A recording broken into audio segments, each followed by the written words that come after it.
Shelby look happening, and a 53 or 4 Chevy, but there's no stove bolt 6 under that one. No, did you hear the whoosh? There's a whoosh under the hood of that one. I don't know if it's a turbo or a supercharger, but it is whooshing. So let's see if it can get down. And we have to caveat, we have to shout out Total Venue Concepts and my buddy Jason Rucker, the VP, because there is some treatment on Woodward Avenue right now. There is an attempt to build some traction, and with what they put down in terms of VP Racing glue, if you will, combined with the burnouts and combined with these cars being run, hopefully without too much stop, you should get some good traction later on. Yeah. Wow, yeah. Look at that stove bolt go. Oh, yeah. Look at that stove bolt go, right. Just the stove bolt. I can see. We can go for $50. Yeah. They call that a sleeper. The Yes, kind of car that indeed. looks like it's maybe grandma's daily driver, but it'll eat your lunch. Absolutely. 68 Dodge Charger in the far lane with the big race Hemi scoop. Modified, it's actually much larger than the 68 Hemi Dart scoop, but you get the point. Very cool. Lined up against something burgundy. Oh, there we go. Camaro. And for those of the people listening or watching and the people here, what you're hearing out of the Charger is what I call the Pro Charger jingle. It just sounds like there's a jingle in that supercharger. It's a very unique sound, and these things make a ton of power. Wow. Yeah. Look at that Charger leapfrogging off the line. Front tires just coming off the ground, and that basically is defying gravity. As the the rear suspension does its job, and all that weight of that car transfers onto those tires. Yanking the front tires. Amazing. Interesting. You'd wonder how much that car has been lightened. It is a heavy car going in, so. They're a good 3,700 pounds, pretty much. You know, you can put fiberglass. You can get them to 33, but any more than that, you start to trim and slice and dice. But that ran good. Corvette, we've seen that car at Drag Week. Absolutely, and many times. And in the close lane, another 68 Dodge Dart with a big old race Hemi hood scoop. Looks like a 68 Hurst Hemi Dart tribute. Very cool. Doc Fox might have been at every Drag Week, I believe. I think he's gone to every single one.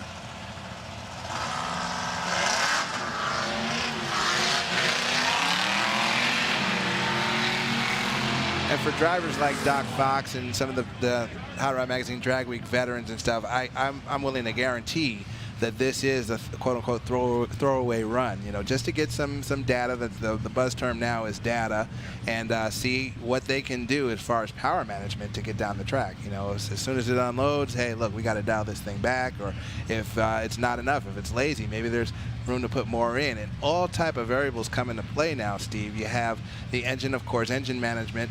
A lot of transmissions are being controlled electronically now, and of course, suspension.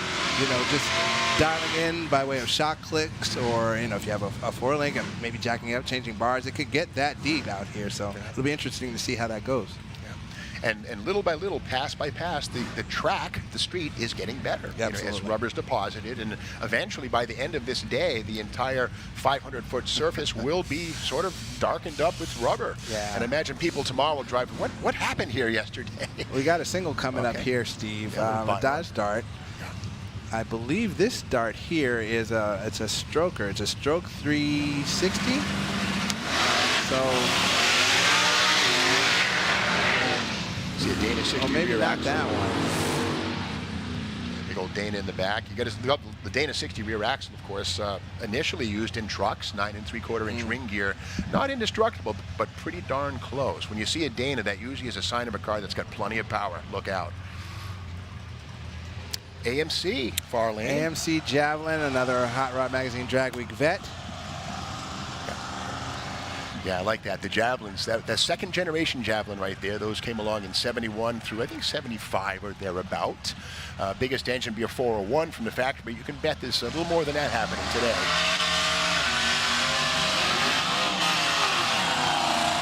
'57 Chevy 4-door, very cool. Looks like a 150 series with the painted out sides, and love the patina. Don't be cool fooled. patina on it. Exactly, cool patina. That's the kind of car that shines from the inside out, starting with excellent machine work on the crankshaft, the bearings, The Javelin, Steve, tell me, was the Javelin considered like a premium performance type car, that style Java? Well, it was American Motors' bid at the pony car market, you know, and Mustang, Cougar, Challenger, Barracuda, AMC. Well, let's do the Javelin, you know. And the first generation's a little more graceful, and of course the first gen could be had as a two-seater, the AMX, which was actually shorter. But when they went to the second gen like this, the AMX and the Javelin shared the longer body. You know, they're interesting cars. I like them. The fenders are exaggerated. They're kind of big. With a big tire, they look great. But with a six-cylinder engine, as some of those were, they look kind of silly.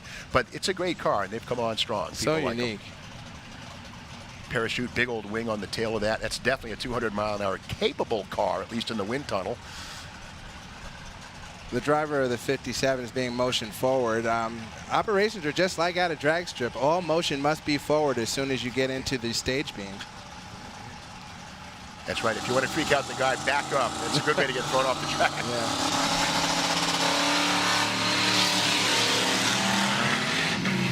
That's a trans brake. You can see that little lunging action right there. He's releasing a button which allows the car to move forward, but the trans brake locks the transmission in low and reverse so you can make full use of the stall speed in the converter. The brake pedal, you really would start to creep the car forward, but the trans brake does the job. That's why the car's lurching. The 55 or 57 looks like it might have hurt something. Yeah, it's just taking a very, very leisurely stroll now, and I think maybe that's why the driver might have wanted to back off, because they were broken or having some type of a problem. But the new school term or device is actually called like a bump switch. Okay. That's used for staging on the drag strip. And yes, it does, in a sense, actuate the trans brake, but it can be adjusted. So you have this much gap, that much gap, and you know, as big or small a gap that you need to bump into the beams. And it's all done through a button now. Just look who's here. We have a visitor. What's How up, about KJ? that? What's Hey, going on, Steve, Joe? how you been? Oh, man. Good Man, to see this is you. Yeah, you come on in here, buddy. And, God, I'm feeling special now. Nah, come on now. Wow. I'm feeling special. I mean, this is like the best thing I've ever done. I mean, I have permission to race on the street with no headaches. I love it. That's right. I mean, you tried this back in the 60s or even like yesterday, you'd be in jail. But for a 24-hour window, you know, the City Fathers of Pontiac allowed us all to come here and do this. So you've been to drag racing before, or Roadkill Nights? No, this is my first time, and I got to tell you, I'm probably the most excited person here, and I'll challenge anybody. It's me. I'm the most excited. I get to run my car in a little while. Oh, yeah. What are you racing today? What did you bring? I brought my alcohol-blown 69 Daytona. Wow. Yo, oh, yeah, that's it's you. amazing. Yeah, we're going to make a hit out on Woodward Avenue, and, you know, it's an honor to be able to do it. I mean, I don't think people realize this is like something that any gearhead would love to do and put on their list of things. Yeah, absolutely. Absolutely. And I was talking to a couple of people that are in this deal trying to get into the Quick 8 later on, and that's exactly it. It's like you have your automotive or racing and motorsports bucket list things. And some are just going to races and seeing, I want to go to the Indy 500, I want to go to Daytona 500. This is something that they can participate in themselves, and it's on a bucket list. They want to be part of it. Good for you. Good for you. And now, when they asked me to, you know, come here and run my Daytona, and I literally don't think I could get the car loaded up fast enough. I gotta say, I love Garage Squad, and I Thank love how you you. represent for the Mopar crew a lot. Are you a little Mopar guy bitch. at the core? It must be, right? he slips it in there. Yeah, you know, Garage Squad is one of the most fulfilling things I've ever done in my life. We help some, you know, people, and it's all about getting the car back on the road. It's all about enjoying it, and you know what I love about it is people getting their cars done, and they're sending me photos. They're out with their family. They're getting ice cream. That's what it's all about. Doing something with it, exactly. And some of them, you know, have, if you will, the most. I mean, sometimes like grab your heart stories too. You know what I mean? It's like, whoa, man, Yeah, this is you know, so cool that you guys are able to help people, and their car people all the way through and through, and get them back on the road and able to enjoy the hobby as much as we enjoy the hobby. Yeah, you know, everybody kind of thinks I'm all tough. I'm a softie. I'm just saying, you know. I mean, saw some you of these tear up a stories, couple times, these Joe. stories get me hard, you know, and it just goes to show you how important cars and this industry is to a lot of people. I mean, you know, people, it's not just a car to get back and forth to work. I mean, it has way more meaning than that. That's Absolutely. right. That's Absolutely. right. Yeah, cars bring people together like nothing. You know, Yeah. it's a fantastic thing that we're all doing this, and we've got a couple of Chevys on the line now. Kyle. Well, old school top-mounted supercharger for once takes care of the turbo car. That Camaro in about particular, that Camaro is Tom Mr. 6 Second Bailey right Yes, there. it is. He just went up in smoke there, so I know he's going to go back and, again, power management. I bet he can just click the keys a little bit in the laptop and take something out of it and get straight down this track. So, again, throw this run away. This is just for data. That's and right. For the quote-unquote big guns, if you will, for everybody. Throw this run away, and then they'll come back, and they'll probably start putting on a good show. Now, for you, Joe, you know, you have to manage a Lenco drive, and you've got a lot happening in your car. Yes, and, you know, I'm old school. I mean, you know, I do have, you know, computer and data log. I don't like using it. I'm old school. I changed the pills. I changed the jets, you know, and that's what I like to do. I get my car down the street, you know, and it's very hard to get a blown alcohol car down the street. Yeah. Today, I don't know. I got it set up a little hot, and I think it's a little much, but it's all right. Now, I have to ask, I think I know the answer. Is your car one of the 503 Charger Daytonas built in '69? You know, I don't want to really answer that. I like to keep everybody guessing. Mystery. Yeah. Mystery. Yeah. Mystery. Okay, I got to be honest. No, it's not. I mean, Mopar guys would kill me. No, it's not. It's something that I built from scratch. Started with tubes on the floor and a shell. It was originally a '68 Charger shell that was gone, and I built it to what it is today. Is the nose cone like a fiberglass piece from Daytona or something like that? No, it is actually fiberglass pieces that I have molded and glued together. Wow. Yes, and most people don't realize it's actually a Superbird nose. A Superbird, okay. Yeah, because it's Superbird slopes down more downforce. That's very cool. Yeah. But that's hot rodding. That's car is crafting. That's what it's all about right there, man. Yes. That's very cool. And the wing, an original aluminum piece or? No, that is a fiberglass wing because I wanted something really, really light. Yeah. Yes. And under the hood, Hemi in that one? Or? Yes. Billet 512 Hemi. Wow. Yep. Blown alcohol. Man. Gee, Good stuff. Got a Silverado pickup truck, LS powered, up against a looks like a Fox Mustang. That's Dakota. That's the Dakota we visited with. That's got a 6.4 Hemi under the hood. I said Silverado. Yeah, it's a I'm biting 6.4 my Hemi in tongue. that Dakota. Started with a 5.9, swapped in a 6.4, and threw a big turbocharger on it. Now that's just good times. Absolutely. Now, Joe, I was born in 1964, so I remember in the 1980s, you know, the Charger 2.2 and, you know, the 5-liter Mustang had 225 horse. I never thought we'd see Hemis again. What's your take on this modern high-performance scene? It's about time, and I love it. I think it's the greatest thing ever. I mean, if you go to the car shows, I mean, look at the people that are getting involved. I mean, that have all these Challengers and Chargers and Hellcats and everything, and people that normally wouldn't be involved, you know, the older cars are getting harder to find. Now that this has come back, I mean, look at the love that's out there in the Mustang 5-liter when it came back with the Coyote, or even the GTs of the 90s and stuff. They're quick cars, and eventually they all trickle down into the hands of younger people, and it gets them into driving, and some of those folks will buy them new, etc. So I like to say the good old days are right now. The classics and the modern cars are equally interesting. I have a 14-year-old daughter. She wants a 2009 Challenger. And she's saving her money. Yeah. Wow. This is a crazy combination. That S10 pickup truck with the turbo on the roof. What a crazy thing. The S10 won the Horsepower Wars program, 10K shootout, basically, and they cobbled that thing together in a week against, I think, 4 or 5 other teams out in California. Went drag racing with it, and as the winners got to take it home plus $10,000. Wow. That's good. Now, you know, usually with a turbocharger, you want the plumbing as short as possible. Yeah. KJ, how do they manage to avoid turbo lag with that? Nitrous or something? Probably nitrous oxide. Choose some nitrous out to get the spooling together, get the spool really quickly. Between that and the torque converter, you know, you can get around all that travel. You know, air needs a short travel basically, and not too many turns. So I don't know how it's directly plumbed, but there's a lot of pipe in there. Yeah, but it looks like a lot of fun to build. Yeah. Those are guys that are having really a good time. Yeah, they're having a good time. They've got a 300-pound ballast creation in the bed, too. Really? They welded a rectangular-shaped box, so it's steel already, and then just poured cement in it. That's awesome. Yeah, that's true hot rodding, making something from nothing. You know, that's what it's about. And it is. Online, we got a Gen 3 Camaro and about a 53 or so Dodge Coronet 4-door. We saw that car earlier. That the Coronet actually has modern Charger suspension and a 5.7 Hemi. Oh, look at that. The trunk is open. Okay. Built-in spoiler. Okay. Wow, downforce is where you find it. Right Man, on. I thought I had a wing on my car.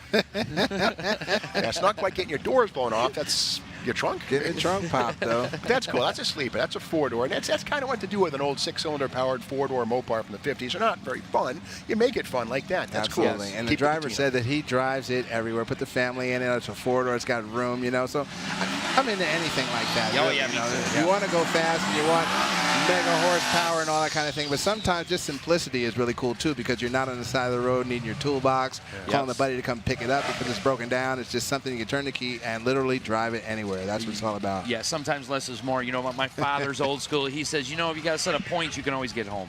Yeah. Now, Joe, what's new with Garage Squad? Another season coming up? Or? Yes, we're actually filming right now. I have today off, so I got to come here.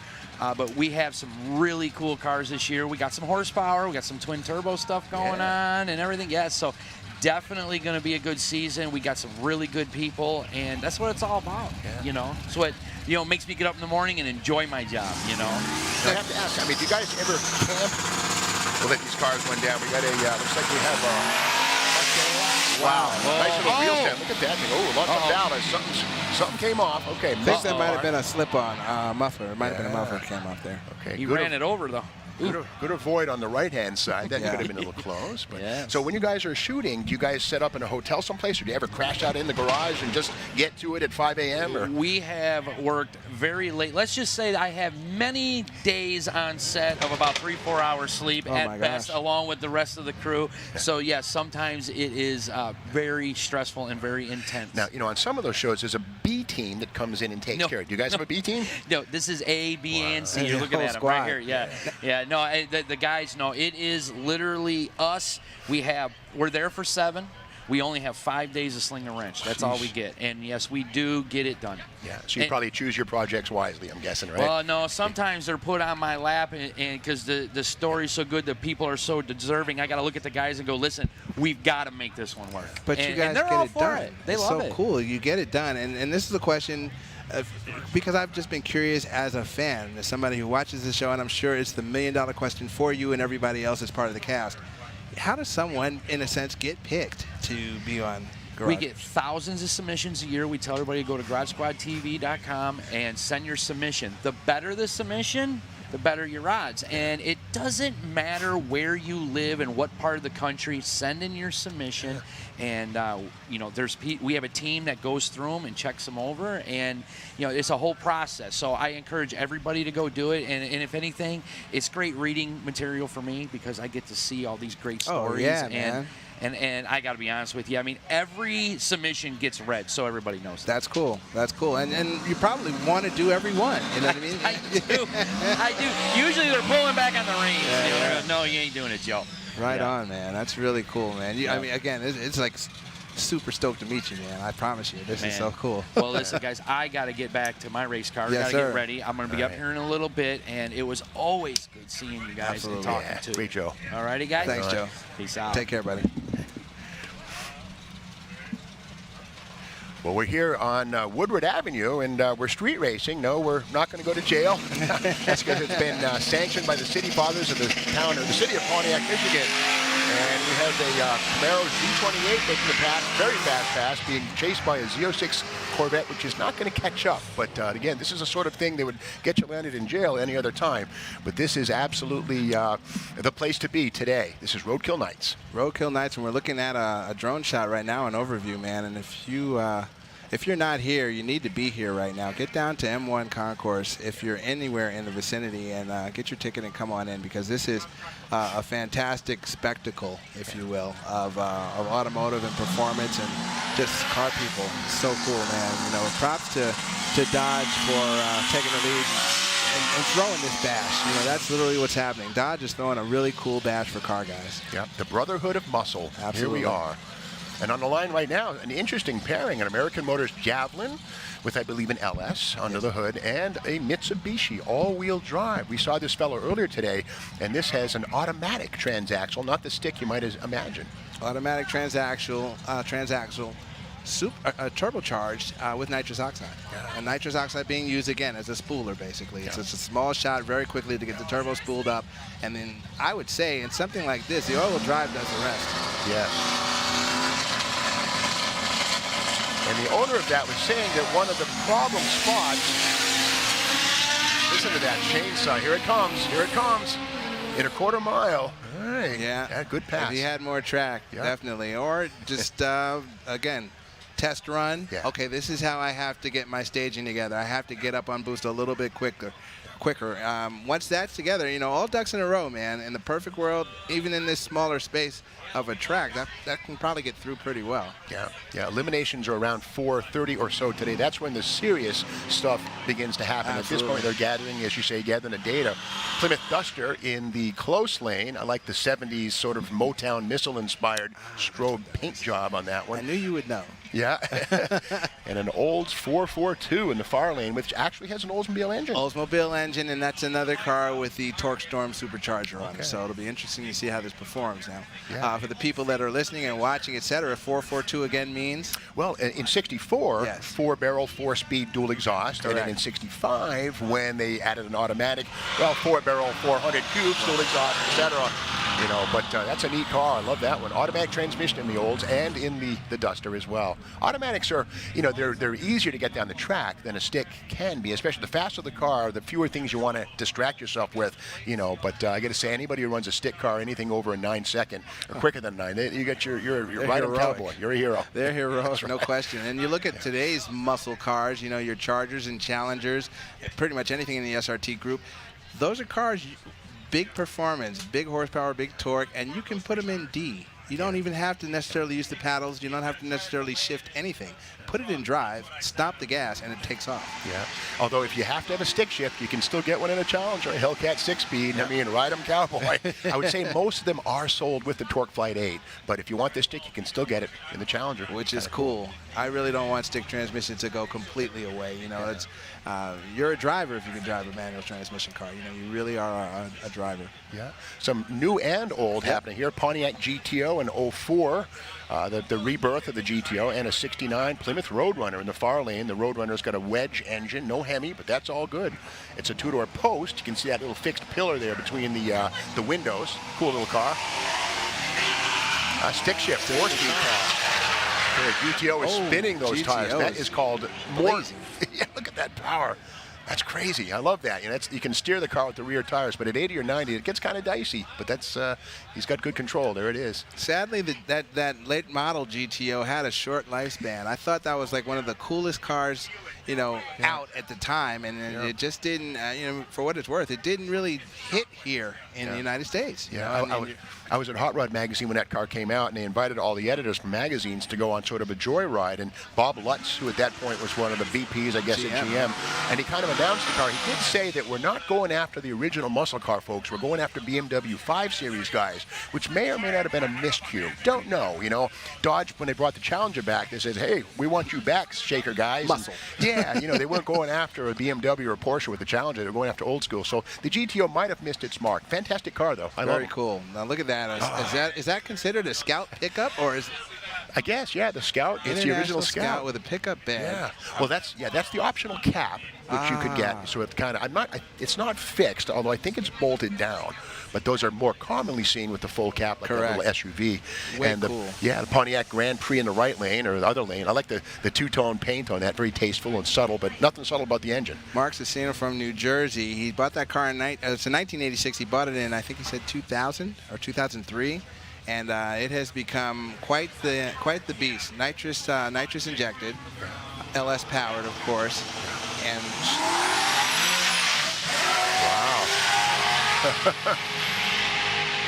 Wow. Yeah, Mark has come on Drag Week several times and done very, very well. And it's just such a clean car, and it's one of those G-body alternatives. You know, it's not the Malibu and it's not the Monte Carlo, it's not the El Camino, but a Pontiac Grand Prix. And as you know, Pontiac, in a sense, was the, I don't want to say higher line, but the more stylish line and more, I guess, exclusive at the time than Chevrolet. Well, if the Buick Regal makes sense, so does the Grand Prix. You know, a couple of turbos coming up, and here's a Malibu, the more typical G-body, or I guess A-body. I guess that would be known as A or G. You choose it. In today's parlance, they're G's. Yeah.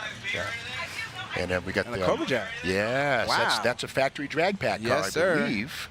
Or it's got the graphics thereof. But the drag pack's an amazing thing. I mean, that was, you know, it's astonishing that they're building factory drag cars. Now, that's definitely not a Cobra Jet drag pack because those are not street legal. This is something that has the graphics. But still, that is an animal, the little Cobra Jet powered car. Yes, sir.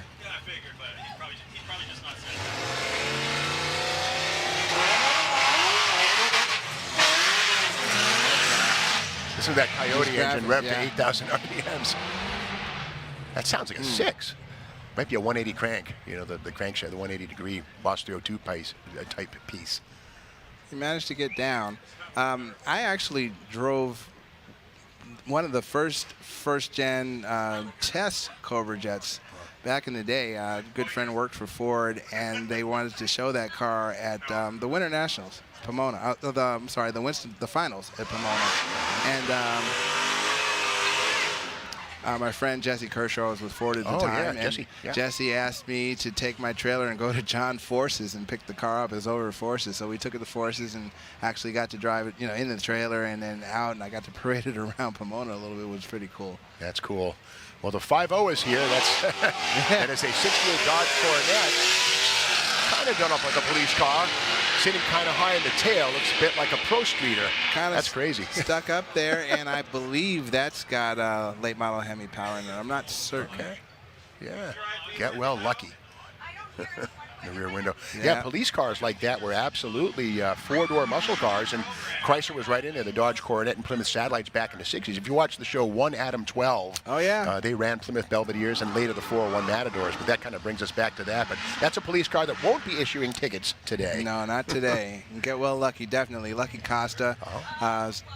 Was doing pretty poorly, but he's doing very well now, I understand, and we just need him to get back in action, basically. So it's really cool that they shouted out Lucky. Get well, buddy.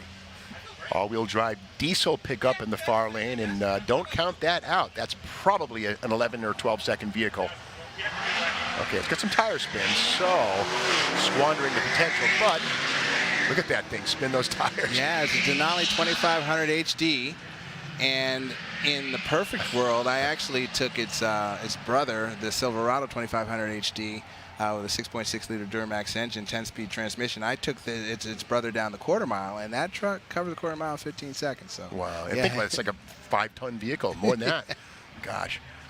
Yeah, trucks are a big part of the picture now, as they always have been, but more so now, and the diesel thing is just amazing. Oh, man, it's amazing.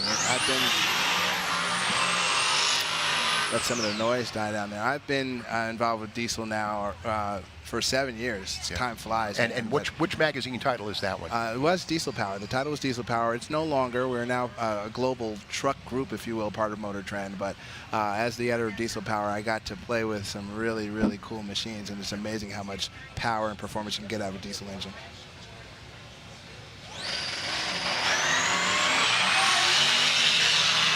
Well, we got a Chevy and Ford shootout here. Of course, the Fairlane in the right lane, the Nova in the left lane. The Chevy runs away with it. The Fairlane 427 powered. It's an FE powered Fairlane. Oh. Okay, got a Demon, the red car. And that's a heck of a car. Of course, we got to remember the Demons, 3,300 of those were built, and that's it. And that's a pretty strong number. It's amazing. Back in the 60s, something like that would have been maybe 200 built, the A990 or the Hemi-Dart, but 3,300 Demons on this planet, which is great, running up against a 5.7 Charger RT. I'm going to bet that Charger's not stock, but we'll know in a moment, seeing how it pulls out against the Demon, or does it. We'll find out. Both of these are Gen 3 Hemi-powered. Total wicked cool, the Demon. Yeah, fantastic stuff. Oh, yeah, Demon spinning those tires. Yeah. Just so much power. And, I mean, that might not even be tuned, might not even be calibrated or stepped up or hopped up. It's just a beast. Yeah, they run 9s. I mean, you could actually drive a Demon to the 1970 Winter Nationals and find yourself next to Ronnie Sox and have a fighting chance against running down Ronnie Sox, because they were running 970s like that at the 1970 Winter Nationals in Hemi Barracudas. Of course, you know, Bill Jenkins with his Rat Motor Camaro, but now we have a car that can do a 9 with the AC and listening to satellite radio. Listen to satellite radio, drive it pretty much anywhere, and again, just put it in drive. That's one of the cool things about it. It's another Demon. That's a Hellcat with some Demon appearance items. Now, of course, the Hellcat and the Demon are cousins, but not the same. The Hellcat actually has the ability to go 199. The Demon is speed limited to, I think, 160 because of the drag radials. The Nittos, they're not. And again, if you go on 160 in a Demon in a quarter mile, they usually go 130 or so. But again, the Hellcat is actually a faster car. The Demon's the much quicker car. That's a modified Hellcat. Hellcat, yeah. And it's interesting, you know, that being a Hellcat, and as these things go throughout history, identifying a this versus a that by way of the taillights, by way of the marker lights in the fender, by way of little nuances that, you know, it doesn't necessarily have to be under the hood that jumps out at you as being a different car, just something that presents externally, you know, as an external piece. You know, the thing I love about the new Challenger is that we've got, since 2008, something like 500,000 of those cars have been made, and you go back to 1970 through 74, I think maybe 150,000 e-body Challengers were made. So I mean, the new ones outnumber the originals by like 8 to 1, something like that. And the great thing too is the Fox Mustang, 79 through 92, I guess it 93. Was. Yeah, 93. We're now at the point where the Demon or the Challenger is now actually a little longer in production than the Fox, which is amazing. Which means there's lots to go around, and it will be for years, which is great. A 6 and a Hellcat Charger, and you gotta love the Hellcat Charger, the world's only 4-door muscle car, really. Seat 6, it'll run an easy 12, 11, 10 if you're really, really good. Very good. We're going to toss to Rebecca. She's got some guests now that gonna have a little chat with. So Rebecca, whenever you're ready, just take it over.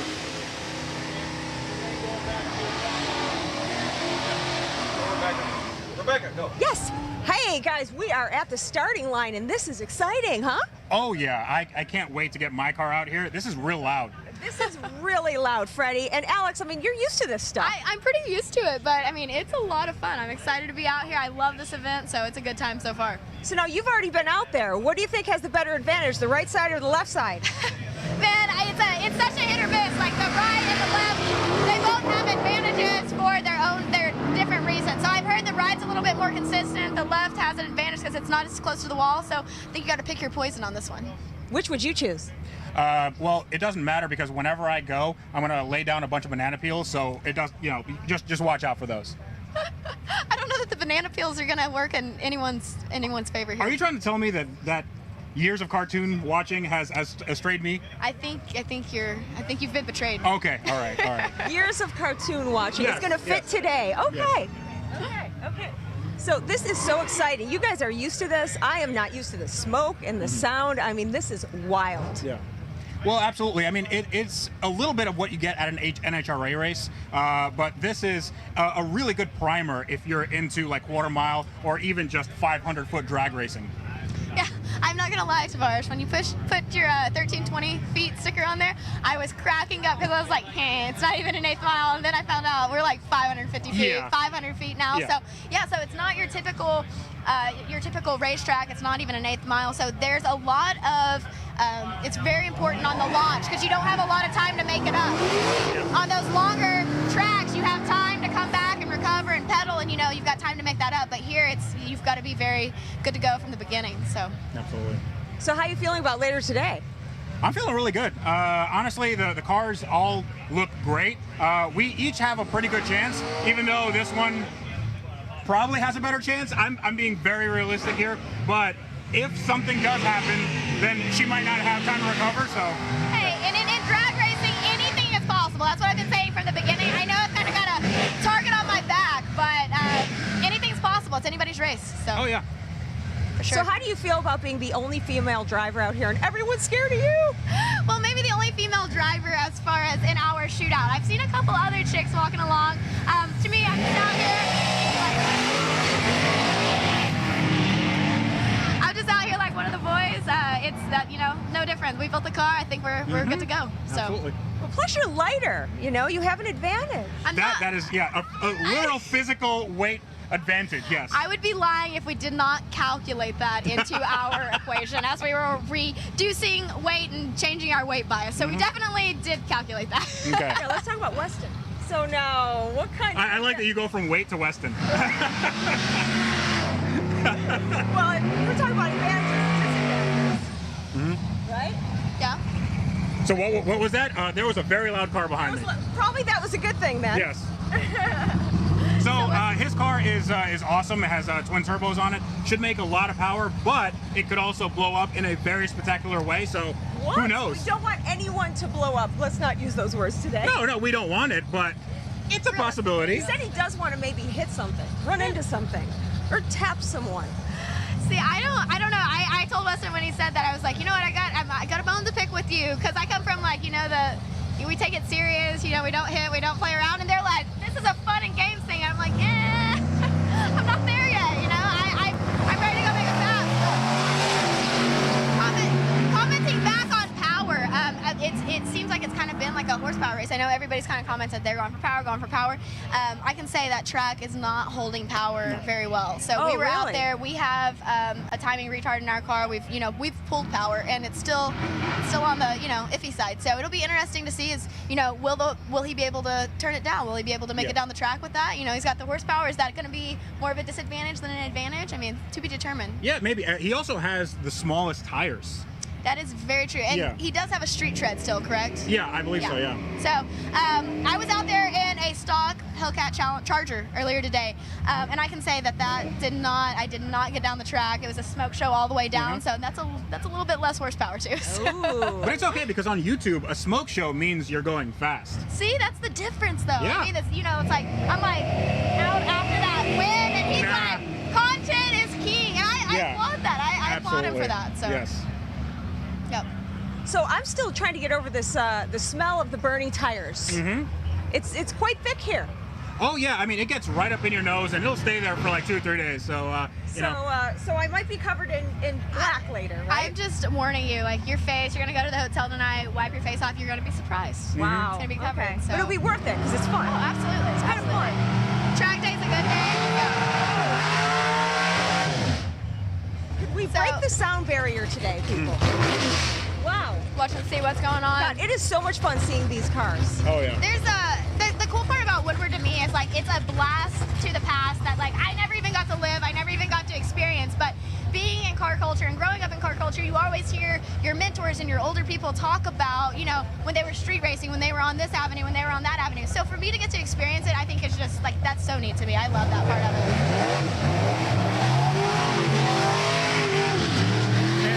Honestly, to be in this Roadkill event, I mean, I watched Roadkill from the very first episode, and to be associated with the people that make the show it's insane. Okay, all right, back to you guys.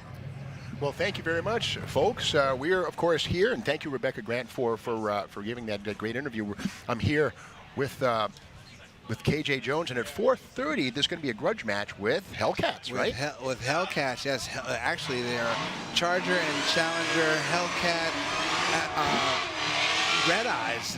These are the top dogs, actually, and it's going to be interesting to see what goes on. You just had Tavares and Alex talking about theirs and talking about some of their competition, and all of those cars and all of those drivers are going to square off to again get a shot at Eric Malone from Fastest Cars in the Dirty South to see who's best. That's right. And then the cars that they'll be racing are actually pre-production cars and pilot cars that sadly apparently are going to be going to the crusher at some point down the road. So as a result, the teams had free reign to gut them, empty them out, or as we used to say back in the 60s for match racing, run what you brought.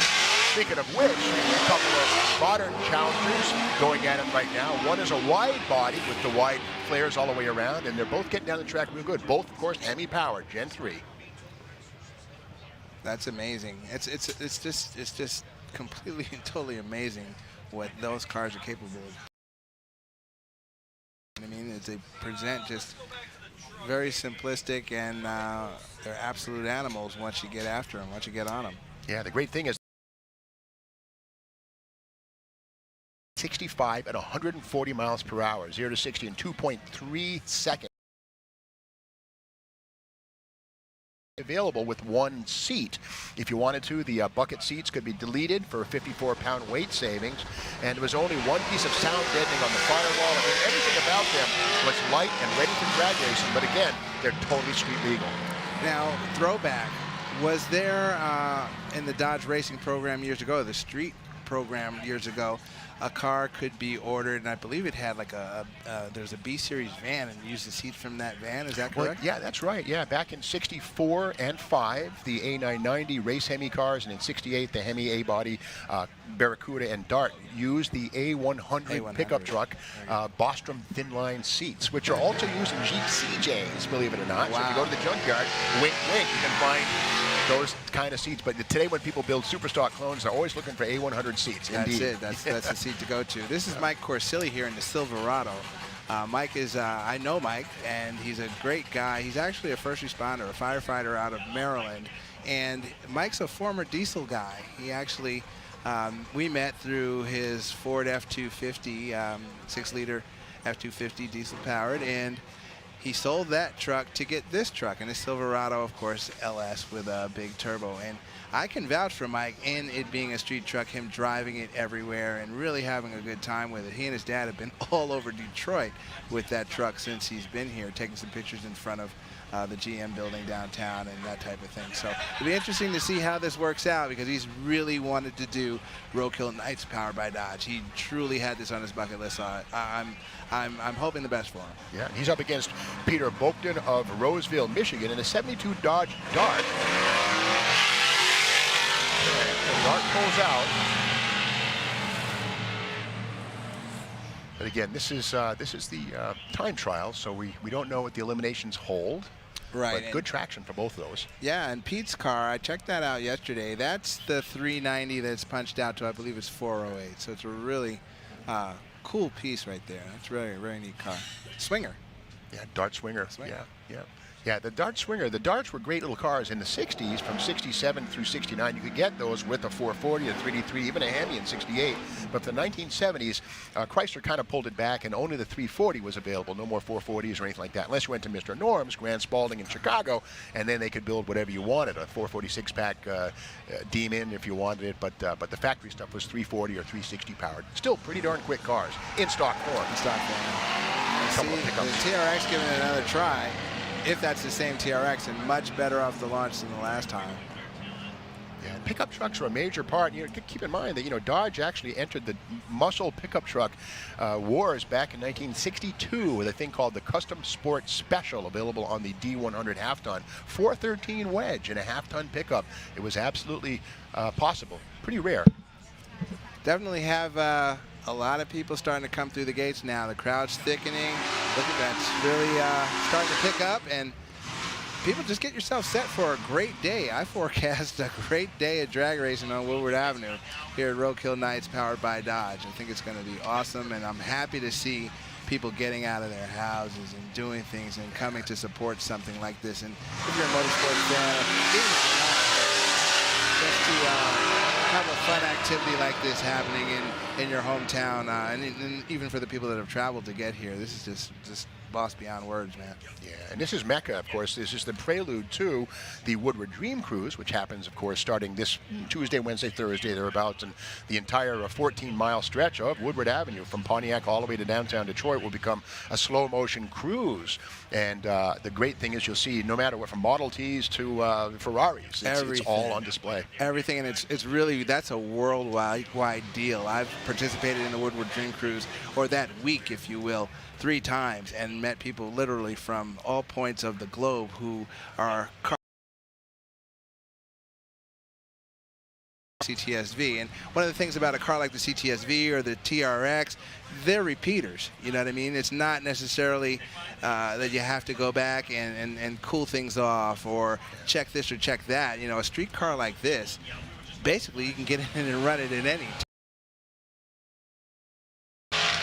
And he's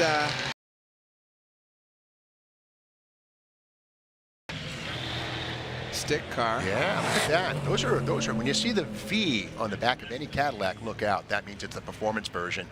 Good stuff. And yeah, the 6-liter, I believe, even the 6.2 supercharged engines, I believe, were available in those at various times. We've got the 5-liter Mustang onboard camera, so folks watching this live feed are being treated, now watching the Jumbotron, are being treated to an in-car camera shot, which is really pretty cool. You're riding along, theoretically riding along with the driver as he goes down Woodward Avenue. That's pretty badass. Okay, it bumped focus. We got a nice shot of the dash pad, but we'll see. Yeah. Is that a stick car still? Don't know. If so, we'll know in a moment. With the turbo, I doubt it. Yeah. Wow. Nose high. Look at that. Yeah, the camera did bump. Maybe we'll get another shot in a little while, but the 65 Plymouth Satellite, kind of a pretty car going on there. Stick car, 8 3/4, probably a 3D3, maybe a 440.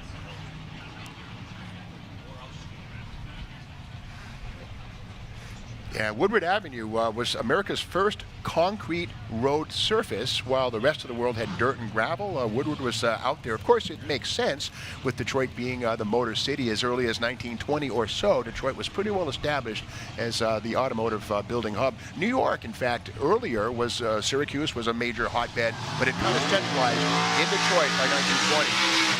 And again, the paved road is a function of that. Here's that Canadian Nova. It's either a Beaumont or an Acadian.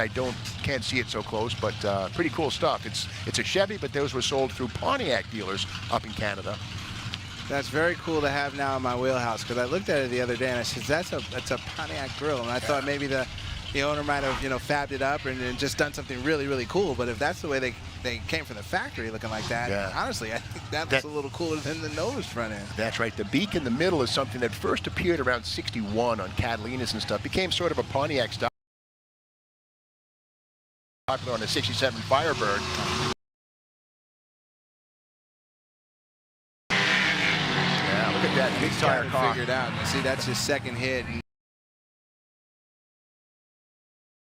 Through there, so that's what we're probably going to come up on as people make their second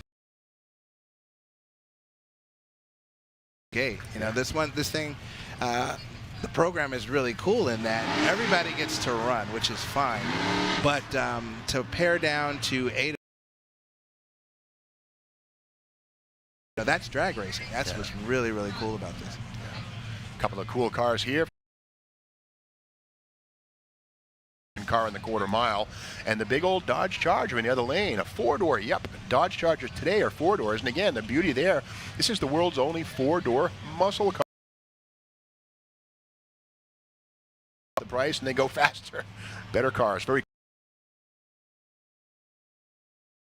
red logo on the side. The 5.7 is pretty darn quick, but the 392.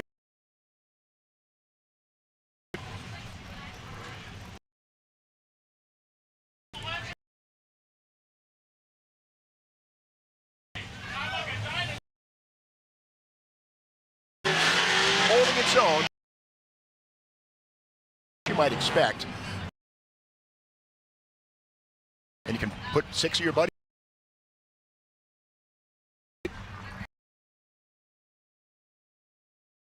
Begin 6 o'clock. The first response runs 6:15. Opening ceremony is when the begins 8:30. The top 8 times are approximate, but bear with us. Looks like the weather's going to be hanging in there for us, and we should be right on time. Old school muscle right now. We got a top-mounted supercharger on the Chevelle in the far lane, and the Camaro in the near lane is also supercharged, probably an underhood unit, certainly an underhood unit. Gotta love the Zeus.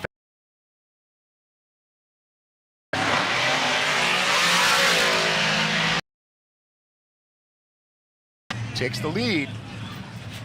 That's a good pass. Those cars are running mufflers. Again, keep in mind that today's mufflers are not like the old Cadillac mufflers people used to use on their street races back in the day. These actually flow air and don't really choke the engine, and they keep the noise down to a certain limit. And a lot of NHRA tracks do have decibel meters where you have to maintain a certain noise standard, so the community around the area doesn't get too upset. But around here, the cars are required to run mufflers, but there's no limitation on decibels. Nice burnout for the Oldsmobile. That's NMCA, the National Muscle Car Association. Well, Hot Rod Magazine, etc., used to run and own. I used to cover the NMCA drag race series back in the nice Oldsmobile. That supercharger, that centrifugal on it. So second hit there, and looked a little similar to the first one. So there's a little more dialing that has to happen before they get ready to really get after some things. That's the term, dialing it in. You got to dial it in, get the variables minimized so the car does what you hope it will. For people that are in the stands, you can make your area the thrill ride area, basically, where you can get in the I guess it's a drifting. There's expert drivers out there, and they're making their sideways, I like to call it, Yeah. and having some fun. So if you're in the stands and you want some of the fun that can be had here, you have your Demon Simulator as well, Yeah, which is really pretty cool to take a theoretic quarter-mile trip down the drag strip. But get on over to the jump in the seat and experience drifting. And the Demon Drag Strip Simulator is pretty wild. Indeed, there's no extra charge. You go on over there, stand in a pretty short line. There's a bunch.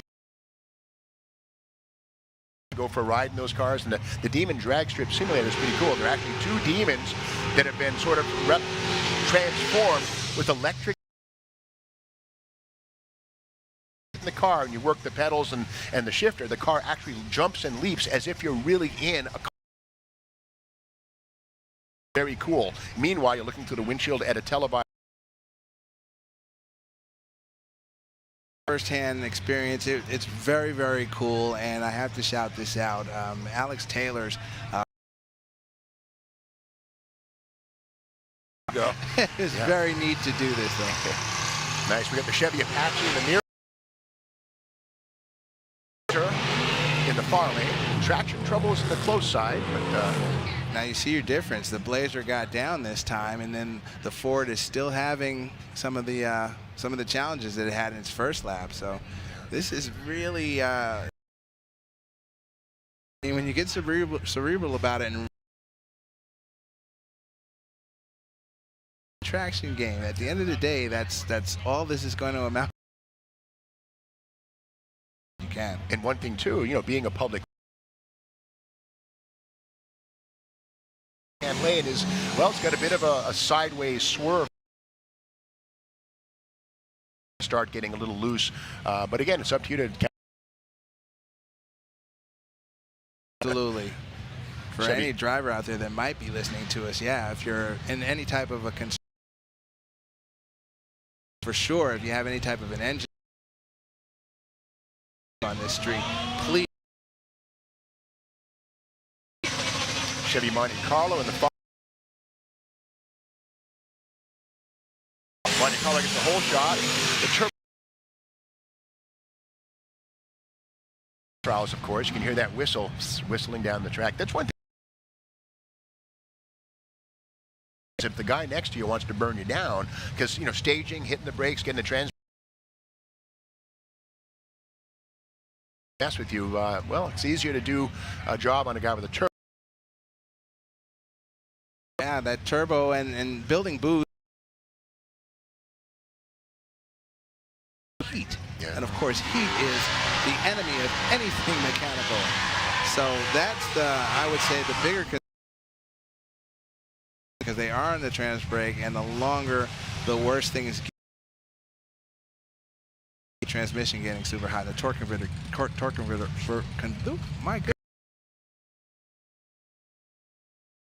Could catch on fire at various times. Yes. I mean, it can get ugly. 5 Chevy versus a Hellcat Charger, or no, that's a Durango. Durango. Excuse me, I'm That's just a seeing the Durango. nose of it. Okay. 392 Durango. Amazing. And you got to keep in mind, you know, the 55 ran away, but remember that the Durango is a almost 3-ton street vehicle that'll run at 12, high 12 at the quarter mile, which is pretty darn quick. And the difference in a 1 second, well, a tenth is a full car length in the quarter mile, roughly. So if a car is a second quicker than another one, it doesn't seem like much. That's 10 car That's lengths 10 by car the end of length, the yeah. quarter. So, Yes, you know, sir. about 6 here. So it looks like cars getting spanked, but either way, when you're in it, it's a quick ride. The term that all the cool kids use is a gap. Yeah. Challenger in two of them. One's beautiful. Now, wide body by how much? Do you know what the statistic is? You know, Yeah. Challenger. Well, their add-ons, the quarter larger tire, and the wide in application because and it turns out it looks so good that the wide body, but the tires and wheels are, and that's all about more grip. But the wide body just looks great too. Looks really slick, yeah. Everybody coming through now, making their second round, basically, or second. This is a wedge engine. Yeah. Twin turbocharged, running in the big tire category. So a pair VIP 10. I know the people at Dodge are happy to see this on the line. Yeah.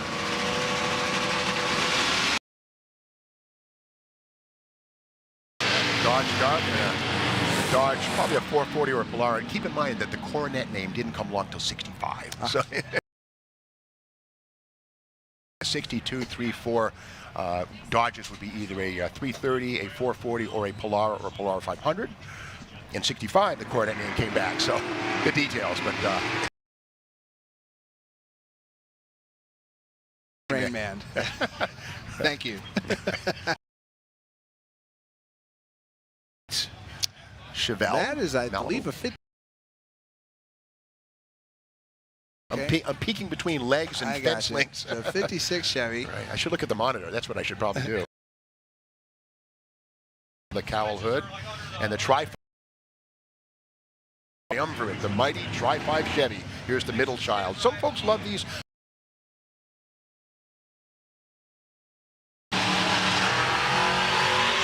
Wow, look at that. That car moves out. Okay, Chevelle's 55 by way of the egg crate grill, or yeah, that's largely the identifier. And it's funny, the 57 is such a.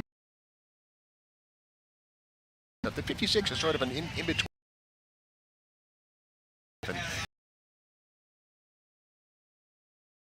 1952 Ferrari, and steal from the best. Why not? Here's that 54 Bel Air again.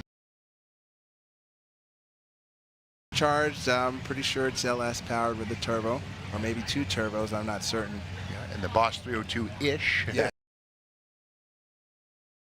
Were harmed in the making of that drag.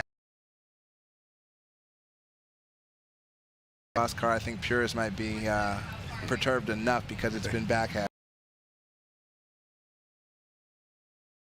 Used to sell these tubbing kits and stuff, and I had mixed feelings. I saw a lot of my buddies take really clean Barracudas and Z28s and tub them in the name of upholstery. And a lot of those same people are untubbing them today. Taking it out, exactly. Cars are probably equally yoked. Go through thinking independently. I think they're probably pretty closely matched. So to see them in a true drag race would probably be well. Yeah, the 67 Mustang up against 69 Camaro, and again, Mustang came first in 64.5. Which one's better? I love them both. They're fantastic. Well, it epitomizes Woodward Ave at that Mustang. That's a big speaker in the back of it. It's got a huge speaker system. It's safe to assume he clearly cruises that car and has the music on.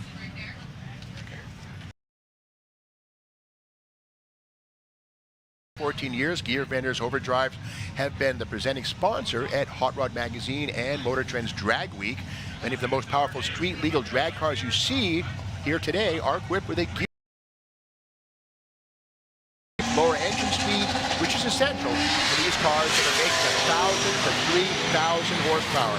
Gear Vendors Overdrive are the way to get classic muscle cars, hot rods, and restored antique cars down the highway with better fuel mileage and lower or more reliable engine speeds. Yeah, Gear Bender, it's a cool piece. It bolts to the back of the transmission, and you can actually split gears. If you have a 3-speed automatic, you can actually go first, gear bender first, second, gear bender second, third, gear bender. So you have a 6-speed. That's amazing. Effectively. Yeah, they're cool.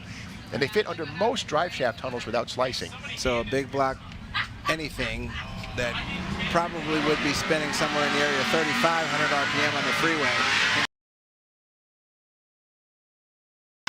That's right. Incredible. And these gear benders, they'll handle like up to 3,000 horsepower. Wow. I mean, they're built Turbo 400 or a built Torque Flight or something like that. You don't want to take that expensive tranny out to replace it with a 4L80 or something like that. Well, get yourself the gear benders bolted to the tail shaft.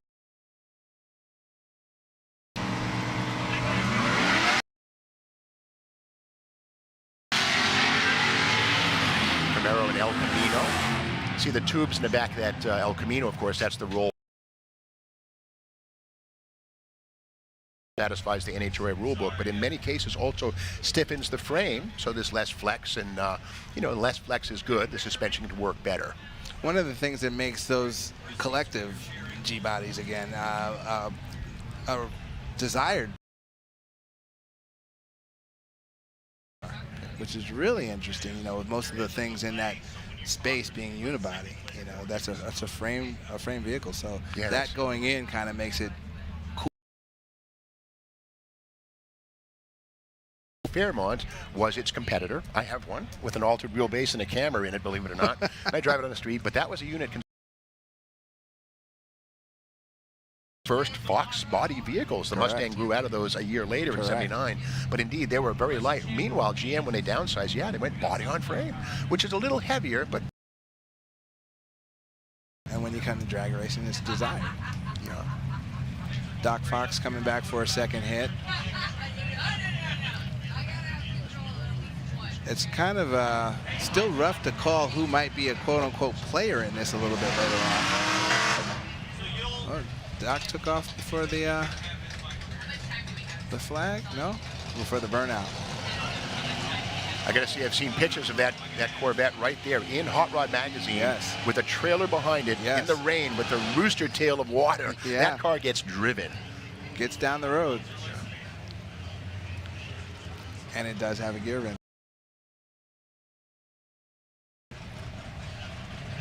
Yeah, another use for gear benders is in motorhomes. A lot of folks will put them in a motorhome, and that's, you talk about a load on it, that's a strong piece. The heavy dog is, okay, the Corvette is on.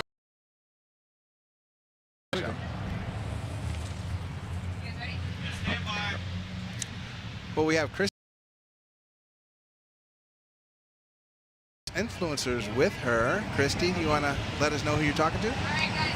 All right, guys, hanging here with some new friends that I've just made. I feel like we're lifelong friends now, right? The guys from Throttle, we've got Evan, Quinn, and of course. Someone gave him a microphone, which, in my opinion, is rather dangerous. But you know what? You got it now. Is it on? Does it work? I think so. It is? Oh, my God. How are you doing, guys? Welcome to the show. This thing's going good? Okay. I feel like this is like Good Morning America. Yeah. Okay, these are... Today on Good Morning America, we're here on Roadkill Nights Live on Woodward Avenue in Pontiac, Michigan. Things are going great. Cars are making noises. Smoke is being thrown. I'm loving it. He's really shy, you guys. He's really shy. Okay, these are some of our competitors, half of the competitors, actually. We've got Throttle and Weston that are competing in today's grudge match. You guys have got your hands on a Challenger or a Charger. Let's talk a little bit about your build in general. I'll go to you first, Evan. Sure. So we took a very traditional route, good go-fast parts, good big tire in the back, a little bit of spray, and stripped out the interior as much as we could. Wow. I want that car. Straightforward build, pretty smooth, I'd say, throughout the whole process, and it makes a lot of power. It's really fun. All right, Ricky, have you been out here to Roadkill Nights before? This is my first time here. What do you think so far? Amazing. I've never seen anything like this. The track is great. Racing in the street is freaking killer. And then being right in front of a camera with you guys is amazing. All right, and Quinn, question for you too. Like, what an opportunity for Dodge to reach out to you guys, give you an opportunity to get a car, a little cash, and build to compete today. It's incredible. We love building cars. We're car guys, and just being able to have the opportunity to get presented. The Challenger is such a potent chassis to begin with. It's insane to see what the limit of the car is and just kind of further develop the chassis and get to know it. It's crazy. We're JDM guys, Euro guys, so getting a real proper muscle car like that has just been a truly crazy experience for us. It's been a lot of fun. All right, Weston, I feel like I don't even need to really make much of an introduction for you. Wait a minute, what? You're not going to introduce me? I'm going to introduce you as one of the competitors that's competing against these guys.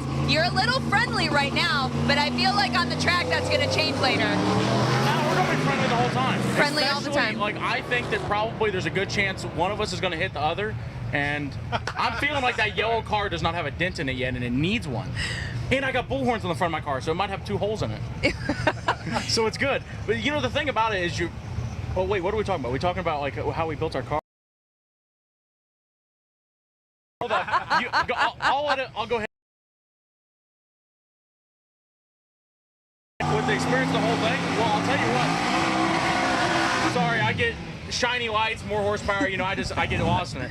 But you know, Throttle did the very conventional, safe thing to do. They put pulleys on it. They put spray on it. They decide to upgrade the drive lines, all that. I didn't do any of that. I turned mine into a Hellcat fighter jet. So I put twin turbos on it. It makes like, well, we tuned it up a little bit. It makes like 1,150 to the wheel, probably 1,100, maybe, I don't know, somewhere in there. So it's got plenty of horsepower. We didn't touch the drive lines. We didn't touch the axles. We put a diff brace on it, and we're probably going to break it, but we're going to have a good time breaking it. See, I think that really what we're doing is we're just proving that Hellcats can hold together when people like me get a hold of them and decide to go turn up the wig a little bit. Yeah. And what about you coming all the way from Kansas, coming up to Motor City for an event like this? Honestly, I've never been to Detroit. I've never been this far east. I am a kid from Kansas. I come from a town of 10,000 people. The only thing I've driven in a straight line is a tractor. And like literally, I don't think people really quite stand this. I have been on a drag strip 2 to 3 times in my life before this event. And every time I have broken my car. My car has blown up every time. I built a Cummins Swap Mustang. I blew it up. Hey. How much horsepower does your car make? Can I ask that? 1,200. 1,200? Yeah. Okay, ours makes 15.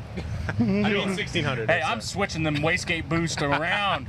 We accidentally pushed 31 pounds of boost to it, but it survived and it made good power, and the rattle that was in the engine went away. Is this some soft smack talk going on right now? No, we sit down, we had dinner last night, we're friends. We're basically family at this point. Yeah, family. Hey, I'm telling you right now, if you pop a wheelie in that yellow Challenger, all I'm saying is family. So, okay, Can we guys. make jokes like that on here? So you guys obviously have a great relationship going on here. What do you think for now? This is very passive. What do you think about the other competitors out there? I think Alex Taylor's got a pretty crazy build. It's incredible she got that together with her dad in like 5-6 weeks, but I think a lot can go wrong. You know, anything can happen out here, and this is a street, right? So it's not a fully prepped track, and I think it's anyone's game, really. I do. Quinn, what are your thoughts? I'm just excited to see how it all turns out. It's going to be wild. Tavares built a pretty crazy car. Who knows what's going to happen. Alex Taylor's, I'm assuming it got dialed in, but just the amount of work that they put into that thing, the development has been insane on their car. All right, Ricky, what about Eric Malone? So if you guys beat each other, the winner from that is going to advance on to go up against Eric Malone. So when we get to Eric Malone, it's going to be an easy win. So once we get there, it's going to look forward, hit the gas pedal, and take off, and he's going to be looking at my tail lights for sure. All right. Are your tail lights Weston, pretty? come on.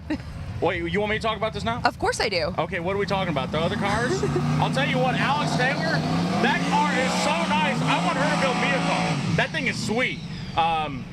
And she's got like 15-inch tires on the back, big tire car, 4-link, turbo 400 trans, Ford 9-inch. It's a solid race car. It's a trans brake bump on. It is yeah, it's good. It's good. Are you guys ready to get beat by a girl? Oh, that don't bother me. They put a lot of work into that. They deserve that. They did a good job. Are you? I'm not biased at all. Weston, what do you think about racing against Eric if you make it that far? Why is everybody always when you make it that far? When you make it that far? You know, I hear the guys over here talking like Tavares built a nice car, Alex built a nice car. I didn't, and they just look at the Hellfighter back there. You built an airplane. You built the special. That's a true point. That is. Well, the thing is, we're gonna fly over the competition. Finish it, dog. I'll tell you, you're gonna catch on fire as soon as you take off. Everybody has told me no, but I'm cutting the roof off that car by the end of the day. I've got Sawzalls and I've got Sawzall blades. Anyway. I want to hear this loud and clear. You're going to cut the roof off of your car with the Yes, there's no Hellcat convertibles. All right. And we're going to make one. So you have the reciprocating saw in your trunk, ready to go. I brought Sawzalls all the way from Kansas, and I stopped at Harbor Freight. match. If you don't think it is, I think you're crazy. So you got to tune in and watch this. We got a couple competitors here. The guys from Throttle, Weston Champlin. Let me just take this away right now before he takes it back. Thanks a lot, guys. Good luck today. Thank you. Thank you. Last chance. Adios. See ya. Got the Hellcat grudge match coming up at 4:45. You just saw Alex Taylor, and I'm sure she heard the guys talking smack. I'm sure Alex heard the guys talking smack up here, saying they're coming for her. So this really ought to be good. Be sure you're in your seats or you're glued to the live stream at 4:45 when Roadkill Nights, powered by Dodge, brings you the Hellcat grudge match with influencers and Eric Malone as our celebrity guest, who is going to try to defeat in a grudge match. You know, they mentioned the strength of the Hellcat and that it gear in the rear axle on that. But keep in mind that the ring gear in the Hellcat has 9.3 inch diameter versus the 8.5 in the 5.7 Hemi. So just they do the same thing with the Hellcats. They are. There's a gear. This is just quick. It's a pretty cool shot. Reverse, you know. Well, that's a nice thing. Competition shifters like that are designed for much easier manipulation. Looking at the handle, I believe, keeping it old school, it's a B&M Starship. Those the deeply padded circles. That was a safety feature back in the day. You know, crash-proof. Well, not crash-proof, but it was an actual cushioned, padded dashboard. In the 50s, steel dashes were the rule, and not anymore. Okay, here comes the Popo. Look out! They're here. Well, yeah. In a good. Be a PK police van. But they were still pretty potent. And that's not the car you would have wanted to see here back in '68. But package is 383 only? Yeah, there were no 440s. You get into the 70s in any kind of normal high in the back. Still has leaf springs in the tail with some pretty serious shackles and super stock leafs in the tail there. Looks good. May not be so great for drag racing, but hey, it got down the track okay. Looks cool. So I'm still stuck on that police package. So the Interceptor was a 3. It was when in the full-size cars, the full-size like Dodge Monaco, which is a C body, they could be having a 440 as early as '66. But the mid-size B bodies, yeah, 383s. The B body four-door with a 440, but that was a detuned engine. But the 383 was pretty potent. It was a Roadrunner engine. You know, they ran well. I love the side exhaust on this Malibu under the hood on the far lane, and in the near lane, that just a regular Chevelle. That is a sleeper. Driver, and he tells us that 7-second capable.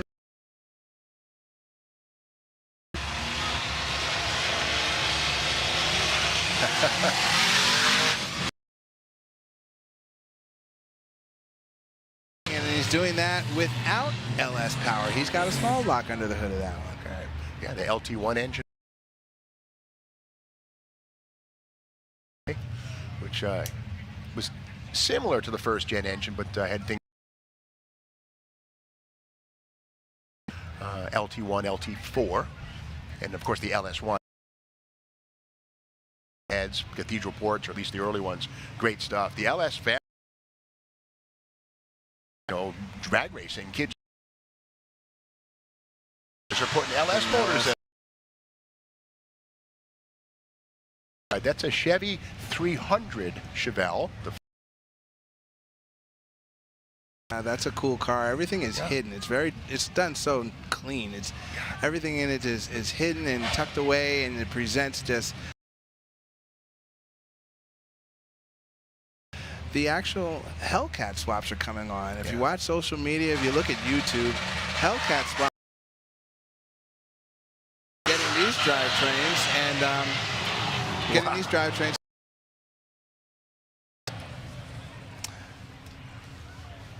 Good stuff. The Malibu gets down the track. The late model does too, and that's the great thing.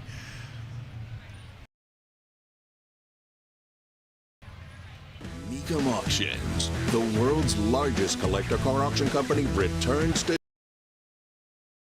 11th at the K. Belly Hutchison Convention Center, featuring 1,000 American muscle cars, classics, Corvette. Welcome everyone to Dallas to bid in person, and enhanced online bidding and telephone options make it easy to join in the Mecum experience from around the world. Register to bid now at mecum.com. Hey, I'm NASCAR driver Ryan Newman, and I spent years feeding deer and most recently some elk. The thing that I've settled on after trying a whole bunch of different products is Westbrook Monster Mix by Jobs. You can find it at your local True Value store or local farm store. Just ask for it by name. Ricky Bobby, today the road is your classroom. Now, let's go borrow a boat and make some bad decisions. Time to go incognito.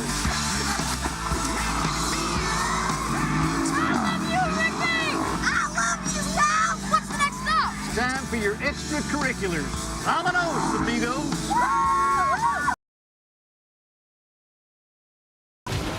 From dust and dirt, a champion will emerge. Welcome to the Hoopty World Championship. Perfect. Oh, he looped it! 12 contestants on 6 teams compete for the glory. And they gotta do it all with the same car. It is freaking exciting!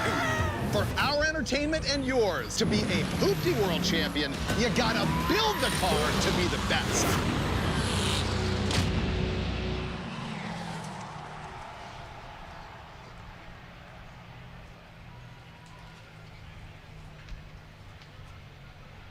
We're back at Roadkill Nights, powered by Dodge at Woodward Avenue in Pontiac, Michigan. Once again, a nice overall shot. Now we're into the crowd. I guess the crowd is getting more and more robust as the day goes on, Steve. And by tonight, when we get into Eliminations, the Quick 8 program, it's probably going to be booming through here. Yeah, this thing gets better and better. I mean, we're basically doing something that any other time of the year would get you thrown in jail. We're street racing on Woodward Avenue, which is a fantastic thing. I mean, the city powers of Pontiac, Michigan, Dodge, and the folks at MotorTrend and Roadkill have all combined their forces to close down this road and allow drag racing right here. It's very safe, it's wonderful, and what a great out in the far lane versus a Plymouth Duster. And back in the 60s, there actually was a 4 could be had with a tiny Garrett turbocharger. There was maybe 800 or 900 made, and it was a real thing. That one is not a 4-cylinder. That one gets after it. That one gets after it pretty good. Wow. The Scout now, Scout like Bronco. Was there a Scout 2 that fell after the? There was, yeah. International redesigned the vehicle in like 1971 or 2, and actually the Scout 1 and 2 were sold simultaneously for about a year until they finally sold out the Scout 1s. The Scout 2 was similar to the first one, more modernized, kind of looked more like the Blazer. But again, the Scout was one of the first. I mean, it came out long before the Bronco came along, or the Blazer, or the Dodge Ram Charger. The Scout was an unsung hero. Gotcha. It's very cool. That one's really cool. They got through there very, very well, very quickly.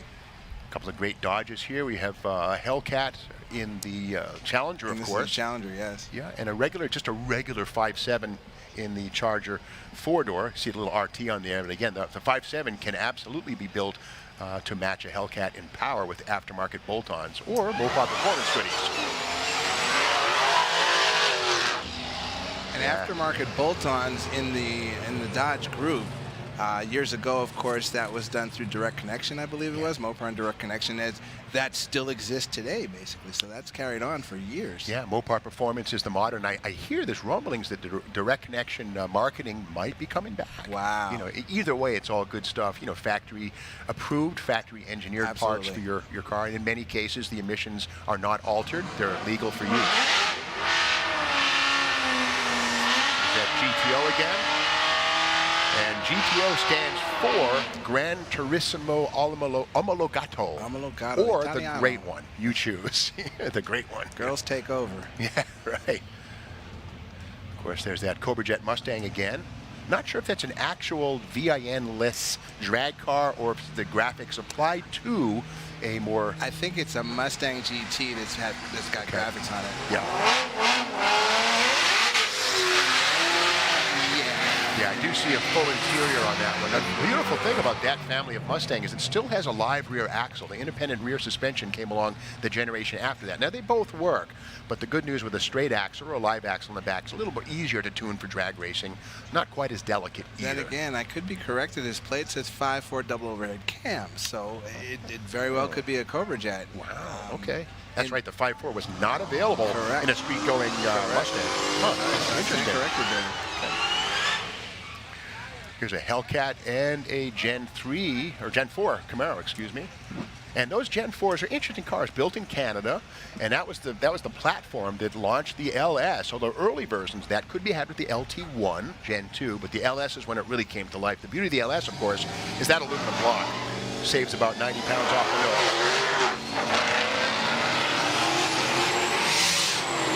Okay, there's the double-edged sword of a turbo car on display with that Camaro. You know, he was spending his time to get the boost up and everything. Boost, yeah. Meanwhile, the other car's on its way. Get it on boost, yeah. Got to get that sorted out in a drag race. That's got to be sorted out. Yeah. You know, and now you think about that car, the way it sits in drag week license plate. That's pretty cool.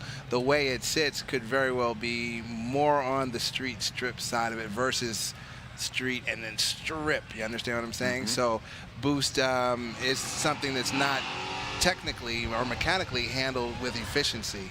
And that's why the delay in getting into boost and going. Yeah, the only downside when it's eliminations time, when that light goes green, if you're not moving, you're losing. Get done. Yes, sir. But he'll figure it out, hopefully. 6-liter truck engine in this Chevelle here by way of his hood.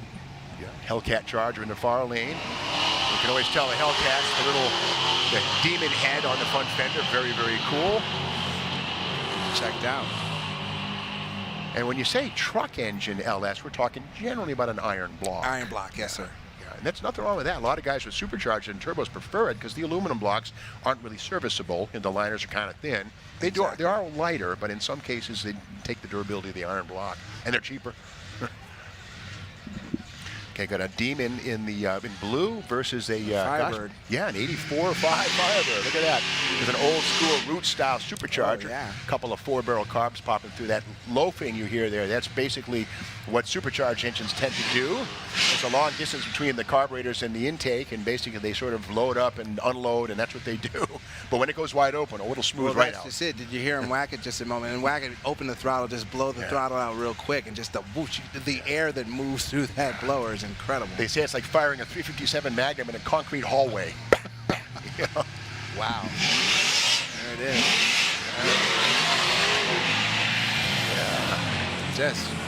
Just wow. Yeah, soft launch for the Demon. That could have done a little better, so kind of interesting, but still, the old school blower was hauling butt. Now, I've never driven a root style, a big blower like that, 671, 871. I've never driven a car with anything like that, and I've always wondered with the rump and the loping, the rumping like that, does a driver, he'll have to like 2-foot that car? Yeah, well, I mean, certainly, you know, with a converter or a stick, good luck with a stick shift, something like that, but you want to have a loose converter with something like that. Otherwise, you might load up the plugs and it might be tough, but yeah. They're also very prone to heating up. You got to be careful. So old school blowers like that are pretty cool, but the belt-driven stuff of today, the centrifugals, are better scientifically, but they all get down the track. There's a car like that running it on alcohol is probably more efficient. Yes, yeah, cooling things off. Sure. Yeah, making snow on the side of the blower case and all that. 5-liter Mustang versus a Charger Scat Pack. And of course, the Scat Pack came along about 3-4 years ago, and when you see a Scat Pack on a Challenger or a Charger, you know that it has a Hemi, but not a 5.7. Instead, it has the 6.4, and yes, along with that is the larger differential, bigger parts inside, bigger U-joints, or CV joints, I should say. So the Scat Pack 6.4s are the 5.7s made even better. For people truly following along either in the stands or on the live feed, the Mustang, that Mustang made a good, clean first hit and then just blew the tires off in the second hit. So must have went back, said, hey, the track is holding this, that, and the other. Turned it up, the track didn't hold that. So now, come back and split the difference, you know, do some calculations, take a look at your, you don't take a look at data here, actually. There's no time slip or anything like that, but you basically assess the runs, seat of the pants, make an adjustment and kind of, I would say, meet in the middle. And hopefully that happy medium will get you down the track a little bit quicker than the first time, but not as poorly as the second time. Yeah, and those adjustments could be things like adjusting the timing curve or even delivery of boost or fuel, to, that sort of thing, or nitrous even. And that's all done through a laptop now, Steve. Before it was a screwdriver and you turn that carburetor, your distributor wrench, and you turn the distributor, for us old guys, right? Yeah. But now it's plug the laptop in, and all of that is manipulated through keystrokes. It's amazing. Yeah, I kind of have a foot in both worlds. In fact, I have a larger foot in the old school world. The modern computer stuff, I get it. It's why, well, back in 1986, when Ford went to a fuel injection system on top of the 5-liter and went from carburetors, we have a little bit of a delay on the racetrack. We're going to clean some stuff up, I think. But again, back to when computers arrived on the scene in 1986, a lot of people thought, oh man, it's over. We're done. Well, it actually was the beginning. It allowed the advent of serious performance, basically. Yeah. More specific tuning of everything from fuel delivery to boost delivery. I mean, without the computers, of course, the Grand National could not have been what it was. The earlier carbureted turbo cars from Buick were okay, but they really came to life with the advent of the computer. So it was not the end; it was the beginning. Absolutely. And just a suggestion for people that are here taking in Roadkill Nights, powered by Dodge. Take a glance over to the resetting the timing lights is what we've understand is going on. The back to racing, but go on over to the thrill ride section. The free thrill ride is out there for you to jump into a Hellcat and take a ride slideways. Get in there, and there's some expert drift drivers out there that'll take you around their track and probably give you the thrill of a lifetime. So definitely take advantage of that because it's free. Got a Gen 6 Camaro, Gen 5 Camaro versus an old school 66 or so Chevelle Malibu. Both probably LS powered. Actually, they're probably LT powered on that Camaro. That would be the 5th generation Chevy small block, which is similar to a Gen 3, Gen 4, but even further, I think, direct injection on those, the LT4s, the modern LT4. Lots of tire smoke. The Camaro is literally a mechanical piece of jewelry. It's got a Steve Morse engine under the hood. I believe that's participated in several of the different week competitions, Hot Rod Magazine Drag Week, and then the Rocky Mountain Race Week, etc. And if you take a look around it, under the hood and then inside it, it's perfect throughout. And that's an amazing testament to engineering and craftsmanship and what can be done with these new cars, be it a Camaro or be it a Charger or even a Challenger, just the things that people are doing to them now to present as they do. Like walk up on it, okay, yeah, it's just another Charger, it's just another Challenger, but there's a lot going on in some cases under the hoods of them. Yeah. El Camino against a Challenger, and that El Camino is an interesting one. That's probably a 73 or 4. In fact, the bumpers on the front and rear were federally mandated to survive a actually hydraulic struts behind those that the large bumpers on these things are kind of heavy, but that was federally mandated. Far. Look at that demon running away. But again, they're both great. I love them all. Now, was that a 73 per the front end? About that, yeah. Okay. 73. For they're so similar, I'd have to look at some magazines. Gotcha. No, that's ballparky. Cool. Little Dodge Dart in the far lane, tubbed, 4-link in the back. 37 Chevy with a tunnel ram. Tunnel ram, big block tunnel ram. Like the Krager SS wheels up front. Looks like some old center lines or something on the back. Steel plate or aluminum plate wheel polished. And the paint, let's call that splotch. Yeah. It looks pretty cool though.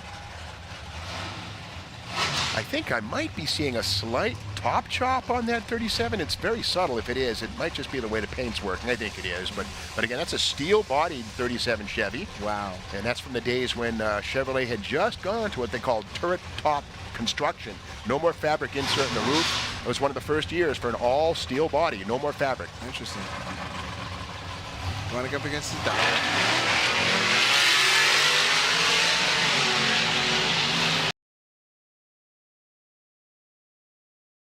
stand corrected as far as ETs. Unfortunately, we don't know what ETs are, and I'm guessing that maybe the drivers do get a time slip at some point at the end of this, but ETs are being recorded, basically. They're being recorded because there will be a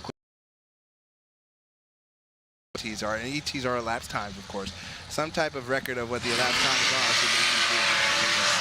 And those digital lights we just saw a second ago right there, that's not a scoreboard. Mile That's markers. actually, yeah, and it's also, I think it's the, it's a predictor of how long it'll take your commute that day. It's very Right. useful. That's not part of our drag strip setup. That's right. Kind of cool little street rod here. Looks like a 29 or so Model A, all done up, fenderless, up against a Chevy Silverado. Probably 6-liter. I see a hole in the front bumper on the Silverado. Silverado is a turbo car. Look at that, just spinning those tires. That's kind of spooky right there. Because, roasting the tires. Yeah, keep going straight. Now the lesson in that is dial it back. The time's down 20 minutes to get downtown. In one of these cars, subtract 15 minutes. Now this is interesting. Here we have a C body, about a 68 or so Plymouth Fury up against a Ford Lightning, SVT Lightning pickup. First-gen Lightning, yeah, yes, those sir. are the 5.8, 351, and that was a big deal. Remember that? Oh man, 351 pickup. That was a cool truck, 351, and it actually, the SVT program, it had, for what it is, it had some handling in it. It was really a cool performance pickup truck. Very, very neat truck. Onboard camera. Not have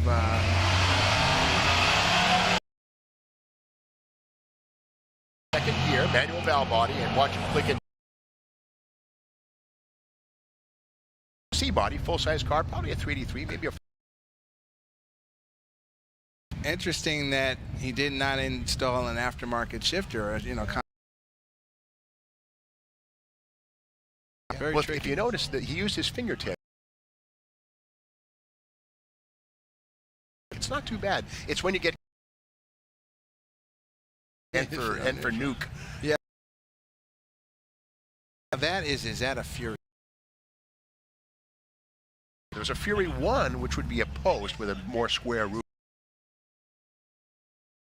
Would be a very important Plymouth, is what they called it back in the day. RS style Camaro. Pretty cool. Looks like a four-wheel drive Silverado in the far lane. Yeah.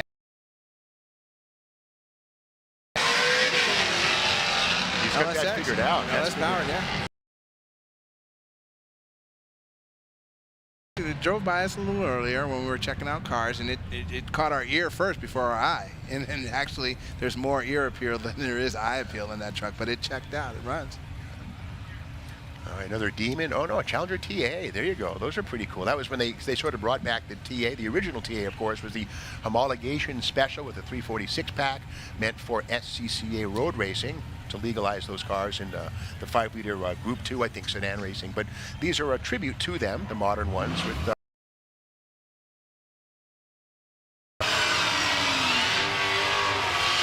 Now, Steve, in the Mopar group, you just threw a lot of letters out there. You have your TA, you have your AAR, you have your RT.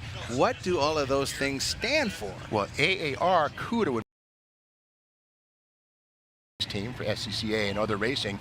The Challenger TA standing for Trans Am, the SCCA's Trans Am series, and then the RT, of course, would be the road and track capable RT Charger Coronet Challenger.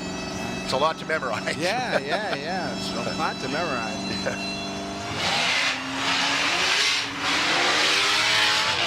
Yeah, Green Demon. Skinny tires up front, and those skinny tires came in the trunk on those cars, not mounted to rubber. It's up to you to put those two things together, because they didn't want people driving around, on wet roads with skinny tires. So it was up to you to put that stuff together. The assumption being, if you knew how to put them together, you knew what not to do in the rain. Exactly, what not to do in the rain. And to add to the alphabet soup, that one had HC on the fender Hellcat. Okay, yeah. Now that's not a factory graphic, but it might be. I don't know. That's cool. If it's not, people listening to this from Dodge are probably going to make it one next week. Yeah. Cool. Got a 68 or 9 Torino GT with a Boss 429 style hood scoop on it. Not sure if there's a Boss under the hood. Probably not. I would guess probably a 514 Ford 385 series. Stick shift, 4-speed car. FE all day with a stick. Okay. I think it's a 427. Okay, yeah. And the 427, of course, is the magical one with cross-bolted mains. Yes. That's the good one. The 428s, 390s, 352s are okay, but again, not the cross-bolted main cars. We have some of our influencers coming to the line for the first time, getting ready to go down the track. You have Tavares in the orange Charger, and Tavares did.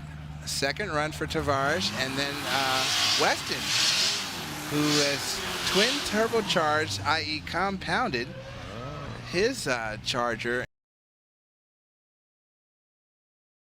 Is, our influencers horsepower at the rear tires, and this is Tavares' second shot at the track, but for Weston, this is his first hit, and it'll be interesting. Boy, I love the Texas steer horns on the front of that. Stolen from the Wagon Slayer team in Hoopty World Championship. They All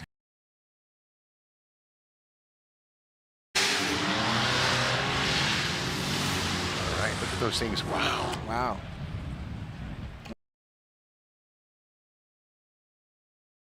Novice drag racers. That looked pretty good, pretty clean. And these are rear-wheel drive cars. You know, a lot of folks think the wide body.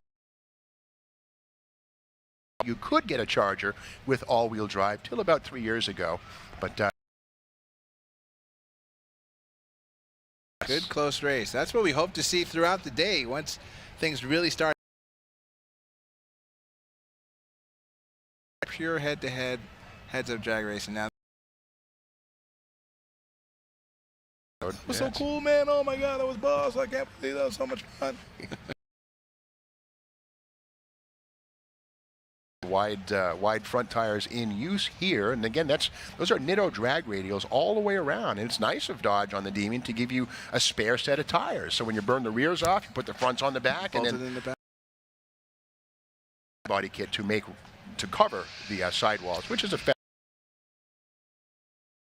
water and up in the sky. But for Nitto drag radial, and again, the top speed on the Demon is only about 160 because of the fact the tires are not speed rated to 200. Only. Only. Right. Only about 160. That's right. And the aesthetics also. I've never ever, even with trucks, been a big fan of what I call stick outs. Yeah. Tires that stick out of the side of anything really are not for me. So. While there's some downtime, let's take a look at the schedule. We have coming up at 4:45, once again, the Hellcat Grudge Racers. The Hellcat Grudge Race gets started, and then at 6, the First Responders Showdown. That should be special. That should be really, really cool to see first responders get a chance to go. A flamethrower and wheel stander exhibition run. So anyone in the stands who has never seen big treat there. Those are two of the on a drag strip, basically. At 6:15, we'll do the opening ceremonies for Roadkill Nights powered by Dodge, and at 7, the top 8 begins, or the top 8 again is a collection of 8 of the quickest big tire and 8 of the quickest small tire competitors out here. Once they get all the ETs, they're going to do some calculations and get. And a winner is eventually crowned. And at 8:30, we will do the top 8 winners awards. I'm taking full advantage of everything there is to do here at Roadkill Nights. You guys aren't ready for this, man. This is from offering in a 5-speed. This is the first in the aftermarket. You said it, man. It's got awesome features. I didn't want to miss this one, man. Yeah. Everything from is package shaped down so it fits up under tunnels. Single mod of the tunnel. Yeah, no floor pan work, not near the tunnel work, and everything is designed for performance, from the guts to the alter. And the synchro. A single friction surface. Now you've got a modern multi on the inside for extreme bite, extreme durability, and 7,500 RPM shifts all day. Bearings on the in shafts. I mean, this thing is ready to go pound and hound the guy in the next. The brand new 5-speed. Woo, it is sweet. Oh, I'm fired up on this. Newman, and I spent years feeding deer and most recently some elk. The thing that I've settled on after trying a whole bunch of different products is Westbrook store or local farm store. Just ask for it by name. Can't take it back once it's been set in motion.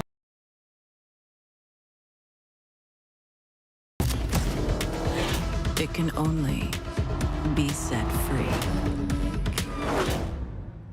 You guys ready? Are you ready? Let's do this. Comes to busting myths. Join Tori Power and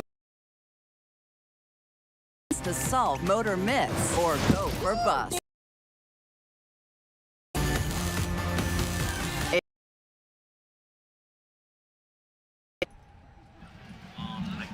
I think we're better.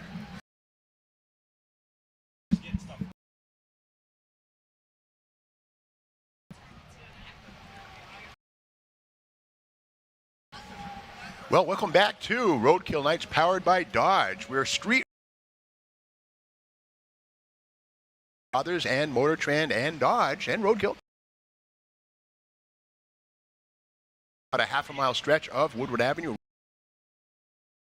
Some safe. Tell them don't go to jail, so everything. Host of Roadkill's Junkyard Gold and Steve Mignotti's Supermodels, and KJ. We're now 3 episodes in on the MotorTrend app. Download the MotorTrend app and check it out. It's really Alex Taylor, who is one of the competitors in Hoopty World Championship. Really, really cool to get the feedback directly, like, hey, we love the show, we're enjoying it. 3 more episodes left. Online, down. You enjoy it. We really have.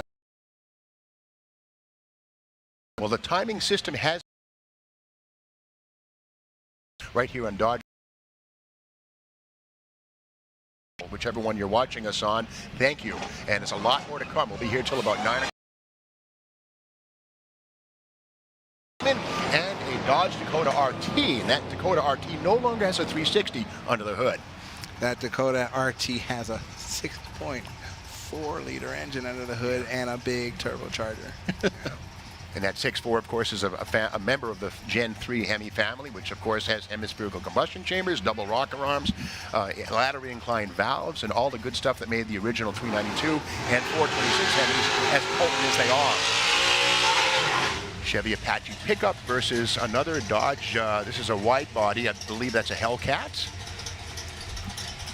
The Apache trim level, I'm going to guess that's what it was a trim. The Apache trim level, Chevy had a couple of different named. Yeah, there was a Cameo, and of course one of our influences, the throttle. This is a Hellcat wide body coming up. Gotta love that hood scoop on that, reminiscent of the 1972 Cuda 340, the double humps. For people keeping score, the throttle team is out of San Diego, California, and they've taken the simple route with their modifications. We've been talking about what the influencers have done with the Chargers and the Challengers that they received, and some really got extensive with the modifications. These guys took the simple route and just did it with bolt-ons, you know, tried and true in a sense, bolt-ons, and kind of see how efficiency might do against, you know, the major horsepower and that type of thing. So it'd be interesting to see how that plays out for them later on in the eliminations. You know, one detail a lot of folks will do is on a Hellcat, you put a Demon blower on it, you go from 11.5 to 14.6 psi, and that's a bolt-on. But going back old school, we got a great 40 two-door post. Love for a race on the lightweights. That's a cool car. Is look at that. The TRX is the TRX again. The TRX and the CTSV, if you can get it together, throttle, and it's going to take off pretty much. Heat soaking the supercharger. It doesn't take a lot to get some ice bags and everything and kind of put them around the plenum area to cool things down. You don't want to put it directly on top of the hat because that might cause things to, the heat cycling cause the blower to lock up, but that's a whole nother deal. But it's just efficient, it's just repeatable, and it's something that you can get in and clearly have some fun with going on a drag strip, and then of course take it off road and go banzai. Now Chevy o'clock right now, Monte Carlo versus Nova. Up and down. Nova is clearly a more serious drag. And again, these are time trials right now, not. So it's not the end of the day if you don't win this. Are dialed in for the eliminations. For eliminations, yes. And you're seeing the time shorten up. Monte Carlo is an interesting car. That was based on the Chevelle chassis, and these were available in 1970 through 72 in that configuration. Aftermarket shifter. And these ride on basically a Chevelle frame with another 3 inches of wheelbase, and all of that ahead of the windshield. Look at that weight transfer in that Mustang. That's beautiful. Nose comes up. Okay, shifting in the drive. Yeah. I did get a big tachometer hanging off the A-pillar.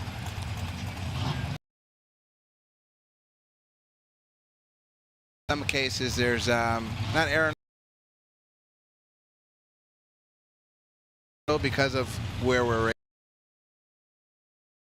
Get 2 really fast cars to make a 10-second car. Flying, yeah. It's all relative. Absolutely. Here comes that Canadian Chevy Nova.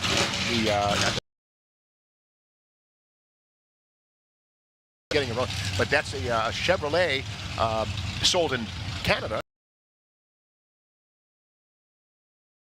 Michigan, not too far from here. That's up the highway, yeah. Oh, that's Buick. Excuse me. Yeah, Lansing, Michigan is Oldsmobile. Lansing. That's up the highway too. Yeah, hold your emails. That's right. Yeah, Flint, Michigan, the home of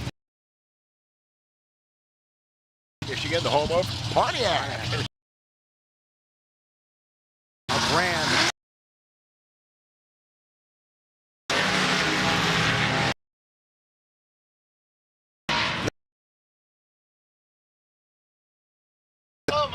What's happening? Hey,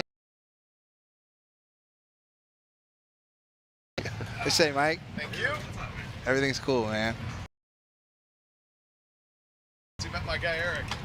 Yes. Yeah, cool. I definitely did, and get some time to chat with him a little bit later. But it was good to just finally meet and everything too. So it's very, very awesome. I got it. Look at this, man. You know, I don't have. First of all, 2 friends for a and in the space are superstars. And the cats that are, this is you. How does that feel? This whole thing actually swab from our company. Had done the shootout at the, what do you call it? Astrodome, not Astrodome. Silverdome. The Silverdome. What can we do to make this bigger and better? We're going to make that happen. No, can this To, I guess, year number 6. Wow. Yeah. And that's Tim Knisk, former 5-liter drag. So I met Mr. Kniskis to me. I can't hear the rest of you. Oh. Oh. Are you plugged in? Audio? Ah. Well, mics are. All right. Yeah, we get Mike fit. Here, I got to say, hey, it's an amazing thing. Although 20, I hear people say, "What happened?" Nothing. Started being built at midnight, and they were gone by midnight.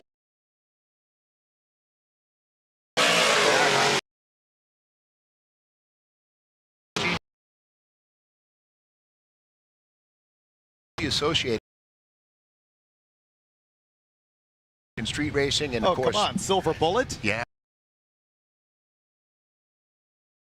7 GTX, the Silver Bullet. The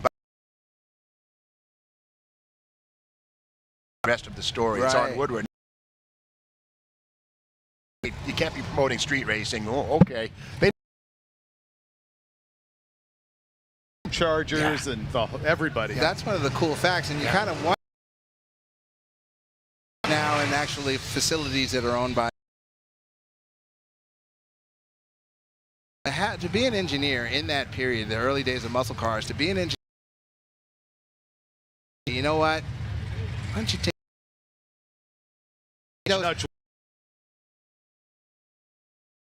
petty cash?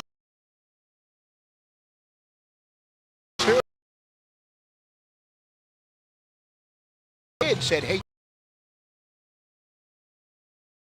wow. Maybe the Kniskis of 90 pounds was, well, we have to go to Daytona and win that. Went 1, 2, 3, 4, I think it was at Daytona, and again, it street racing right here on Woodward Avenue. Well, at 500, but they showed a super stock nationals that year before the drag racing from the beginning. As was that car on? Well, no. Who was that?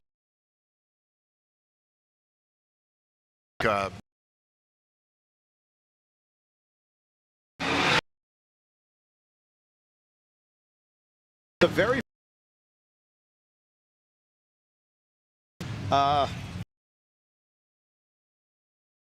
small event out in, and could it have been out? Yeah. Chrysler and was out drag racing this stuff. By Dodge. Both of you have actually raced on. You had Blasphemy out here, didn't you? As well. Stands right now watching this happen. What does it feel like to race on this motorway? I think I've won 2 rounds of. Not a race, not a celebrity shootout, nothing. 2 rounds of racing, and I've bumped that wall over there in his car. So, yep. Yeah. Wow. The thing is, so we went head-to-head with Blasphemy in my Super Beat twice. So his 8-second car, my 10-second car, and I won twice, and it's all about the traction. Because, well, and you missing a shift. Because it is crazy out here, which is why when we get to our influencer shootout, the Hellcat shootout later in the day, that is going to be all about who can make it hook up. It's going to be interesting because all those cars, these are brand new Hellcats that have been modified. They're all above 1,000 horsepower. And one thing too, Mike Finnegan, you're shifting a manual transmission in your Blasphemy, going 8 banging gears. That's amazing. Yeah, braking gears. With a Rocket Hemi. gears. With a Hemi. Yeah, supercharged. Blown Hemi. I have broken so many gears in that car. In fact, when he and I raced, What transmission's in that? When he and I lined up here, it had a Tremec T56 that was totally happy in that car. Tough tranny, but you got 1,000. It was fine until I put a supercharger on the Hemi, and then that trans was, which is totally stock, was totally unhappy about it. And so by the time we got here to race, it was worn out. And now it has a G-Force GF5R, which is a clutch-assisted 5-speed. You're still shifting it. But you don't really need the clutch once you leave the starter. Get it on the chip and pull the handle. Yeah, that's it. Yeah, which I can't do that either in that car. He keeps hitting the clutch pedal. Get it on the chip and pull the handle. The instinct Get it on the chip and pull that handle, dude. It's going to make awful noises. No. Gargantuan noises, but it'll go in gear. My car will not do it. The only way to shift my car is to blip the throttle and pull the next gear. It will not come out. Send it back and have it fixed. They have. They have. That thing...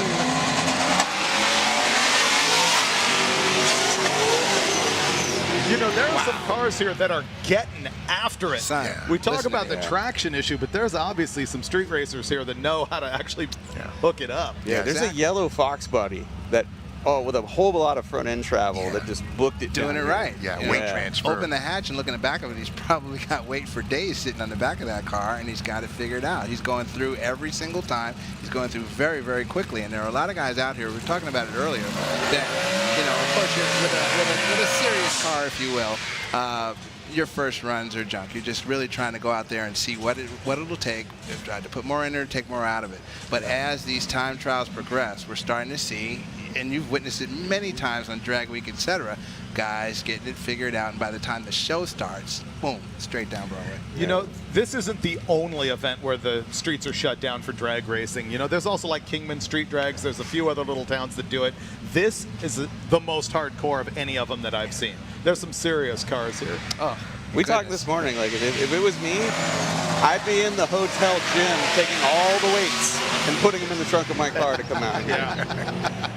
You know, we've talked with Dodge also about doing another Roadkill Nights event out west, and there's nothing going on with that right now, but I've suggested places like Van Nuys Boulevard. Oh, dude, forget it. I've suggested the Strip in Las Vegas. Could you imagine that? We're going on board. I just got word. We're going on board with 2 cameras, 1 in each car. So this should be interesting to see. Just different driver reactions. Watch the Jumbotron closely. Very closely, ladies and gentlemen, because this is going to be a treat to see 2 drivers go after it and see if there's any. See what the differences are in driving styles. Not if there's going to be, there definitely will be some. So that's going to be interesting to watch. This El Camino on the left-hand lane is a veteran of our Drag Week event and actually won our Spirit of Drag Week. Oh, right on. Because that car caught on fire and they got it together and they finished the event. That is like the most special award at Drag Week to me. Notice the 5-point harness. Safety sensor port. I mean, you can actually see when the tire spins. Look at him steer the car. Yeah, look at that. Oh, yeah, he's all crossed up. Yeah, he's driving it. Is the chute coming out? Okay, all right. Very, very, very cool. Spirit of Drag Week winner. That's winning Drag Week, man. If you know, that means you are all in throughout the deal, man. And people, your peers recognize that. It makes it very, very special. Yeah. You know, the one thing I keep pinching myself over is the fact that here we are in 2021, and we have Hemi cars again. You know, back in the 80s, I was like, 20 years old. I was born in '64, and I remember thinking of the Fox Mustang with 225 horsepower, Charger 2.2. I said, we'd never see a Hemi again, and here they are. What do you think made it happen? Baby Boomers Part 2, or what do you think? Why is it? The technology to make horsepower while still meeting emission standards and mileage standards. It's simply technology. Technology has gotten us here. So the car that we're looking at here in the far lane, what are you pointing at, Mike Finnegan? The S10 with the turbo above the roof. Oh, yeah, that's fun. Yeah. In the return lane, you can see him in the background of the live feed. Meanwhile, this 53 Chevy right here is an 8-second car powered by a Turbo LS-based engine, also a Hot Rod Magazine Drag Week survivor. There are a lot of them out here. Yeah. A lot of them, and actually cars that I remember from when I did Hot Rod Magazine Drag Week years and years ago. It just perpetuates. They just keep coming back for more, and it's really, really cool. Here comes a couple of Hellcats right now. Yeah, and the Hellcat's just an amazing thing. I remember it was Chrysler at Carlisle about 5 years ago when they announced it. There was going to be 707 horsepower. Yeah, both of influencers. These are influencers here. You have the Throttle team and Tavares. Tavares is in the Charger, and then in the Challenger, the Throttle guys from San Diego. So I've only seen one hit by the Throttle guys, but it didn't hook. This looks better. So what's interesting is Tavares in the orange car is basically stock, is my understanding, and you can see he just outran the guys from Throttle, who have got 1,000+ horsepower at the rear tire. So once again, this is going to be about traction and reaction time. If you saw him snoozing at the flag down there, it's true. If you can't use the power, why have it? So thank you guys, Roadkill, Freiberger, and Finnegan. Thank you for being here. You got someplace to go now. Superstars right here. Man. We can hang out with you guys all day. Exactly. Exactly. All right, well, thanks again. The guys who made this happen. I mean, Roadkill right here. So thanks for being here, guys. Cool. Thank you. Thanks very much. Ooh, here comes Brian Goldstone in the AMC. Yes. Oh, man, I can't believe we have to walk Exactly. away. Your cue to leave wasn't received. No, it was not received. All right, see you guys later. Roadkill Nights. See you. Thanks, Sean. Thank you, guys. Thank you. See ya. Yeah, here we go with the AMC Javelin, second generation. Again, not AMC powered. Some guys are going to frown on that. And I mean, people like Wally Booth used to get AMC engines to run real hard back in Pro Stack back in the 70s. And they certainly are capable of fighting. And in fact, Indy Cylinder Head does make AMC cylinder heads if you really want to go for it. Build yourself a 401 or a 438 or whatever you want. But there's a Chevy engine in that Javelin today, as there is in the Nova. In the Nova, yes. And they're very fast.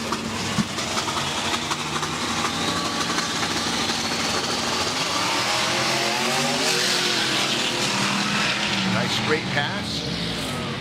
Okay. Now with the Javelin, if you notice, farther down track, it started to lose shape a little bit. You know, power is progressive. That's managed progressively with these turbo cars as well. You know, it's a boost controller basically, and as they move farther down, they're building increasing boost. Yeah. Well, we're going to go to commercial. Be sure to come on back to Roadkill Nights powered by Dodge.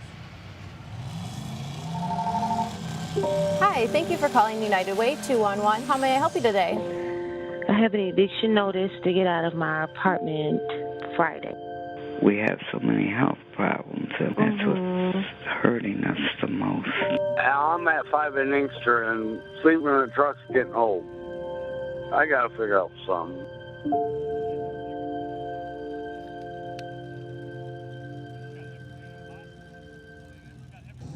Hey, I'm NASCAR driver Ryan Newman, and I spent years feeding deer and most recently some elk. The thing that I've settled on after trying a whole bunch of different products is Westbrook Monster Mix by Jobs. You can find it at your local True Value store or local farm store. Just ask for it by name. Ricky Bobby, today the road is your classroom. Now, let's go borrow a boat and make some bad decisions. Time to go incognito.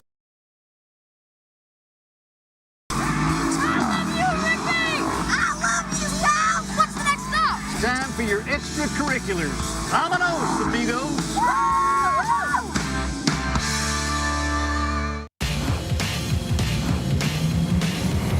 I'm Kevin Hart. 2 years ago, I bought my guys classic cars.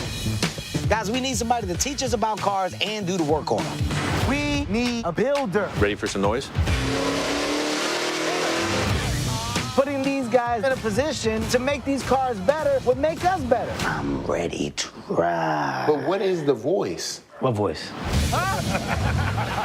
Kevin Hart's Muscle Car.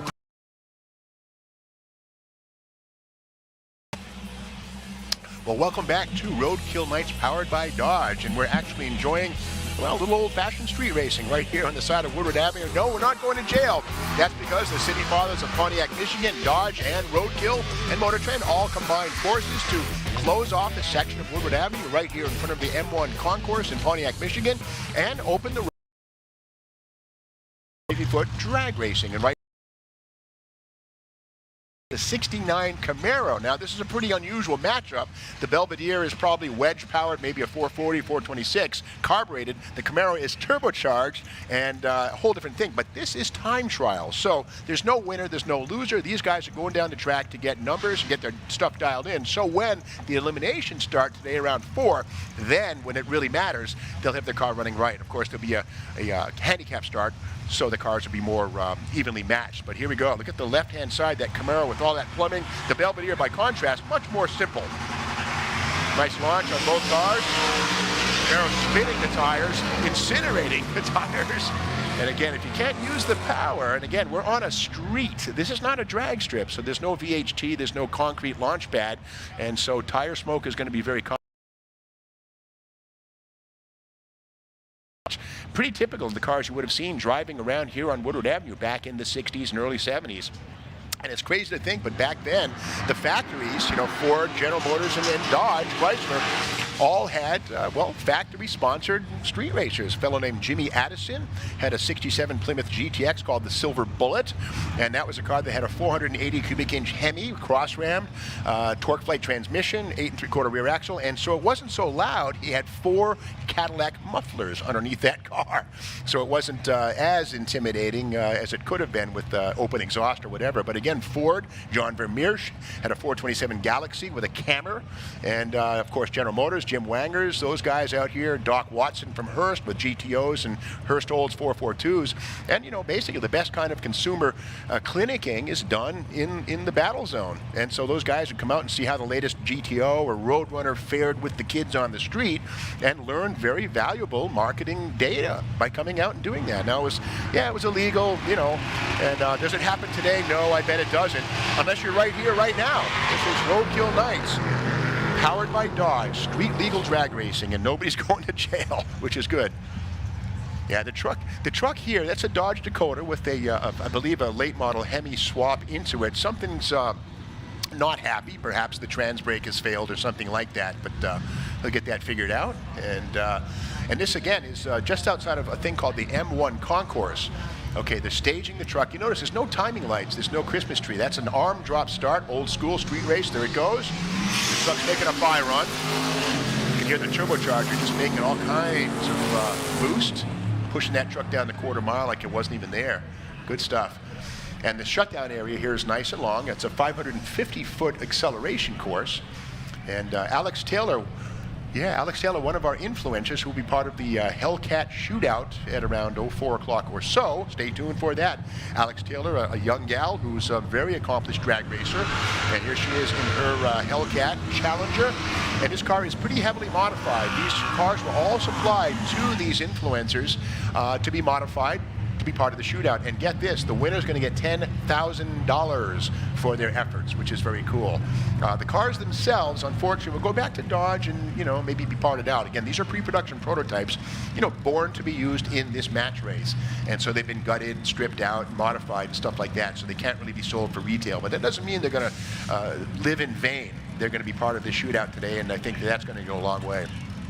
The streams that you see, those steam things, these are not steam engines. That's actually nitrous purging, so that the shot of nitrous going into the engine is dense and full. Look at that Mustang weight transfer. That's amazing. The nose of that car is up high.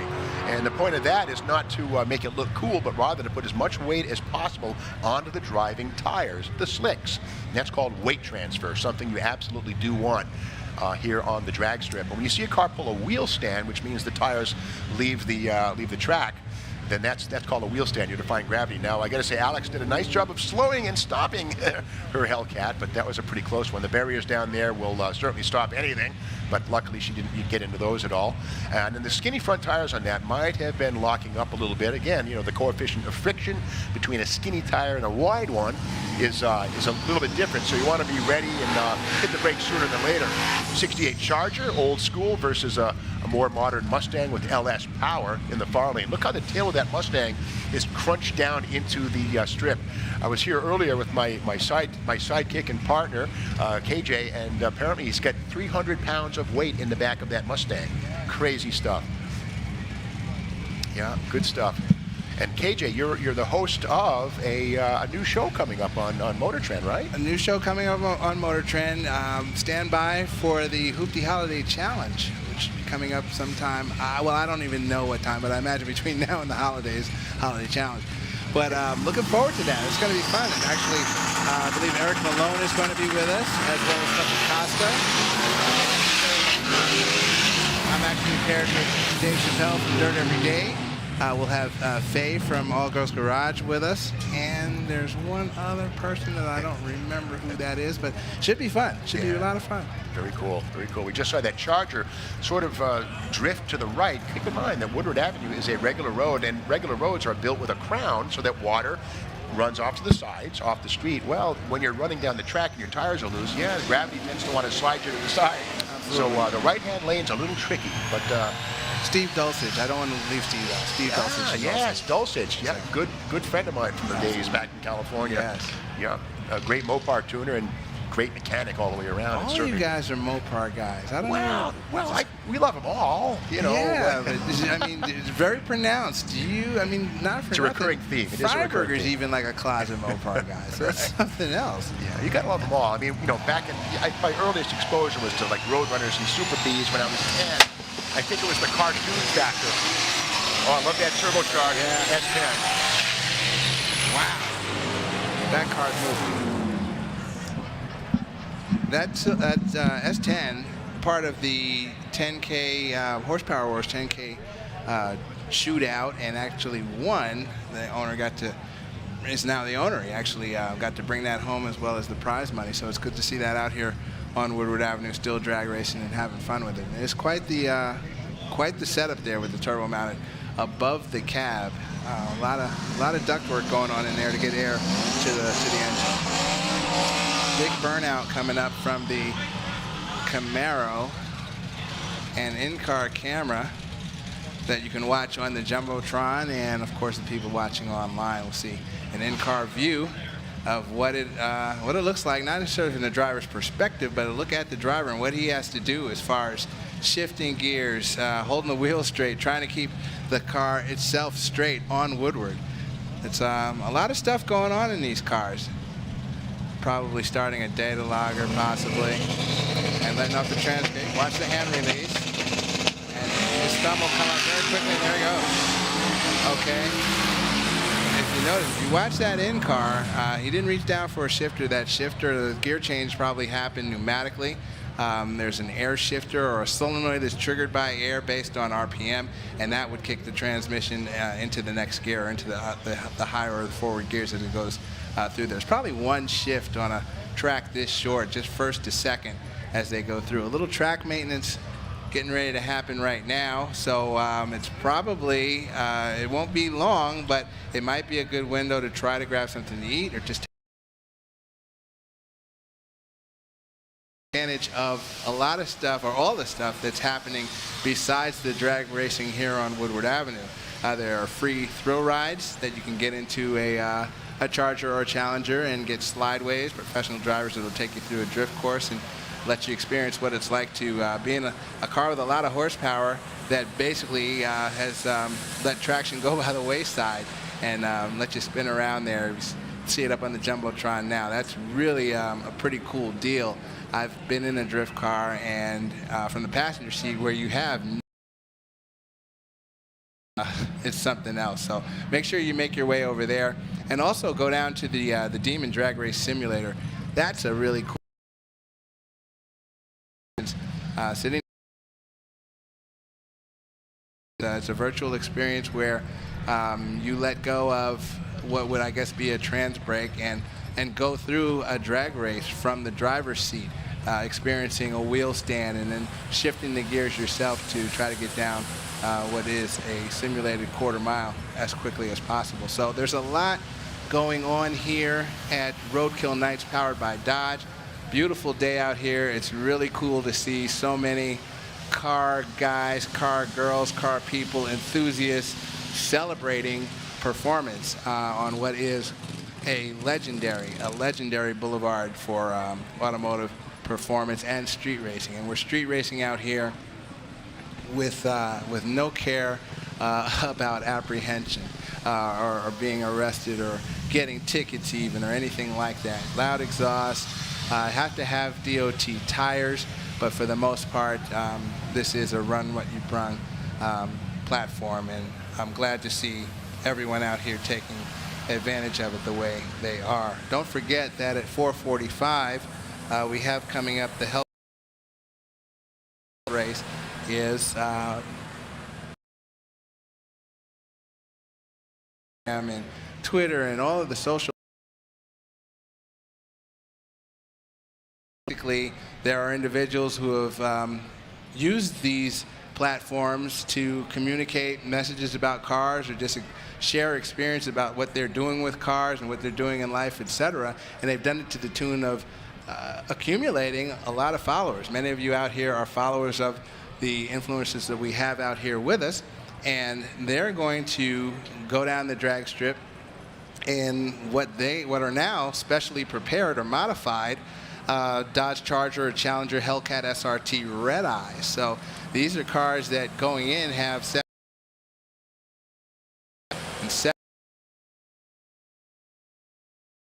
been modified and now have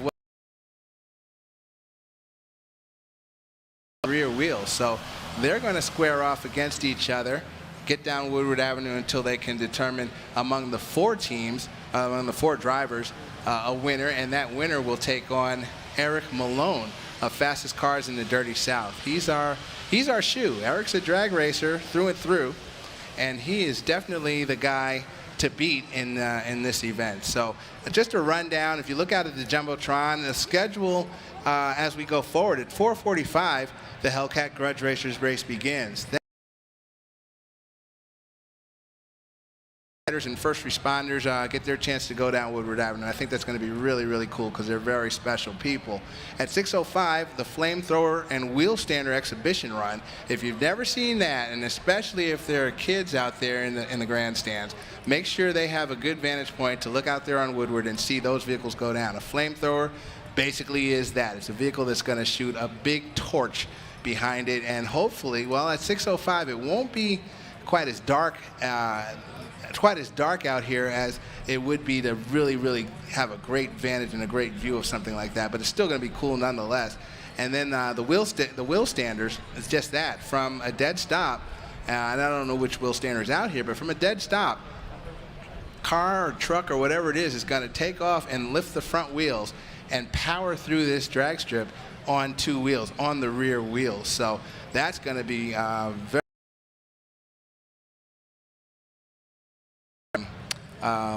Bill Maverick Golden.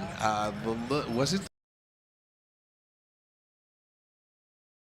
wheel standard that was a Dodge? And then Hemi Under Glass, of course, another Chrysler-based wheel standard that, I mean, just does amazing things. And they don't do it at a slow pace. They go through on 2 wheels very, very quickly. So that's really something to see. Ceremony. So while this has been going on now for a few hours, we actually 6:15 p.m. So hopefully everybody's in their seats and will be prepared to check out a really cool evening of racing. That begins 8 big tire and 8 small. Elapsed times have been collected and they will be calculated to determine in each group, big tire and small tire, who the quickest 8 competitors are. And then they will be laddered, and laddered mean paired against each other to go through the drag strip and eventually try to win this thing. So that's coming up at 8:30, the top 8 shootout. We'll finish things up around 9 o'clock, or actually 8 o'clock. I'm sorry, at 8:30, the awards program. I'm sorry, at 8:30, the awards program for the top 8 shootout, and then finish things up around 9 o'clock. So stand by for a really, really, really cool day of drag racing on Woodward Avenue. The Challenger, and then the old Dodge. That old Dodge there has a basically a 5.7 liter drivetrain in it. It's got the 5.7 liter Hemi engine under the hood and transmission, automatic transmission, and it's basically a cool driver going down Woodward here in drag form. But the owner, I spoke with him a little bit, said he just drives it around and enjoys the family with it, etc. Here's a cool car, the police car, cop car. Again, Dodge. Cars, 2 Dodges. The Coronet, and then the Roadrunner. It's a Plymouth Roadrunner. And the Roadrunner is actually a 4-speed car. So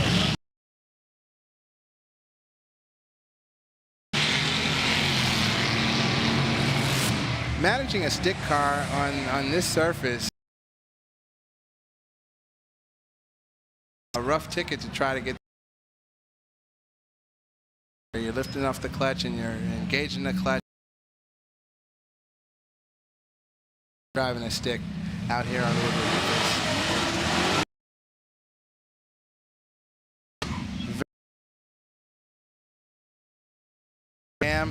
I'm sorry. Pontiac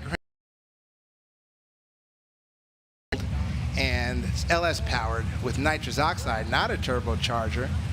Veteran of several Hot Rod Magazine Drag Week events, I believe did the Rocky Mountain Race Week as well, and then a super clean, that's a Chevelle.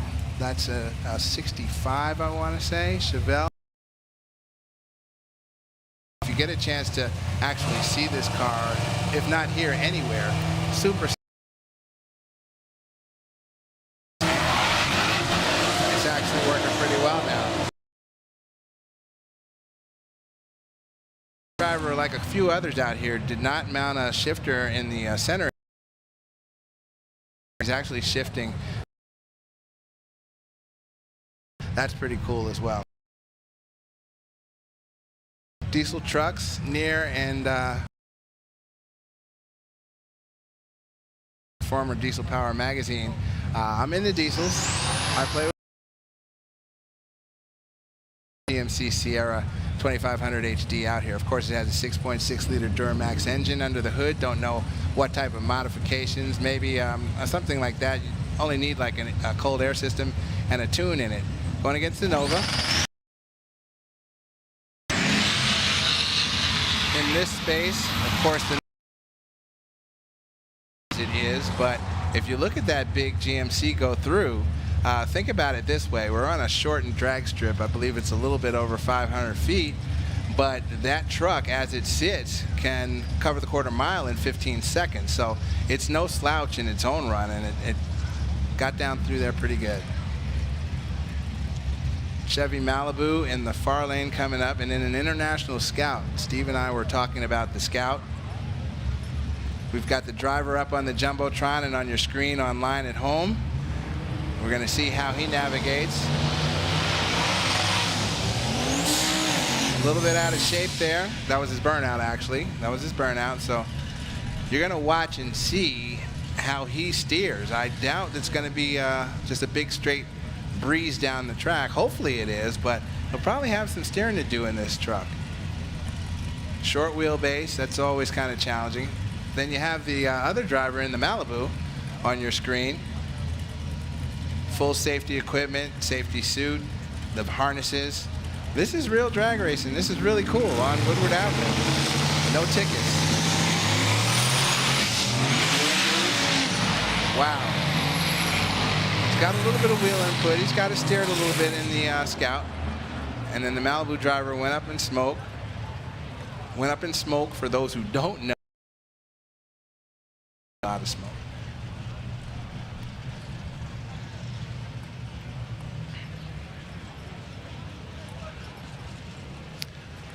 All right, we've got Christy with Tim Kaniskis from Dodge on deck. Christy, are you there? What's going on?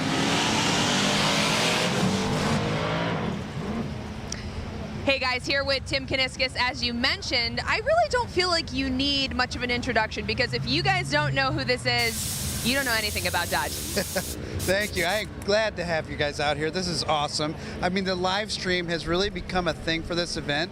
We get 50,000 people here, but you know what? Not everybody can make it out. So the ability to do this live stream with you guys is awesome. Last year we had well over not last year, unfortunately, the year before that, we had well over 2 million people tune in. I think we're going to blow that out of the water this year. Ooh, I love it. Okay, so this event has become not only iconic in Detroit, but iconic for Dodge. We've got street legal drag racing. This event has been kind of like a brainchild for you. Yeah, you know what? This is our party. This is the thing we do every year. This is our Super Bowl. We dreamed this up 7 years ago. We thought it was crazy. We went out to the Pontiac Silverdome just into an abandoned parking lot. We announced it a week before and 10,000 people showed up and we're like, oh, we're on to something here. People want to do this. And then when we said, hey, we're going to shut down Woodward and let people go and do a bucket list item that they probably thought they'd never be able to do and street race on Woodward. It's just been growing every year since. This event has not only been an awesome platform for Mopar enthusiasts, drag racing enthusiasts, but it's also been a great chance for the Dodge brand to showcase their new product lineup and for you to showcase the Chargers, the Challengers, the Demon, everything on this same event. Absolutely. We showcase our products, but I think even more important than that, we showcase who we are, what our personality is, and what our brand is all about. People have asked me many times, they're like, why is this open to everybody? Why is this open to Chevy, Ford, everybody? We're like, because we don't discriminate. We're all about power, we're all about performance, and we want everybody to come in. We look at this as we're a brotherhood of muscle. No matter what you're into, we want you to know we're into it too. Come join us. So let's talk a minute about the Dodge brand. You guys, I see some T-shirts, I see some new logo branding, some changes on the horizon for Dodge. Yeah, it's funny. So we had our EV day back in July, and we had a teaser out there of a car that we want to bring out in the future. And we said that we're bringing an electrified muscle car in 2024, and we showed a logo on that car, which was the Heritage Fratzog logo. And we never intended to tell people if forgot, to be honest with you, we have the logo. And I'm like, I can no longer deny it. Now I got to say, yep. Forward. So, and I think it fits perfectly because it kind of looks flux capacitor, if you remember that. It sure does. I love the complete and you're like, I don't even know that marketing was putting the logo out. We love it that much. Well, we talked about it, but I don't remember actually deciding to do it. But once it was here, we're like, well, now we got to go with it. All right, one change for this year we got to talk about before I let you go. We've got the Hellcat Grudge Racing going on with some car influencers, social media influencers, a little bit different this year. I'm pretty pumped about that. Yeah, every year. This is the 6th year. So every year we're thinking, how do we do something new, something fresh? How do we do something that, if you've maybe been all 6 years, how do we give you something new to see? And then we said, you know what? We're the exact same as everybody watching this, exact same as everybody that's in this industry and excited about cars, is we watch the TV shows. We watch your show, and we watch these cars being built and modified, and we say, is that legit, or is that edited for TV to pull some punches? And then we watch the online stuff, and we say, hey, is that clickbait, or is that legit? So we're like, you know what, let's help find out. So we gave out 5 Hellcats, 1 to a TV guy, Eric Malone, fastest cars in the Dirty South. He's representing the TV side. And then 4 online influencers, all got the same car, and they got $10,000 in cash, and we gave them no rules. We said, this is street racing. Street racing, who's the fastest. And I'll tell you, it's not going to be the most horsepower. It's going to be who can pedal that car the best on this track. All right, looking forward to it. Tim, a pleasure to speak with you as always. Thanks for your time again. Thank you. Tim Kuniskis, let me get it right, the head of Dodge, and actually David Freiberger was up here calling him Kuniskis. He's Mr. Kuniskis to me. Very, very good interview, and I hope everybody was paying attention because he led on to something that might be going on just a few years from now in 2024. So that's going to be exciting to see what goes down that way. Got another pair out here, Ford versus Mopar. Looks like the Dodge gets the edge on this one. Things moving along in this time trial period. Time trial period will run until roughly 4 o'clock, the open drag race qualifying, until about 4 o'clock, and stand by. The influencers that Tim and Chrissy talked about are going to come to the line and try to see who's best. So that should be really exciting. Another pair of Dodges on the line now. It's really great to see such a large representation of the that's really cool. The 4-door cars, because I guess when you think you can't sneeze at that. You have that wheelbase and you have weight transfer, you know, power, especially if you have something hot under the hood. So it's going to be really interesting to see it just in that space in the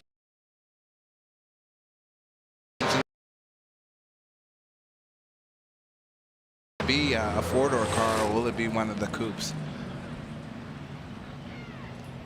Rolling. I guess slowing up just a little bit. Racers might have the data that they need, or they might have actually closed the lanes by now and saying maybe no more. No, we have plenty of time left. Racers might just be saying, look, I've got what I need, and at the monitor that I have here, and I don't see a lot of proverbial wrenching going on. A lot of people go. I believe it maxed out somewhere around 150 cars that are here competing. So given 150 cars and how many times you can go through, again, I would personally take full advantage of. Very cool. Going through.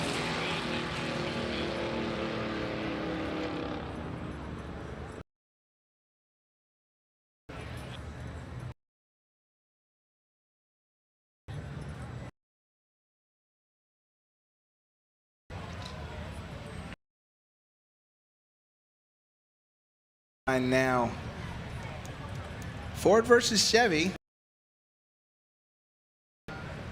This is the ultimate in some any drag strip. Woodward Avenue, and we have an in-car shot, a look at the driver of the Camaro. But when Ford versus Chevy comes to the line on the streets, it's one of the major manufacturer wars out there, and it's one of those deals where on any given day, Ford can get it together. The Ford has the edge. That Corvette Mustang definitely had the edge in this instance. Every manufacturer out here, there's Dodge fans, Chevy fans, Ford Buick fans, and Oldsmobile fans, you know. Any one of those.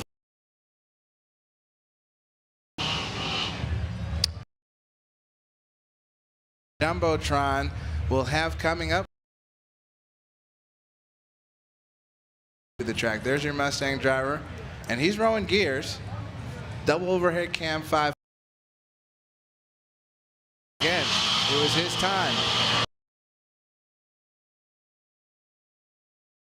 Glued to the Jumbotron, there's the Camaro going through. He's not heavy-handed, he's not heavy-fisted with the steering wheel. He's being... Cars go through with the back tires hazing a little bit. There's a little bit of wheel spin.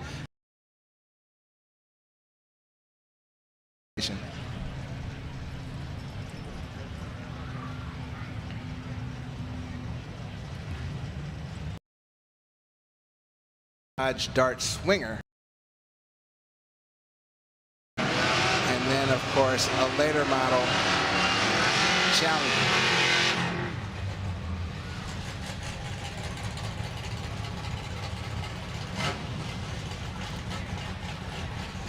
Jason Ruckert is the hero right now. He's our starter. Look at him holding up that Challenger there. Jason, we should have some type of a meter, like almost like a pedometer, but something for his arms to see how many times his arms flap between when we started this and 9 p.m. tonight. Probably somewhere close to several million.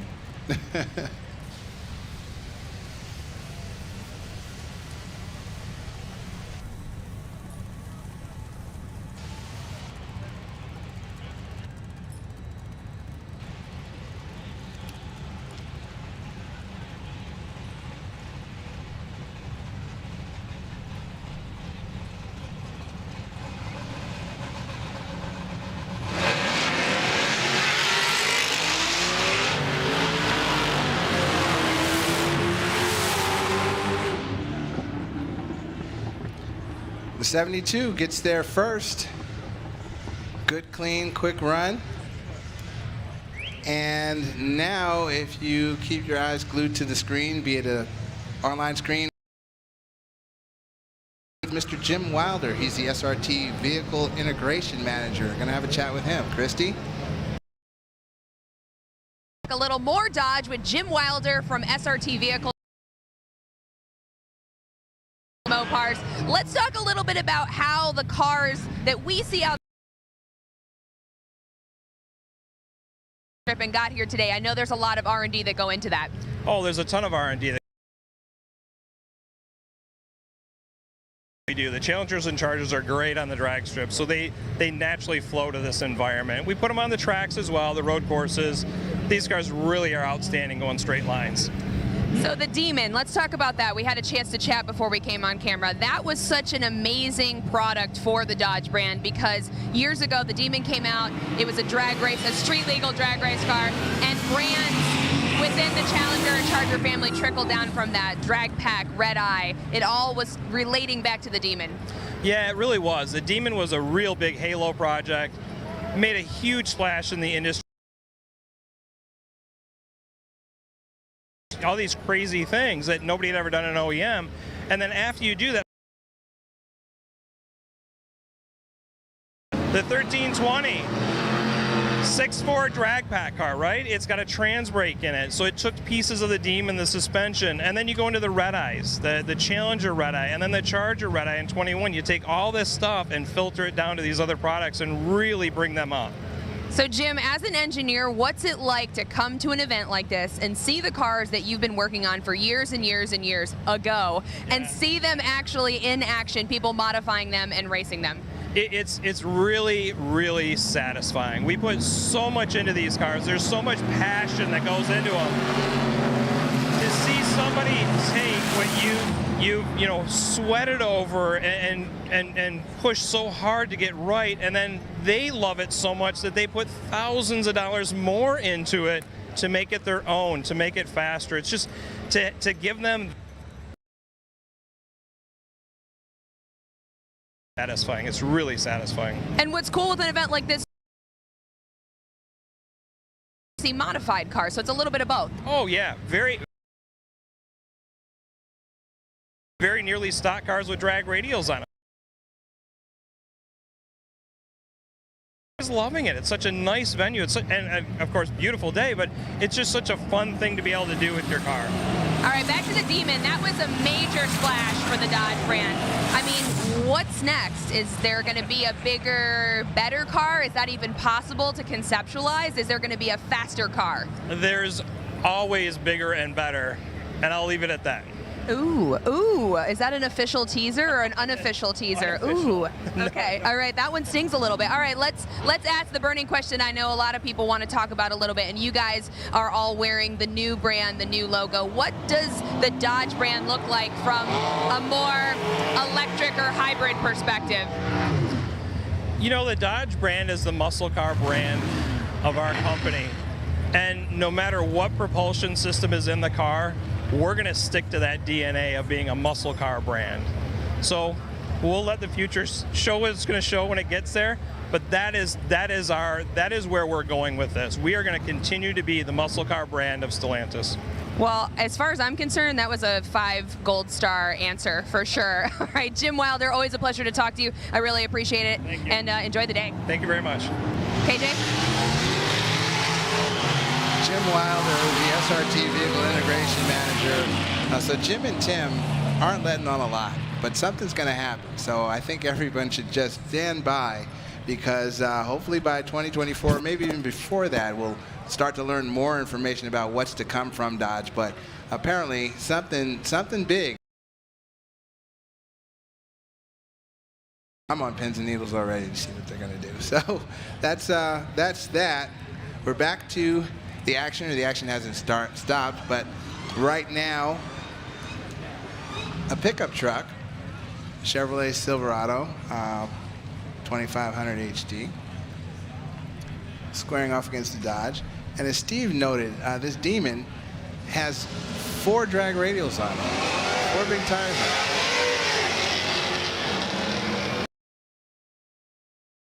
Problem navigating, a little bit of a traction issue.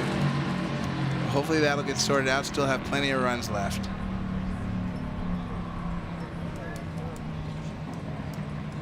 That's cool to see a truck go through as well. It's not always about the cars, actually. Performance can be gleaned from anything with an engine.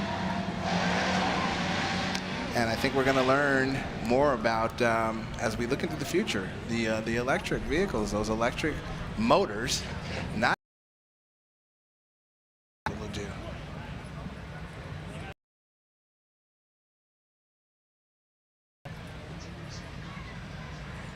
Little pickup truck, the Dakota. The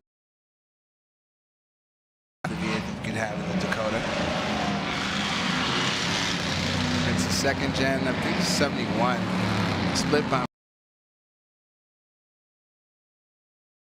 which now 71, 72. That's very much considered an old school car at this point. Old school was your 60s and your 50s for the longest time, and now the 70s, you know, as far as the cool kids are concerned, that's very old school.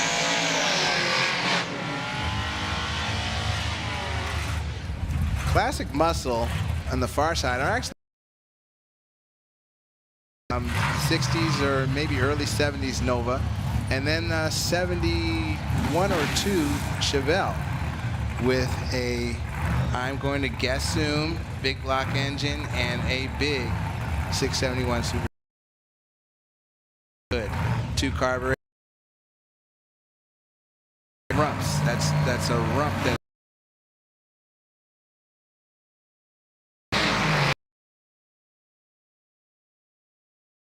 all the way through the length of the track. It's not necessarily, there's no traction in that powerful as we're seeing.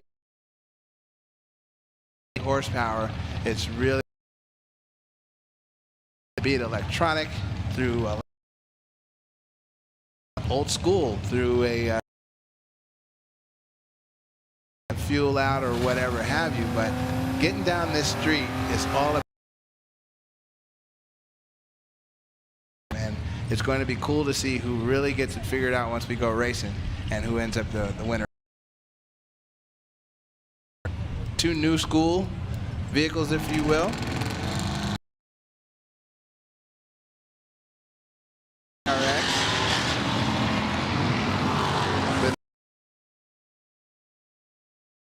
Through.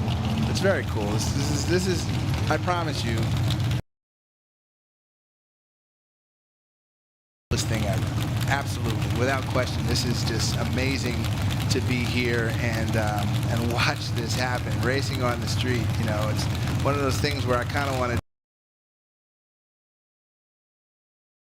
check myself and say, there's no worry about police doing anything to anyone here. It's a beautiful thing. It's a beautiful, beautiful thing. Chevrolet Apache pickup in the far lane, and as my colleague, co-host Steve Magnac in the near lane is what's hence the grill that probably looks a little unfamiliar to a lot of people out there that know Chevy 2s and Novas.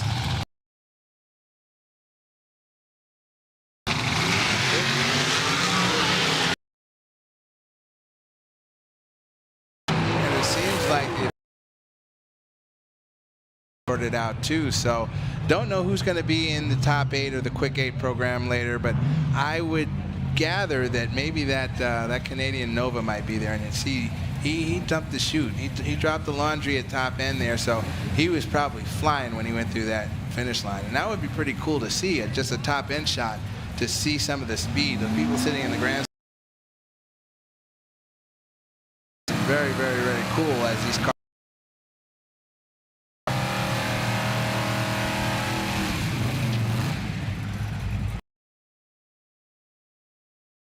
Chevrolet Monte Carlos.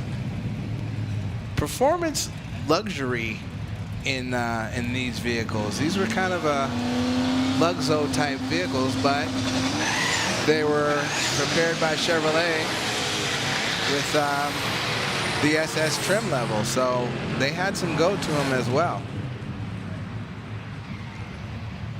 They were in a competition, or they competed basically with the but the prime performance vehicle was its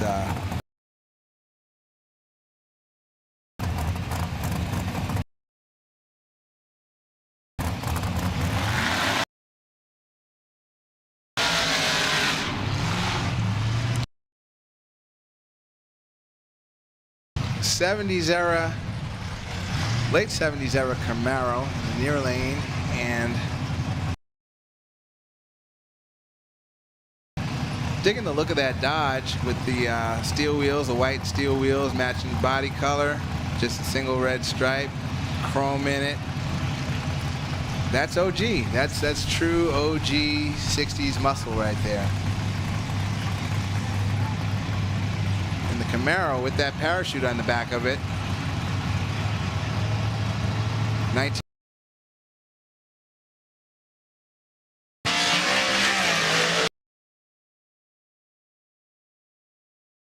the tires, an in-car that would have been pretty cool to see, because the driver, you have pedal modulation or accelerator, the throttle pedal modulation, as well as steering input. You got to be very, very light on the wheel. You can't saw that wheel when you have the back tires hazing like that.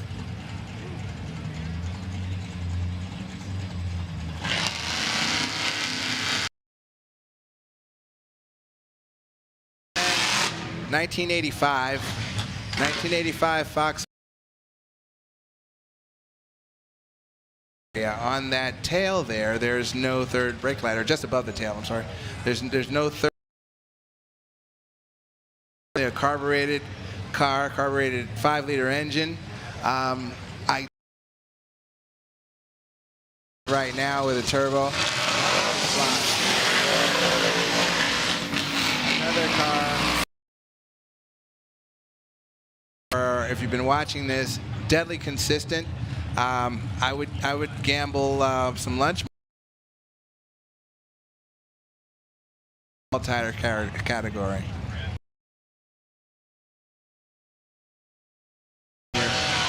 Going rounds.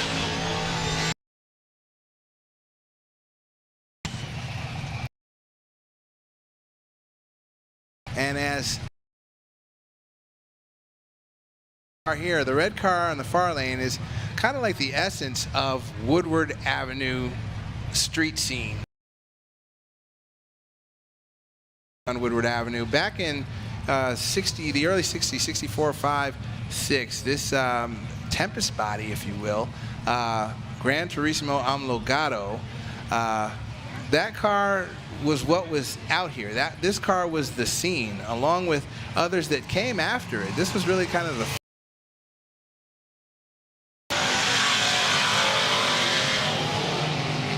And actually, this is the first time we've seen today him blaze tires that hard. So that tells me that he made 2 passes and thought that, hey, you know what, I might be able to push the envelope a little bit more, and sauced it up a bit, and that's the result. Major tire spin. So go back.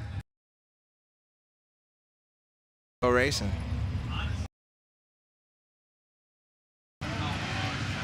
'73 or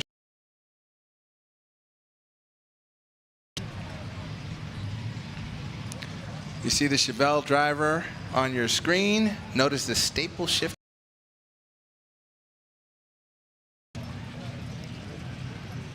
Michigan Wolverine. Got a Cobra Jet sticker on his helmet. Okay. But that's cool. Look at that. And he's basically got it in drive. He stuck the transmission or positioned thing. Second, hold the wheel. That's pretty cool. Cobra Jet. And he's driving at home. Left the Ford at home.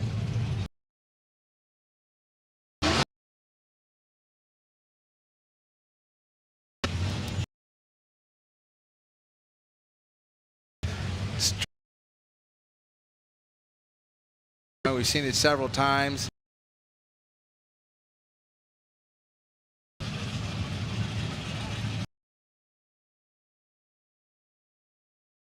As far as terminal, changed actually, but quick is the 5 seconds, 6 seconds. Your ET is the quick.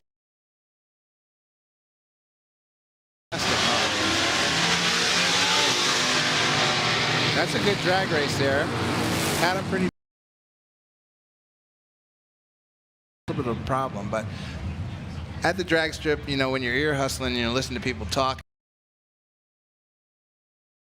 but they're actually referring to an 8 mile, quarter mile. Silver Week veteran, really cool car. Several years back, Hot Rod presented the 50. And we're on board with that car now. He's rowing us.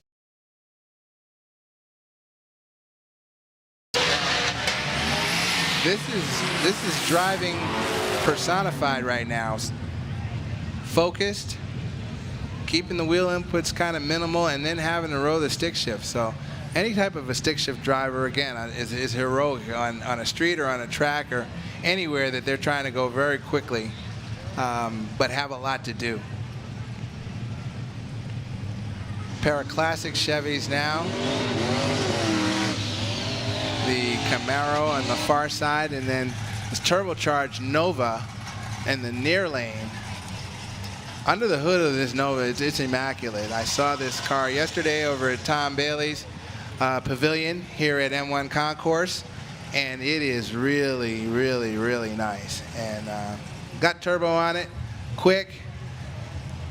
One of the, I guess you could say, higher tiered fast street cars that does like a drag week or but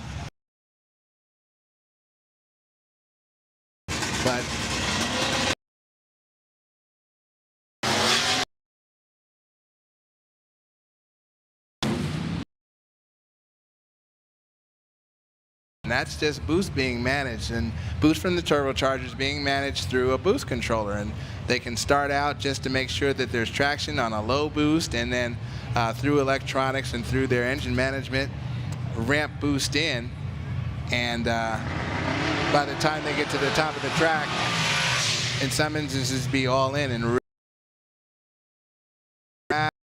And personally, I've known Joe for many years. Joe's from Colorado, and Joe and I raced together years ago in the PSCA, the Pacific Streetcar Association. It was a California-based sanction, and that's where I met Joe many years ago. And Joe has campaigned that 56 since about, I've known him for a long time, and I met him, I guess, around 2000. Oh, no, in the later 90s or early 2000s, and he's had that car the whole time. So it's been cool to see that progress from a 10-second car to what now is an easy 7-second car in the quarter mile and capable of driving drag week distances. As these things go, you have Joe Barry, you have the AMC here. These are the Nova Prior. You have your heavier hitters right now. These are street cars on somewhat on the edge. They're a little more needy than, say, your Challenger or your Charger that you just gas up and go, or maybe play with a program or something like that here or there. These cars need attention after their run. But still, even with the attention that they need, their ability to come back and do this over and over and then leave the property and in some instances drive home. That's pretty cool. Very cool. Going up against a white Fox Mustang. Jason staging him up. Building boost and they arm down. That's a great shot there.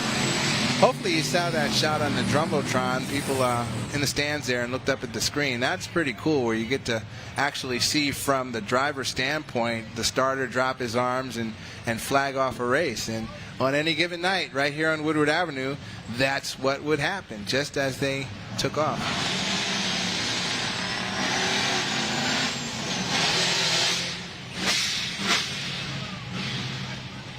the 60s Charger. 60s Charger with, if you hear that jingle, that's a Pro Charger jingle. That's a centrifugal supercharger made by Pro Charger. Accessible Technologies Incorporated. They're in Kansas. And that's a boost maker. It's the alternative to putting a turbo on an engine.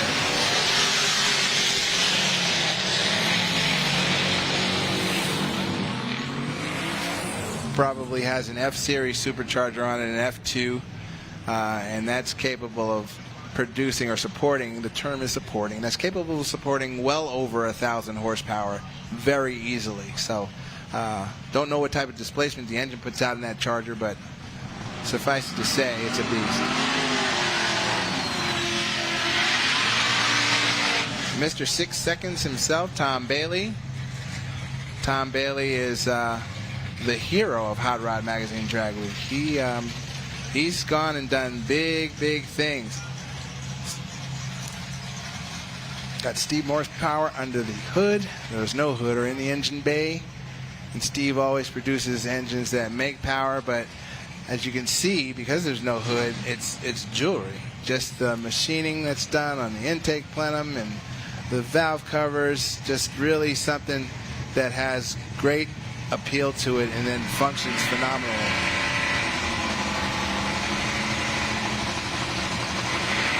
Here it comes. Oh, Tom has to check up. Again, applying power, gradual application of power as he goes down the track, and then the tires start hazing. When that happens, just lift off. That's the best option. In this instance, on this type of a track, that's really the only option. You just give up the run and come back and run again.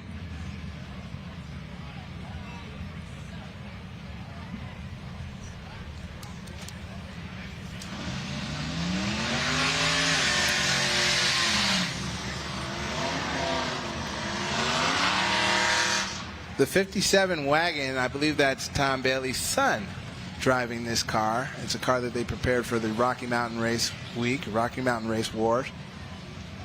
And Doc Fox, legend from Hot Rod Magazine Drag Week in the vet.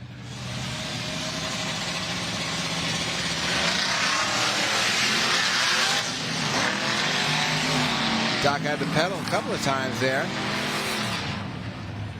And the 57 goes through. Very cool. I hope everybody, you know, I want to do like the little the crowd. Is everybody having a good time? And hear like the masses go, yeah, we're having a good time. I hope so. I'm having a ball.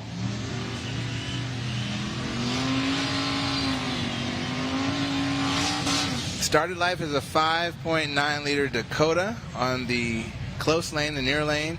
Now sports a 6.4 liter Hemi under the hood with a turbocharger.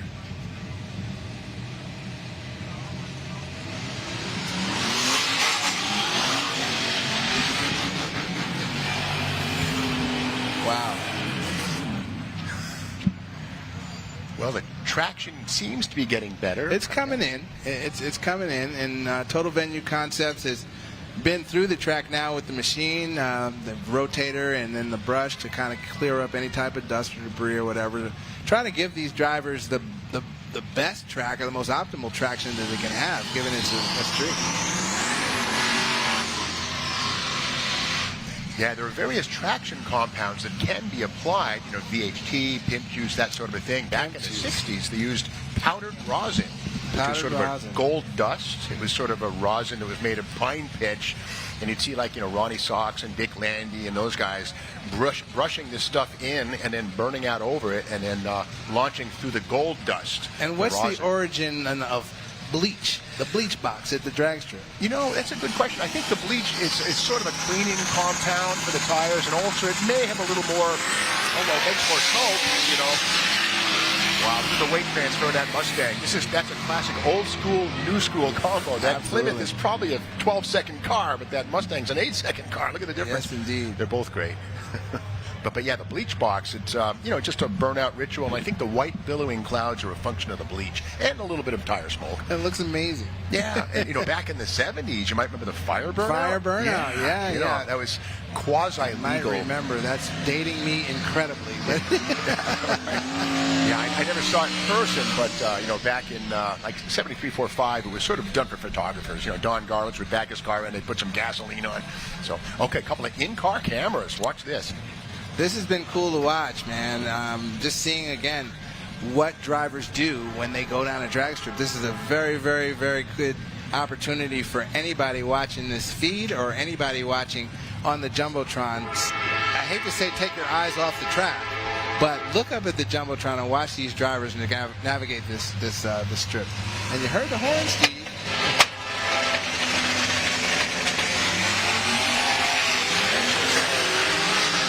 Oh, my.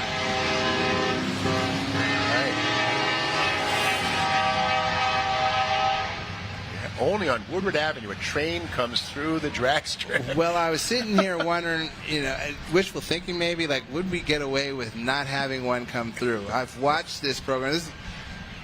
Oh, look at this. Watch this stripe. Look at your screen. We've got this finish line at the bottom now. You saw the white Camaro go through first. Anybody sitting up there at that point of the track, that is, theoretically, that's probably the best vantage point at the drag strip is top end. Not necessarily down low down here, but at top end.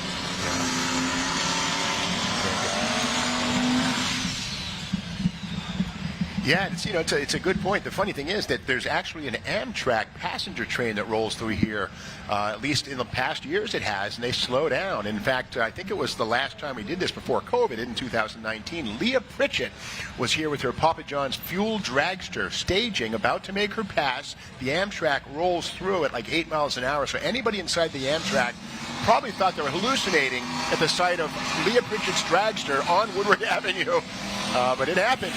Okay, the AMC is pulling out ahead of the Oldsmobile and keeping the lead. And look at that. Good stuff. Again, the AMC is packing some turbo power. The Olds, I believe, is actually powered by a rocket V8. Of course, got to remember that 1949, first year for the modern overhead valve post-war V8, Oldsmobile and Cadillac.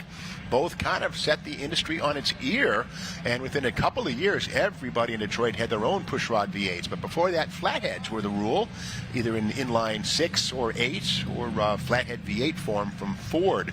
But the overhead valve design is far more efficient from breathing, and it really just became the new thing. We're watching here the Dodge Thrill Rides. You can jump into a brand new Charger or Challenger, and they haven't run out of tires yet, but they won't either, by the way. These cars are very well maintained, and there's a pile of tires. You just bolt them on, burn them off, bolt them on, burn them off. And the great thing, these cars in the Dodge Thrill Ride, those are regular production cars. They're not blueprinted, they're not special, nothing about them is beyond normal, and they do that all day long. And it's a testament to how durable and how rugged these vehicles are. You got to remember, the Hellcat has a very efficient cooling system for its supercharger, and they're designed to basically not lose power when they heat soak. That's the beauty of the Hellcat. It's really a very, very capable all-around performance car, and it has durability inbuilt as well. Okay, here comes the fuzz. Look out. 68 Dodge Coronet police package. Perhaps it's a real PK, not sure. PK, of course, being the VIN prefix, which would make that a police package. On the right-hand side at the screen is a Roadrunner. Both of these are B bodies, which, of course, means the mid-size Chrysler platform. The Plymouth on the right, Dodge on the left. Love the bubblegum machine up on top. That's vintage police stuff. There it is. I think a company called Signal manufactured those lights up on top. And those have been replaced mostly by more brighter LED stuff today. But back in the day, that's right there. That's what you did not want to see if you were out here on Woodward Avenue street racing. Yeah, this one's an interesting modification. It's jacked up in the tail. It's got an 8 3/4 rear axle, super stock leaf springs, which have a lot more arch, and of course probably some shackles. You know, a lot of that. And look at that Hellcat, please. Hold on, there might be a Hellcat under the hood. That's interesting, because as you know, you can buy a Hellcat crate from Mopar Performance, no problem. That's probably a supercharged Hellcat under the hood of that 68 Coronet police car. In the other lane, there's a big block 383 or maybe a 440, not sure, under the hood of a Roadrunner, or no hood. Nice clean pass. Both cars probably running somewhere in the 12s. Police car pulls out on lead, or maybe the Roadrunner let him win, because you can't anger the fuzz. It's not good. pulling off. The shutdown area is nice and long, and here's the beautiful original paint on the left, Chevrolet Chevelle 300 series. Look at the roof on that. It's kind of boxy and weird. The doors have full frames. Well, not every Chevelle was a Malibu.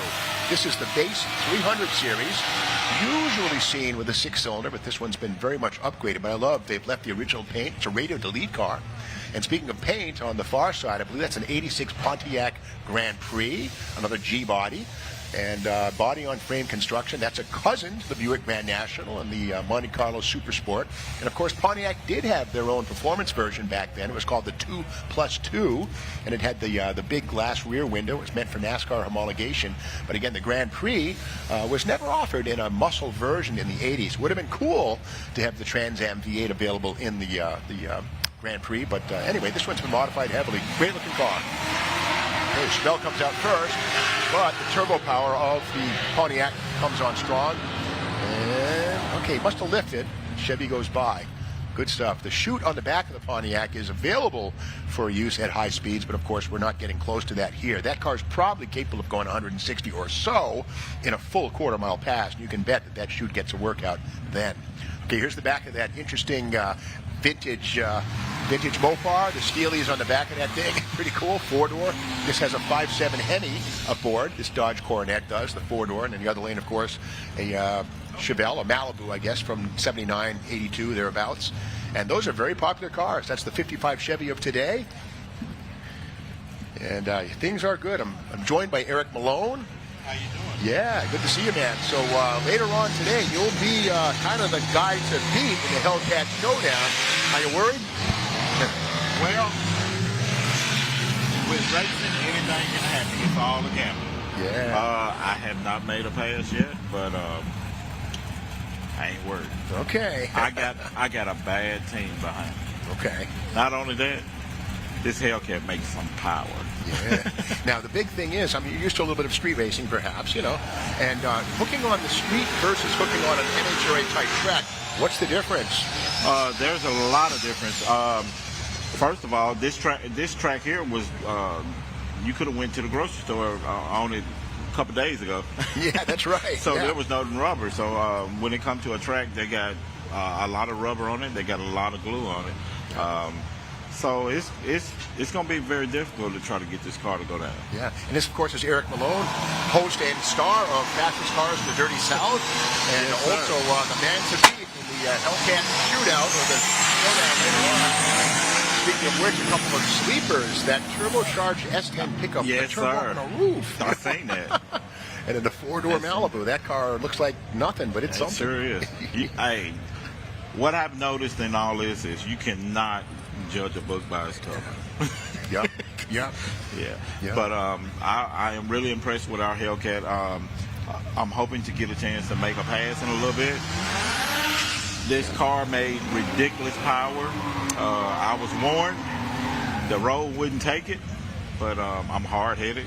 Yeah. And the last thing I can get in my head is I go out there and make a pass, and I'm on the floor, and they pass me, and I can't go no more. Yeah. So you got to avoid that at all costs. Yes. So if it's hooked, they ain't gonna pass me. Yeah. This thing made 1,180 horsepower. Wow. The rear wheels. Wow. I mean, it's funny, back in the 80s and stuff, chassis dynos could go to about 600 horsepower. The Mitsubishi all-wheel drive shrieking its way down the quarter mile. Crazy stuff. But now chassis dynos can handle a couple thousand, you know. Yes. So now the question is, who gets lane choice? Because the right lane has a crown to it, and it's got a bit of a drift into the gutter. Well, we ain't negotiated that yet, but they already done been out there making passes, so they ought to feel sorry for me. Okay. They ought to give me the good lane. Okay. You flip a coin or something? That's right. Yeah, I'm sure we'll flip a coin. Okay. Yes. Yeah. Well, the racing continues. We have a modern Challenger wide body, probably a Hellcat, versus an old school 66 Chevy Nova. Got the weld wheels on the Nova, very cool. The Hellcat, of course, has the standard, I believe they're 19 or 18-inch rims. Very cool. And here we are. So here the Nova turbo speed up. Hey, the old schools, they still do good too. Yeah. But you can't take them Hellcats lightly at all. Now, what kind of mods have you made to your Hellcat? We got injectors, pulleys, nitrous express, nitrous kit on it. We put cat delete, brace the rear end, BMR suspension. It's got Raystar wheels. Yeah. And majority of this was done at ARD Motorsport in Atlanta, Georgia. All right. Have you done much weight reduction, pulling insulation, back seats, stuff like that? Or well,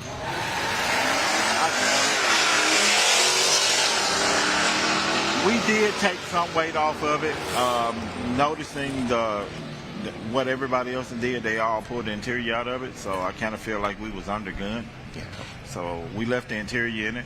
Okay. And if you can't see it, it ain't in there. Okay. All right. So we took the front bumpers off of it. We took everything out of in front of it. We took the back bumpers off. Door panelings have been off and put back on. So we took probably about 700-800 pounds off of it. Okay. Yeah. Okay. Well, this is pretty cool. We got an onboard camera in the Dodge Hellcat in the left lane. Watch the driver. Now, that one's a Torque Flight 8.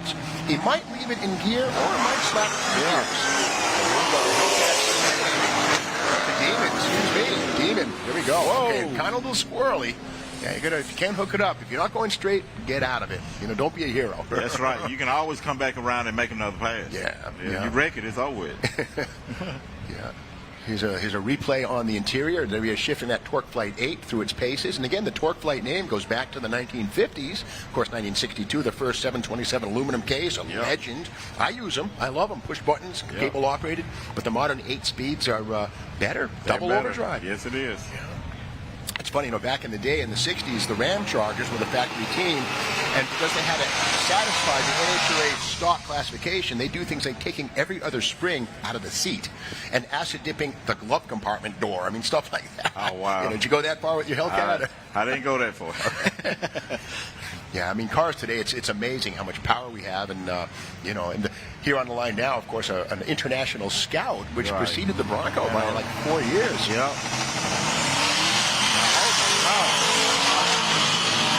That's great. Look at that thing go. What? The Chevelle's making popcorn. Something's Yes, maybe it cooking would. with the spark plugs or something. And that is one of the things with Boost. Your plugs, your wires, all that stuff's so critical. Now, on the fastest cars, Dirty South, is your car supercharged? I should know more, but what do you run? Well, it was a nitrous deal year for last. We actually went to turbo last season. Okay. It's a 540 cubic inch big block, 118 millimeter turbo. Wow. Wow. Yeah. Now, going from a nitrous to a turbo car, we all know that staging and leaving in a turbo, you got to take a few seconds. Is it... Yeah, it was very crazy. I'm used to going up there, hitting the trans brake and let go. Yeah. Well, when you hit the trans brake, you come up on the 3.7, you hit the button, it bumps up. Yeah. Well, that feels like when you first do that, it feels like the car taking off when you ain't ready. Yeah, okay. So you got to sort of just steel yourself. Yeah, it took a minute to get used to it. Okay. Yeah, sure is. A couple of modern Mopars on the line now. Looks like a Hellcat in the left and the right. And you got to love it. The Hellcat engine available in a 4-door Charger. Yep, that's the world's only 4-door muscle car right there. Yeah, that's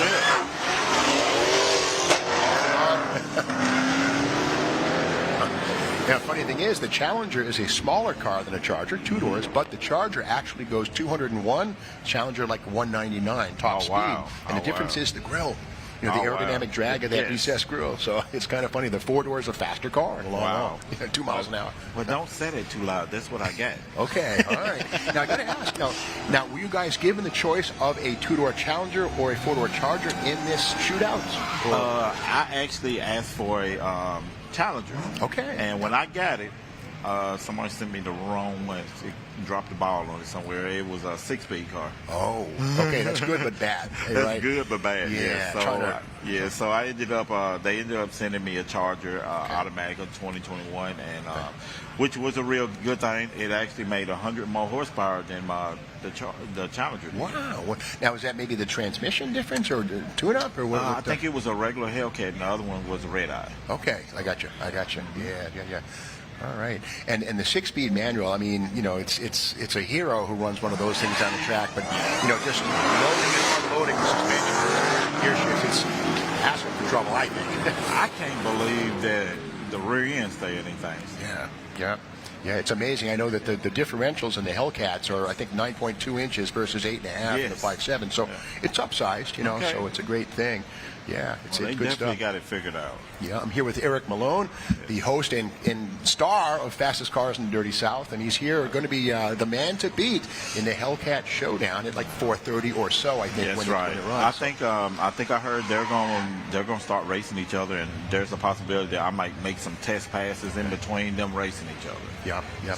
Now tires on the street, Woodward Avenue. That's where we're racing. And any other time, if you're going to jail for running here, but it is closed to the public, and we're able to go racing. But on the street, what kind of tires are you going to be running? We got Hoosier slicks on it. Okay. Yeah. So. Yeah. Do you run them down to a certain PSI or Well, I'll be honest with you, we ain't made a pass in it. Okay. So the first hit on this car is going to be the judge of everything. Yeah. So we'll start adjusting after that. Okay. Just watched a Mustang make a solo pass down Woodward Avenue, and this coming up right now is kind of an old school hot rod with a supercharger, a root style on top. About to do his burnout, get the tires nice and warm. What's your philosophy on burnouts? Long and smoky, or just get it done quickly? On our cars, all my cars are radial tires, so we normally just pretty much hit them, knock a little smoke off of them, and we stage them. Okay. We want more of the glue and stickiness on the tire. Yeah. Okay. Yeah, it is that. Okay. Trans brakes are up.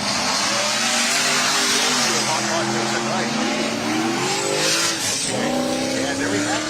There was a turbo car, and again, this is a time trial, so he can take his time. It's not a big deal. But when it's down to fighting time, he's got to leave when it goes green. That's right. That's the thing. So with the turbo, do you use a little nitrous to spool it up? Or? No, I'll actually work at Performance Torque Converter, PTC. Okay. And they got the converters figured out. So I have no problem spooling up. It goes right up like that. All right. And can you hear that crazy loping idle? That's another supercharged car. Yes. Yeah, 671 or maybe an 8, a root style on top of it. I remember when these Pontiacs came out in like 1982, the third generation Firebird. Yeah. That looked like one of the, no, that's a Trans Am. Some of them had like a little 2.8 in them. Yeah, that's right. And the Iron Duke 4-bang was even possible. Yeah, sure did. It was, that's a Lightning. Oh, yeah, 5.8.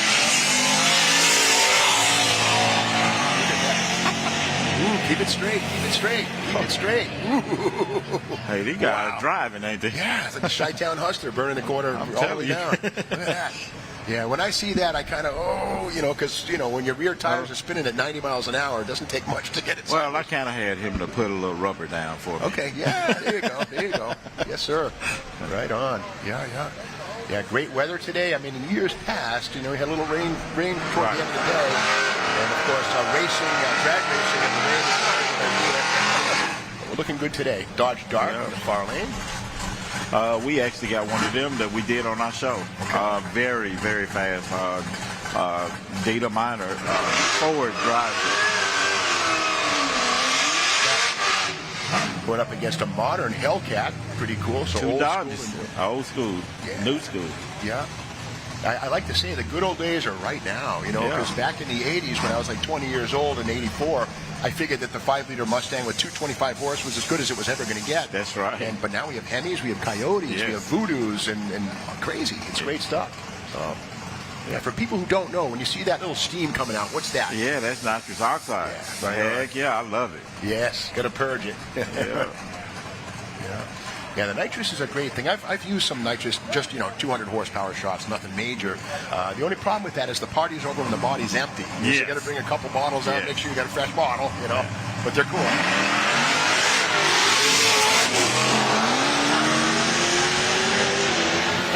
Yeah, old school wins that race, but that was a tight race. Well, I still love nitrous.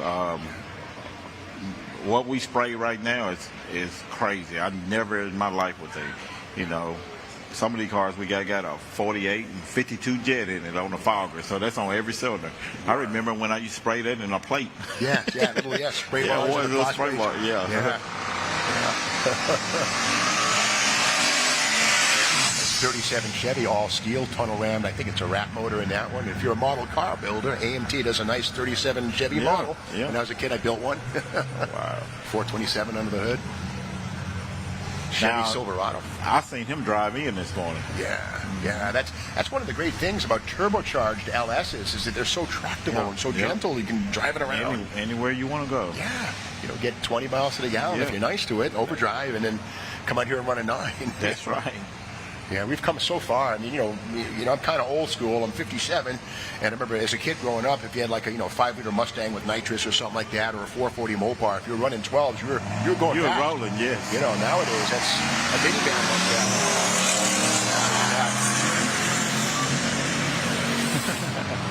Pretty good. All right. Well, thank you very much for being with us, Eric Malone, host of Fastest Cars in Dirty South. Thank y'all for having me. Yeah, I wish you luck in the shootouts this after. I need it. I got Ford. It's got they ready for me. Okay. Thank you. Right. Okay. Well, thanks very much, and we're going to go to the field. Rebecca. Thanks, guys. Well, I'm down here with some serious style. We have exterior and interior design of Dodge. How you doing, Scott? Doing great. It's an amazing event. I can't complain. Amazing event. Scott Kruger and Dale. Now, Jeff Gill, Chief Interior Design. How did you decide on that wide body car? How did I decide on the wide body car? Well, there's, when you talk about the models that we have available, Charger wide body is something I've been driving for a little bit. They're so much fun to drive. The grip you get from them, the feel you get in the car, that visceral nature of what we've got from the Charger and Challenger, can't beat them. Can't beat them. And so what cars are you excited about seeing here today? All of them. I mean, seeing some of these cars that are driving down the track is just unreal. I mean, cars from way back in history, to cars that are on the road today. It's pretty amazing. So have you always been a fan of the muscle car era? Oh, big time. Big time. I have a couple of my own, in fact, but being a part of our company and the history that Dodge has been so much fun for us to be able to explore, present, and be able to show the world what we're capable of as far as bringing back some of those vintage nameplates. And so what was your favorite car from the muscle car era? That's a tough one, man. I'm going to go off script here a little bit and say the Plymouth Cuda, but man, a 68 Charger, those two cars are probably my favorites. And how about you? I would probably agree. 68 Charger, I've seen a few of them today, and they're just amazing. Just the presence of those cars are just second to none. And so how do you see the future of Dodge as far as eco-friendly cars? Well, we celebrate horsepower, right? We celebrate that experience of driving the car, the power, the way it sets you back in the seat. We're going to continue doing that. We're not going to stop. You stay true to your roots. Absolutely. Performance is what it's all about. And so how about more muscle car design? Are you interested in that? Absolutely. We're busy, very busy right now, doing a lot of work based around, like Jeff said, a lot about performance, Dodge heritage. The muscle of our brand is what we're about. So, yeah, exciting time. How do you get inspired by new designs? Oh boy, as designers in the auto industry, I think there's a lot of people that'll tell you that we get inspired by everything, and that's nothing further from the truth. We get inspired by home design, as you mentioned. There's fashion, there's product design, industrial design, which I have a degree in. All those things visually, the things that you see people doing differently in design that people kind of glom onto and celebrate as far as that passion and the things that bring people in, and our ability to be able to bring people in and celebrate design and see that they celebrate that is there's nothing closer to our heart. So we get inspired by all kinds of different things, in short. Now, how do you design the interior feel of it, the grip and the handling of it? Well, the interior feel of the car, that's some people would call the soft, squishy bits, right? So the inside of the car is what I focus on as chief designer for Dodge. So we celebrate all things that are driver-centric. If you notice in all of our vehicles, the Durango, the Challenger, the Charger, all of them have that center stack in the middle of the car turned toward the driver. We have the steering wheel there that's got all the bumps on it that are, a flat bottom on the steering wheel is what we like to celebrate from a performance standpoint. Gives a little bit of room to get in and out at the bottom as well. All of those things. We bring authentic materials in. All the bezels and all of those in the Charger and Challenger are aluminum to start with. You've got carbon fiber available. And even on some of the Buzz models, we've celebrated some interesting things that we've been able to do with carbon fiber in bringing metal weave into it, which has been a lot of fun. Real authentic carbon fiber is in those cars. It's a lot of fun for us to be able to play with different ways of doing that. Oh, that's very cool. So do you want to take us through some of these behind us? They're gorgeous here. Sure, absolutely. You look at the Charger here and the Challenger. You look at the wide mouth, the grip, oil. Everything on these vehicles is functional as well. I mean, you look at the hoods of these, the extractors, the hood scoops, everything's there for a reason. Not to mention the fact that these things have an amazing stance with the wide bodies, big, huge wheels, big tires. I mean, Dodge products are bold, unapologetic, and big. Unapologetic. That's what they're about. I mean, really, it's and that's what people here are celebrating. I mean, that's what, as Jeff mentioned, just that enthusiasm. That's what really gets us going. I mean, that's what keeps us going in the studio for sure. I can't wait to actually drive in one, but just seeing them on the street, they are so cool and modern. I mean, do you have meetings where you guys are like, okay, let's make the angriest looking car we can? Absolutely. We do. We have a lot of meetings like that. Yeah, I mean, we're all fans as well. We're all enthusiasts and car lovers. I mean, so we live and breathe this stuff not only as designers, but as car guys. So it's definitely something that's in our blood. I mean, this car is a little intimidating when you see it going down the street. We have fun that way. Like Scott mentioned, I've had time in interior and exterior now, and it's you distance yourself a little bit from exterior, and you see the cars on the road, and it just brings back what you've done, what you've practiced, the things that we strive to put in the renderings that you hang on the wall. Right? It's like, okay, how wicked can I make this thing look? What's too far? Right? What's the boundary that we're trying to get to, and can we cross it? Yeah. So. All right, well, very, very interesting. Keep up the good work, guys. We love your work, and back up to you guys. Thanks. Thank you, Rebecca Grant. Yeah, great designers and passion, these guys making these cars happen. It's got to be a dream job. But we're back on the strip here, and we are dealing with a Chevy Monte Carlo with weld wheels and probably a carbureted LS or perhaps a rat motor, not sure. In the close lane, of course, a Chevy Nova, but not so fast. This is actually a Canadian production car, and it's an Acadian, and it has the Pontiac grille. That would have been sold at a Pontiac dealer back in 1966, but looks more like a Nova because it's based on one.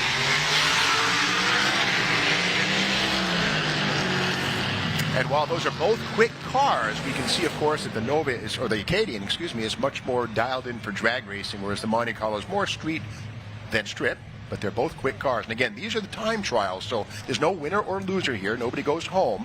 And these folks are getting data so that when they get into the eliminations, then that is when they'll be going home or getting on to the next round, depending on how they do.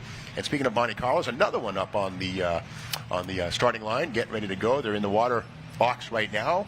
Put the water down, get the slicks easier to spin, heats them up. The soft compound of the tire is better able to grip into the surface of Woodward Avenue. Yes, I said Woodward Avenue. We're actually racing on the street here with the blessing of the police here in Pontiac, Michigan for this one day only. And brought to you, of course, by Dodge, MotorTrend Roadkill. Close lane, Chevy Nova. The wing on the back suggests that car is probably an 8-second car in the drag strip on the quarter mile. Here, we'll see what she runs, but Monte Carlo's off to a quick start. The Nova takes the lead and holds it. Wow. Yeah, 550-foot course here. We'd like to go a full 1,320 feet, like a quarter mile, but the cars might wind up down in Detroit, slowing down.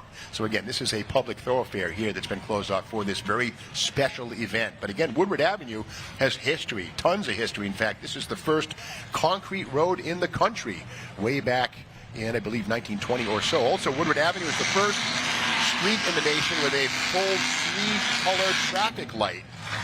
And the operators of those traffic lights would sit in elevated podiums above the street way back in the early 1920s. So pretty cool. This is the mother road, almost. Route 66 is the mother road, but this is pretty much the ground zero for street racing and the legends of the Detroit factory drag teams right here, Woodward Avenue. Okay, Mustang versus Oldsmobile.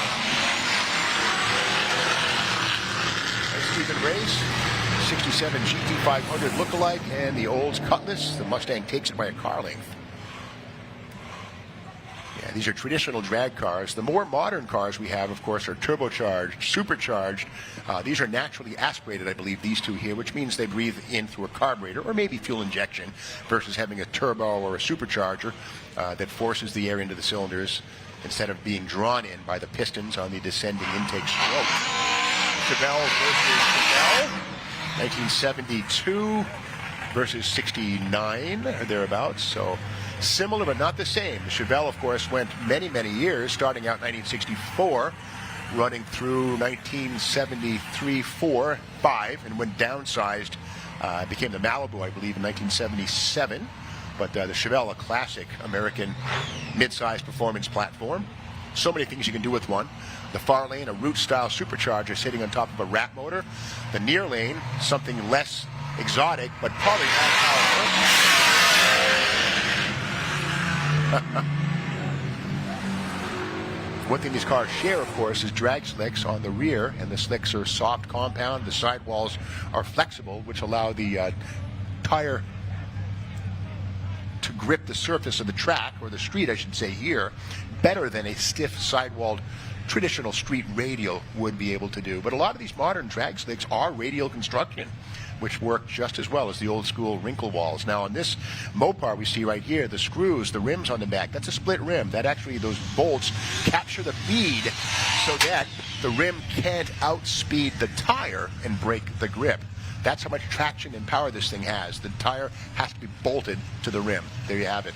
Also used in off-road racing, but it's a great way to make sure you don't have any tire problems. Who needs that after you've done all the work to get to the line? Now, this is a Hellcat-powered Challenger, radically modified, probably a 7 or a 6 second car on full quarter mile. If you can hook it up here, well, that's going to be the challenge. Again, we're on a normal street. There's no concrete launch pad here, no VHT. It's not been prepared. There is more rubber here than there was when we started out at 10 o'clock or 11 o'clock, but it's still going to be kind of slippery. So if we can make full use of that power, well, we'll have to see. But Grampy Cat unchanged. You got to love the Challenger, the LC platform, new in 2008 and still in 2021, just as new and refreshing and challenging. A great design that's really withstood the test of time. In fact, the new Challenger, the LC, has been in production for more years now than the original Fox Mustang, which went 79 through 92. So bring on the Challengers. Okay, so he's just doing a test pass right there. Again, these folks are getting data so that when it comes time for the illumination, they'll know how aggressive to get. Now, that was not a wasted pass right there. I'm sure they learned something. But if they do that in the eliminations, well, they're going to go home.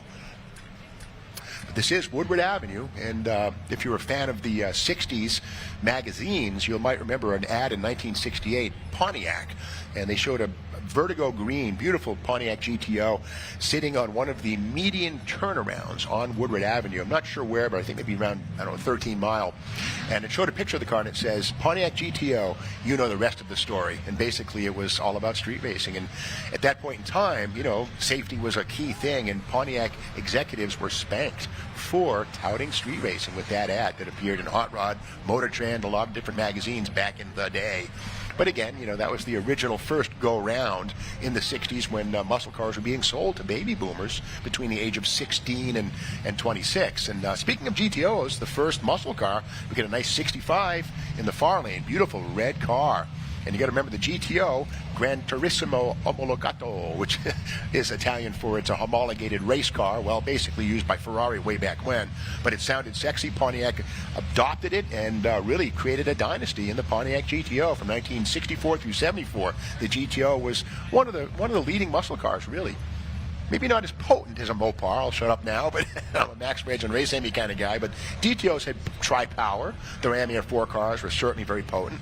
And this one here, not sure what's under the hood, but that cowl hood on that is not stock, and it's certainly there to clear some sort of an exotic induction. Perhaps a turbo, maybe a tunnel ram, not sure. In the near lane, of course, S10, Blazer, or S15, I guess that would be, the Blazer version thereof. And these were classic mid-sized pickup trucks, which arrived in, I think, 1982 or so. I drive a GMC Sonoma, in fact, back home in Massachusetts, which is the GMC version of the S10 style pickup. And it looks like they're closing the track for a moment, maybe to clean something up on the top end. But now would be a good time to have a little bit of Demon facts. Now, the Demon, of course, we all know that car came out 3 years ago, 2018, and they made 3,300 Demons. Of course, all of them Challengers. And while you can and could get a 6-speed manual in a Hellcat Challenger, the Demons are strictly 8-speed automatic. The punchline being that if you had a 6-speed transmission in a 800 horsepower or 790 horsepower Demon, trying to make and break traction as you made your gear shifts, it might be a little more than most people are ready for. So the Torque Flight 8 gives much gentler applications of power as you go from first through, say, fourth or fifth gear in a quarter mile. So Demons are all automatics. And that's okay. Nothing wrong wrong with that. Now, the Demons are ultra unique. The fuel pumps, or the fuel system on the Demon is different from the Hellcat. The Hellcat is a high-volume system for sure, but the Demon has 2 pumps, an additional pump, versus the Hellcat's 1. And one thing that's kind of cool is that the Hellcat and the Demon program, the Demon actually was during development, because in Detroit there's a lot of sleuths and spies, and to keep it a secret, the Demon program was called Nines with Light. That was the terminology. If you're working on the Nines with Light program, that meant you were working on the Demon. Kind of cool. The backstory is all there. The steering wheel in the Demon's pretty cool. It's a 5-spoke rim. It's called the Whole Shot rim. It's 18-inch diameter, 2 inches smaller than the 20-inch on a Hellcat. This is the rim, not the steering wheel, excuse me. But the wheels on the Demon, of course, 18 inches, and the tires on Demon are also Nitto drag radials, front and rear. A lot of folks make the mistake of assuming the Demon's 4-wheel drive or all-wheel drive, but no, they're strictly rear drive, and it's kind of cool that the Demon gives you a spare set of slicks in the deal. The front tires can be put on the back when they wear out. Another thing, too, on the Demon is the Demon pack, which is an extra $1. It's that crate, the Hellcat crate, or the Demon crate, and you get a set of, I think, 16 by 4-inch wide rims. And the punchline with those is they're skinny, and those are to be put on the front of the car. But they come detached. The tires are not mounted to the rims. And the point of that is that to put those skinny front tires on a Demon and drive it on the street is something that Dodge will let you do, but you got to mount the tires and rims on your own to drive them on the front. So here's a little schedule going on here. 4:45 today, just about another hour and a half or so from now, the Hellcat Grudge Race begins. $10,000 prize on that one. 6 o'clock, the First Responder Showdown. 6:05, Flamethrower and Wheel Stander exhibition runs. 6:15, opening ceremonies. Let the eliminations begin. 7 o'clock, Top 8 Shootout begins. And at 8:30, an hour and a half after the beginning, the top 8 winners will be awarded. And one great thing at 6:05, again, the flamethrowers and wheel standers, those exhibition runs, anybody who has seen a wheel stander will probably remember the little red wagon back in 1964 when Dodge, the 426 Hemi and the A100 compact pickup truck were brand new. Dodge said, why don't we put those two things together and turn it into a factory experimental drag vehicle? So they put the Hemi kind of in the middle of the bed, not way back, but somewhere in the center so it would get good traction. And they said, well, let's go racing and factory experimental. So the thing went down the track well, but it had so much traction the front tires would sort of bob off the track, and it was a bit of a handful. So they decided, why don't we just make this thing an all-out wheel stander and forget about trying to go after the A factory experimental record. And so they maximized or optimized the vehicle for riding the rear bumper, and Bill Maverick Golden took over from Jay Howell, and the Little Red Wagon became a wheel stander, one of the first, in fact, probably the first, followed very quickly by the Hurst Hemi Under Glass, which is a Barracuda built by Hurst.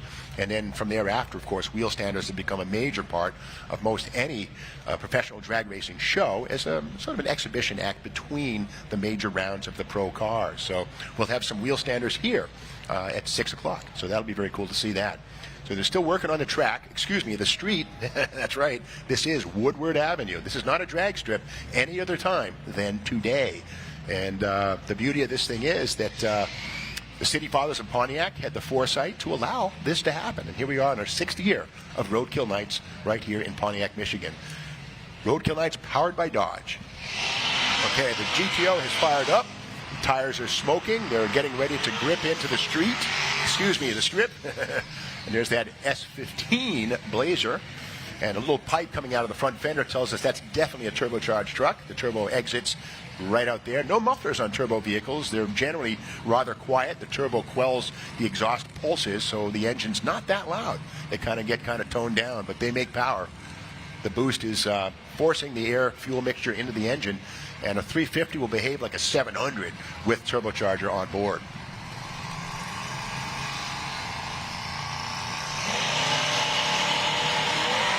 Gets a whole shot, but the turbo boost, okay, turbo is pulling away, and there you go.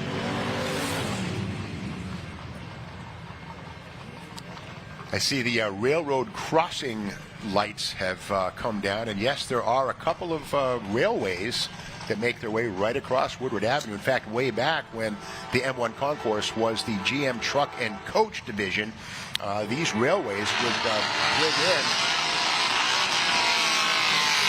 a lot of the raw materials, steel, frame rails, all kinds of stuff. And now Amtrak is coming through here. The passengers must wonder, what the heck are they seeing? Drag racing on Woodward Avenue? Yep, today at Roadkill Nights, powered by Dodge. And only today. Try this any other time, you're going to go to jail. Okay, lined up right now, got about a 79 or so Camaro. 78 says the window, with a 57 Chevy. 150 wagon. There they go. The Camaro spinning the tires, the wagon making more use of its power. Sometimes less is more. Wagon finished the run first. Again, these are just time trials. There's no winner or loser in this particular matchup, but they'll be back in another hour or two. And the signs you see right there, the digital numbers 21, 22, that's not a scoreboard. It's not a finish line. That just happens to be the time predictor for traffic flow into downtown. So there you go, 21 minutes, 22 minutes. Take one of these cars, you might cut those times in half. But again, that's not our finish line. It just happens to be a new thing this year to let folks know how long the trip's going to take. I love that Mustang. That's about an 85 Fox right there with a turbo, the big pipe sticking out of the nose. Watch the weight transfer in this thing. It's almost like automotive ballet. It's beautiful to watch that thing dangle the front tires. The 65 Plymouth Belvedere in the left-hand lane, that's a hardtop, not a sedan. Beautiful car, though. That's a B-body in its fourth year, 62345, 1965 right there. The B-body being, of course, torsion bar suspension up front, mid-size platform, the same basic bones found under a Roadrunner, a Superbird. Beautiful platform right there, the 65 Plymouth B-body. Mustang also a wonderful Fox platform underneath that. And crazy but true, the Fox was also used under the Ford Fairmont, which was a 4-door or 2-door or a wagon. Same basic bones used under the Mustang from 79 through 92. Now, I think I know what's going to happen here. The yellow car, being a little more seriously designed for drag racing, is probably going to run away. But again, the red car, that's probably a 12 or 13 second car, which is darn quick. Mustang runs away. It's amazing how the nose of that Mustang comes up like that. And that's good news at the starting line, because that means all the weight is transferring onto the slicks. In other words, allowing them to bite in and move the car forward. But sometimes at the top of the track, say at 130, 40, 50 miles an hour, the nose-up stance can kind of backfire when air gets underneath. And at about 150, a car like that becomes a pretty lousy airplane. So what sometimes happens, people put chin spoilers underneath them, or sometimes tie the suspension so they can't rise that high. But here on this short course, that amount of weight transfer is a very good thing. Another Fox Mustang. This one, of course, this is the 2-door sedan.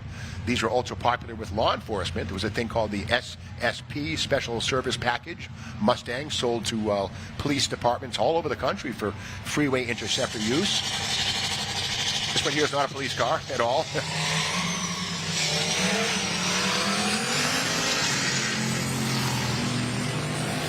Gets a by run and nice clean pass. Okay, let's go back to Rebecca in the field with Jeff Roselli. Are you or am I?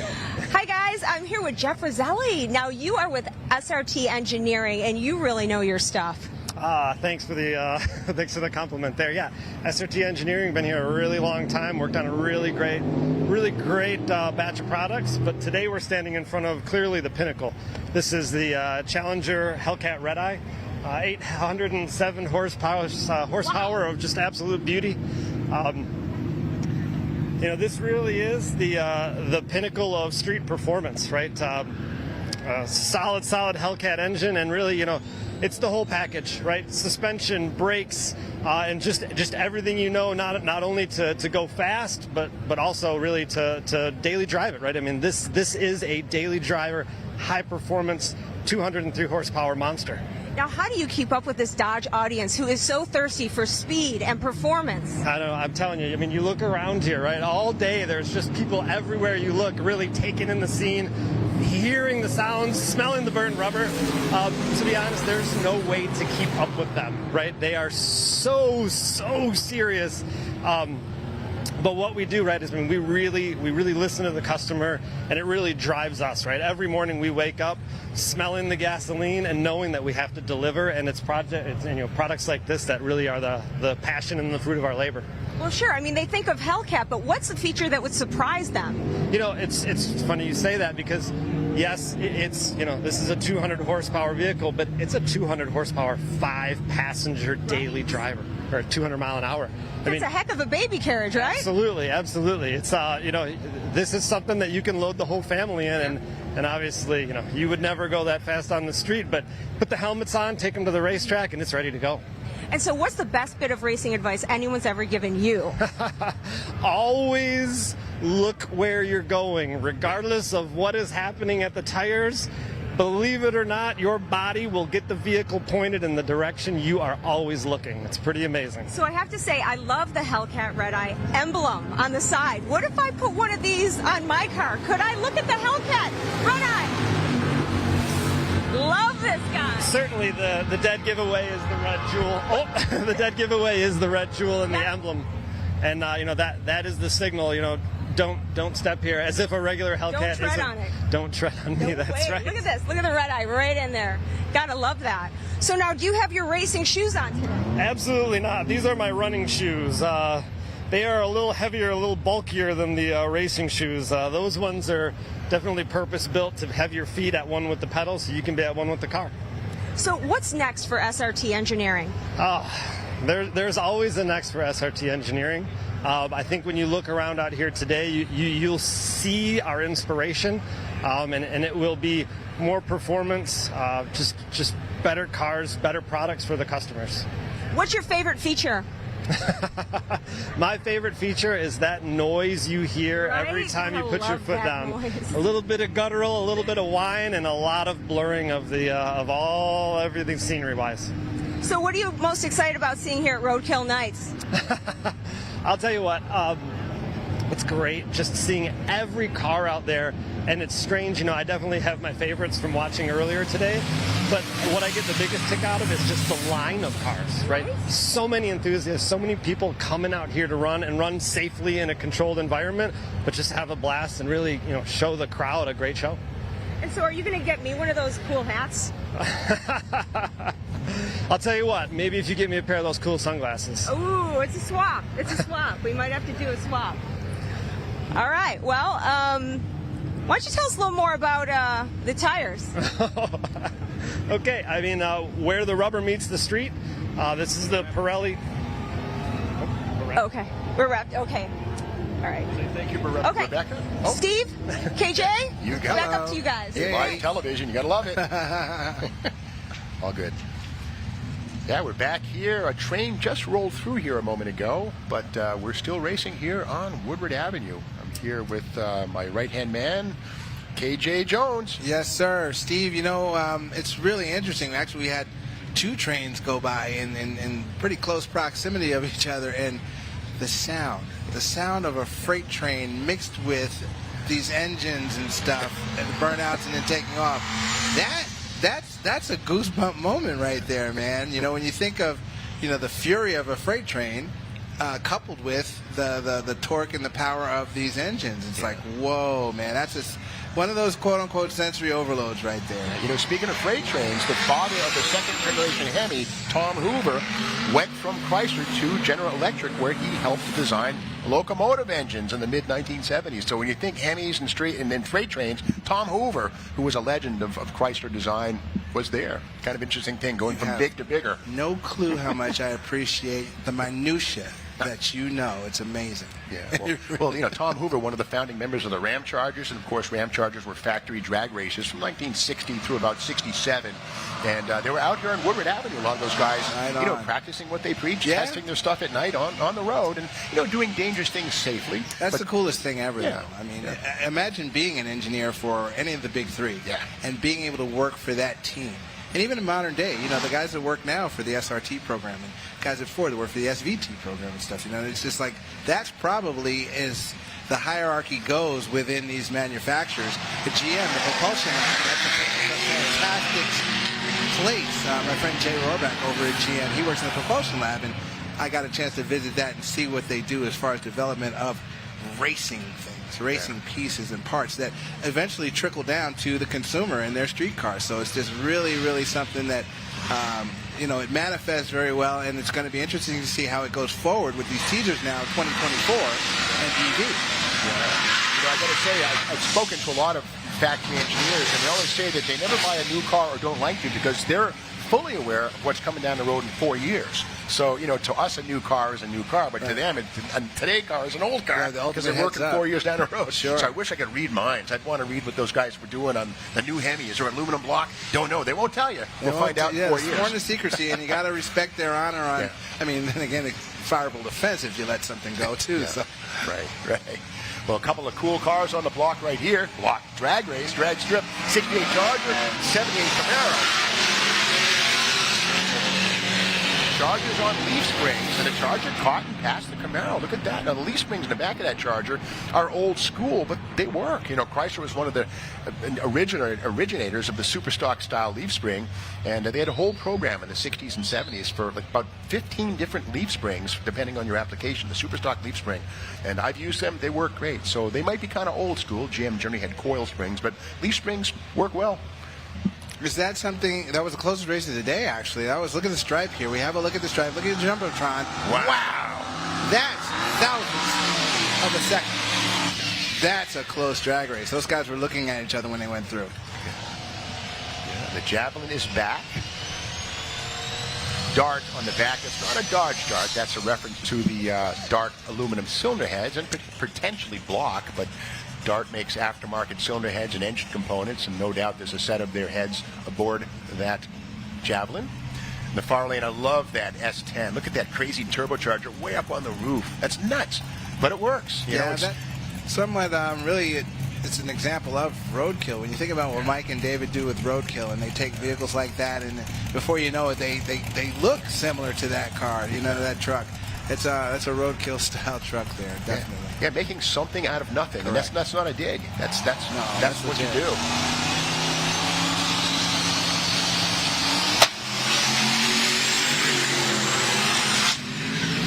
Oh my! Something's not happy. I was explaining a little bit earlier that, you know, the progressive ramp of boost, as we've seen some of these heavier duty cars or the stronger cars go down the track, they're ramping boost in through a boost controller, and trying to find that happy medium, the sweet spot of where, look, I'm all in. And I think with these test trials and time trials, that's what they're trying to do. Yeah, the Javelin was really on and off the throttle. Let's take a peek and just watch the tires smoke, stop, smoke, stop. Yeah, having to manage that power, it's something else. Yeah. It's an art to it, very much so. Okay, the police are back. See the Hellcat logos on the hood. Oh yeah, we got a Hellcat engine under the hood, 707 horsepower apiece. Off they go. Okay, the more aerodynamic turbo Camaro pulls the lead and on its way. And takes off. Yeah. Nose down stance on the Coronet, pretty cool. California, that references stink bug. Stink bug, right? Right. Yeah, or a rake. A rake, yes. A rake. A rake. Gen 4 Camaro and a Plymouth Roadrunner, a 69 Roadrunner. 4-speed? Yeah, 4-speed, that's right. Got the big A833 4-speed, which is a cast iron case transmission. Most of the GM Muncies were aluminum. Muncie's a tough tranny, but the 4-speed from Chrysler's a tough, indestructible thing, but kind of hard to shift. You know, did they have like a nickname? You know, you had your rock crusher, and well, there was the Hemi 4-speed, which would have an 18-tooth input found in 440s and Hemis, and the regular 4-speed, which had 23 tooth. So yeah, 833. Camaro, and that's a dialed run right there. Yeah. By all means, that's a dialed run. Straight down, under power, no issues. Yeah. Body rise, front and rear. Absolutely. At this point, Steve, we might start watching this to kind of put a ballpark on who might be the 8 players on both sides. Yeah. Here's that crazy sleeper 67 Chevelle. And another Javelin. This is the first generation Javelin. You can see it's got smoother flanks than the second gen, which kind of had an exaggerated body line. A guy named Dick Teague was the designer at American Motors who came up with most of the Javelin's traits. Brilliant industrial and automotive designer, Dick Teague. And the performance Javelin in this body style was an SST, correct? Yes. Well, the SST and the AMX, which would have been a short wheelbase. But yes, the SST was generally the hot dog package.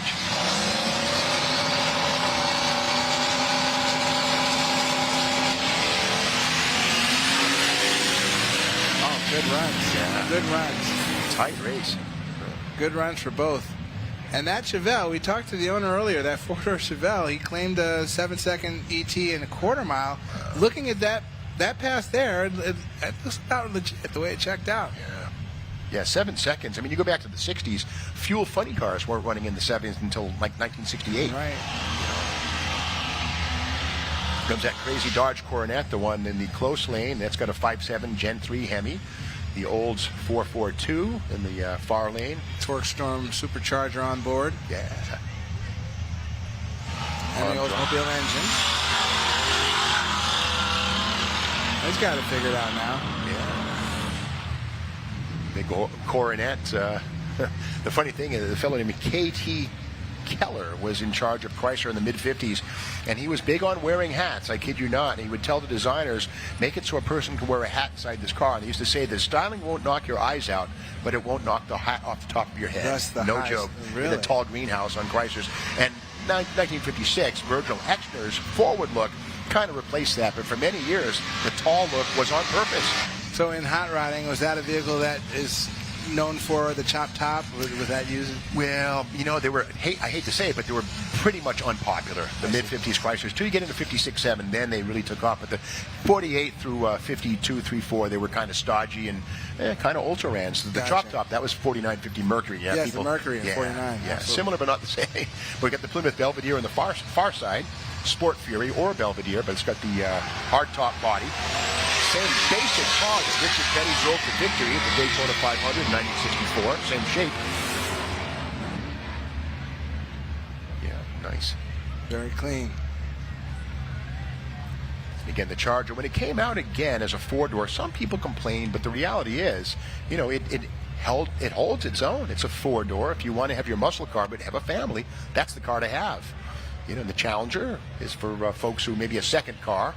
But the Charger will seat 6 people very comfortably, and you know, you pick your power, V6 or Hellcat. It's all there if you want it. You really just can't beat platforms like that, as you said, for, you know, a family or an individual. But all the amenities are there, and performance. You know, there was a time when it was either or. You had one or the other. But to have something like this in a Dodge package that totally is the best of both worlds, if you're a true enthusiast, you can't go wrong with it. Yeah. These two Dodges here have one thing in common: the Hellcat engine. They certainly don't have weight in common. Right. And there's the truck takes off.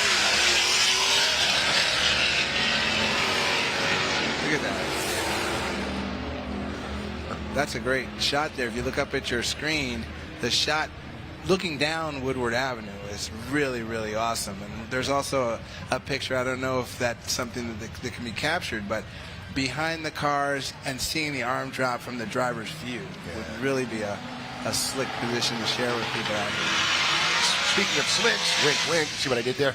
That you can see the tire getting heated up in the bleach box right there. That's a drag radial. Yes, they're not slicks. Right. To be clear, everyone out here racing on Woodward Avenue required to have a DOT, Department of Transportation, legal street tires. The tires have grooves in them, and they are stamped with DOT approval to run on the street. So, yeah. And they do have a soft compound. I mean, make no mistake, they're not highway milers, but they're legal. The little Scout does it again. The Scout's very cool. And we're gonna take a quick little break now. We'll be back soon. You think you have what it takes to tame 797 horses? The only way to drive like a pro is to learn from pros.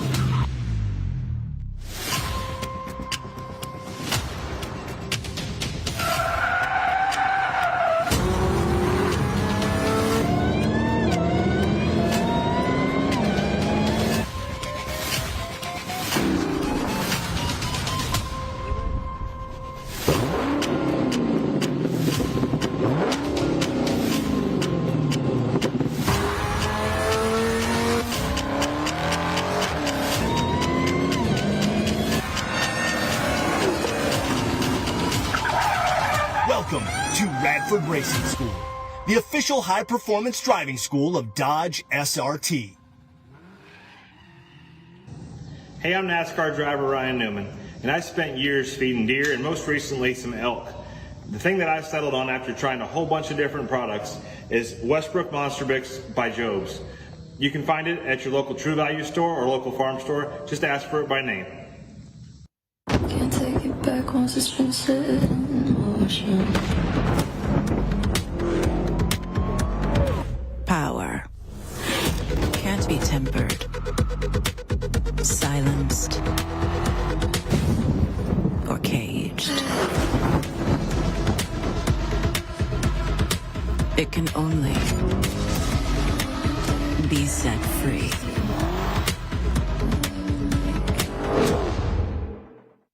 The Great American Road Trip is back. HP Tuners presents Hot Rod Power Tour, driven by Continental Tire. With over 5,000 cars, it's the largest traveling car show in the US of A. Traveling to 5 cities in 5 days, featuring hot rod displays, drag racing, vendor midway, and more. Enjoy 1,000 miles of adventure, sights, and entertainment with your fellow car lovers. Hot Rod Power Tour, August 23rd through August 27th. Register now.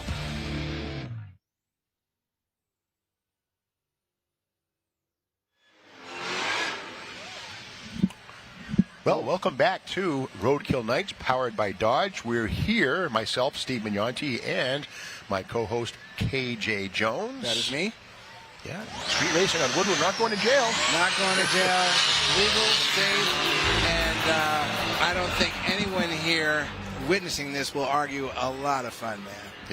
Yeah. This is the 6th year for Roadkill Nights, and I think the 4th year or 3rd for actual street racing, drag racing on Woodward Avenue. And the city fathers of the city of Pontiac have given their blessing to this event, and here we are. Thanks to Dodge, MotorTrend, Roadkill, and of course the city of Pontiac. And actually, the M1 Concourse, this facility is, in a sense, perfect for something like this. You know, it supports all of the activity that's going on behind us in the thrill ride area, and then you have the Demon Drag Race Simulator and a lot of stuff going on in the midway. It's just perfect for enthusiasts to gather, watch some drag racing, and do a whole bunch of other things that are related to the hobby. It's really good. Yeah, the Brotherhood of Muscle. And again, the Dodge Thrill Ride, there's the tent for it right there. You can stand in a very short line. There's several cars making circuits. Jump in, go for a shotgun seat ride and a Charger or Challenger Hellcat. There's also the Demon Drag Strip Simulator, which actually has the feel of a wheel stand, has electric solenoids to move the car around. And again, it's all included in a very modest pricing edition. And don't forget the important thing. The important thing is getting into that midway and getting merchandise. You have your Roadkill shirts and Roadkill apparel. I noticed, I met actually someone earlier that had a Hoopty World Championship sticker. I don't even have one of those. So I don't know if you get that down in the midway or whoever has them. Let's make sure that KJ gets one of those. I think it's somewhat important. Yeah, and speaking of the Hoopty World Challenge, KJ, you and Freiberger are the hosts of that show. Yes, me and David did that. When does it run? It is currently running. We're now 3 episodes in. Out of 6 episodes, a new episode airs every Tuesday. And I was coming to this event from the East Coast just to see if it's really every Tuesday. At midnight, I turned on the MotorTrend app and saw that at midnight we were live with the Hoopty World Championship. So every Tuesday, you'll get a fresh episode, and once it's down, you can watch it anytime, which is really cool. Yeah, it's true. You can stream thousands of hours of the best in automotive entertainment with the MotorTrend app. Just download the MotorTrend app and start your free trial today. Up on the line right now, we have a couple of pony cars. There is a Demon and a Firebird. The Demon is stock, the Firebird is not. And it's crazy to say, but the Demon is a 9-second car. The Firebird, well, when new, was maybe a 15-second car, but with that Root Supercharge small block poking out of the hood, it's probably a 9-second car. The game has changed considerably. Yes, this is definitely a 9-second car, 9 capable for sure. Yeah, very close match. It's crazy to think that we have such fast cars, brand new. We have an influencer on deck now. Tavares coming to the line in the orange, the orange Charger. Doing his burnout. Got about an hour to go before the grudge match between the influencers. That's going to be exciting. I'd recommend everybody be in a seat or be glued to the screen to see that, because you have people from the internet, from YouTube. They've been made famous by posting and creating automotive content and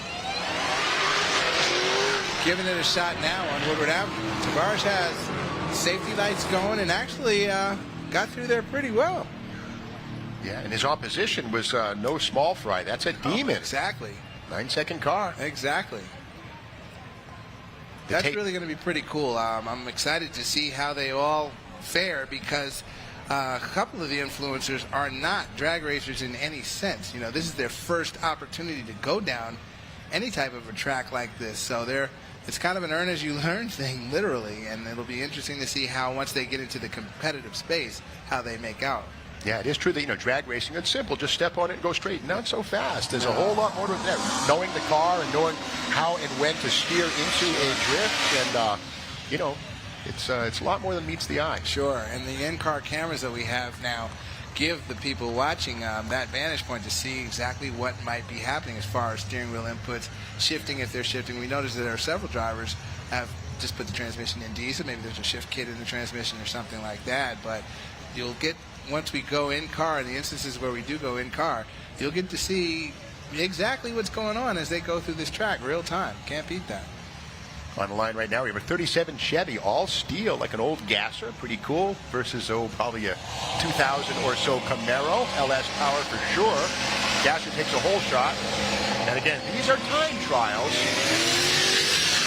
So the late start on the part of the Camaro is not a bad thing. Again, Correct. These guys are just down the cars in. But in the eliminations, no, you would be going home to leave that late. But again, time trials. They definitely want to make the quickest pass they can right now on this street to earn a spot in top 8 competition. The top 8 competition for both big tire and small tire based on these time trials. They'll have their times calculated, and the lowest ETs, the quickest runs, will be tabulated and 8 taken on both sides and laddered and squared off to actually drag race, to full-on competition drag race on Woodward Ave. Coming up right now, interesting stuff. The white car is a C body, which is the full size, the A body compact, B body midsize, C body full size. It's a 68 Fury 3 hardtop, 2-door, probably a 383. The biggest motor available would have been a 440, but who knows what's under the hood now? It could be anything. In the far lane, of course, is a Hellcat. We see the little Hellcat logo on the fender, so we know for sure there's a 6.2-liter supercharged Hemi with at least 707 horsepower under the hood Yes, of sir. the green Challenger. We also know if that stripe is in factory, it will be very soon. Yeah. Factory available. Yeah, yeah. H key for Hellcat, Yes, HC. sir. Kind of looks like the Challenger TA, but with a little twist on it. Kind of cool, like it. Hellcat hits the lead. Wow. Both cars have torque flight automatic transmissions. A little difference though. The modern one is an 8-speed, and the Challenger, the big white C-body, has a 3-speed 727 torque flight. Both great, pretty much bulletproof transmissions, and in action right here, right now. Yeah, the C-body, that 727 was preferred, and in some instances that actually was swapped like a Dana rear end into other brands just because of its durability. That's right. Companies like B&M, C&O, Art Car sold aluminum adapter kits, wheel cap, and yeah, Torque Flight was a great tranny. Yes, sir. You can hear that supercharger whine of the Hellcat in the near lane. Yeah. The electric drill. Old school 29 Ford or something like that. We can see in the roof of that, it looks to be, I believe that still has it, but those would have had a fabric insert from the factory vintage cars of On that the roof? time. Yeah, and there was a thing where the stamping equipment to make a big steel shell just wasn't, well, they hadn't invested in it yet. And by the mid-30s, late 30s, they had done that with the steel, the turret top they call it, but most older cars of that period have a fabric insert. It wasn't removable, it wasn't a sunroof, it was just the way they made them. Cheaper.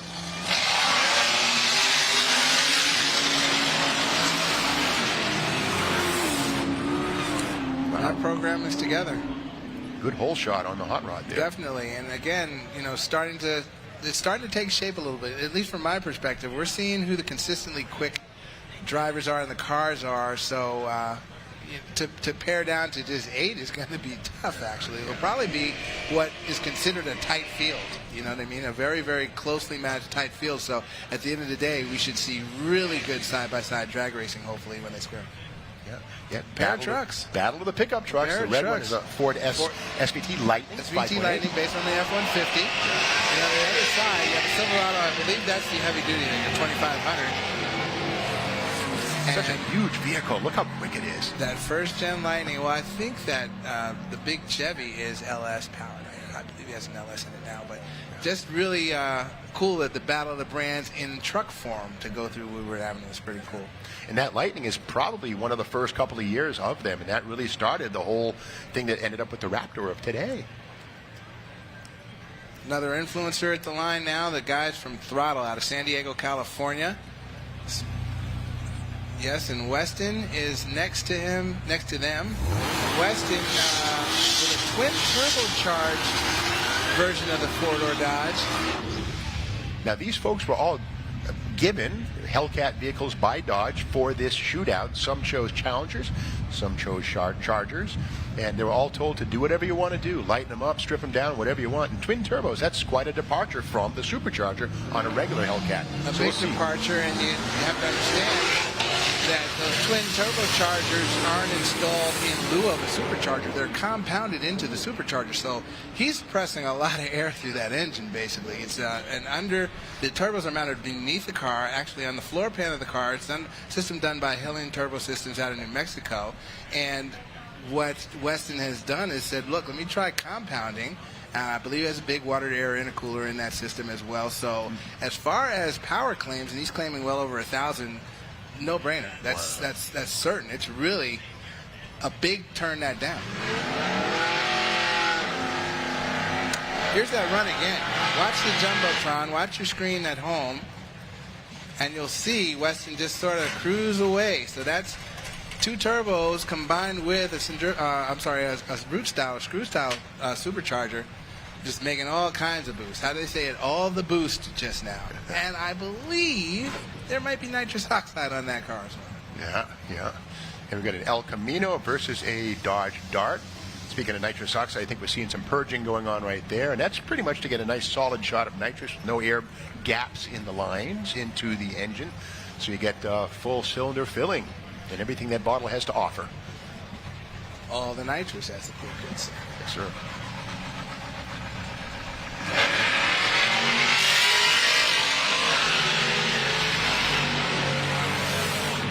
And the funny thing is, the El Camino is probably a 14-second car, which is a fairly quick ride if you're in it. But sitting next to the 9-second Dart, it doesn't look so fast at all. Looks like it's taking a while. It's funny how that works.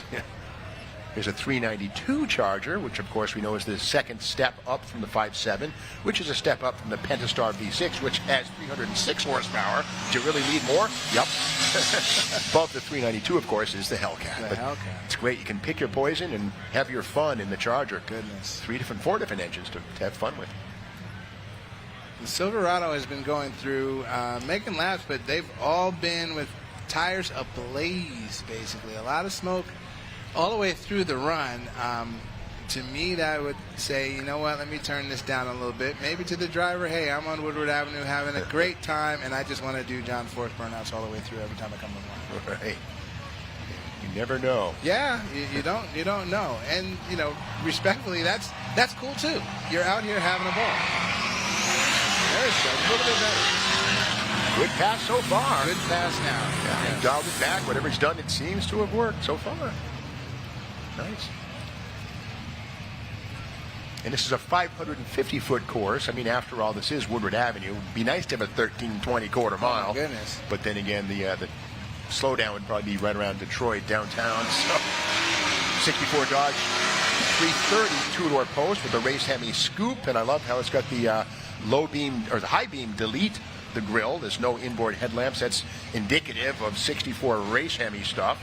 This is probably a clone, but that's cool. I love the baby hubcaps on there. That's correct stuff. Monte Carlo on the other lane. More of a street rat kind of car. Both good.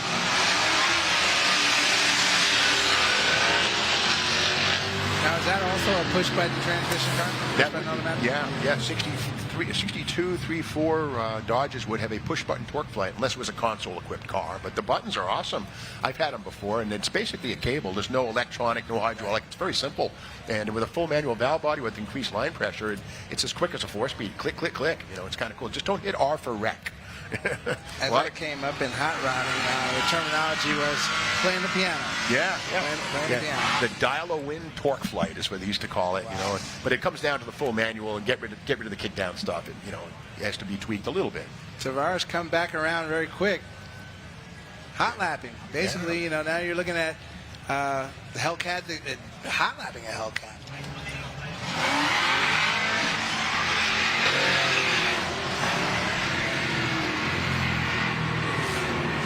Hot lapping and actually getting it figured out a little bit better than he started out with. So that's a testament to making practice laps. Tavares didn't have any time at all in this car until it got here. So he's taking full advantage of the test time now to make sure that he's ready when we start the grudge event. Yeah, the beauty of the ability to hot lap is the fact that the Hellcat package does have a super cooler, the super chiller as they call it, and in fact it's part of the AC system, which does double duty, which brings the coolant down 45 degrees below ambient temperature on a hot day. So you can hot lap the heck out of these things. They don't slow down like certain Brand X GL1 Camaro type supercharged cars will slow down. Not so with the Hellcat. It feeds, exactly. Gotta love them all. Yes, sir. And TRX, another one that I mean, shoot, if you're at home, you can just basically go and have fun with these cars. You know what I mean? Just really go to the track, go to your local drag strip, and have a ball. Again, more Monte Carlo. And the crazy thing about Monte Carlo is 70 through 72, they were all made. 71 and 2, there's a little emblem on the grille which actually has the year of manufacture in Roman numerals. Now you know, not 70, but 71 and 2. It says MCXB, whatever the heck it is. Interesting. But if you look at it, it's like a little, and it's different, 71 and 2. It's the little, the shielded part has a Roman numerals. I talked about it a little bit earlier with Monte Carlos, similar to Grand Prix. They were somewhat of a Luxo performance deal, and Chevrolet actually created SS versions of the Monte Carlo, the big car.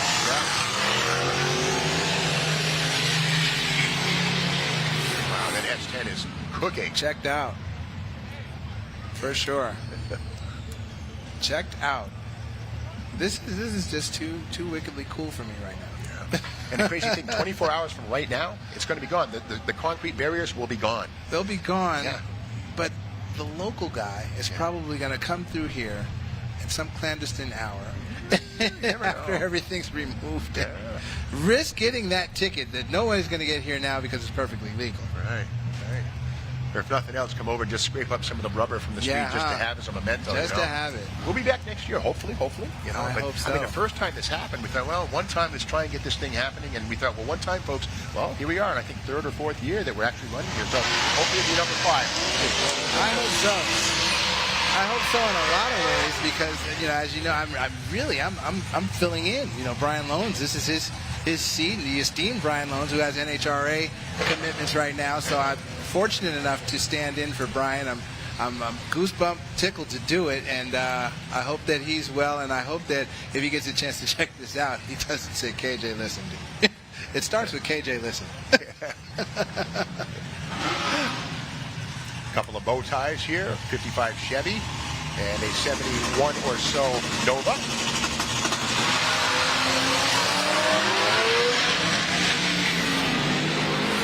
We should change the name of that to Siva. Oh, look at that. The 55 trunk lid is open. The trunk lid. And that's interesting. Wonder what that's about. Oh, boy. He lost... the car cover came out, I guess.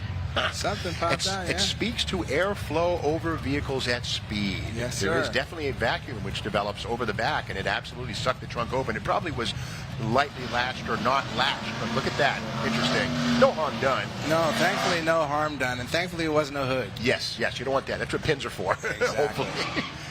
Got to get that car cover off the track. I think there's a car cover came out way down there, but... Oh, it looks like a moving blanket, actually. Okay, there it is. Oh, yeah, there it is. A moving blanket. Yeah, probably fender cover or something like that. There it is. Yeah, Demon, left lane, or Hellcat, excuse. Similar thing. Not the same, similar. Look for the bulge. Fender bulge equals Demon. Yes, true. Going. And the trunk. Return to sender. There you go. Very well could be used, as you said, a fender cover. I mean, look at that car. It's beautiful. Yeah. So it's not something you're going to lean over the fenders and do any type of work to or anything like that. That's great. That's a 55 Chevy. That's the car. That is the vehicle that brought the V8 to the world. 1955, first year for the small block Chevy, and what a revolution that car brought into the realm. And at that time, was the small block Chevy 283 or? 265. 265. Yeah, and it was, 162 horsepower, which then was a bunch of power. Okay, we got Hellcat. Demon, nice. Demon. Dodge Dart. Old school, new school. And I don't know if we could pick that up on the Jumbotron, but the Demon pushed through the beams, quote unquote, pushed through the beams. When he came up on the boost, the front brakes were locked essentially, and that starting line must be a little bit greasy because basically the front wheel stayed locked and he rolled through those beams before he took off. Well, let's throw it to Rebecca Grant. Let's stay with the racing for a minute. We've got a good one here. This El Camino is a second-gen El Camino, of course. Fourth generation El Camino. Excuse me. There's a bunch of them, but this is the downsized A body / G body, depending on what the brake you want to call. But that's body on frame construction right there. First seen in 1978, and it was a revolution. 700 pounds lighter than the 77. He had a ton. As far as hot rodder popularity, the 4-headlight El Camino is the preferred. Yeah, I get that. It's sleeker. All right, let's throw it to Rebecca Grant in the field with an update.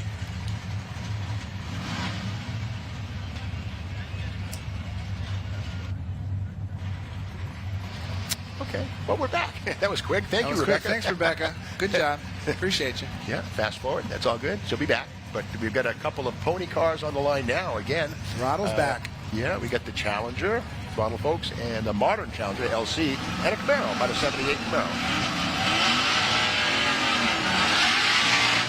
You can see some Caltrax bars in front of the rear tires on the Camaro. They supplement the leaf springs to stiffen them up so you don't get the sine wave, which then triggers axle hop.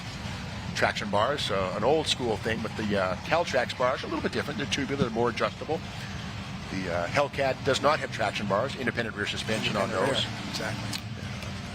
More of a squat characteristic built into the drivetrain. A squat characteristic, and what Throttle did was replace those half shafts. So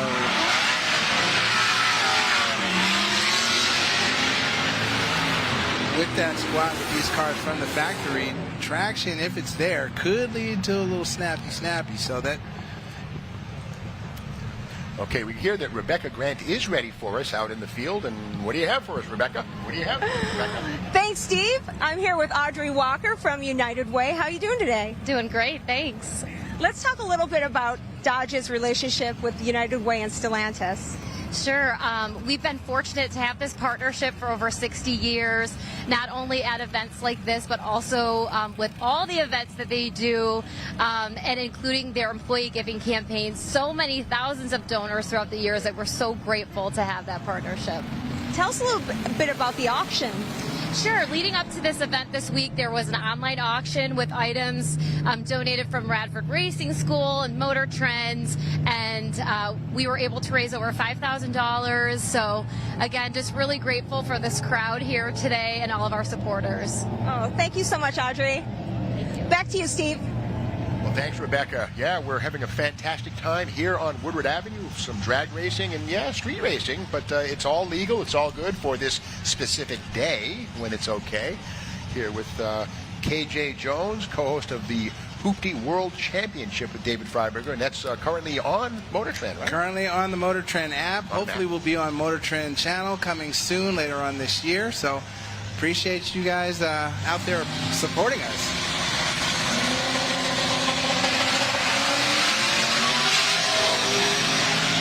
Look at that, on the tail of that Camaro, where the chute usually goes, I think I'm seeing dumbbell weights that are put on the tail. They're round, they look like they're made of metal. I think that's a weight stack on the tail of that for ballast.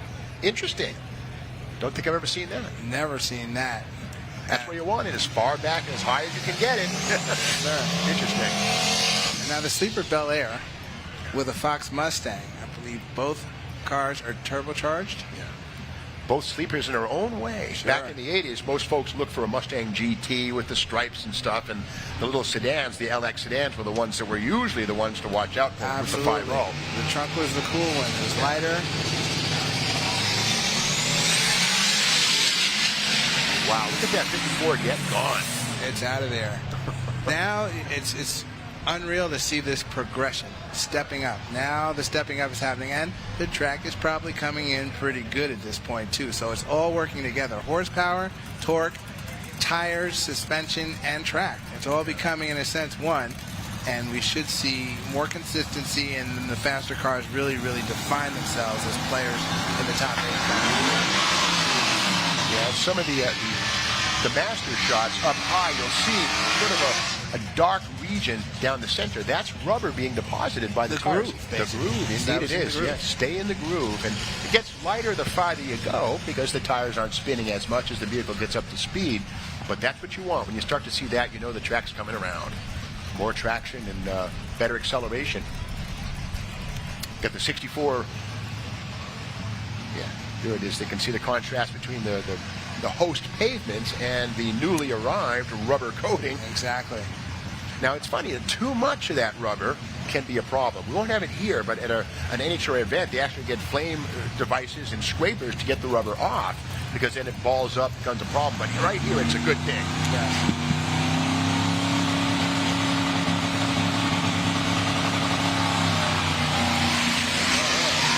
Old shot by the Javelin. 64 Plymouth trying to catch up, but not going to happen today. And that was a lazy launch from the Javelin. But going back to the groove real quick, the groove on a drag strip, NHRA drag strip or a quarter-mile drag strip, eighth-mile drag strip, the groove is 9 feet wide. Okay. 9 feet wide. And it makes me wonder what type of a groove was established here, or is establishing itself here, maybe about 6 feet. Another thing, too, about that is I took the Frank Hawley drag racing school back around, I don't know, 1999 or something like that. But at Pomona and some tracks, there literally is a saw cut in the surface of the track, right down the lane. And if you're in a dragster, I was sitting in a rear-engine car, a super gas car, but there it is. You can actually see it. So you put the nose of the thing on the groove, literally. And so there's not one here, of course. There's some cracks, a lot of cracks on this here, a lot of grooves that way. But there is actually a saw cut on some pro tracks. Got the GTO going on here with 79 or 78 Camaro. They're very similar. GTO, of course, a 65 classic stacked headlights. First year for the stacked headlights on a GTO.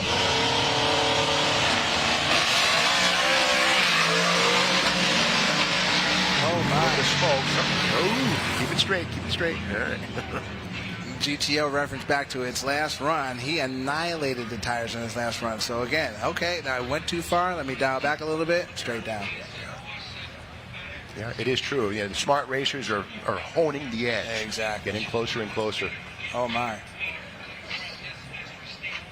Just on a drag strip, a bit of an infraction there. The Camaro cut across the lane. The innermost lane has the right-of-way when turning off any drag strip. For anybody out there that wants to drag races probably knows this already. Even on Woodward Avenue, the turnoff is to the left, so that left lane would have had the right-of-way, and the Camaro sort of went around it. And you got to be cognizant of what the rules are, and you have to just be paying attention at all times. You know, if the GTO driver had to just glance down for a moment, that could have been bad. But for anybody that wants to go to the track and needs to know something like that, actually, when you go to the drag strip for a first time, here's a look at it. If you look at the left lane, now watch the right lane. He should have given way to that red GTO, allowing him to, and he jammed the brakes. You see the brake lights. He had to stab brakes because the Camaro cut his right away off. Going back to that, if you go to the drag strip for the first time, say you go out and you buy yourself a new Demon, or you buy a new Challenger or Charger, Hellcat, and you want to go racing with it, you want to take it down the track. Best advice I guess I can give you, pro tip, first time, before anything starts, when the track's not hot, obviously, go walk the track. Ask the track owner, ask the operator, can you walk the drag strip just to learn where things are? Yeah. And then you'll have a better scope of where you're turning, when you're turning, and then keep in mind, whatever that turnoff side is, that lane has the right of way. So if you're in the left lane, you go ahead and make your turn if it's on the left side. If you're in the right lane, you need to check up. And the car in the left lane could be a quarter mile behind you. Etiquette is for you to wait until that car gets there and you make your turn off. Exactly. Just keeping things safe. Trying to keep it safe for everybody here, and if you're going to pursue drag racing in any form, trying to keep it safe for you as well. Yeah, and speaking of walking the track, this actually happened back in 1987. The first time I ever went down a drag strip, 64 Dodge Polara, ran a 14.3, but Epping, New Hampshire, New England Dragway. I got in the car, staged, did the burnout, went down. I had no idea what was at the other end of the track. Nope, I didn't know. I'm like, what do I do now? And I'm coming through at 93 miles an hour. I slow down, I stop, and I just, in the moment, had to, oh, okay, there's the exit. Oh, there's 3 of them. Okay. So walk the track. Absolutely. Because I actually went down the track not knowing what was at the other end, except for the finish line. As far as war stories, you know, I've seen people just dead stop in the drag strip. Some people have turned around and decided to come back the other way. Right. No, just walk the track first, find out where to exit, and learn how to do things properly. Safety here or anywhere, as far as motorsports is concerned, is the most important thing going. Yeah, and there's usually 3 exits, so if you miss the first or second, don't jack the brakes. Absolutely. There's a third for you, more often than not. Absolutely. You know, just play it safe. Maintain presence of mind. Safety is totally key. I'm a strong advocate for it. You never want to see anybody get hurt. You don't want to see equipment get damaged in any way, but injury and stuff is the worst.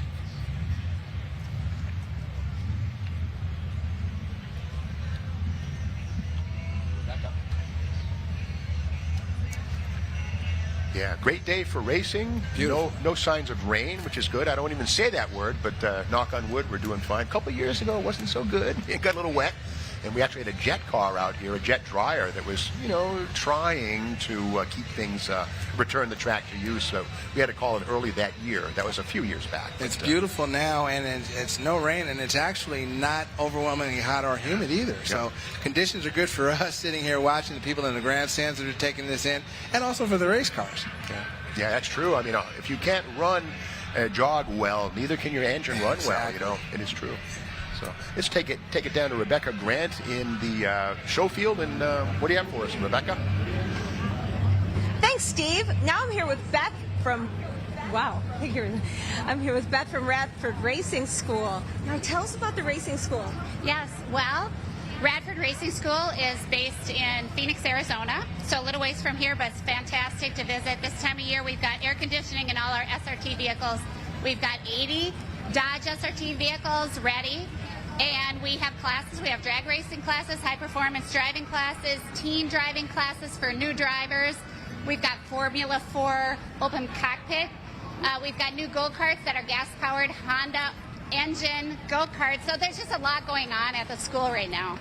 Tell us about the SRT experience. So if you buy an SRT, you actually get to come drive on the racetrack. Absolutely, yes. You're treated as a new owner of the SRT vehicle to come and learn how to drive it. I mean, it's a high-performance vehicle, right? It's got a lot of bells and whistles on it. And so in order to really get the maximum performance out of that vehicle, Dodge invests in new owners to come down to our school and take a high-performance driving class and be in the vehicle that they bought, because we've got 80 of them down there. So you're going to learn how to really operate that vehicle and get the most out of it, and bottom line, to be safe driving that new vehicle. So. That is awesome that Dodge offers that. Yeah. So what are the age groups that you can be?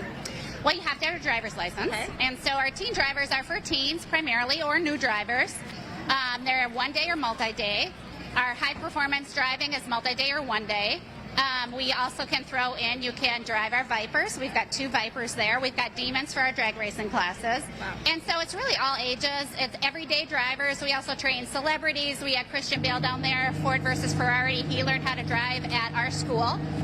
Kevin Hart was recently there. Tom Cruise has learned how to drive there. So it's really for professional racers, everyday drivers, teens, parents. So now you have a giveaway today, right? We do. So just for Roadkill, we are giving away a $5,000 package, and it is 2 classes. So the one is multi-day. That's our high-performance driving class. And the other is a 2-day teen driving class. So if you're a parent or a guardian, a teen, you can both come down. Teen is in one side, you're in the other side. You're both learning skills. And what's nice about our school, it's 80% track time. So you are in the seat 80% of the time, which is huge. People really want that. They love that. Mm-hmm. So Steve and KJ, you guys could go down there and take some driving lessons. What do you think? That sounds like a plan. Absolutely, that sounds like I might have to take you up on that offer. Visitors who've just had a little taste, you know, with a 1-day or 2-day, and then they want to come back. They want to earn their drag racing license. That's brand new. So just there's always something new, a multitude of experiences, and like I said, it's really year-round destination because these SRT vehicles have amazing air conditioning systems, so people stay cool and comfortable even in August in Phoenix. Sounds like so much fun. All right, well, thank you so much, and back up to you guys. Well, that's really cool, Beth. Thank you, and I might have to take you up on that. I'm right across the 10 freeway in Los Angeles, so look for me at some point soon. Thanks very much.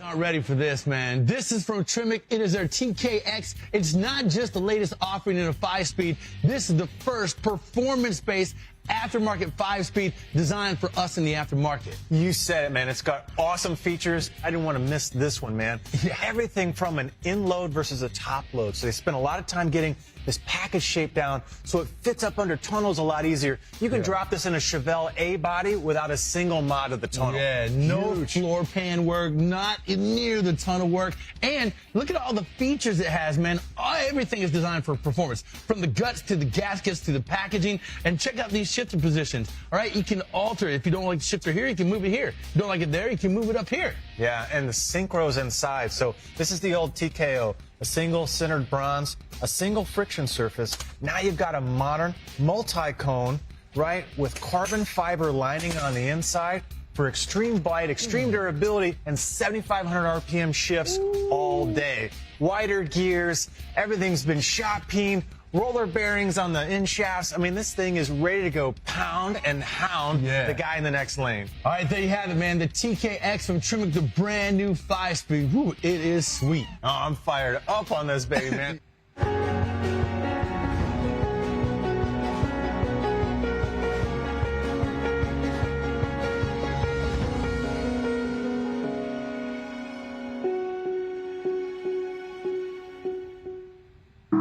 Ricky Bobby, today the road is your classroom.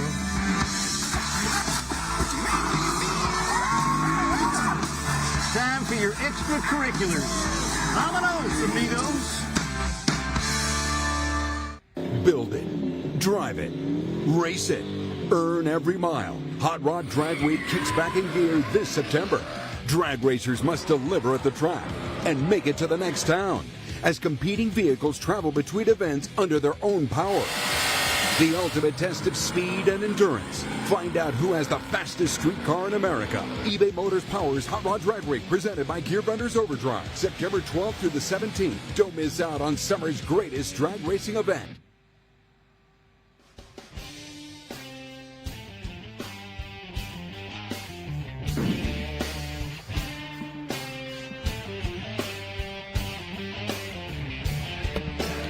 We're back at Roadkill Nights Powered by Dodge at historic and legendary Woodward Avenue in Pontiac, Michigan. I'm KJ Jones, along with my cohort and co-host Steve Magnotti.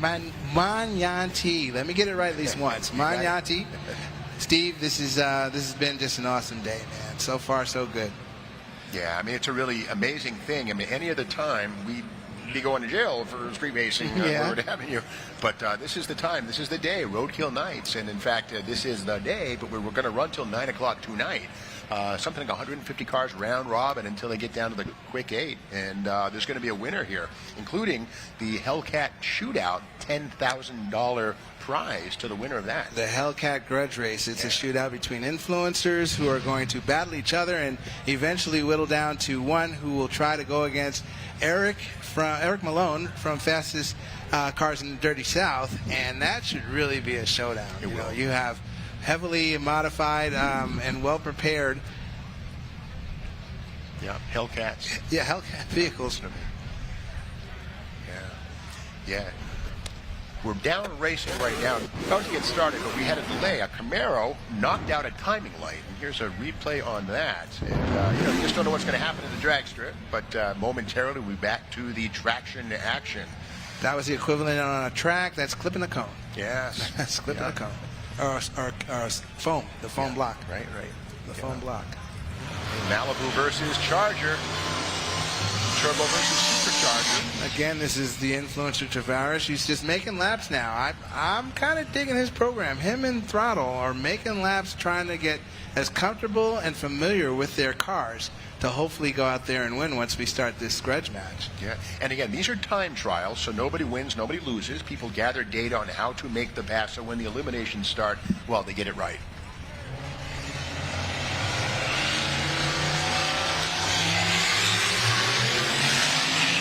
And just about 40 minutes from now, the Hellcat Grudge will begin. Oh boy, getting serious. Yeah, last few test and tunes.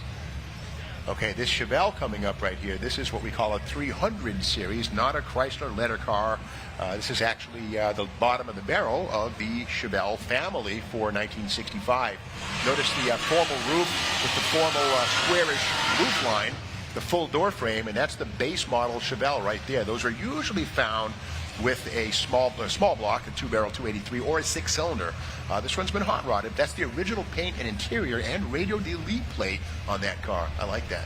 Shifting on the column. Now with that car and being a 300, was the Deluxe an uptick off that 300? Was that something that might have had one or two more amenities? I think it might have been one up. Yeah, the 2 dents to the bottom. Look at that tire spinning. Tire spinning, yeah. Wow, that's a surplus of horsepower. But he still got it down there. The Roadrunner a little bit behind, but still a clean pass for him too. And it's kind of unique that 64, 65 body is used in this drag race. It wasn't, in a sense, the quote-unquote best car for drag racing, actually, because of its brick styling in nature and, sort of squaring out the arrow, etc. You don't see that a lot. Yeah. The square roof cars are kind of, less popular. The Malibu with the sexier hardtop roof is probably more desirable, but they're both good. And here's a couple of weird 4-doors, the police car in the far lane, and the sleeper in the near lane. And police car with a Hellcat. Yeah. The Chevelle with a small block, basically, not an LS. Both supercharged, one way or the other.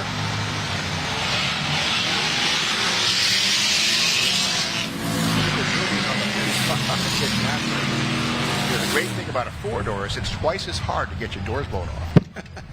Now you know. And the great thing about it is wheelbase, actually, as far as having the length and transfer, etc. I mean, you might, if you can compensate weight-wise, you can actually do pretty well with a 4-door. Comes that 86 Pontiac Grand Prix, and again, the Pontiac 2+2 would have been the performance model. Goodness, yes. Grand Prix was not to be confused with a Grand National Buick, which was a hot rod.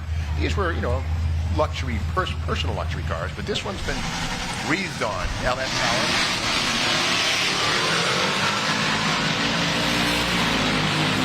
Both cars with parachutes. Good drag race. Yeah, no Very chutes good being drag popped. No chutes, not needed, but there they are in case. Another 100 feet, and they might be popping shoots. Yeah. Believe it or not, in that short space, theoretic short space, it might be popping shoots. Yeah, one of the first people to use a drag chute on the drag strip was Don Garlitz in 1955. He got a surplus U.S. Air Force, I think it wasn't a Phantom, probably a Starfighter or something like that, but got the drag chute from one of those. And literally, a drag chute is it's not about drag racing, it's about creating drag behind an airplane, usually on an aircraft carrier in some cases or elsewhere, but adapted to cars, and Garlitz was one of the first folks to put on a dragster. Wow. And from there, of course, they've become a fixture. It's a standard, yeah. It's a standard on fast cars. That really is a good-looking Grand Prix there. I almost slipped up and said it. It's a good-looking Grand Prix there. Very. You'd be forgiven. They're all cousins. The G bodies. Sure. Right on. Yeah. And as you said, there was a 2+2 and the Aero Monte Carlo, and I guess in Oldsmobile in the same space there was a 442. Yeah. And the Hurst Olds in the early '80s. They were, again, they were. Well, to me, the Grand National was the real one of them all. It had the Absolutely. right rear axle. And, of course, had 330 foot-pounds of torque out of that turbo 3.6, 3.8, excuse me, but great stuff. But the Grand National, in its time, while it was a beast, and I had the opportunity to drive one, a coworker had one, I took it out, it still handled like a Regal. Yeah, it was a little squashy and sloppy, and that was, a disappointment, I guess, for me as an enthusiast in driving. I'm like, man, well, they could have tightened this up a little bit more and made it more sporty, but it was just, I want to say, just a Regal suspension. It had all the power and performance in the world with that V6 turbo. Yeah, the Boulevard ride, and Buick, I mean, they're backbone was large, comfortable cars for mature owners. Roadmaster. Yeah. So they kind of were stuck in the middle of handling and firm ride, and got a Dodge Charger and a 71 or 2 Chevelle with an old school route style supercharger, a couple of carburetors on top of it. Far lane, Pro Street style, big tubs, big.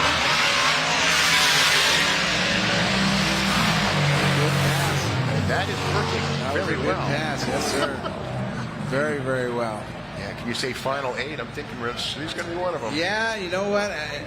It's such a blur now. They're you don't know. Let's say there are probably 12 that I think could be in that 8 on both sides, big tire and small tire. So it's unfortunate I can't be too definitive about it, but it'll be very exciting to see who, in a sense, makes it, and I'm sure they're going to put on a great show for everybody out there watching.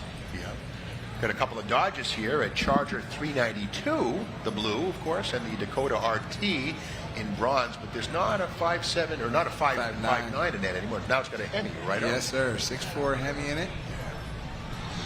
Bolts right in. He's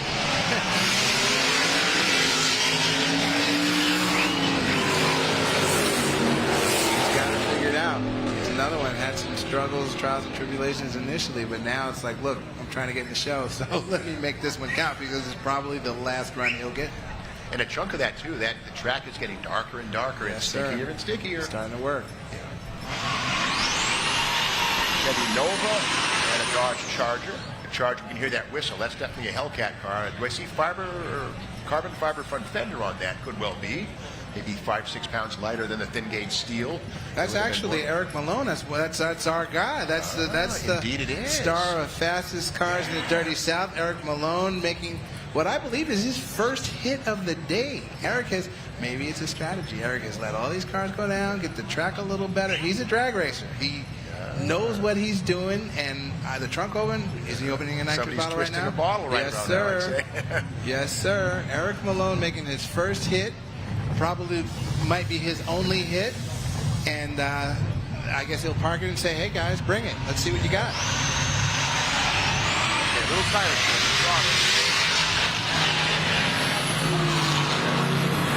Eric Malone is now realizing, hey man, maybe I should have made a couple of practice runs earlier. Well, maybe he'll use that Hellcat super chiller and make some hot passes. That or then again, it could be a big snooker game as well. You never know how this works. I mean, the influencers in Eric, everybody has been trying to one-up themselves. Gamesmanship and not necessarily letting on all kinds of truths and stuff. I watched some of their videos and being very, very vague about what's happening. So that could be a play. We don't know. It really remains to be seen. But Eric is the target. Eric is the guy with the target on his back, and everybody is going to be shooting to get an opportunity to race him here on Woodward Avenue for all the influencer and celebrity marbles. Hellcat Challenger versus 69 Camaro. Tom Bailey, 6 seconds. Both beautiful cars. Beautiful, beautiful cars.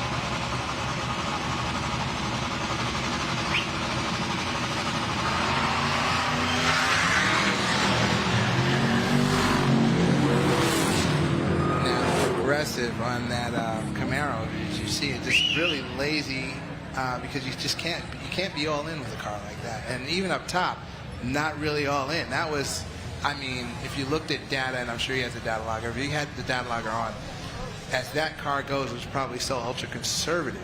It's ridiculous, but still, it went through pretty quick in this space. That's something else. It's amazing. Here's that little Scout. Again, first Scout, I believe, 1961. International Harvester comes out with this little critter and was quickly copied by Ford, the Bronco, and that was copied by the Blazer, and of course the Dodge Ram Charger. But that's kind of what the SUV started right there. The Jeepster, some would say, was one of the first, but that's kind of the blueprint right there for the first of the SUVs of the non-Jeep type. And I'm going to hold 50%, maybe 60% confidence he's going to get in the show in small time. That thing moves. Yeah, all business.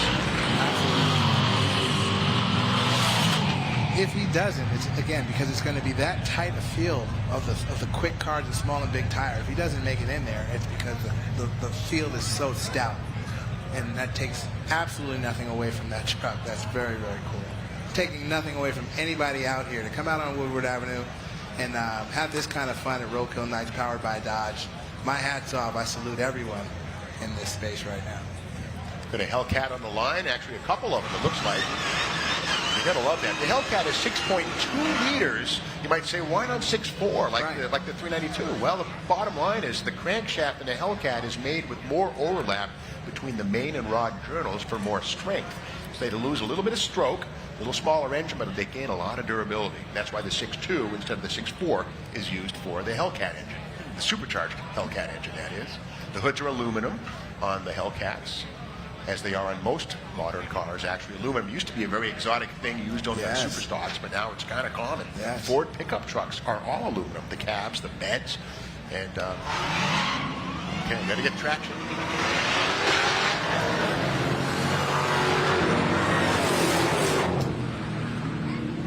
Good race. A couple of LC Challengers, third generation Challengers.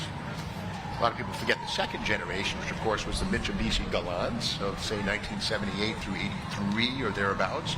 It was a rear-wheel drive captive import, but it was a Challenger. They sold well too. GTO on deck. GTO's back, yeah, All-American up against a Challenger Hellcat. I love the Hellcat has the air catcher, the inboard headlamps draw air. The outer ring is still a ring of light, but down the middle it's a hollow tube where it draws the air into the intercooler. Interesting. And the GTO, Holden Monaro is what that is. Yes. That car made a trip here aboard a freighter back in 2004 or 5 or 6, whichever one that is. And again, it's too bad it didn't stick. It just didn't catch on. It's really a bad car. Yeah. Wow. That sounds totally cool. Shredding the air. Yeah. Good straight pass. A lot of traction, both of those guys. Yes.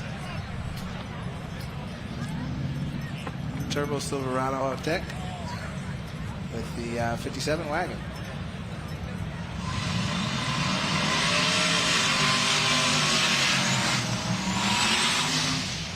Put down a little strip of rubber. Get those tires nice and sticky. And no VHT is allowed here. I know one of the competitors in the Hellcat shootout had an onboard electric motor that squirted some pimp juice onto the tires. Well, I guess they were saying, take that out of there during tech inspection. So no can do.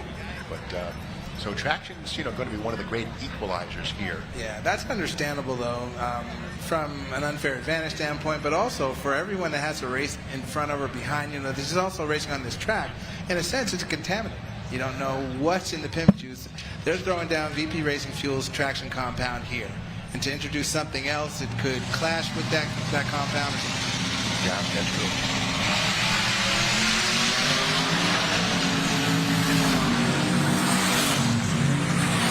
At the end of the day, it's a very good call to not allow Tavares to use that. A good idea, and it would have been pretty slick.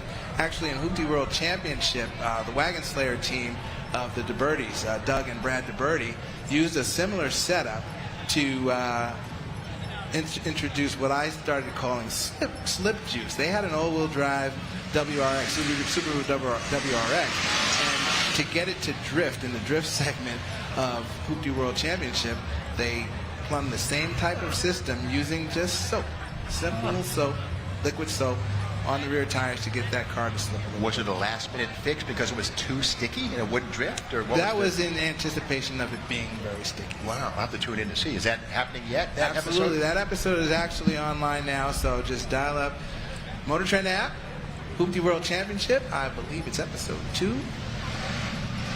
Yeah, it's true. Stream the best car shows, including Roadkill, Fat Finnegan, Hot Rod Garage, Engine Masters, Dirt Every Day, Honda Resurrection, and even Roadkill's Junkyard Gold, my little show. Yes, sir. You can check them all out at Roadkill's, or MotorTrend app, I should say. And free trial can start today. I've learned a lot from your show, Steve. You're a brilliant man. It's a lot of fun. A little preparation goes a long way, I'll say that too. But it's fun to give cars a voice. Because last time I checked, they don't talk. you know. So we got to give him a voice. There's that Firebird and Lightning again. I could swear they're saying take that when they break out. Yeah, the Lightning, that's one of the first editions. Again, the big deal there was the 5.8 liter, not the 302 with 5.0, and a half-ton two-wheel driver. It was kind of exotic for its day. And that stance is on purpose. That's actually the way suspended. It's actually higher in the front than it is in the back by the package.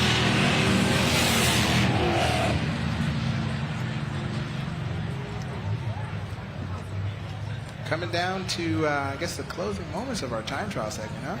Yeah, it's 409. She's real fine, my 409. Of course, that's the Beach Boys singing about the W-engine Chevy. I haven't seen any 409s here today. Bubble top. Yeah, great looking cars. Yes, sir. Yeah, a lot of folks, oh, it's a truck engine. No, it wasn't. They used them in trucks. Yes, they did. But the weakness of the 409 was the fact that they had a very heavy piston. And the connecting rods were not that much larger than a small block. But cars are still getting in line, and we're getting closer and closer to the eliminations. Very shortly, in another half an hour or so, we'll start to see the long-anticipated Hellcat shootout. That's the grudge race. Grudge race, right? Grudge race. That's the order of today's racing, grudging. Yeah. Run what you're brung, and hope you're brung enough. And in some instances, you know, I don't like you, you don't like me, we'll race, and then we'll go, you know, shake hands and be cool afterwards. The four-wheel drive, 3/4 ton crew cab, or club cab, I should say. It's got two doors, but LS powered versus the Dart with small block nitrous, plastic windows. See the Zeus fasteners on those doors, probably fiberglass doors, hood and trunk. I imagine it's a lightweight. You're right, and that's actually a 72, so small bumper car, just before 73 in the big bumper, Federal bumper. I had a Duster one time. I was at Hot Rod Magazine, and I got that thing down to 2,400 pounds using nothing but bolt-ons. No cutting of the car. The unit was all done. Tubular K-frame, plastic leaf spring, stuff like that, plastic doors. But 2,400 was very possible. Super light. Yeah.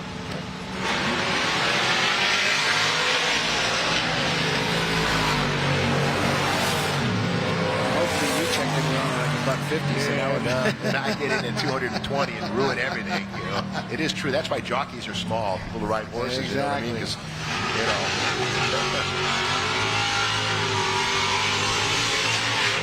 Is that Apache? I believe that's a 58. First year for the 4 headlights. Super cool truck. Yeah. Not a Cameo. We have to remember, of course, there was also the fiberglass smooth bed Cameo in this point in time. And then the style side arrived, I think, in 58. But that's a step side. And again, classic stuff, 4 headlights, and that was just such a modern, exotic design in 1958 when it came out. And beautiful, timeless now, kind of scary, almost like a jack-o'-lantern or a Frankenstein's head. It's almost like over the headlights, almost like an eyebrow. Yes, like an eyebrow over it and stuff. It's really cool. And the 58, it's, I guess, brother vehicle, the Bel Air.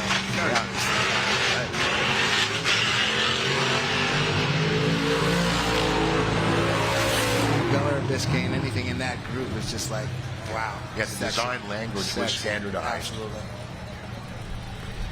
All right, here comes one of the influencers in another one of the Hellcats. Tavares one more time. He's making laps now, so I'm concerned, wondering if he has an endless supply of nitrous oxide or how things work in that way, because, you know, you're getting ready to run for the money, if you will, and you don't want to tag that button and come up empty. Yeah. He's making several laps. And remember, too, the super chiller that's part of the Hellcat allows the engine to make boost and still cool down. And that's why hot lapping in one of these cars is not such a bad thing, because there's a dedicated cooling system for the supercharger and the intercooler that maintains low temperature. And even though you can make, 5, 10, 20 passes, it still stays cool.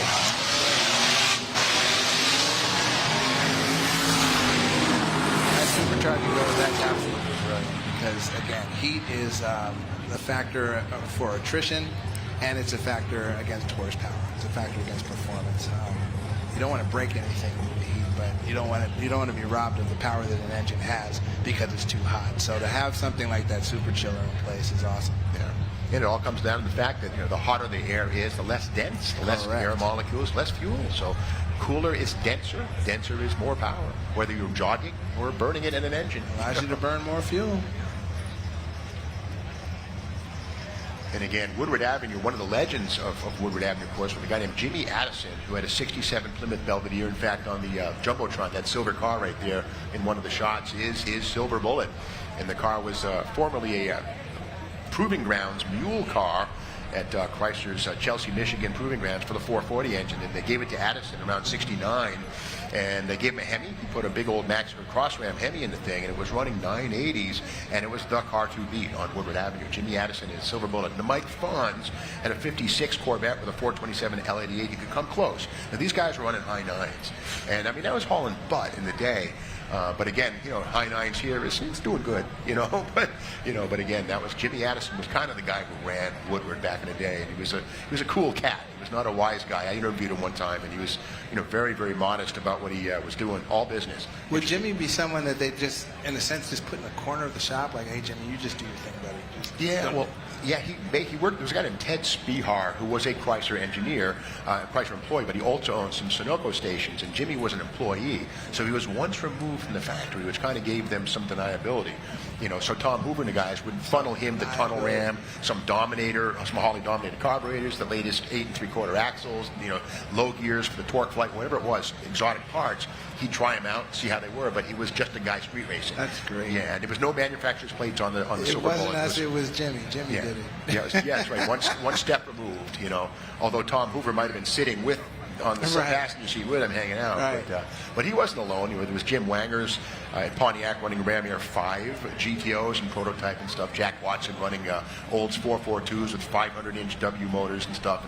And it was cool, the factory playgrounds. It's a great day, a great era, great time. All I can say is I've read hopefully enough about it to be intelligible when I speak about it, but to have lived it and experienced it. And I have uncles and relatives who were in that heyday, you know what I mean? And that's kind of how I got into this whole deal anyway, through watching those older than me and going to the drag strip and stuff, man. But just that period, as a car person and a very, very strong enthusiast, to me that period was just pure magic. Yeah. Absolutely. And I'd say one of the best windows into it is vintage car magazines. Just grab a stack of Carcraft, Hot Rod, Superstock, all those magazines, just look through them, and you'll soak it in. That's how I learned about this stuff. I was a kid growing up in Massachusetts.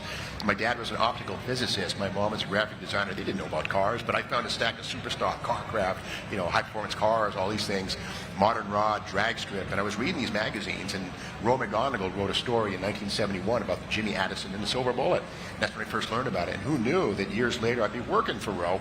He was my editor at Hot Rod, and he'd tell me about the night he came out here to Woodward, and it was wonderful to meet these people and be part of it. But if you can't be part of this physically, like me growing up, get magazines, old magazines. You'll learn all about it. That message is for everybody sitting here right now that wants to get into it or is very interested in it, especially people that are watching and listening on the internet. You heard the man. Just do your research, and the research is available to you. It's available now pretty much online. A lot of stuff is archived online, so you just dial it up, and through MotorTrend, our legacy magazines are now online, if you will. The content is there, so go back and look at the stuff that I did at 50 Mustang and Superforce. Look at the stuff that you did at Hot Rod years ago. It's all there for the taking and for the absorption, to educate yourself and become well-versed like this gentleman sitting to my left. Yeah, and geek out. Exactly.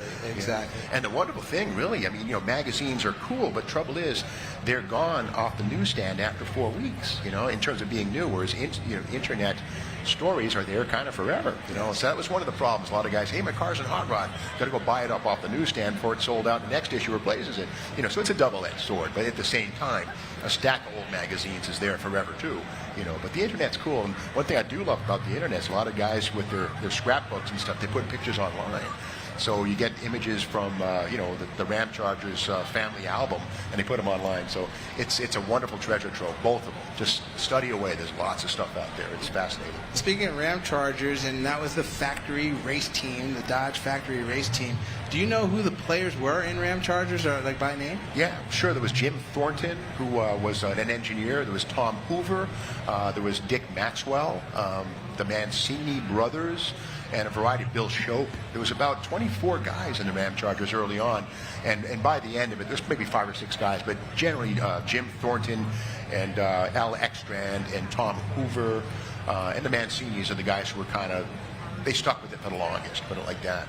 But the Ramchargers, their heyday really was 65 and 66 with the match race years, the altered wheelbase Ramcharger 65 Dodge, which really was the birth of the funny car. Match race, exactly. The altered wheelbase that, in a sense, gave birth to the funny car, introduced the funny car. Yes, that's amazing. That's amazing. Yeah, one of my favorite things on the planet is altered wheelbase cars. In fact, I built 3 of them in my time. When I was at Hot Rod, I did a thing called the Wilshire Shaker, which was a 63 Chevy Nova, but altered wheelbase, straight axle, and injected rat motor.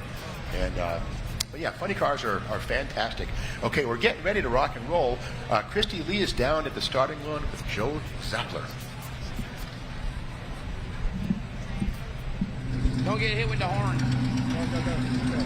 All right, down here with my buddy Joe Zolper, and as you can see, it's a little bit hectic down here because we got cars, we got more cars, we got you got these really cute pants on. I don't know, it's a good look for you, man. How you doing? I'm doing great. This is awesome to be here. I'm so excited. I can't believe I'm bringing my blown alcohol car out on this street. I mean, here you are, Woodward Avenue, in the Motor City, in Detroit. I know you're from the Chicago area, Joliet, for those of you that know. What's it like to be here and bring your car out to this not only awesome event, but come on, racing it, legal drag racing on the street? I mean, first of all, legends have went up and down this street, so to be here is really awesome. But the Motor City, my first time visiting, I love it, Christy. Why didn't you invite me up here a long time ago? Come on. I've told you for years, you can come out to Detroit anytime that you want to, but you're all like, no, I'm going to stay over in Chicago. All right, so I personally have unfortunately heard so much about this car. Oh my God, dauntless this, dauntless that. But for those of you who haven't heard about it, let's hear a little more about the car, because it is pretty badass. So it is a steel body 69 Daytona that I built from scratch, from the chassis, tubes laying on the floor, all the way to, yes, paint and body. As you well know, I can't say paint and body, but we did that too. And then I built the motor and everything, and I thought, you know what, I wanted to do something different if I'm going to build a car, so why not build, a Daytona? There's only, 503? And, Chrissy, I like to be different. You, always special, always special. So you got a chance to rip this earlier this morning. How'd you feel? It felt really good. I'm ready to go, and hopefully we make a decent hit on the street. It's a little slippery, but, that's kind of my flavor. I like that. I like the challenge. All right. My good friend, you guys know him from Garage Squad, Joe Zolper. Good luck out there, man. Thank you, Christy. Hey, and you want to know the best part is? If it breaks down, Christy can help me fix it. It's all good. Oh, I thought you were going to say the best part was talking to me, but yeah, I guess I can help you out. Back to you guys. Thanks, Christy. We're back.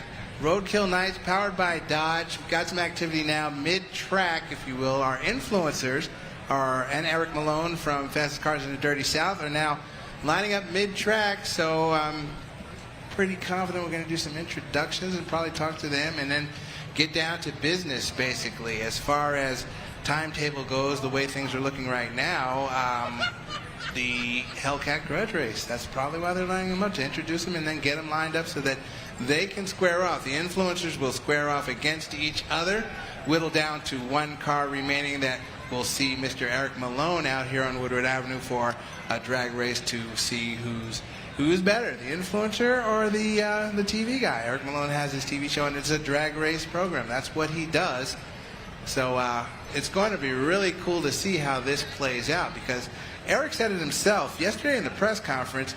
Eric said it himself. Anything can happen in a drag race. Anything can happen in a drag race. And, of course, we've been talking about traction for most of the day now. And one of these 1,000-horsepower Hellcats could break the tires loose. The other one could go straight down through there. We don't know how it's going to work. So this is going to be exciting to watch. And, Steve, do you have any kind of an early horse now, or are you going to reserve your thoughts? It's tough to say. I have a sense that the multiple turbo and the compound, I guess you might say, the turbo and supercharged Hellcat sounds like something that could be hard to beat, again, if they can hook it up. That's the thing, and got to keep in mind the Hellcat is kind of specific. There's more than just an engine. The rear axle ratio is also a 262-to-1 versus the 282 in a 5.7 or the 309 and a 6.4. The bottom line is that there's so much torque in the Hellcat, the 262 ratio, which is more of a highway gear, is just fine. That's amazing that works like that. Wow. Yeah, beauty thing is, of course, the Torque Flight 8 has a really low first gear, 4.71 first gear. And you think about the Torque Flight at 245, or like a Muncie M21 or something is a 220. So, 4.7 to 1 is first gear in a 8-speed Torque Flight. So you can get away with that 262 rear axle ratio because the 471 gets the car off the line just fine. And again, there's another 5 gears beyond that with double overdrive. Gotcha. So mark your time. Coming up at 4:45, we have the Hellcat grudge match. You see the Hellcat cars lined up there, kind of angle lined up in the middle of Woodward Avenue, and we had a shot a few moments ago. I hope you looked up in the Jumbotron. Actually, the people sitting out there are in it, but the crowd is incredible out there right now, Steve.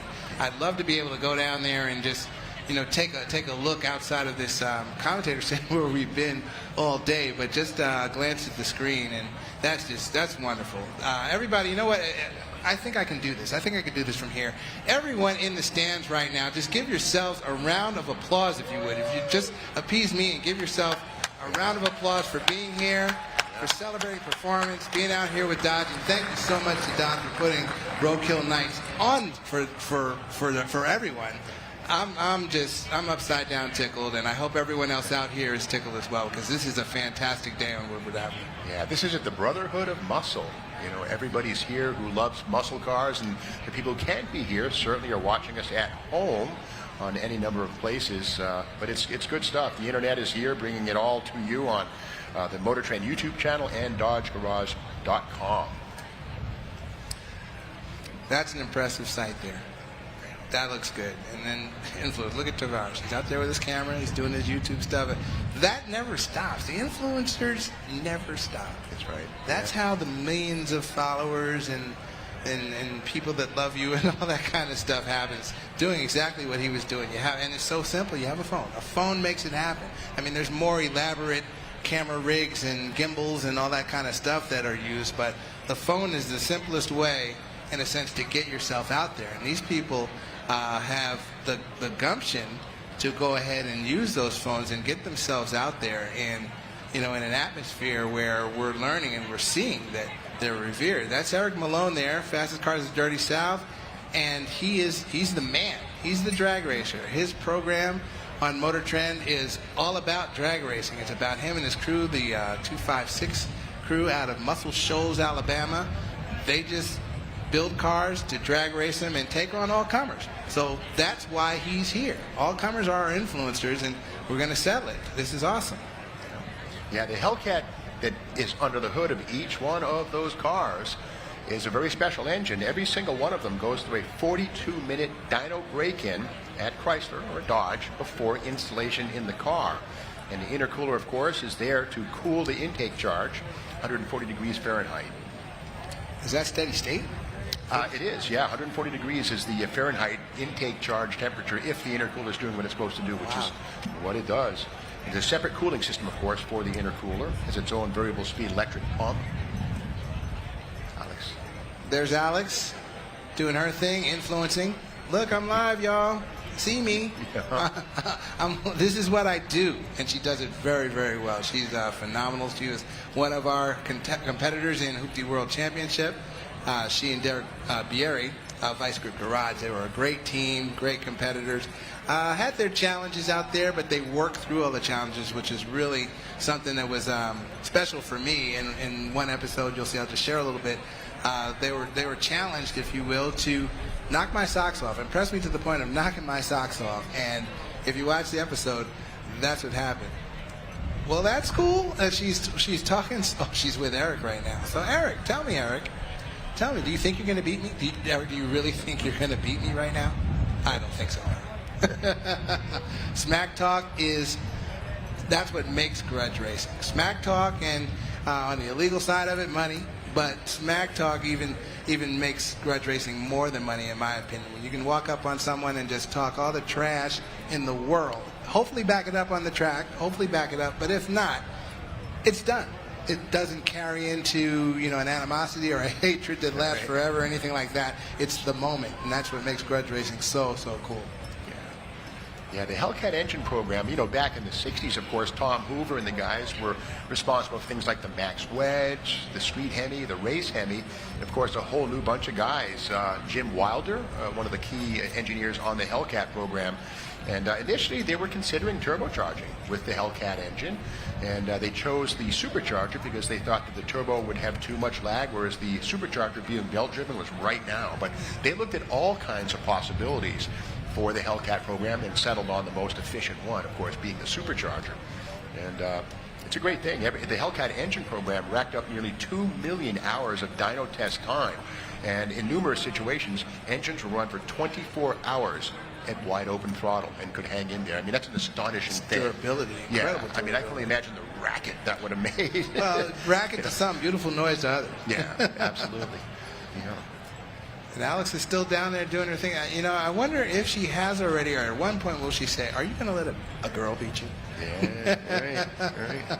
And she very well can. She's an accomplished drag racer, participated in Hot Rod Magazine's Drag Week many times, participated in the Rocky Mountain Drag War, or Drag Week. We're going to, actually, we're going to take a break real quick, and up next, we've got the Hellcat Grudge Match, so stand by. Mecum Auctions, the world's largest collector car auction company, returns to Dallas September 8th through the 11th at the K. Belly Hutchison Convention Center, featuring 1,000 American muscle cars, classics, Corvettes, trucks, and more. We welcome everyone to Dallas to bid in person, and enhanced online bidding and telephone options make it easy to join in the Mecum experience from around the world. Register to bid now at Mecum.com. Hey, I'm NASCAR driver Ryan Newman, and I spent years feeding deer and most recently some elk. The thing that I've settled on after trying a whole bunch of different products is Westbrook Monster Mix by Jobs. You can find it at your local True Value store or local farm store. Just ask for it by name. Can't take it back once it's been set in motion. Power can't be tempered, silenced, or caged. It can only be set free.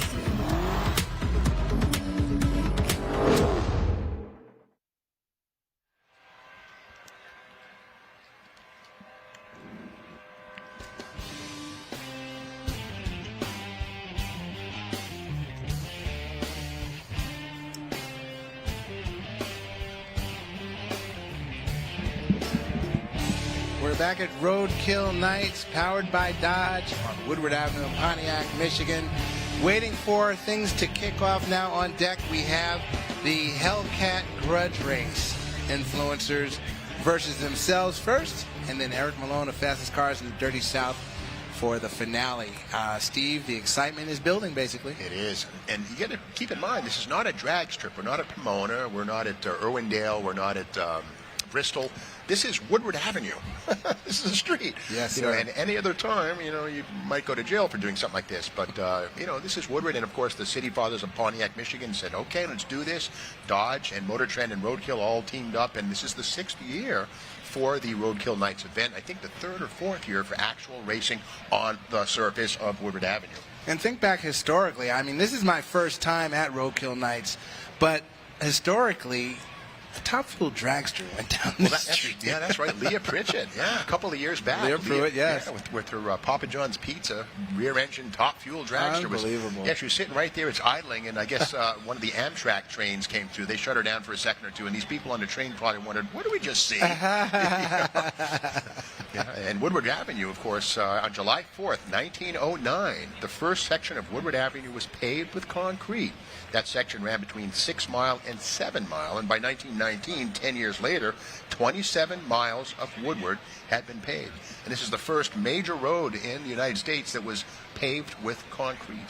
And, yeah, a historic piece of road.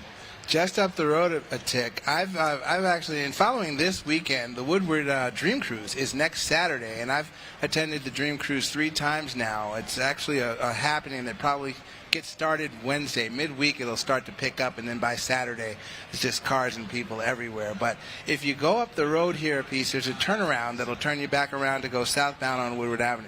From that point, concrete begins, and then it comes down to this asphalt here. But that is not for nothing a racer's paradise on that strip of concrete up that way. So don't know what kind of action happens late at night up there, but it's there's still some concrete on Woodward. Let's put it that way. Yeah, to that point, most good all NHRA tracks have a concrete launch pad. Absolutely. And, you know, the bottom line there is that it can be very dense, very fine grain, and doesn't get rutted, you know, like pavement would with repeated burnouts, you know. So, yeah, it'd be nice if we had a concrete pad here. We'll put that on the list of things for next year.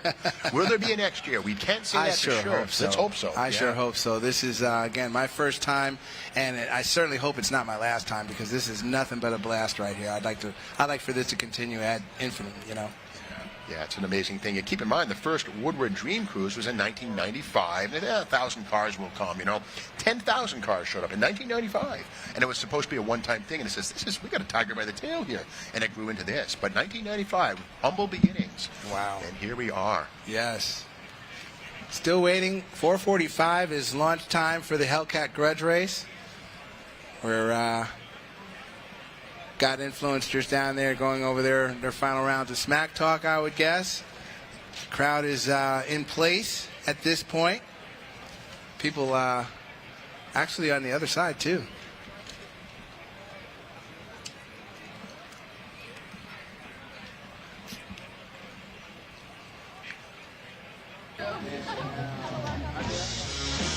That's Alex Taylor's car there. Alex Taylor's car was assembled in literally no time for this event, and we're going to actually have a quick chat with Alex. Who's down there to talk to Alex? All right, thanks, guys. Hanging out here with Alex Taylor, racer, driver, builder, total badass, only girl competing in the competition today. No big deal whatsoever, you guys. Welcome to the Motor City. Thanks for having me. I'm excited. All right, so you've been to this event before? Yes. Okay, but this is the first time you're competing in it. I've actually raced twice on Woodward before, so I have competed twice, different car, obviously, so this will be a new setup, new combination, but I think we're going to have a little bit of an advantage compared to previously. All right, all the way from Arkansas, this is a huge event. This is a big deal in the Motor City. You guys put a lot of work into this car. Tell us a little bit about yourself first, and then I want to get into this build. Cool. So, yeah, I am 24. I drag race. We build cars, and that's kind of that's what we do. So we just built a 55 Chevy. I'm getting ready to upgrade my NHRA license. Got lots of racing on the schedule for the rest of the season, and we've got lots of building. Obviously, it's what we've been doing for 8 months straight at this point. So.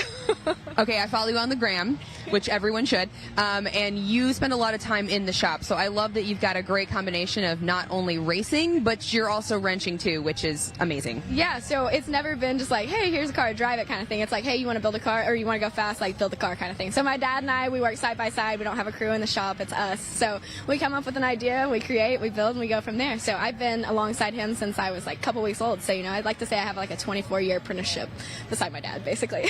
I love it. Okay, well, we've got one hell of an idea right behind us here. Let's talk a little bit about this Hellcat. Kind of, you know, what was it like, first of all, when you got approached about an opportunity like this? Yeah, so first of all, when Dodge even like recognized your name, I'm like, oh my gosh, like that's such a cool opportunity to begin with. Then they're like, here's 3 rules. There's basically none. Run with it. And so Dad and I are like, oh man, like we got to run with this.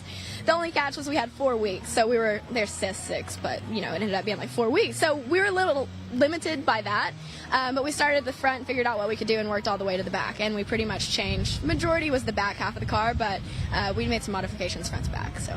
Okay, as someone who spends time working on plenty of cars, what was the mad scramble like this past week getting this car here?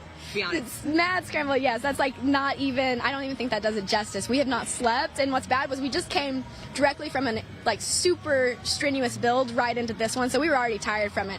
But the last week, if it could go wrong, it went wrong. Like that's the full honest side, you know. It wasn't just like it was super easy. I mean, we switched from everything Dodge and Dodge wiring that's proven and works and tested to, we switched to a standalone EFI system. Holly switched over to that, and so tuning that, getting a tune that was going to be safe with nitrous, safe just, you know, with the supercharger and everything. Like there was a lot of, you know, pressure to get that right. So getting over to the dyno and stuff like that, like we were dynoing 2 days before this, and you know, driving through the night to get here. So just the adrenaline rush from that week right into this week. I love it. Okay, let's kind of take a little tour. Can you tell us a little? We don't want to know all the secrets because we'll see them on the track. But can you tell us a little bit about the car, just kind of from front to back? Let's talk under the hood first. Yeah. So starting under the hood, we didn't change too much as far as power-wise because our main focus was traction.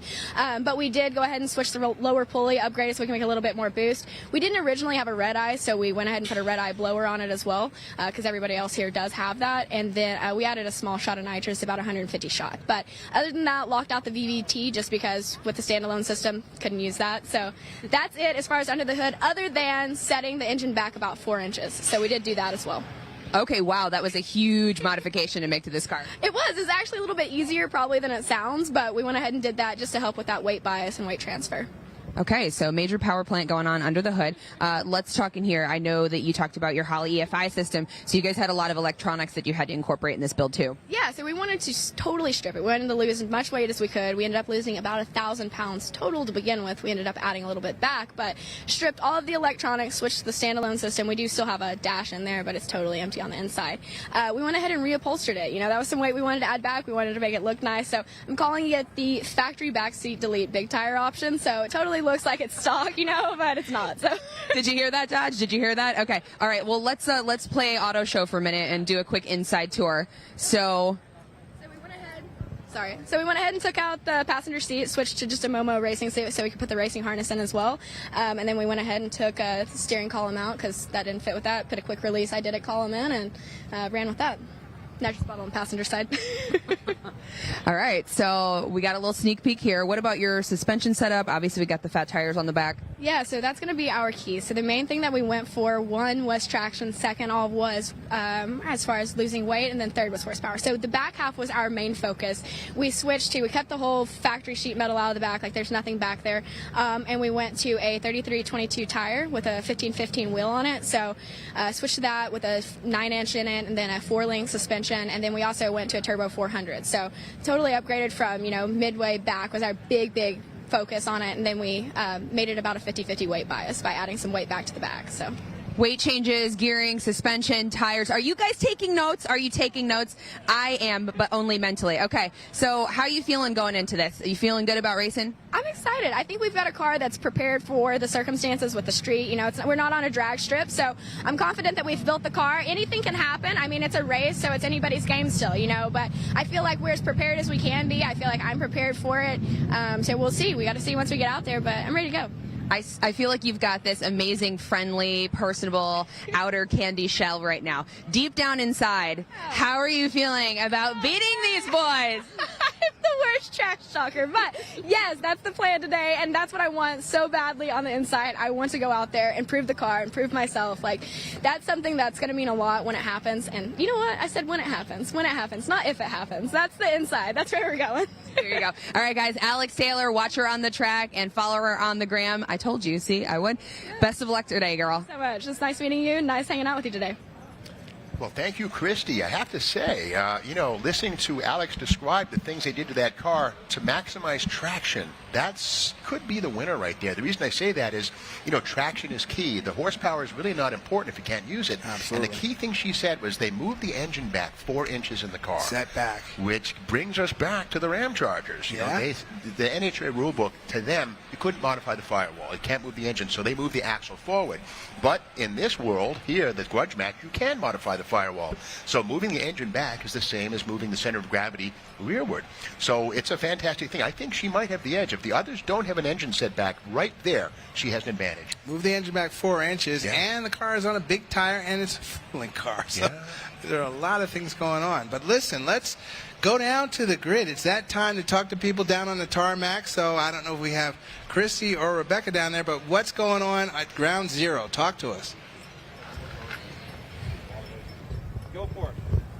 All right, guys, are you guys ready for the Influencer Hellcat Challenge? We are. Let's do it. That don't sound very exciting. Come on. Yeah. All right. So here's how it's going to work. We're going to do 2 qualifying sessions. You're all going to run both of those. We'll chip draw, and that will decide who's going to run who for those 2 qualifying sessions. After the 2 qualifying sessions, we're going to take the 2 fastest passes. You guys will run each other, and the winner of that race will run Eric Malone next. Any questions? No. All right. Does anybody want to call anybody out for the first round of qualifying? I will call somebody. Out. Who do you want to call out? I'll call out Weston Champlin. Don't do that. All right, that works. You don't know how to race? Dude, the only thing I've driven in a straight line since I got here, well, before I got here, was a tractor, so I'm not sure how this is going to work. But hey, it has hydraulic connections on the back of this bad boy. We got hydraulic connections on the back of this bad boy. We can pull a disc, a plow with this. I'm feeling right at home. No AC, feels just right at home. All right, so that was the plan. So then you will run you. Is that, are we good with that? Lane choice. You guys want to pick? How do you want to do lane choice? Do you want to flip for it? Y'all want to be friendly? What do you want to do? I mean, whatever works. Whatever works for anybody else. You guys wanna just like pick? All right, so left lane, first pass. Right lane, first pass. Left lane, first pass. Right lane, second pass. Everybody good with that? Okay, so we're going to go and get cars ready, get them back to the staging lanes, and we'll come back and we'll do a chip draw, or you guys can call each other out for a second qualifying pass. So we're racing tomorrow? Let's do it. We are racing? We are racing. See that orange car right there? That's right. We're going to be at the same place at the end of the line. Well, maybe, you know. I don't know. I don't. Well, we'll see. I'm bad at trash talk. Really, really bad at trash Dude, talk. I haven't figured this out yet. Like, Eric is really good at this stuff, and I'm sitting here and I'm like, I'm going to put a grill guard on my car. I don't know. Eric's the only trash talker here. Well, you see, Trying to be humble. The only thing I did is I said when I first you called me and I pulled out the Gapplebees joke. That was the best one. Yeah, it was. That was the best one. That's the only one you had. Well, that's, you know what? Life's a joke. Let's make it funny. Yep. Bam. Everybody go fast and have fun. All right, let's do it, guys. Here we go to the staging lanes. Well, got to say, you know, they're all great drivers, great mechanics, great intellects, if you will. But I think curb weight, body size, you know, Alex Taylor is a small person. And I remember a couple of years ago, Leah Pritchett and Matt Hagen had a match race in identical cars. Leah weighed 120 pounds, Matt 240. Who won every race? Leah. She's smaller, she's lighter. So, you know, every 100 pounds is a tenth. In the quarter mile, a tenth is a car length.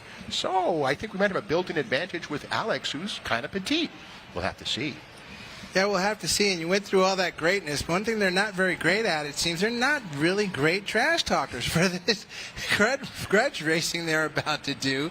That was pretty sedate as far as the trash talk, given all the videos and all the stuff that has been happening prior to this. Now, you know, they're 1-to-1 and in each other's face and everybody's quiet. That's pretty interesting. Yeah. Well, let the cars do the talking. Well, that's it. But as far as grudge racing goes, I mean, you can go on YouTube and go online and, I mean, at this point, pretty much dial up grudge racing and some of the stuff that goes on in the Dirty South and the southern states where Eric is from. I mean, that's face-to-face just barking at the next guy or the next girl even and then settling it on the track. It's always civil when it's over. But before it happens, it's, you know, all out like, look, this is what's going to happen, and I'm going to try to talk you down before I beat you down. Basically, it's getting in another racer's head.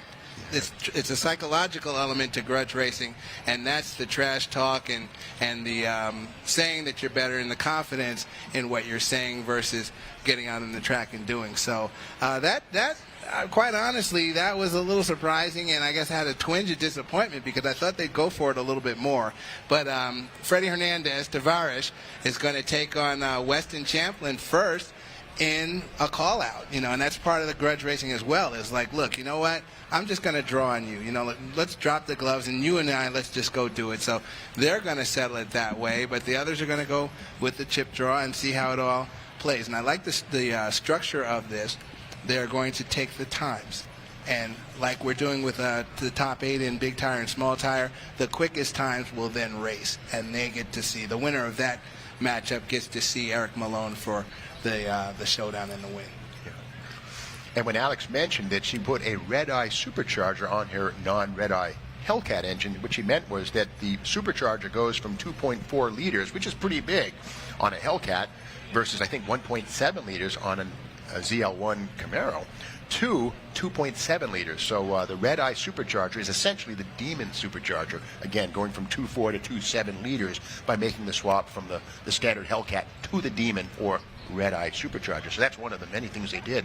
I was kind of surprised to hear that they got rid of the independent rear suspension, which I kind of understand. You know, the 9-inch is a live axle, so to speak, with 4 links, whereas the independent rear suspension on a standard Charger or Demon can be a little complex, a little bit delicate. So I think ruling out weak places and again moving the engine back, that's a key thing, and the mini tub job they did. So traction, I think by playing the traction game, that might put her and her curb weight, she's got a lower curb weight than the guys. Yeah. You know, it could well be that, I won't say we have a winner, not going to say that, but that car looks like it might be a favorite. It's definitely built to be, it's a battle wagon for sure. Power wagon on the truck side, battle wagon in drag racing. Right. It's definitely built to get it done. And Alex is very, very accomplished behind the wheel in drag racing. It's really going to boil down to can it be her day? Can she have her day in the sun, basically, against her competitor in this particular race? Yeah, and I think the track is coming around. The street. We're going to go back down to the grid. There's got more activity down there as we get closer to race time. Hey everybody, it's David Freiberger from Roadkill here, and we are going to be shooting an episode of the Roadkill Show right here at Roadkill Nights. Everybody, let's get some energy!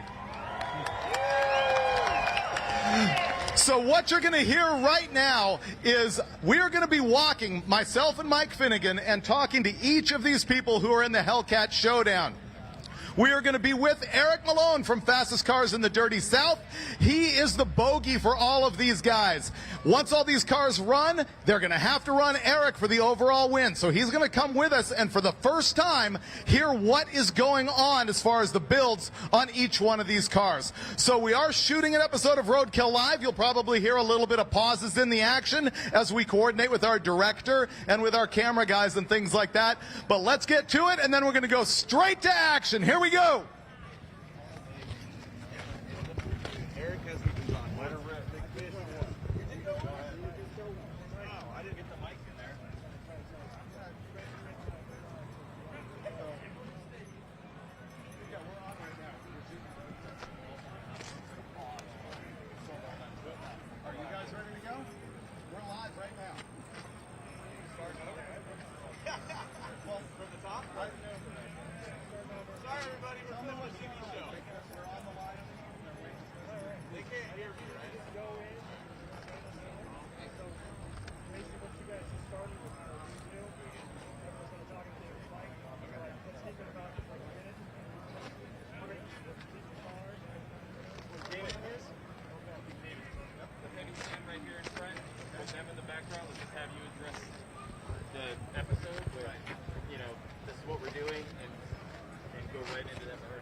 All right, we're getting ready for this influencer shootout, the Hellcat Showdown. And so we've got my partner on the show, Mike Finnegan, right here. We're also going to be taking Eric Malone from Fastest Cars in the Dirty South because he is the bogey for this entire race. We're going to talk to each one of these car owners and drivers and find out what's going on. Eric, you feeling good about this, my brother? I feel real good about it. I haven't even made a pass and I ain't scared. He's not even sweating. This is true. Eric has not had a single test pass, whereas all of these other guys have. Just a little bit one. Just a little bit. I went a little bit. Just a little bit. All right, guys from Throttle, tell me what's going on with your car. I mean, she's here, she's running, she's ready to rock. We have about 1,100 horsepower, 23 pounds of boost, and we're ready to rock, ready to go. Does that scare you, Eric? No, he said something. See, this is what we're going to be seeing here. A lot of street race action. Mike, how do you feel? I'm now rooting for Ricky and the Throttle team here because he is the original builder of La Fonda. No way! You originally built the Honda that was on Roadkill? Tell us the story. So when I bought it, it was sitting for 11 years in the same spot. Took it home and I bought a Weber car. I did the whole cutting the suspension, the eBay, the ghetto welding, the fiberglass flares, custom wheels, and I was driving it around. It was fun. Did Mike tell you how terrible that car actually was? I saw the episodes. So cool, so cool. It's so cool that I want it back. Can I buy it back from you guys? Do we have it? that car. It was on Craigslist. You could have bought it back, and you didn't. I really wanted that car back. So there we go. Throttle with some Roadkill history. All right, we're moving on to the next guy. Good to see you. Thanks a lot. Yep. All right, we're moving on to Tavarish. Yes. What's happening? I guess I'm the next guy. How are you? We're pretty fantastic. We're here to find out exactly what you did to your car, because all I know is what I saw on Instagram. So what you saw on Instagram is that this car used to be silver, now it's orange, and it has this awesome aero package on the top of the car, which also doubles as a roadside assistance light. In fact, this is a complete roadside assistance livery, and in the back it says you're on your own, which is pretty much what Wrench Every Day stands for. All right, very Roadkill. So you did no performance mods to this car at all? Not necessarily. So let me show you something. Excuse me. Stay there. You should see the look on Eric Malone's face as he's listening to these guys. He's like very tuned in. Yeah, because I know he's lying. I've been watching him make passes. He did some mods. Eric says he knows he's lying. Well, he a purge. Do you think he actually has it connected to the engine? You're right. He didn't put it on there for nothing. Listen, this is at least an intimidator package, okay? I put that in front of you, you get scared. I don't care what you say. Oh, you do? Yes, I do got one. And I will tell you, mine's hooked up. That's okay. It ain't going to help you. We're going to see how that work out. The smack talk has begun. Does nitrous help or hurt when you've got a traction problem here? You test run, Eric Malone. It hurts. Yeah, I would say it hurts. But I didn't just make nitrous horsepower, I made motor horsepower. So, Freddie, did you run the nitrous when you were making passes? No, because I trust Dodge Engineering. They make a very good car. I think right out of the box, this thing is going to beat everything here. And just because, I need the smack top. It's probably low man on the totem pole, but this thing is fast. One word he's saying. No.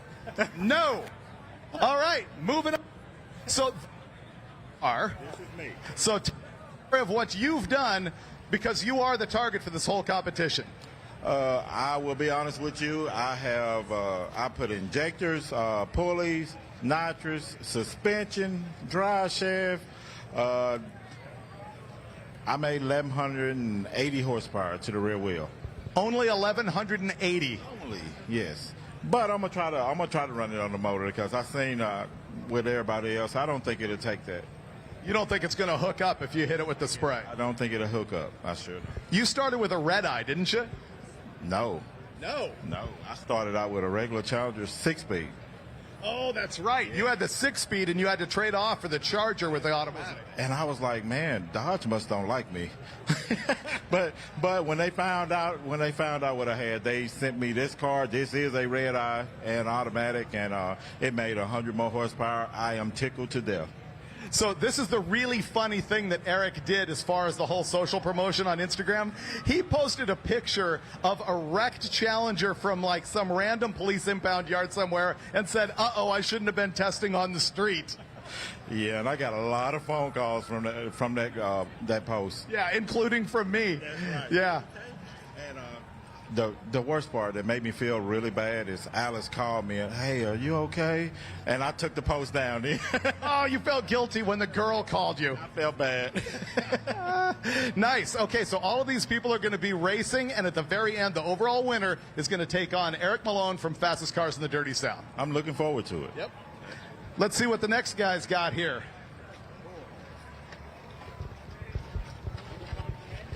We're coming for you. Good to see you. Weston, what's happening? A little bit of everything, whole lot of nothing, all at the same time. It's all big combacle. I don't know what's going on. But So you've got this thing like double throwdown, twice blown. Tell us the story. wait, what? What's that mean? I don't have no idea. Well, honestly, it's just a fighter jet. FAA approved us just about 5 minutes ago. Take this thing for a flight, so we're good to go. We got the shark bite on the side because obviously we got to look cool. Now, obviously, I know that we're a little bit, Eric, I know we got you in one area. You do not have nearly as many bullhorns as we do. And that there's a loss, I'm just telling you. Look how many zip ties we got on that bad boy.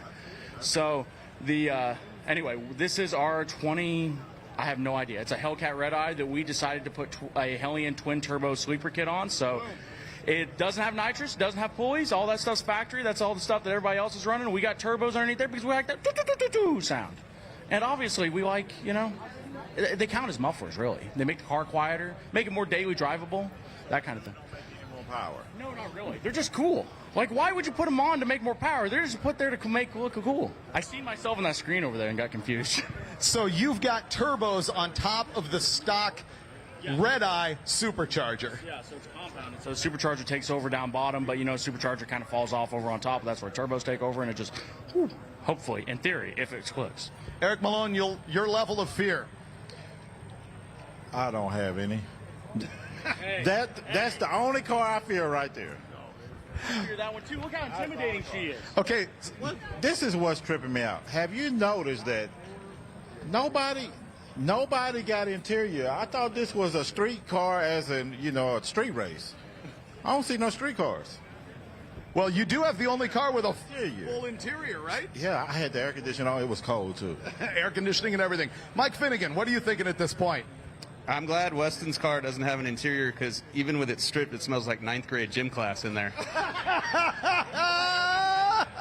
That bad boy is ready to party. And you know what? I don't know what you're talking about. As long as it's only one person in there, that thing's got a full interior. The center console's not bolted down. We unbolted it about halfway to get the carpet out, and then I'm like, yeah, just leave it. It's fine. Okay, speaking of unbolting stuff, we need to go to our last contestant here. Oh, you didn't even see the good Roadkill stuff.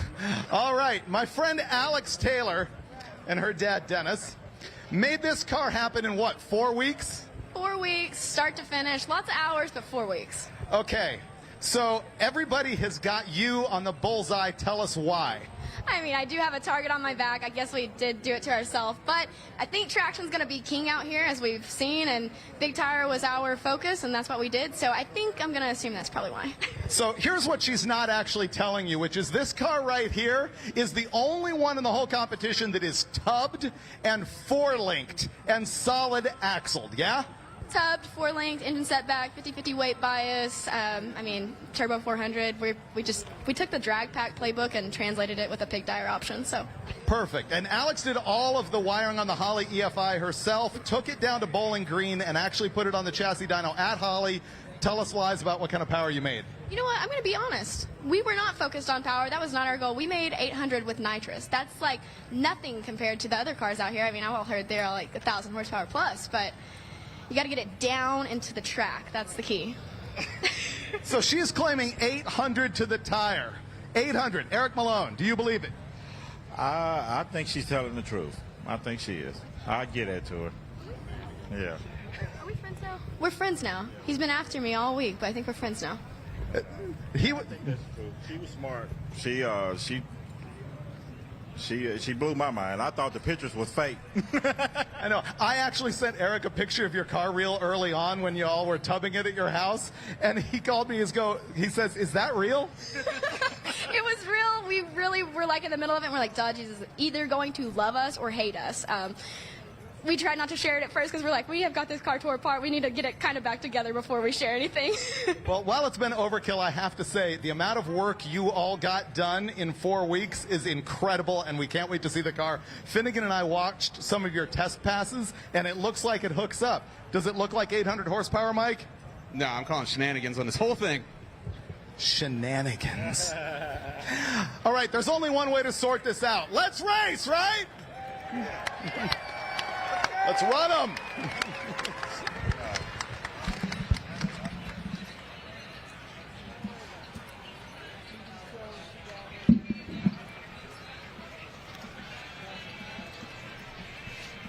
That's awesome, David and Mike. Ladies and gentlemen, David Freiberger, Mike Finnegan, the fathers of Roadkill there. Give them a round of applause, definitely. The fathers of Roadkill. Without those guys and without Dodge, we wouldn't be here right now, honestly. Those guys came up with the concept many years ago, took it out there, went on the road doing a lot of zany things that I actually didn't believe in a couple of times, and I guess the one of note is Stubby Bob. I did say it would do a wheelie, yes. I believed in the wheelie, but not as big of a wheelie, and a wager that David and I made lost me $100. But anyway, it's really cool that they're out here, and they actually got David got these competitors to do a little bit of smack talk. It's still not the high-level, real good grudge smack talk that I'm used to, but they're opening up a little bit, and that should get the juices and the energy flowing to get behind the wheel now and go down Woodward Avenue. Yeah, no doubt. I worked with David at Hot Rod Magazine for several years, and he's the only guy I know who can work 25 hours a day. Definitely. But a sharp guy, and he can whip a magazine into shape. In fact, if you read CarCraft, in the late 19s, early 20s, he brought that around and made it a lot of fun to read. So he's in charge of this whole thing now. In fact, David's largely responsible for the Hot Rod Power Tours. Power Tour, Drag Week, sure. Just his legacy, and it's still building. It's just incredible. A big catalog, as they say, of work that's not ended yet. So I definitely salute him. I've known David for many, many years now. We peruse the Long Beach swap meet when we have opportunity to, either on the buy side or the sell side, and we have a lot of fun. And we both actually were cigar pseudo aficionados, so we get together for a good Maduro every once in a while as well. Yeah, he's a car guy's car guy. Absolutely. All right. It's funny, too, that some teams chose Chargers, others Challengers. And, the difference is the Challenger has a slightly shorter wheelbase, I think 6 inches, something like that. Chargers are a little longer. But, again, I really think, though, that Alex, in moving the engine rearward, that's a key thing. Definitely. To have done that. That's a big deal. And I know when I was at Hot Rod, I built a thing called the Bad Seed Chevette. And it was a Chevette with a Cadillac 500. Well, what I did is I put the engine with the carburetor under the windshield so that we had some traction. Because if the motor's hanging out over the front axle, it's just going to spin the rear tires. But you move every inch you move the engine back is tremendous, because that engine weighs a good 800 pounds, engine and tranny. And you move that back 4 inches, that's significant. That's big. Yeah, it's it's probably a 49-51 weight distribution, 49 rear. So that's good stuff, what she's done there. So I'm not going to say we have ourselves, a ringer, but that's going to be a tough car to beat. She's going to hook that. Properly engineered. For our audience, though, and we'll try to get definition or clarity on this, I'm not sure if there was a selection or where they assigned these vehicles. I don't know if it was a matter of them actually Dodge saying, here, you're going to race this one, versus I want to race a Challenger, I want to race a Charger. Maybe somebody can get to us and let us know for sure. But either way, they're in all these vehicles now, and they're ready to go. So we're about to watch some racing. We do know that Eric Malone was initially sent to 6-speed Challenger. He he was saying, I don't know who doesn't like me at Dodge, because I get that. Trying to bang 6 gears or even 4 or 5 of them down this street would be kind of tough. So, yeah, the automatic would be a better way to fly. And, of course, Alex did mention that she took the Torque Flight 8 out of the car and replaced it with a Turbo 400. Turbo 400, which is 3 speeds, because it is true, in 500 feet, you're not going to use 8 gears. Yeah, by science, they've got, I'm not going to call it the car to beat. I'm going to call it by science. They've got the drag race car in this competition. Absolutely. Yeah. Absolutely. If it was my race car, I would have altered the wheelbase. I'd have moved the rear axle forward about 10 inches. It would work. But a lot of surgery, but it works. Have you seen a late model car like this altered in like a throwback to alter? One of the things is that to do an altered wheelbase car, you need to have real estate between the rear wheel opening and the door. And the Charger being a 4-door would be kind of tough. You'd have to weld the door shut. And the Challenger, there's not much room.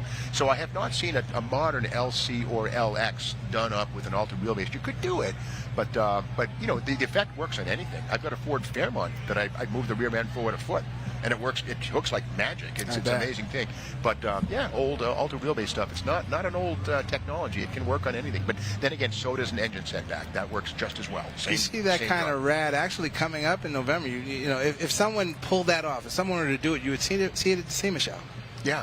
That's something, cruising SEMA, and so many times I've walked through the SEMA show in Las Vegas and, looked and then had to do a double take at a car because of the way it's been altered, not necessarily for drag racing, but just augmented, be it stretched out or even shortened in some cases. It's like, wait a minute, that's not quite factory. And you take a closer look and it looks so seamless, great engineering and workmanship, etc. It's like, wow, this is a really cool SEMA car because it's different by way of just length. In some cases. Yeah, SEMA is a great place, and if anybody out there gets a chance to go, you kind of have to be an industry person, but if you own a tire shop or something like that, or know someone who does, you can probably get in. You can get in, or, just at today's day and age, you look online. The photos go up almost instantly, and a lot of the companies that participate in SEMA, they're doing social media, and they're sharing with everybody what's being presented at the SEMA show. So at this point, there's really no way you can kind of miss what's going on at the SEMA show, regardless of being able to get a badge and go and get in. Yeah, I was out there about a month ago for the Barrett-Jackson Collector Car Auction, and the Las Vegas Convention Center has been improved and enlarged. Yes. It's, I won't say it's twice as large, but it's massive. They've added a whole new hall, so the old seam of being cramped and sold out, it won't be a problem anymore. I'm sure it will be soon, because they'll fill that up too. They'll fill that space. But That's like, you know, building a shop. You know, you build your shop, and I mean, when I put my building up, it was like, wow, this is cool. This is going to be perfect. You know what I mean? And now you can't get in the front door. Okay. Nature abhors a vacuum, right, or something. Yeah, but SEMA should be good this year, certainly, and bigger than ever, literally, because there's a whole other hall. Good stuff. Absolutely. So here we are, the Hellcats 2021 on Woodward Avenue. If this was 1979, I would have said there's no way. No V8s in 2021. Woodward Avenue street racing, no way. But here we are, man. The good old days are right now. Here we are living them. It's great stuff. And the Hellcats are pretty much the preeminent Detroit muscle car of today. I mean, yeah, sure, Chevrolet has some hot stuff. Ford does too. But the Hellcat program really has given Dodge a tremendous boost in popularity and sales. And it's a good thing. And I'm sure that when those guys talk about keeping the acceleration and the SRT moving forward, even in the era of electric vehicles, you can bet that there will be high-performance hybrids and electric vehicles, and Dodge will bring them to you. And Well, the beauty. you know, we had earlier Tim Kniskis. He's the head of Dodge, and he spoke with us a little bit earlier, and he said this is a brotherhood of muscle. You know, Dodge, in a sense, personifies the muscle car. We spoke earlier about the 64 GTO that's out here, and it's like one of the first. But again, you go to your legacy of Ram Chargers, you go to all of the vehicles that they've put out. Muscle has been on their mind and in their attitude forever. So in this brotherhood of muscle, to be here and get ready to do this with their latest model cars that put out a lot of power. Yeah. This is really slick. Well, there's an adage in Detroit. They say that you can sell a young man's car to an old man, but you'll never sell an old man's car to a young man, or a woman for that matter. But it's true. You know, the interest in performance sells cars, period. I have to say, you know, the Tesla thing, the fact that they focused on ludicrous and dual motors, and instead of selling the Tesla electric car as a green machine, which it is to a degree, they sold it as a performance machine and an interesting gizmo. And I think they marketed that thing perfectly. And I'm sure that Dodge is going to be doing similar things. Absolutely. When they do, you know, SRT electric vehicles. Across and that board, notes were taken, and yeah, if it's SR, I'm sure it will be SRT. But I'm actually excited based on what I've learned here in this day, in one day. I'm excited to see what they bring to the table in 2024, 25, or whenever it happens. Yeah. It's probably going to be next level in terms of performance, not just because it's electric. It'll just be done, not for nothing, better than the other guys are doing it right now. 11 tenths. And one thing I love about Detroit is just driving around, you see mule cars. I always keep an eye out for anything that has camo or manufacturer plates. And then you look underneath it, you say, okay, hang on, wait, there's 3 mufflers or whatever, something weird, or a nuclear reactor. It's glowing. What's the, you know, that's a lot like of weird stuff. A total lose my mind kind of thing. Because out in California, you know, they test these cars everywhere. Hot weather conditions, up in Colorado to go up grades and stuff like that. But when I have the opportunity to see them, in some instances, you try to chase them down. It's like, hopefully you don't have to do something, because you might take a 10-mile detour just to follow it to get a chance to get up close and see it. That's, you know, it's car guy. That's like hardcore car guy to track down a mule, a test mule, and see exactly what's going on. I had a crazy experience in LA one time. I used to work at Hot Rod. I had about a 30-mile commute. And I'm driving along on Wilshire Boulevard one time, and I see what looked to be like the old school LH type car, cab forward, front wheel drive. Remember, like the Intrepid, those big ones. But the front was a little longer, and it had, instead of nuts and spindles up front, had a dust cap. It wasn't front wheel drive. And out back, big square mufflers. It was primer. There was like 2 of these things were manufactured. These were mules for the LX family. And amazing stuff. But they look like LH cars, but there were mules for the Hemi cars we now have. Yeah, we have right now. I wish I had a camera. Totally too bad you didn't have your camera. And today you have a phone. You can go right behind it and just bang away on some photos or take video or something like that. And in some instances, sell it to somebody like an outlet, you know, a media outlet for decent money. Jim Dunn, right on Hidden Image. Yeah, absolutely. Jim Dunn says he put his kids through college with spy photo pictures. Wow. Because everybody wants to know the future. You know, everybody wants. I mean, you know, the manufacturers certainly don't want to tip their hand, because it's, you know, multi-million-dollar secrets, and, you know, why share it till it, but people want to know. Just a glimpse behind the door is good enough, you know. Absolutely. And if something does get quote unquote leaked, I don't think there's, you know, arms are flying up because it's happened. You know what I'm saying? And this is just my own opinion. I don't know anything officially, of course, but I don't think that, if there's a leak of a corner of a fender, it gets minds thinking. What's that? What's coming next? What are they getting ready to do? What's it going to look like? It just gets mind thinking. So execs and people that make decisions probably don't cry too loudly about that happening. Well, the mid-engine Corvette, Chevrolet deny, and then all of a sudden, hey, guess what, everybody? Look at Yes, this. it's real. And that was, and of course, the C4 Corvette. That was a situation where Chevrolet actually played a trick on Car and Driver. They actually had a cardboard mule that was crudely put together. Car and Driver puts on the cover. The new Corvette. It was just this goofy thing that they slapped together. But it's how rabid we are for information on Absolutely. the future. Guilty, right here. Yeah. Nobody goes hot rodding like Detroit. It's all the king's horses, all the king's men. They can do whatever, anything and everything. It's fascinating to be here so close to the epicenter, the glowing red molten core of the auto industry. Definitely. And then I guess as far as proving ground goes, first and foremost, this is, again, ground zero and proving grounds. But out where I am in the West Coast, that's the driving area. That's where you get your driving experience, going up and down the coast, Death Valley. going into the mountains, Death Valley, etc. Try up first. A lot of car culture is on the west side as well. Yeah, and the caravan sometimes of mules. I remember one time seeing new Beetles at like 5 a.m. We were all going off to, flying away. And all the hot rod staff is waiting for the bus to show up. It's like 4 a.m. And there comes this parade of these weird Volkswagens, the new Beetles, back a year before there were new cars. And they had manufacturer tags and stuff. So it was kind of an interesting thing. But, yeah, it's every car you ever see was once a top secret thing, even the Gremlin. Speaking of Henry Gremlin, but that was a cutting-edge car in its day. The cam back, the lift gate. That was basically how American Motors turned a rather mediocre mid-sized car into an import fighter. Cut the tail off. Speaking of Gremlins, if you go out into the Car Corral area, the David Freiberger's Hemi Gremmy is out there. The recently completed Hemi Gremmy is a roadkill car and built specifically per David, specifically for burnouts. It's got this Hemi. Props to those guys for first and foremost getting a Hemi engine to fit in that car. It's amazing. And I had an opportunity to go by the shop and see what was going on in there. And I honestly didn't think, another roadkill moment was like, I don't know if you're going to get that thing in there, but they did. And it looks really impressive. And understand, David and Mike, first and foremost, they're not about going drag racing with that car, because I think they understand that they could probably get hurt very badly trying to drag race that setup. But built for cruising around. It's not wicked up very high, but you mash the throttle and smoke is everywhere. So it's just a really, really cool burnout machine. And it's right there behind us. If you want to go take a look at it, when there's a moment, you go out to where the just before the thrill ride area, the main concourse there, and the roadkill cars are lined up for you to check out. All of the Dodge Chrysler roadkill cars are out there for you to check out. Yeah, it's the great thing about the Roadkill Nights. It's just one thing. It's Roadkill Night in a way, but at the same time, it's the show comes to you. And I think it was sold out. General admission, I think, was open today, but largely it's been full of people who just want to see this stuff and get close to it. And with any luck, we'll be back next year. Don't know if we will or not, but I hope so. I hope so. I hope so. And that's me. On a personal level, even if it's just to spectate, with all things working correctly, Brian will be back in this seat doing his thing. But I'd love to just come and hang out, no question. Got everybody. It looks like the pairings are set up now.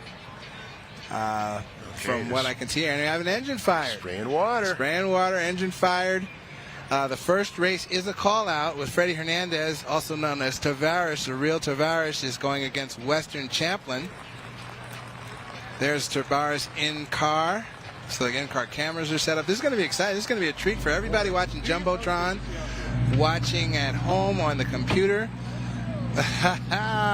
Yes, found the large size helmet for Weston.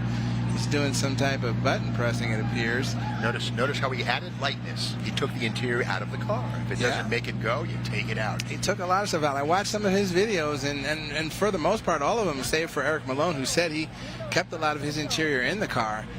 They were gutting these cars. Got the near lane on the left side, far lane over on the right side. Freddie looking pretty casual, actually. Tavares looking pretty casual. Window goes up. And wheel yourself into position now. This is going to be awesome. You're riding along, Jumbotron. People in the stands look up at the screen. It's going to be hard. You got to kind of watch the screen and watch the track, but that's a cool shot right there that you see on your Jumbotron of both drivers in their cars. And the pressure's on now, Steve. Yes, it is. It's for real. This is actually for real right now, and I'm goosebumps excited. I am excited. This is really cool. There's your burnout. All right, Weston with the burnout. Tavares with the burnout. An inch towards the line. Jason Ruckert brings him up to the line, and he has been waving his arms all day. No backing up on the starting line, but we'll let it fly this time. It's okay. Tavares of the exotic supercar world primarily, and Weston, he's actually, I know him through diesel enthusiasm. And here's the start. There they are. Good They're whole shot. Whole shot in pretty. Looks like Tavares in the runaway. Yes, sir. Tavares in the runaway. Good job to Weston, though, just for getting it done and getting out here, man. That's super cool. Good, clean pass. No tire smoke, no pedaling. Full power. Yes, indeed. Tavares will go on to the, I guess the next, well, then again, well, no. It's based on ET. We're going to watch Tavares on board. Look at that. Ooh, wow, tight death grip on the wheel. Looking over, where is he? He's not there. I'm by myself. Wind light. Yeah! Yeah, there you go. Got him. Jeez, how many bus links is that? That's your gap. That's textbook gap right there. But based on ET. So we saw Tavares cross the finish line first, have no idea what his time was, have no idea what Weston's time is. So that's going to be interesting if we see Weston come around in the next round, because he would have had the quicker ET. And then Alex is racing Ricky Fernandez out of the Throttle camp. Yeah, remember, Alex's car has the engine set back 4 inches, a Turbo 400 automatic, so she'll be making fewer shifts as the car makes its way down the 550-foot course. And, of course, a 9-inch live axle in the back with 4-link. The Throttle Challenger's more stock has the independent rear suspension, Torque Flight 8 automatic transmission. Probably going to use the first 3 gears, and that's about it in 550 feet, but we'll see. And the Throttle car is hopped up with bolt-ons. Drive shaft, the half shafts, just sturdy. They put a differential girdle on there to keep that in place. Basic bolt-ons and some wheels and tires and tuning, calibration, ECM tuning. And the Hawley sticker on the front of Alex's car is moot testimony to the fact they brought that car down to Bowling Green and had it on the Hawley chassis down there for calibration. So it's probably dialed in pretty well. Yeah, well,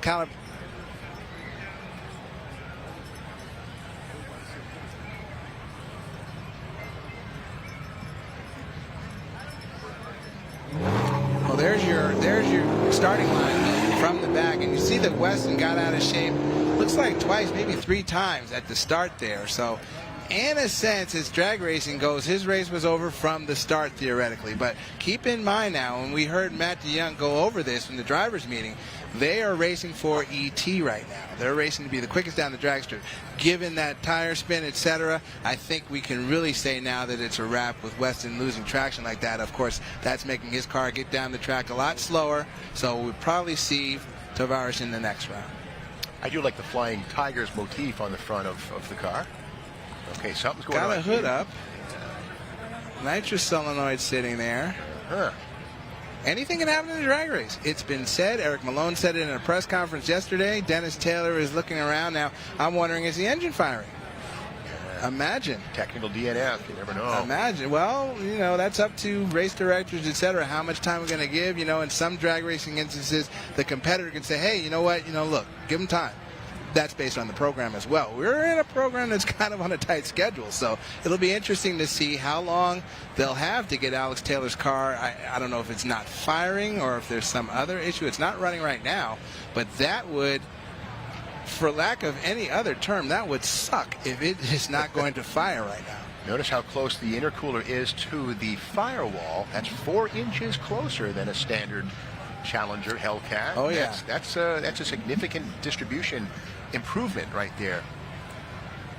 Throttle cable apparently issue. a throttle issue. Now cable, I don't know. This is drive-by-wire, so Well, I don't think there's a cable involved with it. Could be. I mean, is it right? Okay, Yeah. it could be. I mean, the Holly conversion may or may not have done away with that, but who knows? I know that she did say that they got rid of the cam phaser. Oh, on CAN this. bus is gone, but I Yeah, think but the through drive-by- you can keep your drive-by-wire with the Holly system. That Dominator system is phenomenal, actually. It really works well for the late model vehicle. So you can keep your drive-by-wire, but you can calibrate it so that your TPS, your throttle response, is as if there was a throttle linkage, happening.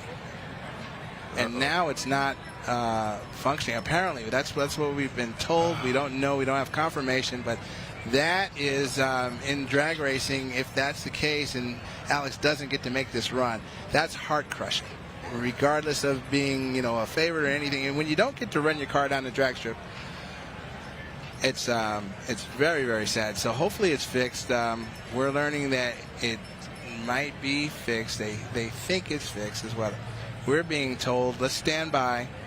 And good for everybody in race control here to give everyone at Roadkill Nights Powered by Dodge a drag race, to give them a show, give her every opportunity to get fired and paired up and run down the track. That's what we're here for. So yeah, nobody wants to win that way. No. I mean, honestly, nobody likes to win that way. Little blue nitrous solenoid. That's a fairly small hit, 150 horsepower shot in the realm of 600 horsepower shots being possible. But yeah, again, little booster right there. There's the nitrous solenoid. The gasoline supplement is probably somewhere else. It's sitting right red. behind it. Okay. Come on, fire that thing. Oh, black. Oh. Okay. We're going to wait for the other car to fire first. And Turbo 400 automatic behind that 6.2 Hellcat Hemi. And again, the Turbo 400 is General Motors product. Not a bad piece. 3-speed forward, no overdrive in that one. But again, in a situation like this, overdrive is not something you care about. Low gear is only a 248. So I don't know. They're giving some of that away. But then again, with probably a 513 or so axle ratio, it probably won't matter that much. Exactly. Not a highway cruiser, but then again, that's not what this is meant for at all. This particular piece, it's a Sprinter. In a sense, this is adding to the drama of the influencers Hellcat grudge race. It's like a rubber band stretching. The tension is just getting. Yeah. It's like, come on. And you go back, let's visit old days of Woodward Avenue, maybe the middle of the night sometime, and 2 muscle cars down here, and one appears to be running on 7 cylinders because spark plug wire was removed. But hey, give me a second, and all of a sudden it runs like a champ. Alex is getting suited up. You're looking in car at Alex Taylor right now. If you look up the Jumbotron on your computer screen watching the live feed, Alex is getting suited up. So apparently everything is go. And we will get to see her square off against Ricky Fernandez of the Throttle team. Are you manually shifting? Well, it's not Ricky. Suspension should be street. We had Ricky as the driver, so yes, that's not Ricky then.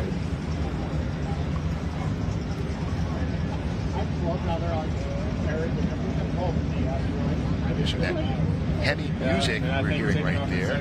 Gotta love that. Oh yeah. The spherical combustion chambers. And they're real. A lot of folks ask about a Hemi. It sure is. Double rockers. The chamber's a little squashed. They got rid of the crevice volumes, which contribute to unburnt hydrocarbons and stinky exhaust. But that's the only change they made to the Hemi dome. They made it a little smaller so they could have the cleaner emissions. But it's a Hemi, all right. Spark plugs, there's 2 of them, are down the middle of the chamber, right where you want them. Not as any type of a trick question, but just a curious tech question. Combustion chamber size, old Hemi versus new Hemi. What is that? Oh, huge. Yeah, the old ones, I think, were 170 cc's, massive. Big things required a big old dome. The modern ones are like 80 cc's. They're smaller, but it's still a pent roof deal. The valves will enter toward the center.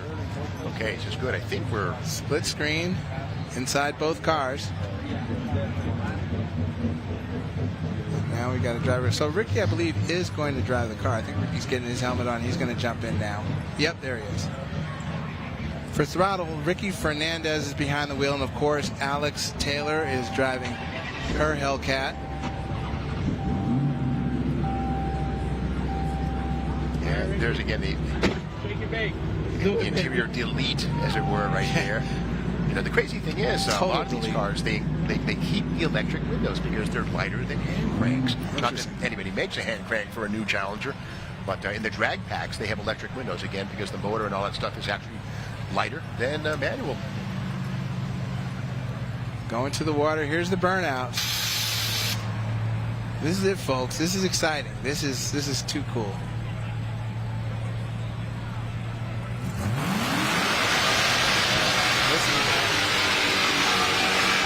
Big burnout from Alex Taylor. And part of her traction equation is those massive slicks in the back. And we can see they're nearly twice as wide as what anybody else is running. So they built that car from the back to the front for traction, and that might be their ace in the hole. Absolutely. That and her curb weight, she might be half the weight of the other fellas, but hey, we'll see in a moment. Well, Ricky, he's not a man of girth himself, so we've got, in a sense, two flyweights in the seats. Fairly lightened cars. Alex significantly lightened, but Throttle did a good job of taking weight out of their car, too. So let's, sit back and see how this plays out. Because, yeah, it's for all intents and purposes, David and Goliath right now, for sure. Yeah. Justin bringing him into the line. Drops the arms. There it is. Wow.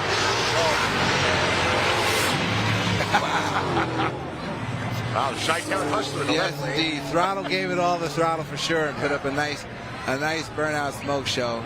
Definitely credit for the effort. Those guys got to know them a little bit in the short time that we've been together, and they're really, really cool cats out of San Diego, California, and very awesome to see them get out there and in a short period of time modify a car, come out on Woodward Avenue, drag race it, and hopefully, I'm pretty sure if you asked them, have fun. And again, we saw that incredibly efficient launch on the part of Alex, and again, the setback, the slicks, I think it's working. Yeah, Steve, I think I'm still not going to concede just yet. We're going to wait until the final race, but man, that looked really good. That looked, for all intents and purposes, again, hard to beat. From the back, there it is. She just checked out. Look, the front came up a little bit and gone. And gone. That's probably a 1.2 second 60-foot time, something like that. Pretty darn quick, I would guess. 1.3, 1.4 at most. Maybe 1.3. I don't know about a 1.20. A 1.20. Yeah, that's pretty darn quick. That's really quick. Probably like. All right, well, that's right. 2. Yeah, the Demons go 2.3. So yeah, right. 1.30. So yeah, right on. Takes a team.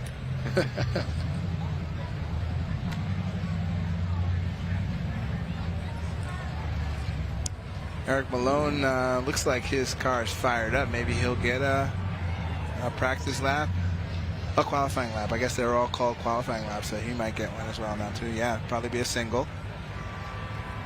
And Eric could use this. We saw him go down, or partially go down, and weren't able to get to the bottom of whether or not he was, in a sense, playing games or.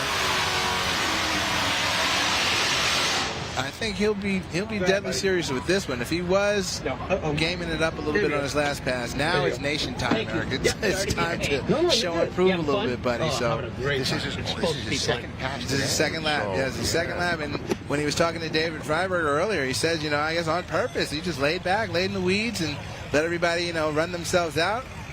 And I'm sure watched everything that happened when the other competitors were going after it. So.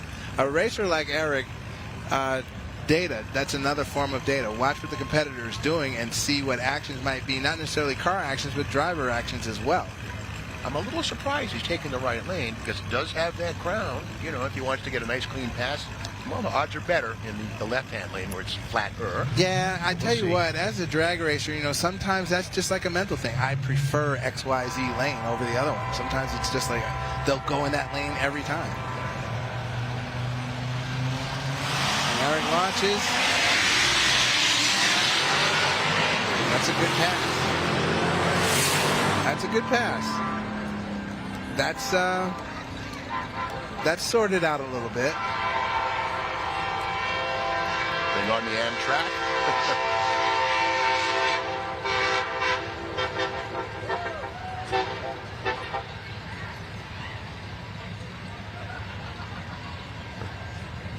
wonder what those passengers are thinking. Look out the window. What the what?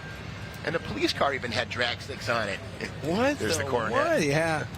Well, again, DOT tires. DOT tires on it.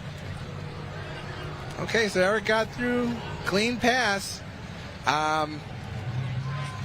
Looking at things, I would say that Eric might have to go back and turn the wick up a little bit to be quicker than Alex.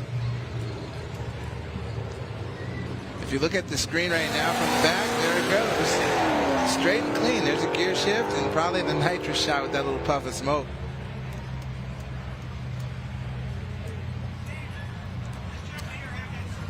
Oh.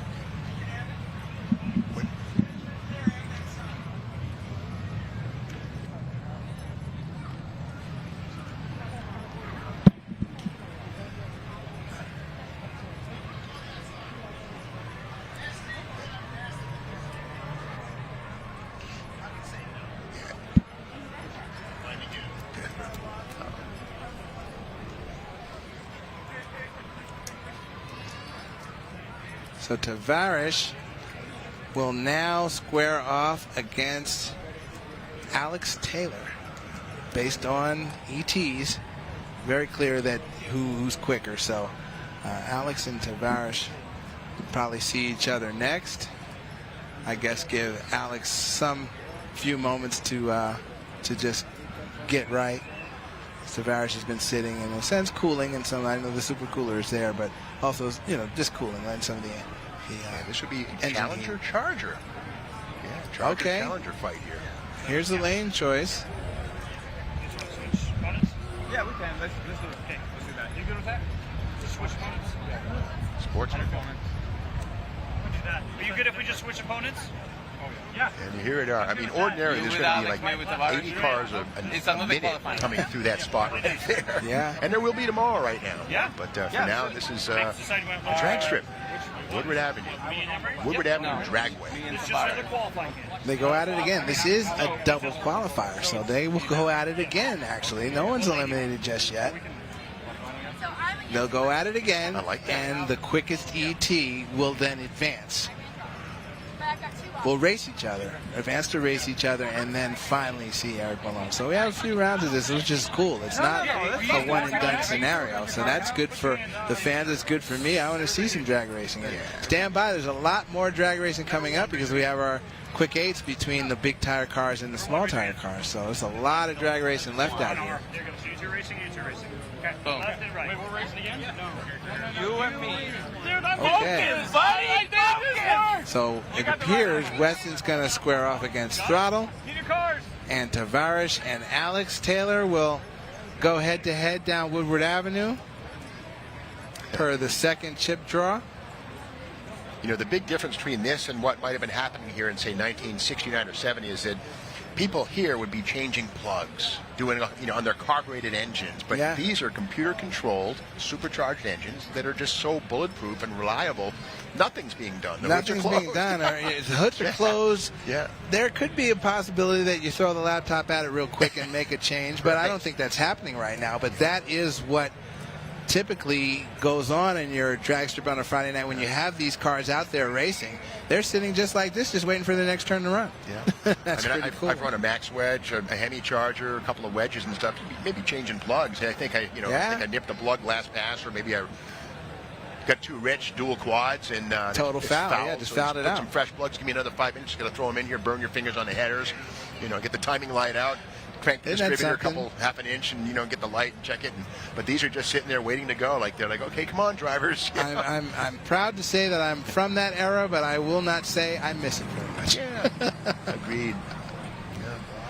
I became involved with EFI on a hardcore level back in 2005 when I built my first project Mustang and converted it to EFI, standalone EFI at that, so learning tuning and that type of thing. And literally never look back. I mean, sadly, I'll admit, sadly, you know, you look at a carburetor. I look at a carburetor now. It's kind of like, I love the Carter AFB. I got no problem. I love them. They're great. They're wonderful. They're amazing. But at the same time, you know, I got no problem with the EFI as long as you get a chassis dyno and somebody who's sharp with that stuff, because it is a loaded gun. Absolutely. Oh, certainly, especially with a supercharger on it or a turbo or some type of power adder. Absolutely. You can lean your junk out. Aluminum will burn. Absolutely. Lean is mean. I know this. Lean is mean. Make aluma sauce. Yeah. I had 8 holes full of aluma sauce once. Yeah, okay. Yes. And oil's not supposed to come out of the dipstick. Right. You know, right. It goes in, or well, it doesn't go in. You know what I mean? But it sprays out under the hood. Okay, we're losing cylinder pressure somewhere, and it's probably a burnt ring. All right, so here's the Hellcat's repeatability right now. Not too much of a cool down or a wait period, and they're back on the line to square off in the second round of what's a qualifier, basically. All right. Freddie Hernandez, a.k.a. Tavares, versus Alex Taylor. Two power influencers on YouTube, Instagram, and social medias. You can follow them and see what they're up to in the world of modifying cars and being car people. And now they're here with us in Pontiac, Michigan, getting ready to blast down Woodward Avenue and advance at this point towards another round.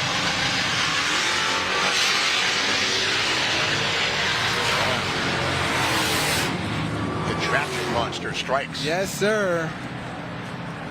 Closing in on being able to call that thing just the car at this point. That's very impressive. That's cool. Yeah, that's strategy. That's strategy. She came here saying, you know what, we're thinking about suspension and traction, and well, here it is. And we're gonna optimize it the best way we can, and it looks like they have. And that seriously was a thumping that they put on Tavares. That's the classic gap.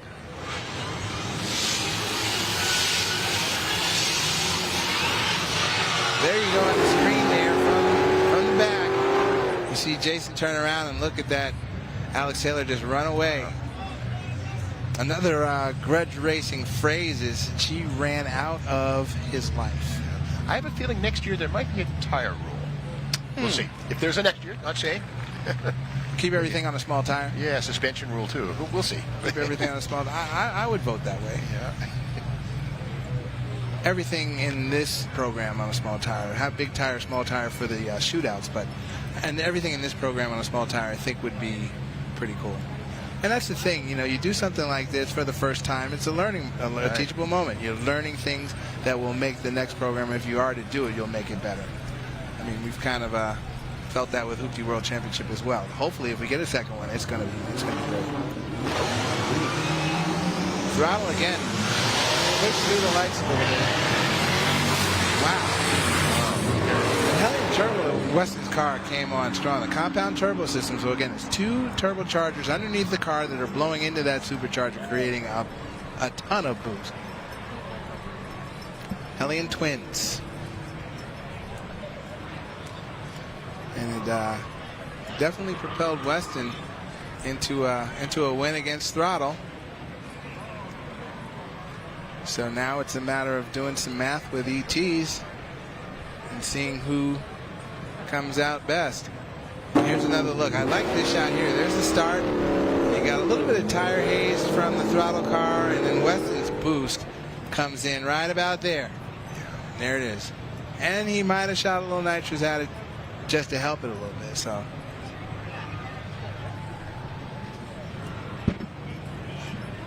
Flying Tigers. Yeah. P40. Yeah. P40 Warhawk. That's pretty cool.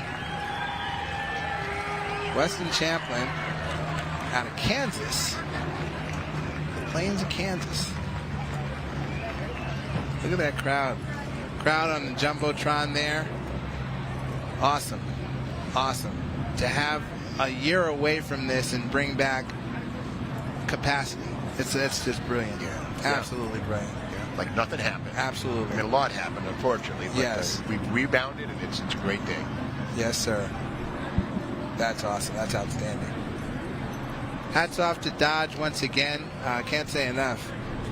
hats off to MotorTrend. This whole experience, your cars at the skid pad, the thrill ride experience, the Demon Drag Race Simulator, the Midway. There are vendors out there to sell you stuff or just to give you advice or consultation on parts and how to hop your Dodge or whatever Mopar you have, how to hop that up. This is just really, man, you know, almost automotive Woodstockish or Nirvana-ish, you know what I mean? It's really a real cool Autorama type thing that's just geared around gearheads and performance. I'm digging it. And a great thing about it too, although it is powered by Dodge, sponsored by Dodge, Brand X is welcome. Oh, yeah. Because I got to say, I'm a Chrysler guy at the core, although I absolutely appreciate and respect Pontiac, Buick, Chevrolet, Ford, Mercury, AMC, all of them.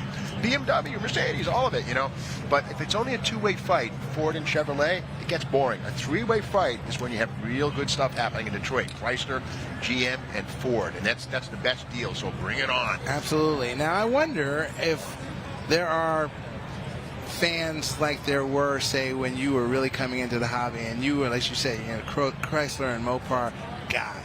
And we know GM and Chevy guys and Ford guys, and I say guys including women that are interested in this. I wonder if it is that definitive or defined now with the later model Mustangs, Camaros, and the Hellcats here. Are the people that brand loyal, or is it just like, you know what, this is the coolest car of the moment right now and I want to have it? Yeah, it's a good question. When I was in Hot Rod magazine, I remember in the 80s, there was a lot of guys, Mopar, no car, that kind of thing. There was, almost people would fight over it. It's kind of goofy. But when I was in Hot Rod, they did see if it had rear-wheel drive, people would unify. Listen up, as Alex Taylor is on the line speaking. I kind of want to drink. I'm feeling the Dr. Pepper coming on. Dr. Pepper, yeah. We should probably know the times, but I'm really scared. Where's the bathroom? All right, so your number one qualifier was Alex? What? No way! I want to read out. Okay, who was the slowest? That's what Matt's saying now. Who thinks they were the slowest here? Okay, so number one qualifier is Jake as lane choice. I haven't been in a while. Lane choice. Take right lane. Left lane. That's good. I can see the guy better. You touched him.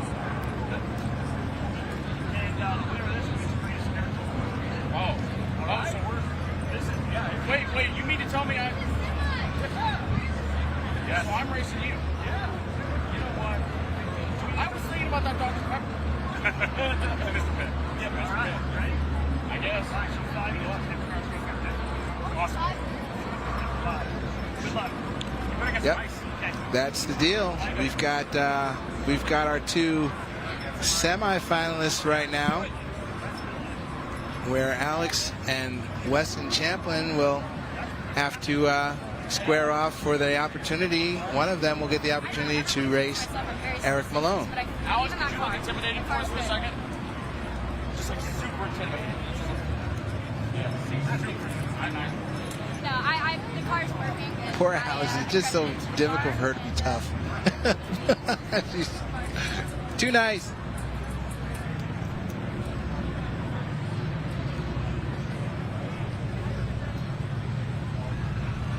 That's very cool. So we know who the players are. I trust that you're just going to stand behind the car, the setup, the driver. No brainer, huh? Well, I get the traction when you start with well. Yeah, that's it. Yeah, the traction monster, I think, is going to do its thing over and over, but we'll see. It's a drag race. You never know until it's done.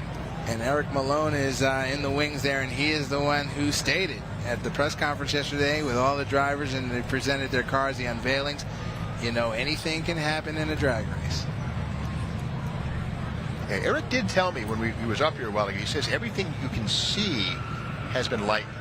So I asked, did you take every other spring out of the seats? He kind of just laughed a little bit, but did you acid dip the glove compartment door? Well, no, it's plastic, but, I think they've done quite a bit. He said 700 pounds were taken out of that car. Well, right away, and this has intrigued me, and I didn't ask him, the different color fenders. Yeah, carbon fiber. That's what I'm wondering. Yeah. Everything you can see has been lightening, and Are they steel? Are they plastic? Or are they carbon fiber? I didn't knock against the car. I didn't really check it out that closely, but I'm looking right at them. That's something you can clearly see, and it's a different color. So it kind of speaks to the 1968 Hurst Hemi Darts and Barracudas, which had gray primered bodies from the cowl back and black fiberglass front fenders and hoods. You know, there's Eric in his car, ready to go. I'd call that patiently waiting. Looking at him, just patiently waiting, cool, collected. And again, he is the main man, the main guy from Fastest Cars in the Dirty South, MotorTrend program, original program. Might have the might be chilling. Might have the AC on. He's just in there chilling. Could well be, you know, and it works so well. Why take it off, you know? And it's part of the integral front rest. So I mean, if you take that pump off there, you're going to replace it with a dummy pulley, and it doesn't weigh that much. I'd leave it in. And beyond that, it is part of the super chiller. It's part of the cool down. I think that might be happening. If you look at the piece of paper, it's blowing in the breeze. He's actually got the AC on in there, cranked. He's cooling. Yeah. This is not something that Ronnie Sox could have done between rounds in his Hemi Pro Stock Barracuda in 1970. Exactly. In Darlington, South Carolina, it was 104 degrees. That's pretty cool. That's a great shot. That's a great shot. Everybody here is you can't say enough how much of a treat that everyone here is getting as far as what they're able to see and experience here at Roadkill Nights, powered by Dodge on Woodward Avenue. It's just phenomenal where technology has come, you know, as far as race broadcasting. I mean, I've go back to, and maybe yourself, the very limited racing that we could see when we grew up on Wide World of Sports. ABC's Wide World of Sports would have some drag racing that was sprinkled between, you know, figure skating and whatever else, and you had to watch the whole show to get that 4-minute glimpse of a drag race. Okay, a third pass for our friend. Just practice run. Team 256 out of Muscle Shoals, Alabama. Eric Malone is the captain. Purging the nitrous there. And let's see if he ramps it up a little bit more. I mean, that second pass, his second pass a moment ago, looked much better than that first pass that he took. So he could be, quote unquote, playing the game all the way through. And if that's what's happening, I mean, this is really brilliant. Yep. He could be playing the game. Good traction. Yes, no indeed. Spin. Yes, indeed. He sort of walked it out a little bit. Now, it wasn't lazy per se, but it wasn't very aggressive. But that's to the traction point there. It's making enough laps and becoming familiar and comfortable to know how to drive the car.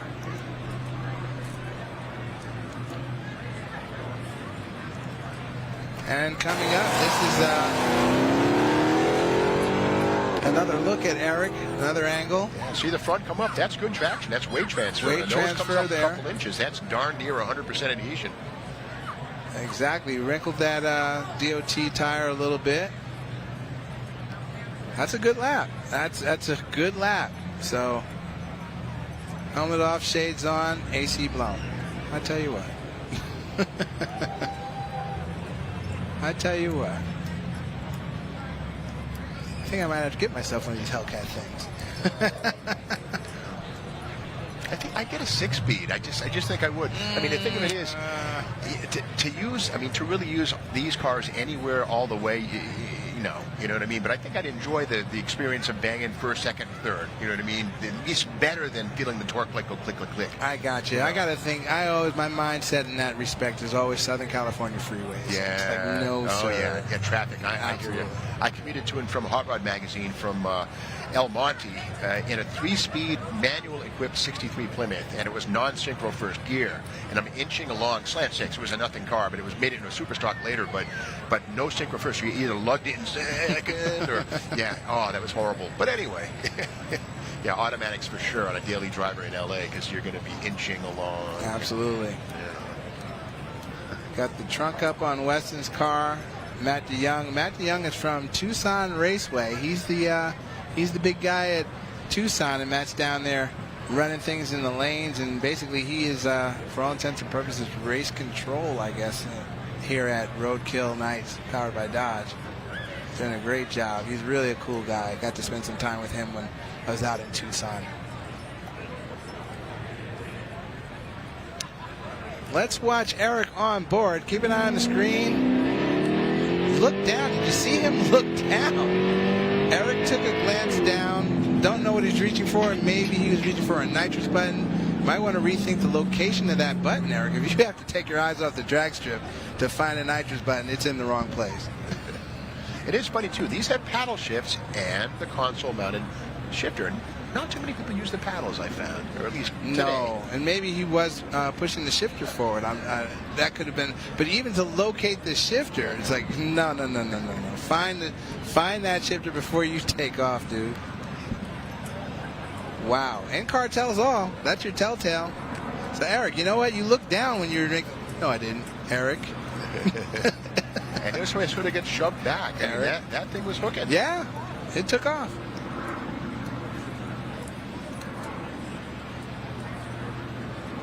Mounting the GoPro cameras with the suction cups. Probably for his YouTube feed, I'm going to guess, but replay later, or maybe live play right now. Yeah, so we'll get an in-car. The GoPro that's going to show us an in-car in just a few moments. We hope. Now, Weston, gosh, I tell you what, Alex is really going to have all of that car work down low because Weston has very impressive top end. So if there was any type of a hiccup in this particular matchup on Alex's side, Weston, he's coming with mile an hour at the top end of the track. So top end charge. This is going to be a really interesting race right here, folks. She's towards her nitrous. She's really going to have to get out solidly and run because that car in the far lane is going to come on her pretty hard. A little surprising to see the fat, wide, full-size tires on the front of the Charger. You know, rolling resistance is your enemy. It's parasitic loss. That's why the skinny tires are generally seen up front, but, you know, to each their own.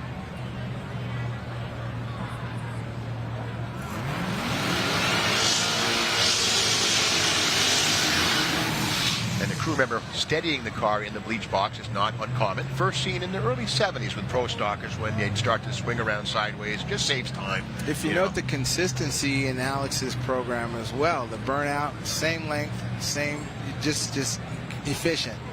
That's the mark of someone who has been drag racing, has made a lot of laps, very familiar with the process, not necessarily the car in this case because it's brand new, but the process of drag racing. She's probably robotic about that in anything she sits in. Yeah, consistency, doing the same thing over and over, minimizing variables. Charger versus Challenger. Charger, Challenger, Alex Taylor, Weston Champlin.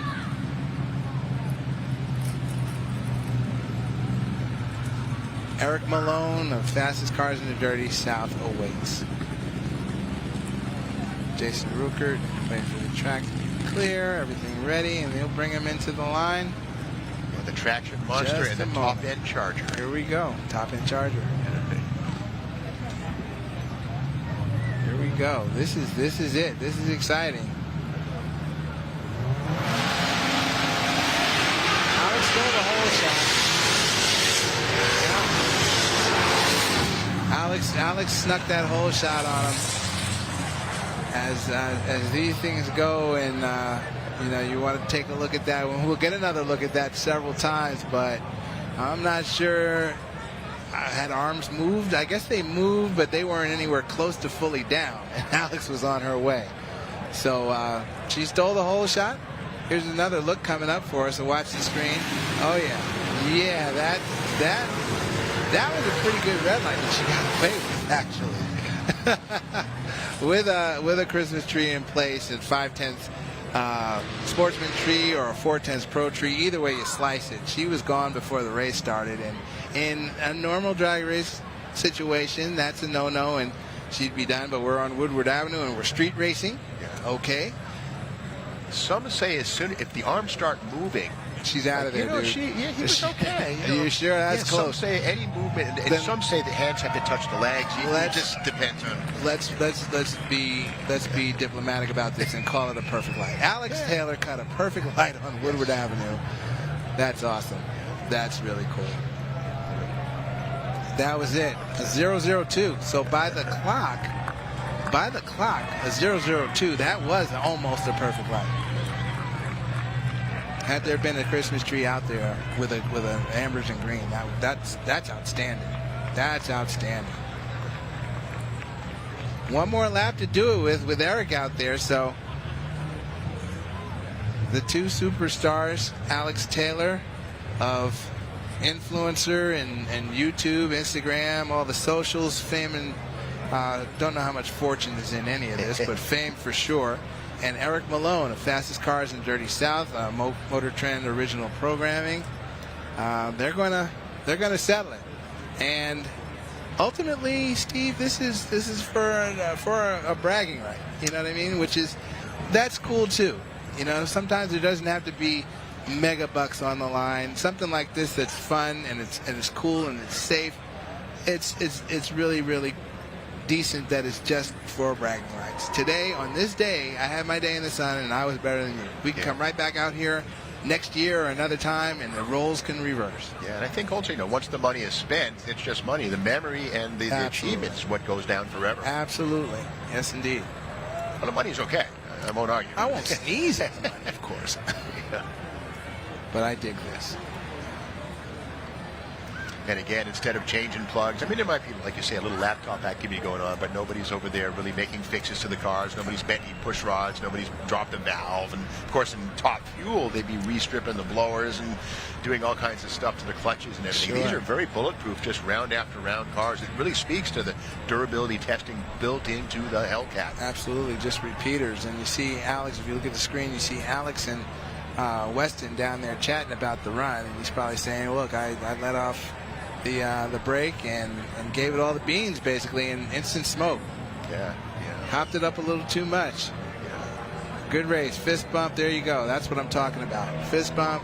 We're friends. It's all good. Carry on. That's really cool.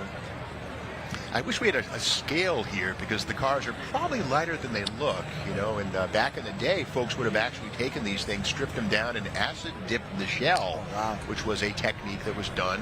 In fact, in 1965, Chrysler built a fleet of about 10 altered wheelbase cars, and each of them was stripped and then sent to California to a company called Chemcore that actually soaked them in acid, and chemical milling is what it's known as. Basically, you let the little acid molecules take away metal molecules, and you wind up with weight reduction of, say, 15, 20, 30%.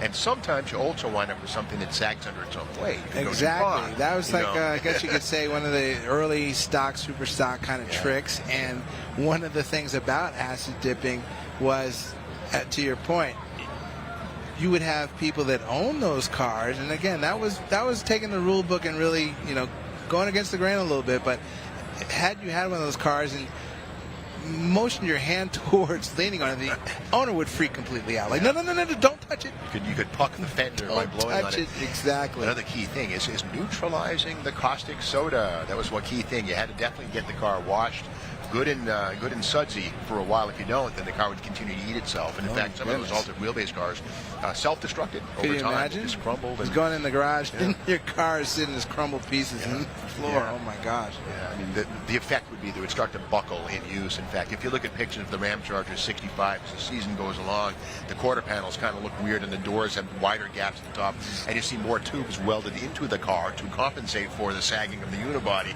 So I mean, we've come a long way. And I know one thing too is, in the old days of street Hemis and stuff, the body shell would be fortified to some degree. Torque boxes would be added at the leaf spring bulkhead to prevent them from pulling, and other things would happen, pinion snubber supports, that kind of thing. Well, these Challengers, the V6 car and the Hellcat, have the same unit body. There's no extra reinforcements needed at all because, being designed on a computer virtually, there is stiff beam strength is, as strong as it can be. There's no need to fortify these cars. And back in the old days, things like sunroofs would be an opportunity for flex and weakness. But you can get a sunroof in a Hellcat, no problem. No problem. Doesn't affect anything. It's still strong, and they're built like a tank. It's a great thing.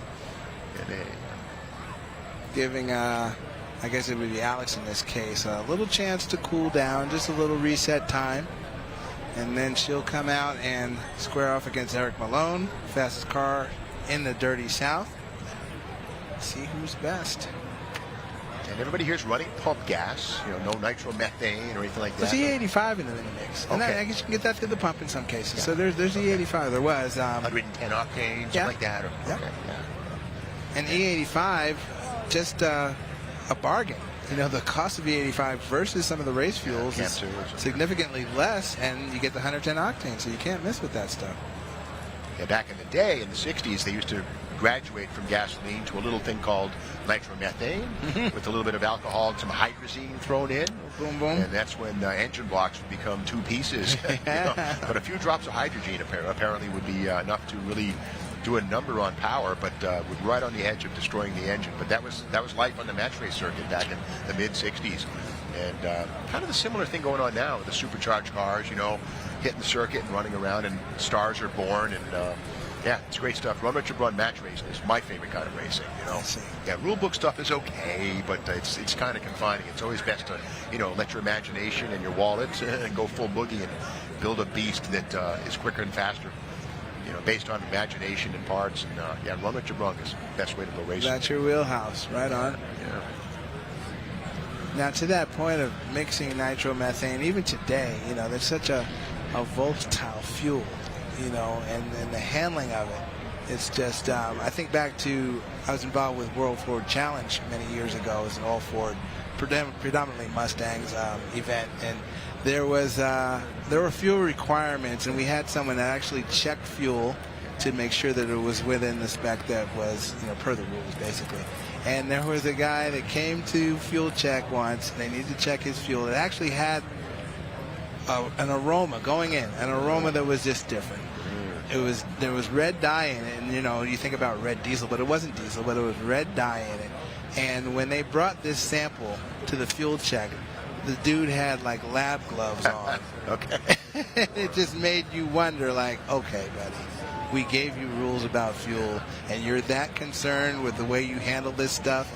Drain every drop of it out of your fuel cell right now. Was it something you found to be illegal, or was it an unknown? It was, for all intents and purposes, man, it was rocket fuel. Yeah, you know what I mean? It was rocket fuel, and it was, definitely illegal. And that's a racer, though, trying to get around rules. But just the aroma was like, wait a minute, that just smells funny. Let's investigate this further. And sure enough, no, that's got to go. To that point, back in the 60s, during the match race times, Chrysler has a rocket division in Huntsville, Alabama, Chrysler Aerospace. And back then, they would whip up special batches of fuel for the Ram Chargers that weren't detectable, but were absolutely rocket fuel or descendants thereof. Sure. But Chrysler's rocket program helped their funny car program, Pretty cool. Huntsville, Alabama, the Chrysler rocket department. The Saturn V rocket, a lot of that was designed by Chrysler. Good stuff. And now you have Eric Malone. I know he's on VP Q16, and that's a good supercharger application, or a high compression naturally aspirated application, actually, the Q16. And then the throttle guys said they were on E85, and Alex and I believe Weston were running something called Ignition or Ignite. I'm not familiar with that fuel, but that's a race gas that I think goes about 110 octane as well. Ignite, maybe it's called, or Ignition. I'll have to look that up. New on the scene. It used to be just your VPs and Cam 2, Cam 2, Sunoco 260, or Ultra, whatever they called it. Yeah. And they're still around, many of those. Back in Cali, when I first arrived in Cali, it was Trick Racing fuel. Yeah, it's Trick. Trick. Yeah. I know Rocket, of course, is one of the big racing Rocket brand these days. Rocket big supporter of Hot Rod Drag Week. Yes. Big supporter of Hot Rod Drag Week.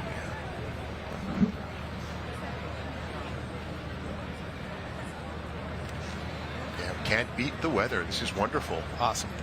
Yeah. Knock on wood, but so far so good. It's wonderful. Temperature's perfect. I was in Massachusetts, about 99 in Massachusetts, so I figured it'd be just as bad here. Not bad, but hot. But no problem. This is about 75. Nice breeze. Couldn't be better. Good stuff. And now going back to the track, we've talked about how the weather is impacting the track and the sun on it, etc. Now, as the evening comes in, drag strips typically tighten up. as cold comes on. They tighten up. So we might actually see traction, and if they dress it, I'm confident they probably will dress it again. Just treat it a little bit, touch it up is the term, before the quick 8 cars get going. That will be interesting to watch how traction early in the day was really compromised and it wasn't optimum, but now as that treatment has been able to set in, there have been cars going up and down, thankfully without incident too, in the starting line area and also up top. We might see a really good drag strip come the start of sundown. Yeah. I guess the ideal is for the surface temperature of the track and the tire to be about the same. Yeah, exactly. And I got to say, at Mile High Dragway in Bandimere, they have a heated starting line. Yes. Which is an insane thing, but it works. Yes, yes. To keep it consistent. At Bandimere and then in North Carolina, Galat also has that. But there are 2 finalists there on your screen. Jumbotron showing us Eric Malone on the left, fastest cars in the Dirty South. Alex Taylor, influencer, on the right.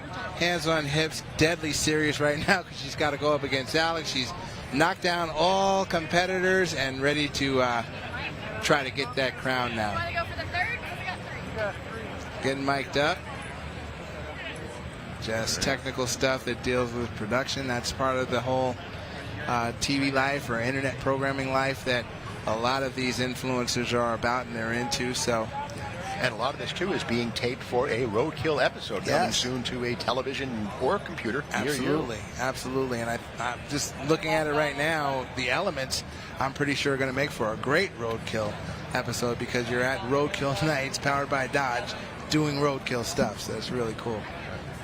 It is sad to imagine that each of the cars in this competition are going to go back to Dodge and perhaps get disassembled. They won't get bronze or gold plated and put on a wall somewhere. No. But they'll have served their purpose. Disassembled for all people following us right now equals crushed. Yeah. They go into a crusher for just for your information. These cars are raced now. The influencers, as part of this program, and they're participating in this program, they get to keep the drivetrain. So everybody's taking a Hellcat drivetrain home to their shop, and that'll be interesting. Something we talked about a lot earlier. Where are they going to get swapped? Are they going to get swapped into what? But to have that engine and transmission and stuff sitting there waiting to get dropped into something, that's going to be cool to see where this power plant goes in its next life, so to speak. I've got a smart car in my driveway with a bad ECU, so it's kind of sitting there right now waiting to know what's put it on the smart car. You watch Alex getting buckled in. 5-part harness, 5-point harness, a Hans device, head and neck restraint device. Safety is key. Can't say that enough on any racetrack. In any form of motorsports, safety is first and foremost when you go down a drag strip. It is amazing to think that for many, many years we actually nearly doubled the weight of our heads with a helmet, which then was not supported with a Hans device. Yeah. You think about the whiplash, the neck injuries that happen because, your head's heavy enough, you add some mass to it. So the Hans device is a very important thing. But then you look at Alex, it has a carbon fiber helmet. So. Yeah, that's true. Lighter. Much lighter, yeah. It's helpful. I mean, don't race without a helmet, clearly, but absolutely, it's a package approach. This was something that was discussed ages ago, a long time back, but at the drag strip, say you have a 13-second car, which, people feel is slow. And 13 seconds is actually pretty good, but it'll get your at attention. some drag strips, I believe it might have been 13 or 14 seconds. The helmet wasn't necessarily required. Might have been 14 seconds and slower. A helmet not required. But I chose to actually wear a helmet because you have to look at it like this. Run as fast as you can, as fast as your body will take you, and slam yourself down to the ground. You're going to get hurt. So at your 80 miles an hour, 75 miles an hour, whatever it is, hit the wall. Yeah. You're going to get hurt. Yeah. Safety is number one. Safety is number one on a drag strip. Look at Alex. That's focus. That's a great shot there. Here's our burnout. Purge first. Again, robotic. Same thing every time. Purge first. Get the signal. Oh, come here, Dad. Look, Dad. Fix it, Dad. Concerned. Make it good, Dad. Yeah. Make it good, Dad. Cameras are all strapped onto the Dennis roll bar. Taylor, Alex's dad, built the car with Alex at their shop in Arkansas. Pull those belts. Good for you, girl. Good for you.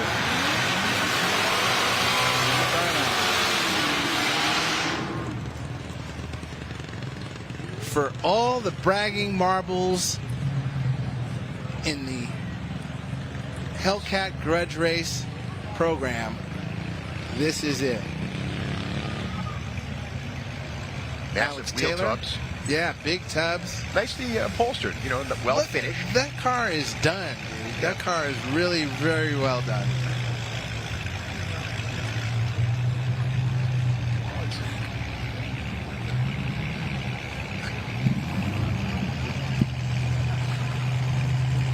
This should be a good drag race. The best of the best right now.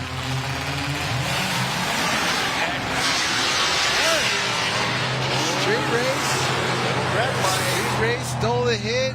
Little red, Red light. Yeah. How did we score this one? They're on the street. Tough call. I don't know if that no chase is a race. I don't know how this gets scored, but I guess another celebration down there, so it looks like. Arms didn't move. We'll have to get a replay on that for sure. Hard to say. Alex. That's no way to win, though. you know? Alex Taylor, she's taking it. I bet she'll say You go let's down do there it. and tell her that. She might say let's do it. I don't know. We'll see. Let's see. She's taking that win, buddy. All win. Good job. I tell you what, you know, as these things go, Eric knew what he was up against. Here's another look at it. Eric says, oh yeah, that's a red light. Yeah. No way around it. Alex kept her poise, stayed there. She probably like, what the heck? Yeah. Where's he going? Good. She didn't follow. That's a good thing. Yeah. That's incrimination or whatever you call it.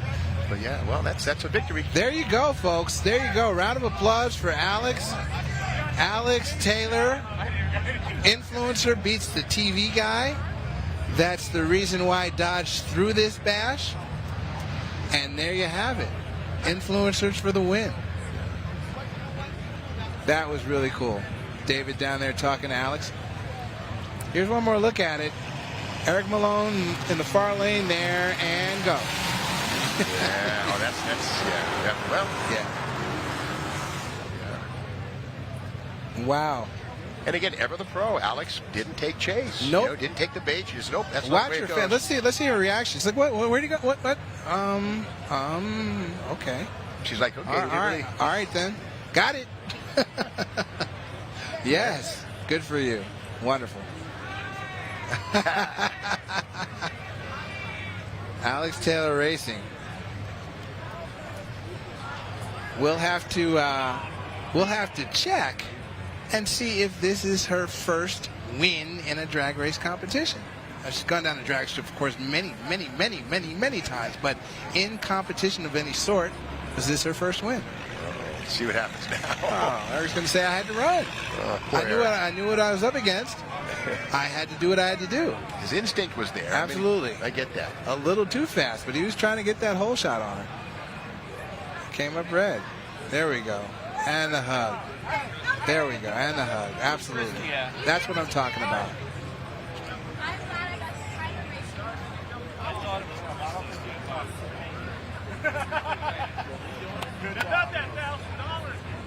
Uh-oh. Dad's talking about $1,000.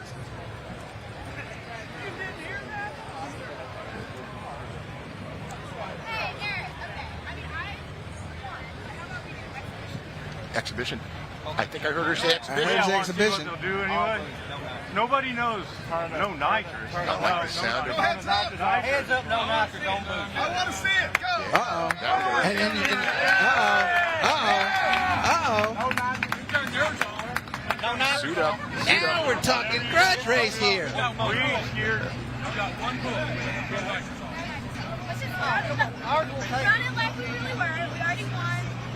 I'd rather see nitrous. Let's put some show on. You got more nitrous than we got. Let's do it. Nice. There you go. So you look at me twice or that's against you once. Hey, yeah. Look, hold on. His hands went up and I went down. Go up, you left right here. That's street racing. This is what I'm talking about, man. Where was this a half hour ago? This is street racing here. Yeah. Hey, do you not see when I was racing? Will you be ready to go? Let's do it. Put a flashlight on it. Yeah. Put a flashlight on it, and that's the equalizer there. Roadkill Nights. Wow. There you go. Exactly. Street racing. Finally, some negotiating, some settling on a good race, and now we're going to see it. That's cool.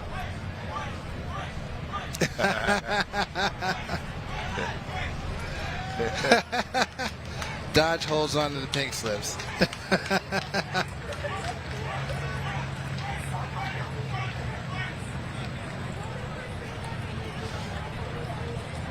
Sunroof is open? No. Okay. Sunroof on the Charger. Nice.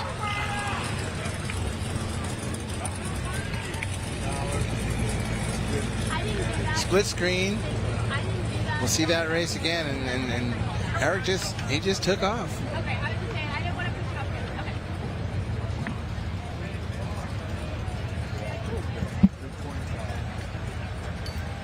That's a crazy shot. I love that in car. In car is awesome.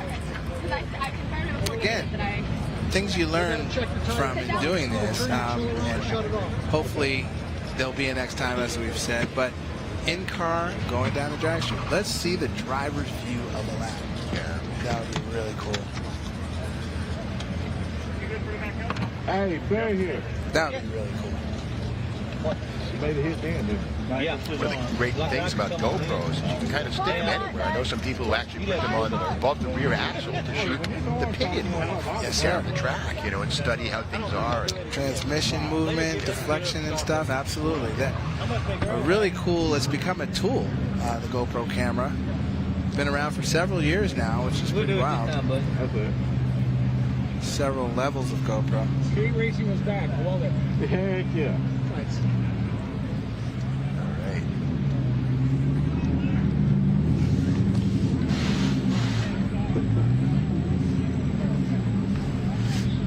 You're going to make sure you wait till them arms come down, right? Oh, yeah, I'll wait this time. As soon as you see them shoulders drop, roll out.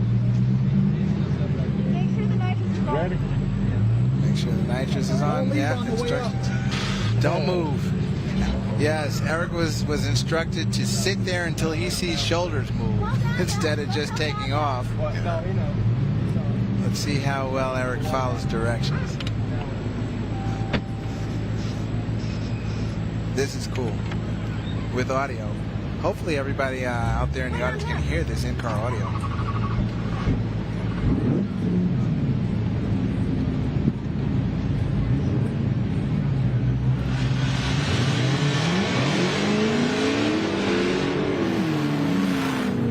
Like a machine. Same thing every time. That's how you win a lap.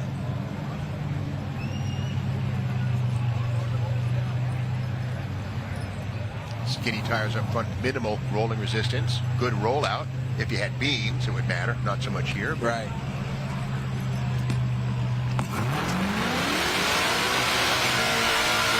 And pretty heavy. Listen to that. That was aggressive.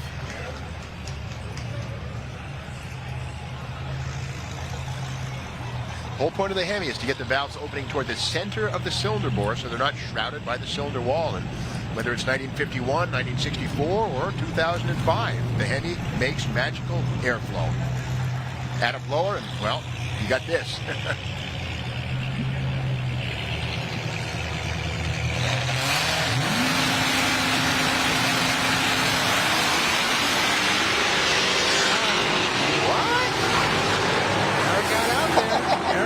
There you go.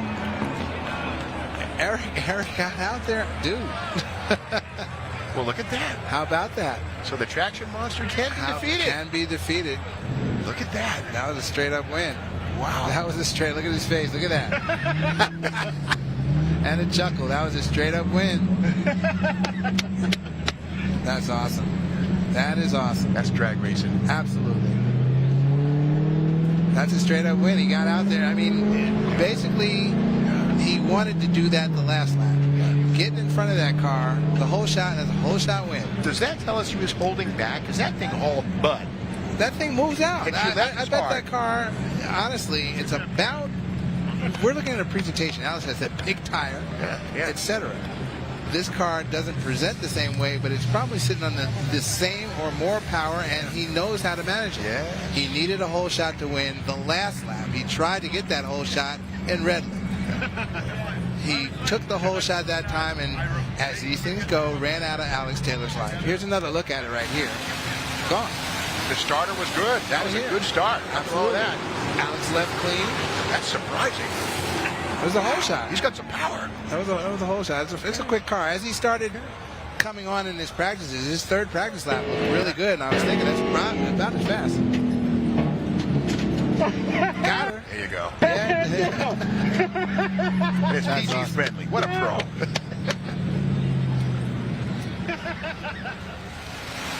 Who leaves first?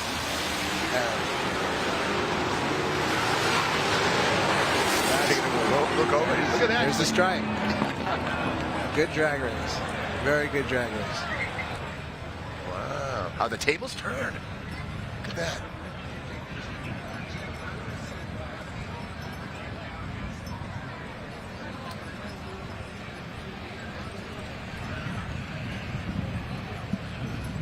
Wow. Great race. And that last pass was clean. Absolutely. Yeah, I was Good, surprised. clean, heads-up race. Yeah. On Woodward. Yeah. Significance. There's significance everywhere in this. Yeah, no jail cells, none of that. Yes. I got it. Okay. This has been a Where's Christy at? Where was she? That was a good race. Christy, is she over there still, or?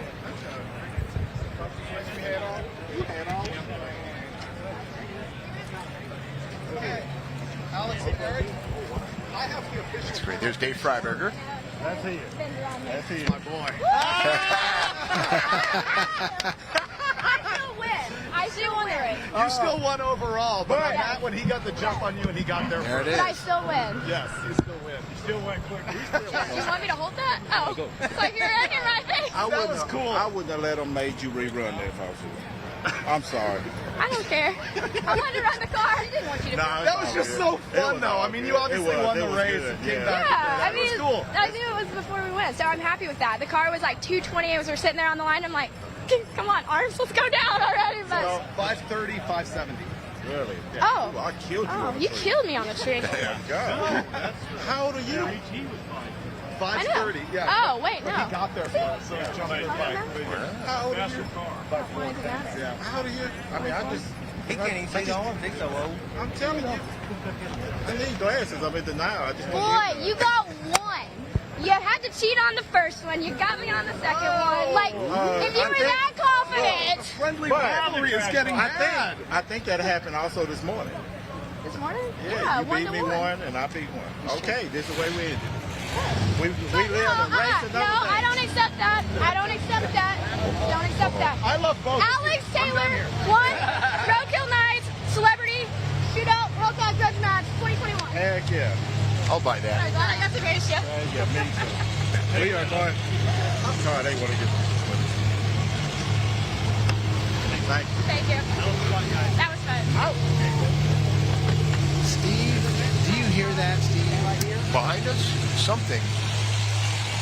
Oh. Wow. Do you hear that, Steve? Do you see that? Oh, come on and fire that thing back up, Joe. A little pop, little pop. Joe Zoper of Garage Squad is approaching the starting line here at Roadkill Nights Powered by Dodge in his Dodge Daytona drag machine. I don't know. I should have asked Joe, is this, it's probably Pro Mod themed. I don't know if it's actually a Pro Mod car. Yeah. But this is going to be special right here. Well, Christy Lee is hanging out with Alex Taylor, I our need winner. to give you any introduction now. Here we are again. We meet hours later after what was just an insanely epic battle. Come on, tell us a little bit what's going on in your head right now. I feel really good. Like, that last one was for fun. I am claiming that. That is something that we've worked. Me and my dad have worked so hard to get there, and I feel like I drove the car well, and I'm ecstatic right now. So it was a good time. I mean, this was all the, like, you know, drag racing smack talk we were looking for earlier in the day, but I love that you guys were able to kind of break it down pre-race, post-race, and really just talk to each other and talk it out. I am not a trash talker. I love to have fun. I like the car to prove itself. You know, I think it's like that's the thing. So, you know, after the track and the car did it, I feel confident now. You know, before I was like, no, I'm not gonna trash talk. I'm not doing that. It was just too easy not to, right? So, what about an experience like this? Getting a chance to get a car from Dodge, get the funds from Dodge, do all the building that you guys did in the past like couple of weeks. It's been insane. Everything that you just said is like a dream come true. One by itself would be awesome, but for all like 3 or 4 that you just named, it's insane. So when that opportunity came up, it was just mind blowing, and to be here right now, it's incredible. All right, congrats again, girl. Thank you. Guys? Well, it's not just the brotherhood of performance and muscle, it's the sisterhood. Absolutely. It's the peoplehood of muscle. The peoplehood, and Alex, again, super accomplished, and she's done major things in drag racing, and I'm sure will do many more as she goes forward in the sport. But on this day, as far as having your day in the sun is concerned, she has had her day in the sun, winning the Hellcat grudge race, influencer grudge race, celebrity grudge race. She put the smack down, and she held it poised. Eric Malone took off in that final round when it counted, red lit theoretically, and Alex took the win. Yeah. Meanwhile, it looks like Joe Zolper's Daytona has coughed. Hopefully they can fire it up, but that is an animal. Yeah. And it's a real 68 steel Dodge Charger shell. And he welded up the frame, chrome all. He said there's a pile of tubing on the ground, and he basically made it happen. That's a guy who can do a lot of things. And we see him, of course, every week on Garage Squad doing his thing. But this is when he's really getting serious right here. Unfortunately, I guess, maybe something popped or cooked, but... Oh, absolutely no. That's too bad. That we're getting word that there might be an engine problem, failure. I don't want to even use the word failure, but they're pulling it off. We heard a big pop. Yeah. We heard a big pop. Tuning issue. No he's oil. Getting pulled off. Good. So it didn't... That's too bad. That would have certainly been a treat, seeing that go down Woodward. Even if that didn't go down, say it blazed the tires, just to see it there sitting on the line was awesome. And if that what nose, a car. If that nose, here's a peek at it. Doing a little burnout here, but if you're watching, listen carefully. You'll.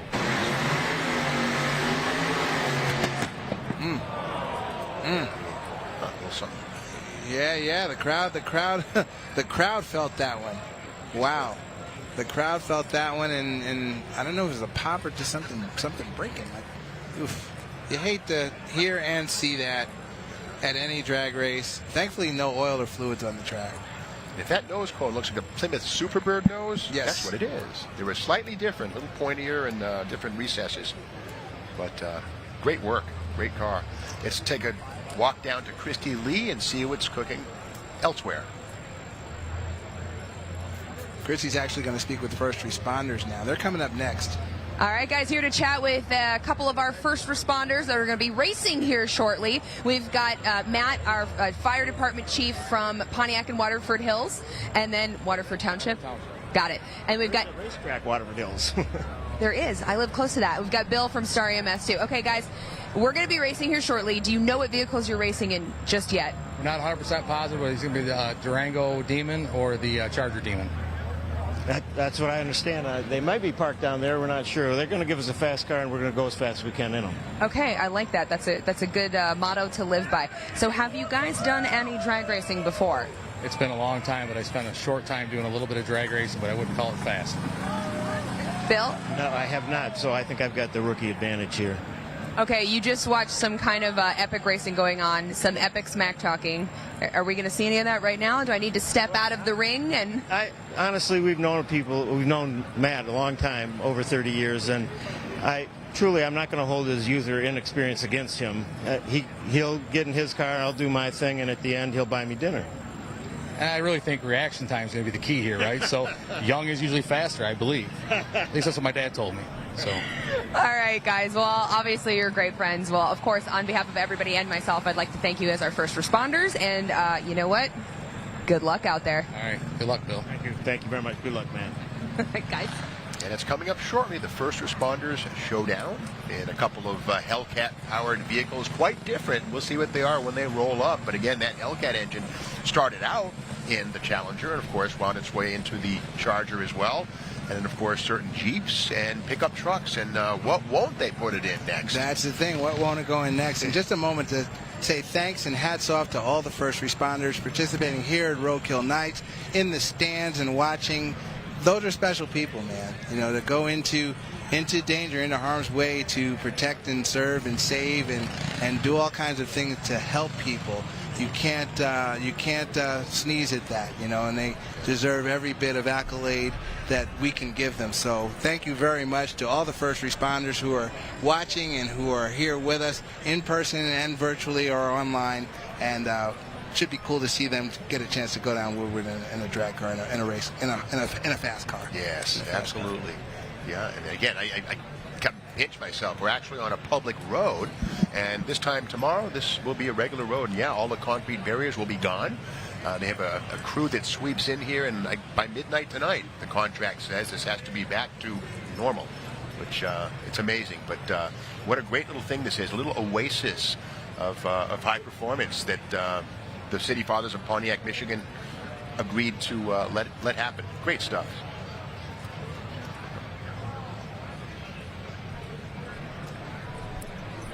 Everybody out there in that great crowd, stand by. We've got a lot more coming up. At 6:30 p.m., our first responder showdown. Chrissy just spoke with two of the first responders who will be racing here on Woodward Avenue. And then at 6:35, the flamethrower and wheel stander exhibition run. I spoke about that a lot earlier, and I don't know if everyone was here to hear what I had to say, but now I need to let you all know that you want to see this. You want to see the flamethrower shoot, I don't know how far behind the car or vehicle that orange flame is going to be, but that's impressive to see something like that go off. And then the wheel stander going down Woodward on the two rear wheels of the vehicle. It's going to be really cool to check out. Then at 6:45, 6:45 is almost like we get things started with opening ceremonies. At 7:30, the top 8 shootout begins. The top 8 competitors in big tire and small tire have been selected, and they'll come out and run as pairs until we get down to finals in each bracket. And then at 9 o'clock, those top 8 winners will receive their awards, and after that, we'll probably wrap it up. So here we go with the first responders. Sirens. Oh, no, this is the wheel stander. This is the wheel stander now. So this is live action, as they say, and schedules can get moved around a little bit, and we're going to let the wheel stander go now. And Steve, that's based on it's a Ram 1500 pickup. Okay. And it's a 392 Gen 3 Hemi. And I love the 5. It's throwing the flame too. So maybe this is an all-in-one deal. I put this together the wrong way. I thought we had a flame-throwing car and a wow. Well, sit back, folks. And Little Red Fire Truck is Feel a nice the heat play on Little Red Wagon, the original wheel stander. And here's its grandson. Little Red Wagon was Bill Maverick Golden, correct? Yeah. And before that, Jay Howell, who's often forgotten, but certainly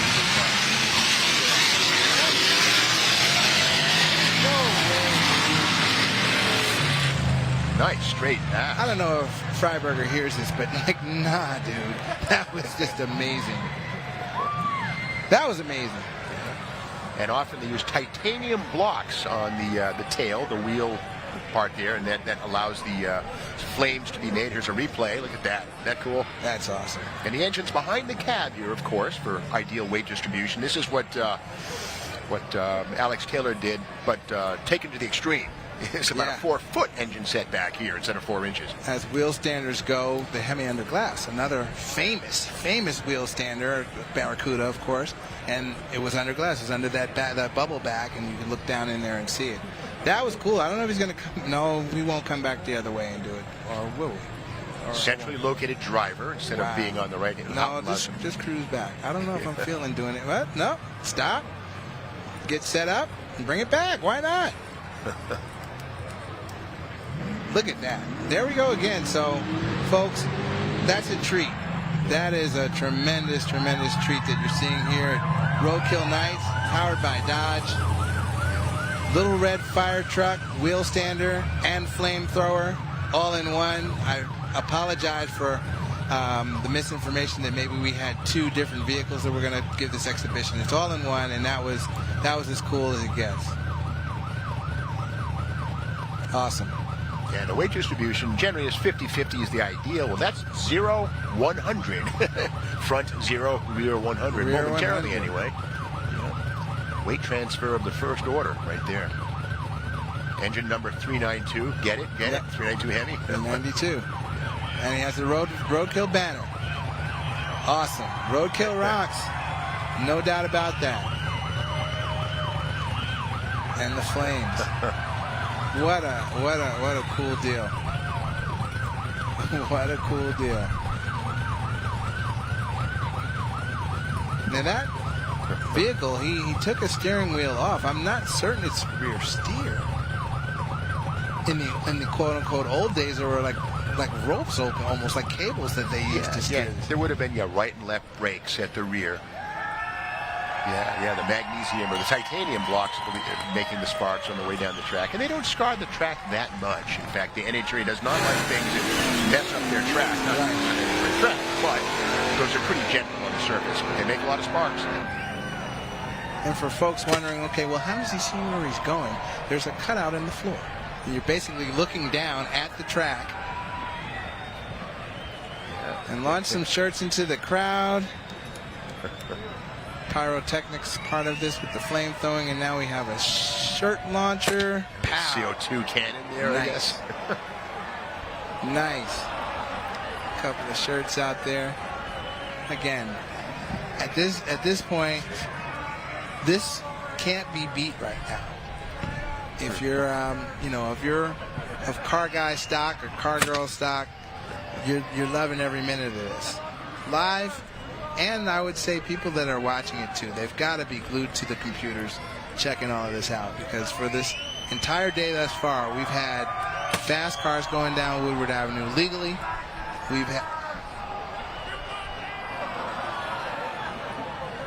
We're going to go, and when he goes up, I thought maybe we might be able to see a little bit of the opening that's giving him bearings, I guess. The wall is over here. The wall is over here. When the chute launcher or the shirt launcher doesn't work, you just toss them. Manual override. Yeah.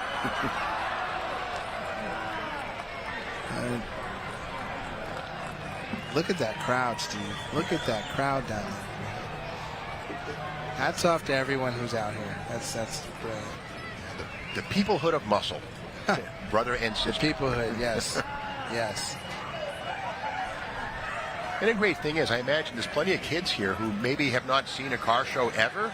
This is their first exposure to it. And with any luck, there are, Mopar people down the road. But if nothing else, they might be car people down the road. And they probably will be. And they'll remember this for the rest of their lives. That's a great thing. Definitely. I'm going to go with car people. I can't bring myself to just make them that subjective. No, you got to love them all. I love all makes. Absolutely. Chrysler's my core, but,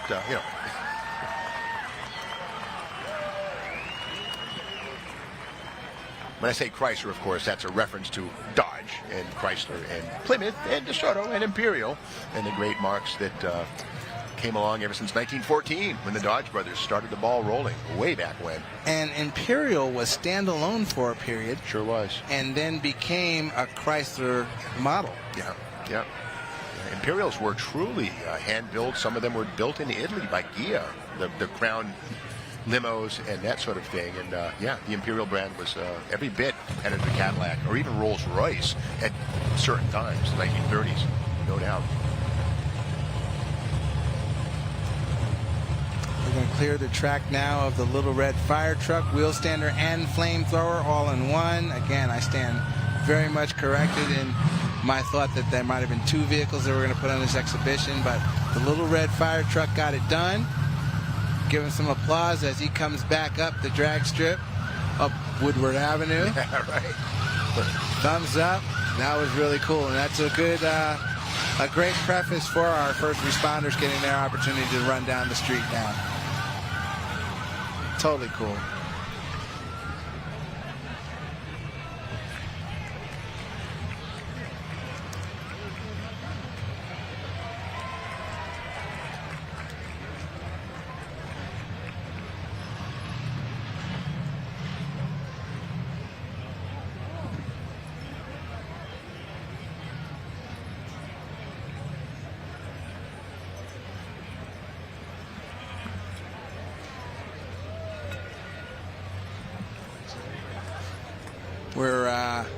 awaiting what I believe is another exhibition. This is the Grumpy, I forget what he calls this. Steve, do you know if this is Grumpy, some type of a race car, a full-on? You know, it's coming up. There's a smart car rolling up right now. I have one of those. They're not fast, so I'm going to guess that's got to be the service vehicle. There's actually a smart car on the starting line right now, but it is backed up by, oh yes, that looks like a very highly modified Challenger coming up in a moment. And the smart car, the funny thing about smart cars, those are very popular in the NHRA drag pits as pole mobiles, and believe it or not, Sunoco uses those to deliver race fuel to teams at NHRA events. But yeah, they're not fast. The Grumpy Cat. This is the Grumpy Cat coming on deck.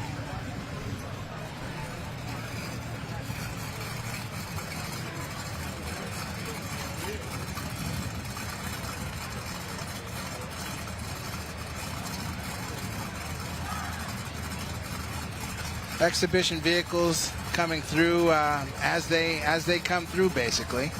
And Grumpy Cat's going to try to get down Woodward. Oh, another pop. We just saw and heard Joe Zolper do the same thing. So let's hope that Grumpy Cat can get himself, Grumpy Cat Unchained, can get himself fired back up. Awesome. Yeah, cool. Self-sufficient starter. Some of these need a little help from the side, but that's cool. It's got a starter motor. It's a good thing. Charging system, probably. Or at least a big battery. Or two. Turbocharged Hellcat engine. Yeah, that sound is often an intake manifold tract issue. Sometimes a bent push rod, sometimes, but often it's just a noise. Never know. A tuning issue of some kind. Or maybe valve flow. Set the rev limiter a little lower. Okay, round 3, good. Grab the cat.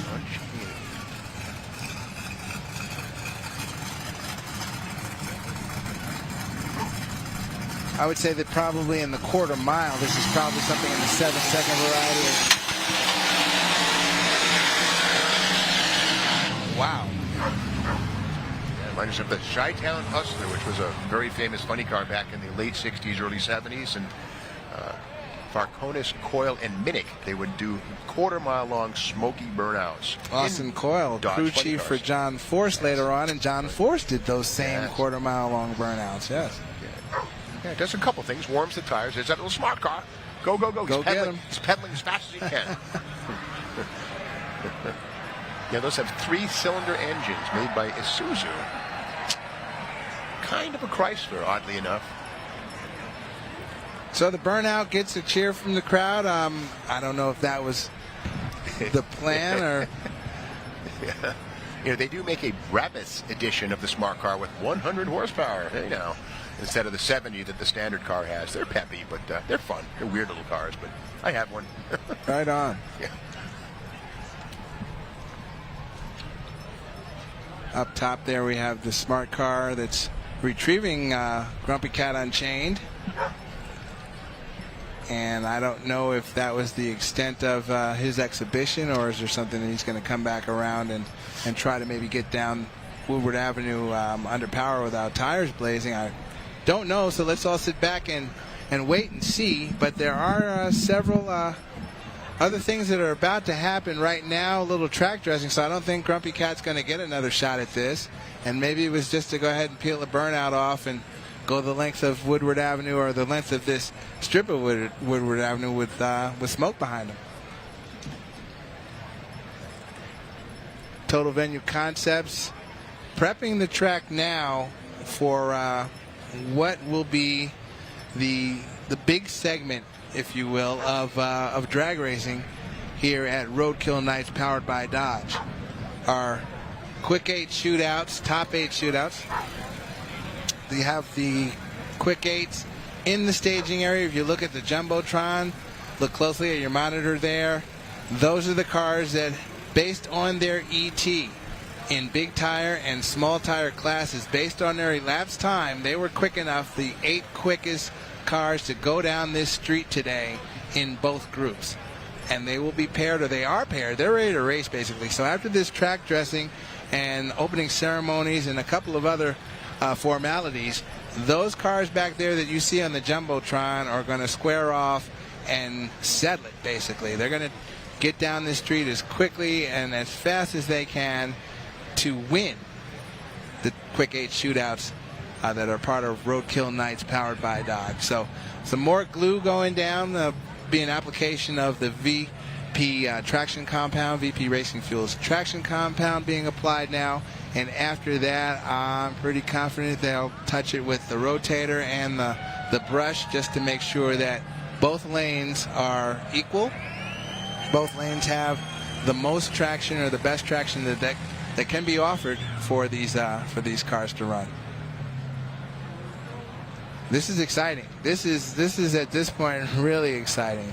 It's been a great day of action, and if you were here or if you were watching online, you've seen that as the day progressed, big tire and small tire cars were going through here and progressively getting better as the track came around, as adjustments were made, and they were able to get their setups basically good or as optimal as they could be to get down this street. So this is going to be a best of the best. And you see on the far side there, the return road, there's a four-door Chevelle making its way back up. That's a very quick car. I don't know if that is in or out at this time. I have no idea whether that's in or out, but that's a very quick car. And if it's not in, it definitely deserves props because it's quick. But he's making his way down towards the staging lane, so he very well could be one of the cars that's selected. A couple of laps of the glue. Hopefully everybody's having a good time out here, and hopefully everyone has taken advantage of the opportunities to ride in a drift car, at the thrill ride, to go drag racing in the Demon Drag Race Simulator.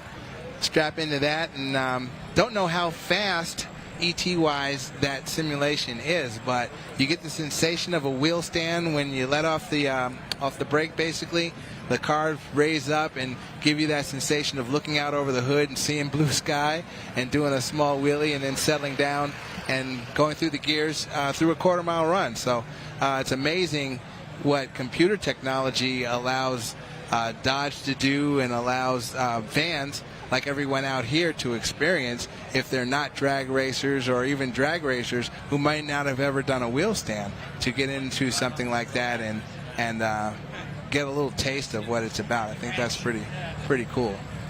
Hats off to M1 Concourse. This is obviously where we are now, M1 Concourse in Pontiac, Michigan. A wonderful facility of speed and style, basically. This is, I called it the Billionaires Boys Club. It's a really cool, slick outfit where car people can chill, can bring their cars and go racing on the road course, or have their garages set up to kind of be man or people cave, if you will. My buddy Tom Bailey has one over there, and his is decked out to be a place to kind of hang out, yet store some of his vehicles. And he was very gracious yesterday. Actually had several people through there yesterday to kind of hang out and experience Roadkill Nights pre-game type activity, and it was really cool. So if you haven't walked around M1, I suggest taking a look at that, or maybe go online and just take a look at what this facility is all about, and maybe come back and get into one of the experiences.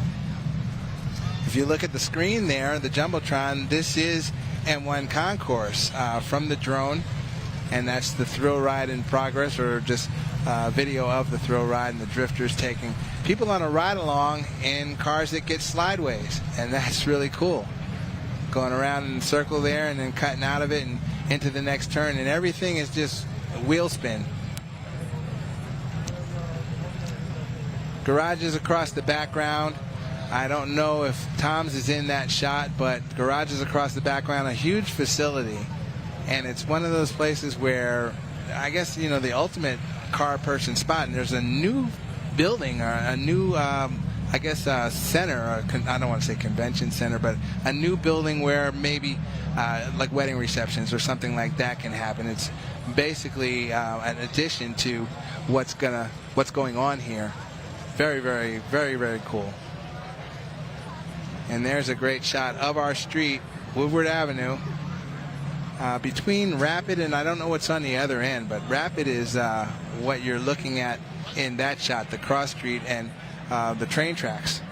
More so the train tracks. That's what you're looking at in That's what you're looking at in the shot there. And then above that, where the staging area goes back, that's Rapid. And that's a gate down there at Rapid. If you make the left, that's where we all came in earlier today. But look at that staging lane. It's 16 cars that are ready to get it done. And Steve, you know, we kind of had an idea as we watched these cars run earlier who might, quote unquote, make it. And now if you look down there, we have confirmation. There's your Canadian Nova sitting there ready to go. The Chevelle with the 671 blower coming out of the hood, sitting there ready to go. If you look beyond that, I believe the orange and white 56 Chevy is back there. As the qualifying or as the time trial day progressed, you kind of got a sense of who might be a player in this. And those are big tire cars. Yeah, it is true that, you know, drag racing is a game of traction, and generally speaking, the smaller the tire, the less likely you're going to hook. If you focus down at the American flag, we'll have our national anthem. Down at the start-finish line, eyes right. You see it blowing in the breeze. Time for the national anthem. Miss Vanessa Carr singing. Okay. Just sing? Okay.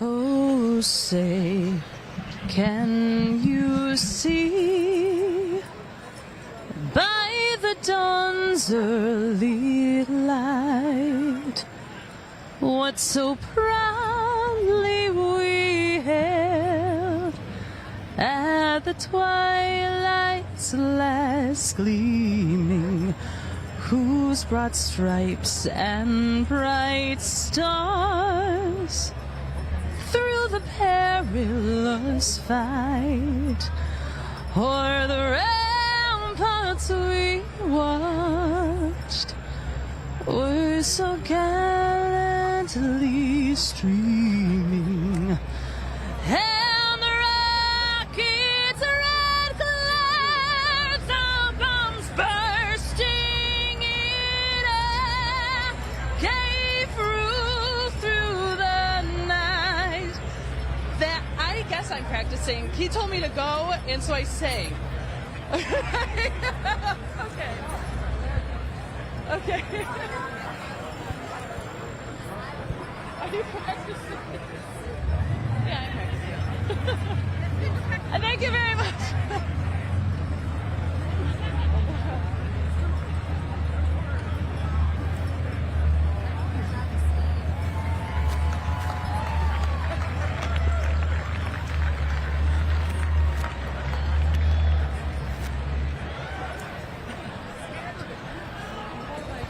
I was so confused for a minute.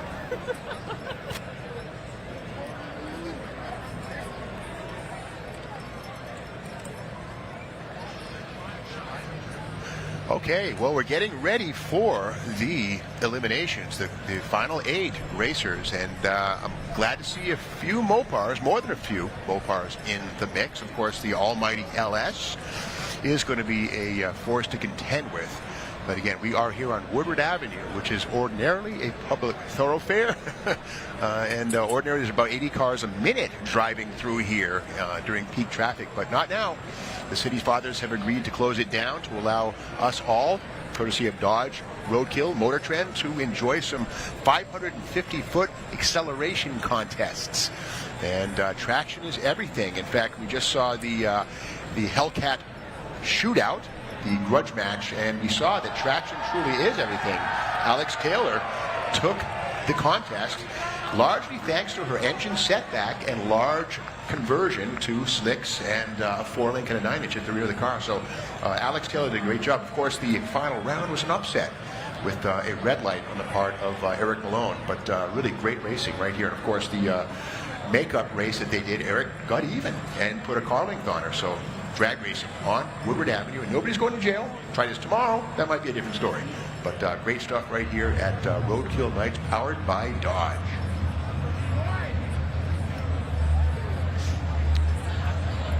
The street surface we can see out there is getting darker in the groove, which is fantastic. That's a result of the rubber laid down by hundreds of passes over the course of the day, and that dark area right there is stickier than the light area, and as the racers come down the track, they'll do all they can to stay in that dark area and maintain adhesion and traction. So that'll be starting up in just a couple of seconds, the eliminations.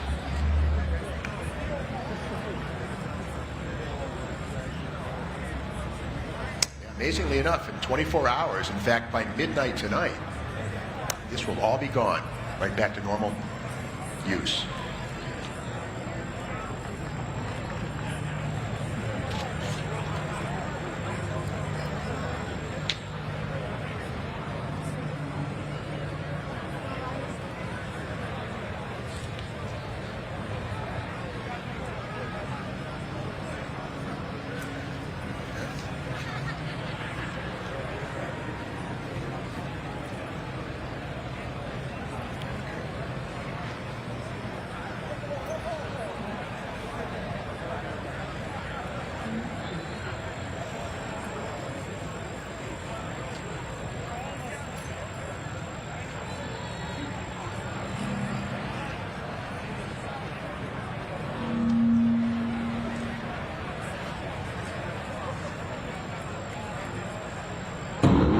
Think you have what it takes to attain 797 horses? The only way to drive like a pro is to learn from the pros.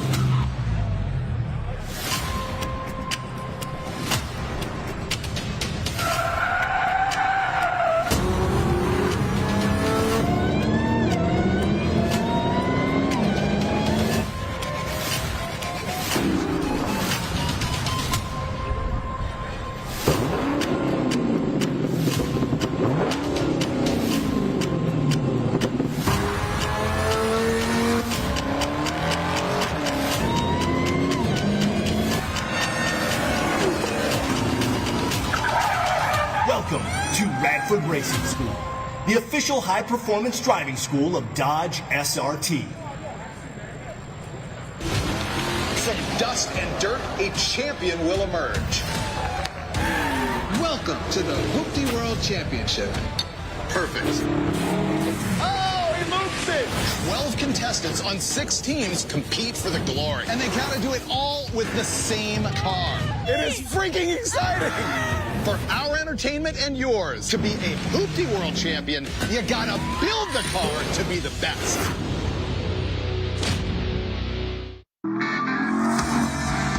Ricky Bobby, today the road is your classroom. Now, let's go borrow a boat and make some bad decisions. Time to go incognito.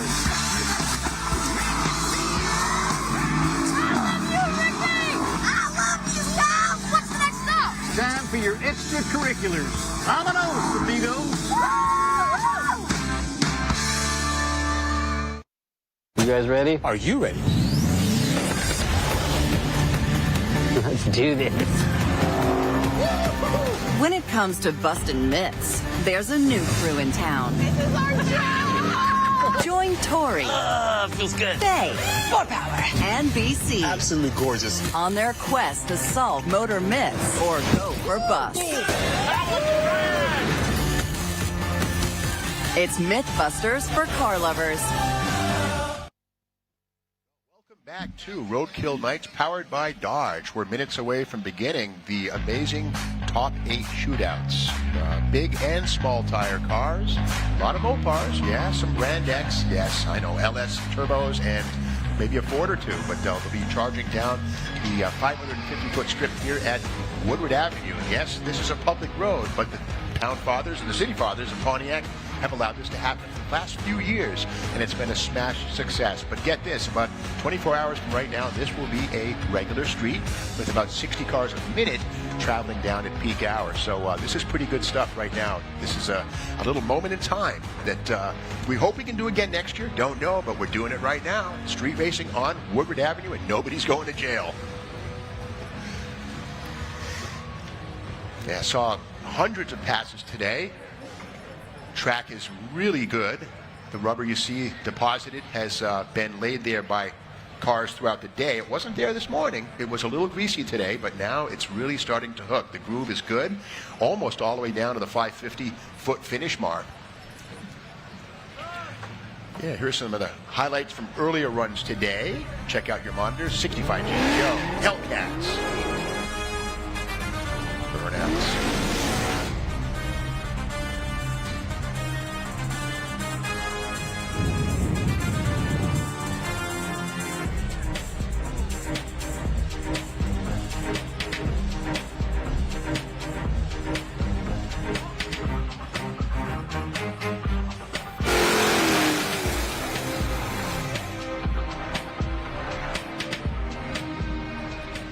Good stuff. Huge crowd, and the weather couldn't be better. Knocking on wood, we have another couple of hours, and I don't see any clouds in the sky, but you never know, so I'm not going to talk too loud. But the temperature is fantastic, 75 degrees. Could be warmer, could be more humid, but this is about right. Doesn't get better than this. I'm here with KJ Jones, who's the co-host of the Hoopty World Challenge and a magazine guy from the world of Mustangs and diesels. If you read any of the 10 publications over the last 10 years or more, your name was in there all over the place. Yep, back in the days, I guess they say at this point, you know what I mean? But senior tech editor of 50 Mustang and Super Fords magazine, so that by default makes me a Ford guy in the car space. But transitioned from there into the truck world. Diesel Power, editor of Diesel Power for, I guess, 7 years or 6 years of its run. And then, as you noted, the magazines went away with our company, but now we're doing stuff online. So you can dial up trucktrend.com, MotorTrend.com, and get your truck content there. So the content is still out there. It's just online now through MotorTrend.com and trucktrend.com, and that's where I do my work now. Yeah, you know, magazines are great. Of course, we still have Hot Rod, MotorTrend, and Four Wheeler. Those are still alive and very well. But the great thing about the online content is that, unlike a magazine, which goes away every 4 weeks to be replaced by another one, and you have to go find the back issues, the online content is there forever, which is good stuff. So it's a new way of looking at it, and it's a great way of looking at it. Absolutely. I like the idea of just there being a permanent archive of work that I've done, work that you've done, work that David and all the other editors that contribute to all of the titles have done. It's just, you know, there for the dialing up. And in this day and age of Googling everything, you can just go ahead and Google, and it'll get there. It'll come to your phone or your computer, and you can do all the research. As you noted earlier, doing research is important in this. And if you really want to get into it, as you noted, Steve, do the research. It's very easy, and the knowledge that you can gain by reading. Yeah. It's amazing. Yeah, I've been a magazine writer since my beginnings at Chrysler Power Magazine in 1991, I guess, something like that. And then Mopar Action, and then Superstock, and then Drag Racing Monthly, and then Hot Rod Magazine. And more than anything, I was a magazine reader first, writer second. You know, and I was about 8 years old, found a stack of Hot Rods and car crafts and Superstocks, and I saw writings by Roger Huntington, Cliff Gromer, people like that, and of course Ro McGonigal, Gray Baskerville, and you know. So a reader first, a writer second. And looking at someone who might say, you know, how do I get into this type of thing? Today, you actually are your Alex Taylor. You know, you're the Tavares. The influencer has become, the more knowledge an influencer is, the better. But the influencer now, through YouTube and through social media, has really taken on a big piece of this space.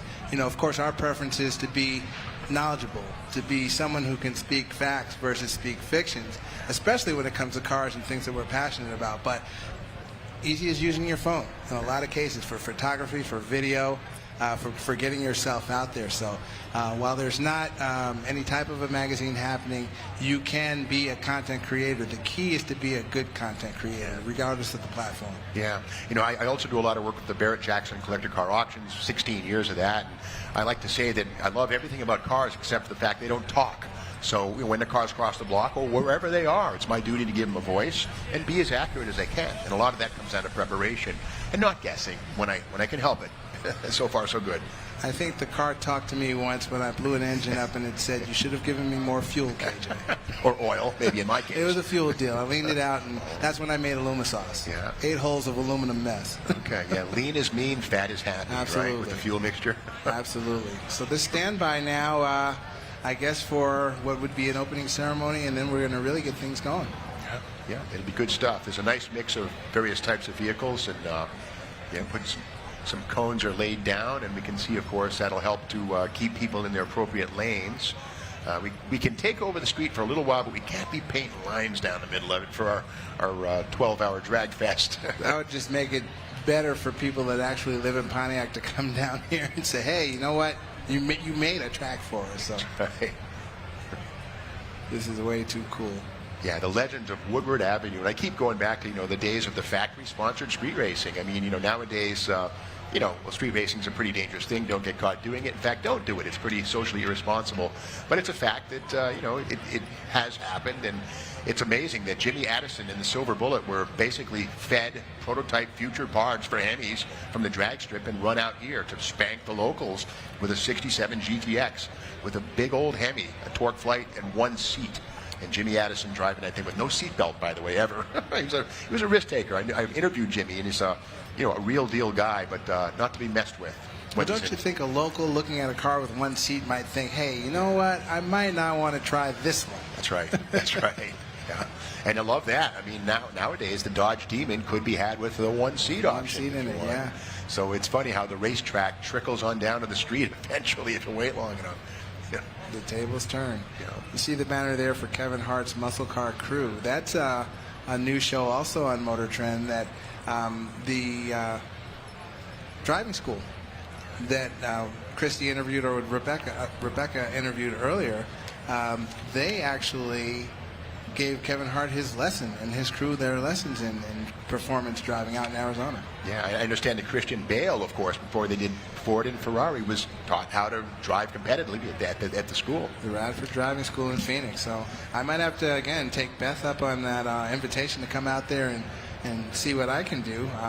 Definitely open to learn anything at any time, so I think that would be fun to go try to check that out, the Radford Driving School out in Phoenix.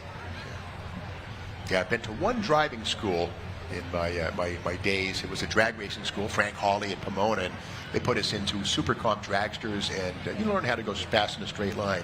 But that's the beginning of racing, of course. Cornering and all of that is something that's kind of foreign to me, but I certainly appreciate it. But I never get a chance to really do it anywhere because, I drive on the street. So yeah, there's no tracks around where I'm at, but it's amazing to watch. Well, the Frank Hawley program, I'm kind of close to that. I sent my wife to Frank Hawley's, and this was years ago. I'm a drag racer, and my wife is, of course, supportive because she's a great wife, that type of thing. But I said, listen, you want to experience what I do and check this out and do it the right way.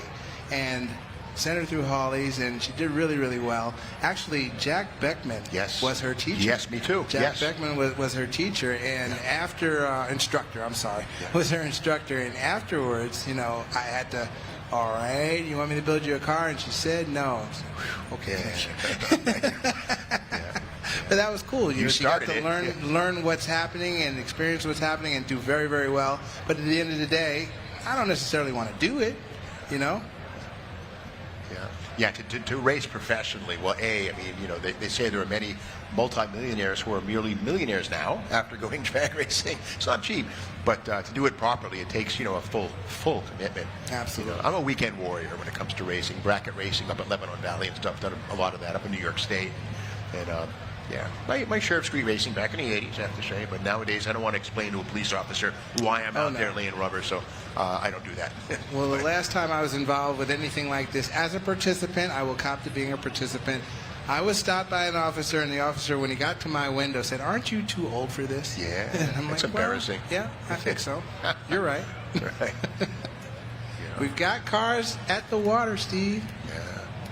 Big tire cars coming to the water, ready to get after it. Yeah, traditional hot rod with a Roots-style blower sitting on top.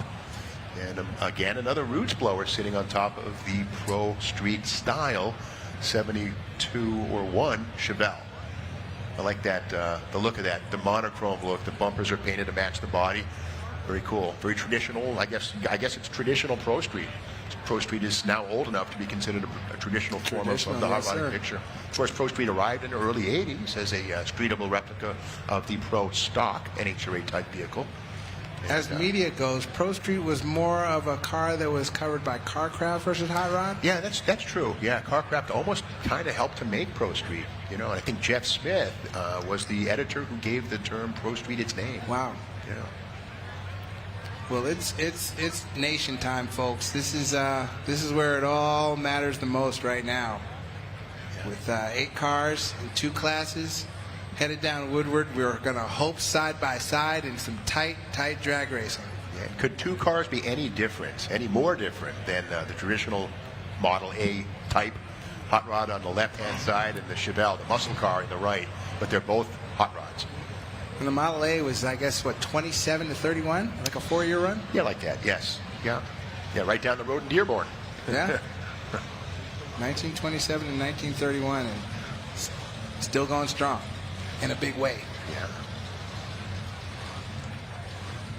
So blower squaring off. This is something else. This is just.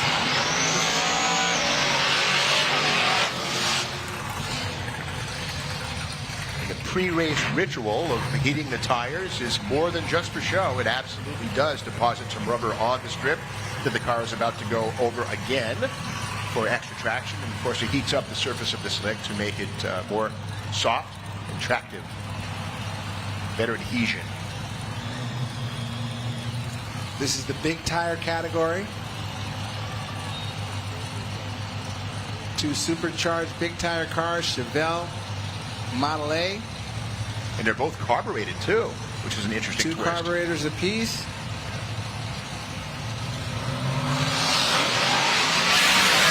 Out there. Wow.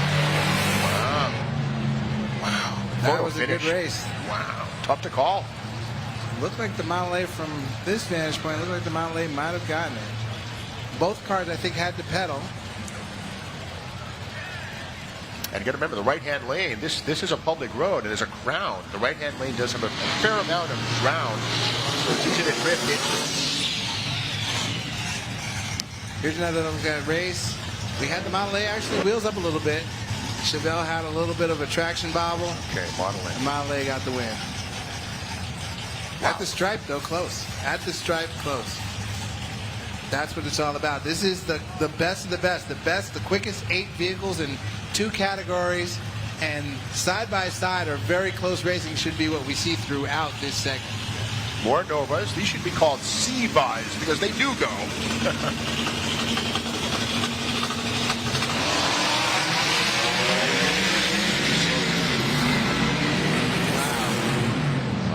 Traction management once again. Now we're really seeing it. These are cars with big tires, like Alex Taylor's car. These are cars with big tires, but as they progress that boost, you start to see things get a little washy. The tires start breaking away as boost comes in. So at the end of the day, it's really about how that power is managed throughout the course of throughout this course. Yeah, whether it's done with the right foot or a timing controller. There's that Canadian Nova. If you recall, anyone who's been here all day, there's your finish line in the last race. Look on your monitor. The Canadian Nova, deadly consistent throughout the time trial period. Throughout. So, do you change anything or do you just leave it alone? As a drag racer, I leave it alone because, again, now if you look, the shade, and as you noted, the darkness coming into both lanes, the track is tightening up. That glue, the touch-up that they just did, the temperature, the ambient temperature's coming down a little bit. Things are tightening up, so traction shouldn't be as big of an issue as it was. Again, down low, it should be pretty good. It's managing that traction through power upstairs. And these turbocharged cars with progressive boost through the boost controllers, that's what's key right here. I think it's more up top than down low right now.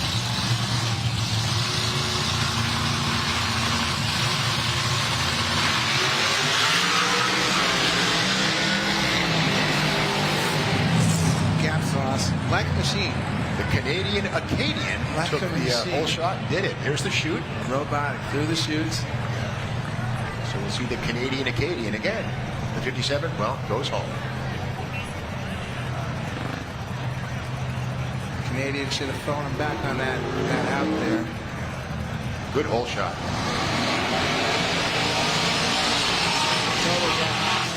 Tom Bailey and Joe Barrett. 2 Hot Rod Drag Week veterans, Hot Rod Magazine Drag Week vets. Cool cars. 6-second capable cars in a quarter mile. And they're buddies. So this goes beyond just advancing to the next round. In some cases, this goes beyond. This goes to I beat you on Woodward Ave. Yeah. That's something that not a lot of people can actually say. Exactly. Without a prison record. And with a driver's license. 56 Chevy Bel Air, 69 Camaro SS. Or that's what they were. Still are, kind of. Big tires, big tires. And Rook's bringing them in. Jason Rooker, our starter, doing a great job all day. Roof filled up.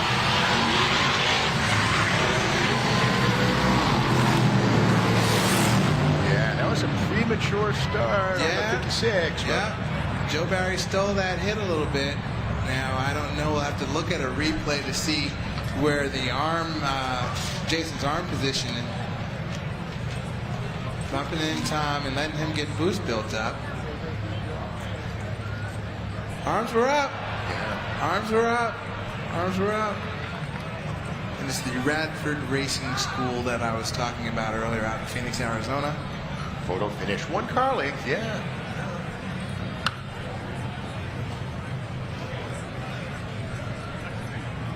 Get the hoses out. That's the bleach box or the water box down there. Water box, yes. Get the tires. So cool. I mean, it's everything in a drag strip that, you know, we've got it right here on Woodward. Yeah. And the cement barriers, yeah, they'll be gone by dawn. But you have to have them, of course, here for safety. But they will be picked up and taken away. Okay, small tire. It's a small tire now, and the Mustang that you talked about earlier with the suspension that pretty much drags the ground, comes very close to it.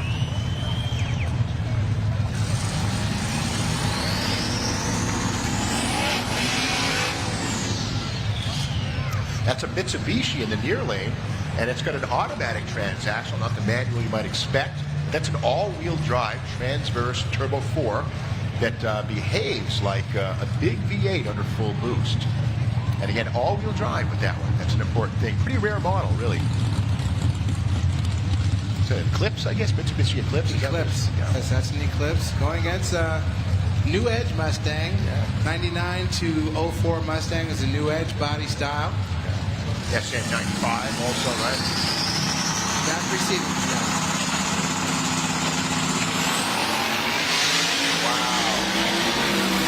That weight transfer. Yeah, that's cool. That's thinking about this at home and setting the car up to come out here and do just that. That's something else. Now, the squat in the tail of that car is a function of the 300-odd pounds of ballast in the trunk, Yeah, right? there's weight there. Yeah. A lot of it. Yeah.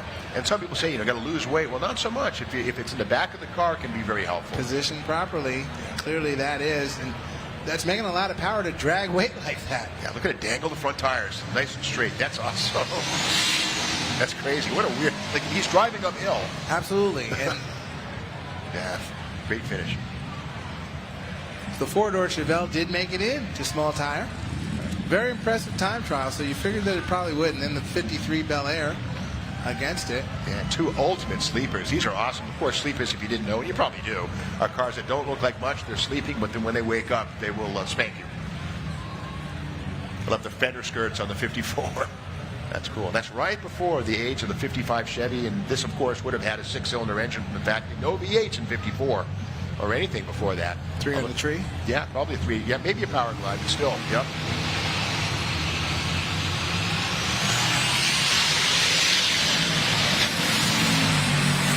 That's a heavyweight brawl there. Bel Air gets the best of it. Yeah. He'll be back. This is cool. Man almighty. Yeah. This is wicked.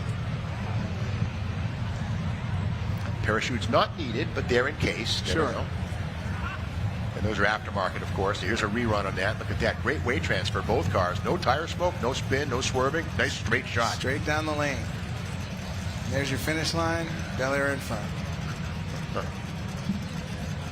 Seeing great drag racing out here on Woodward.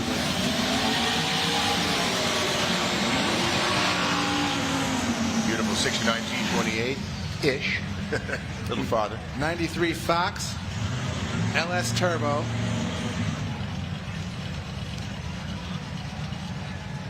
And the ZL2 cowl induction hood. That is an aftermarket exaggeration error, but what a beautiful design that is. And it is functional. There's a low-pressure area at the base of the windshield that scoots air inward toward the front, 3 horsepower, and clearance for a tall engine with exotic induction. This car as a Z28 in its time was 302 powered, no? It would have been, yeah, it would have been the DZ302, 290 quote horsepower, more like 320, 330. A lot more than that now. That's a good race. Wow, that's a great drag race. Oh my goodness, folks. You saw an awesome drag race just now. You witnessed a spectacular drag race just now. Door to door, all the way through Woodward Ave. That was cool. Great weight transfer, no tire spin. Wow. Nose up. On to the next round. Here's the replay.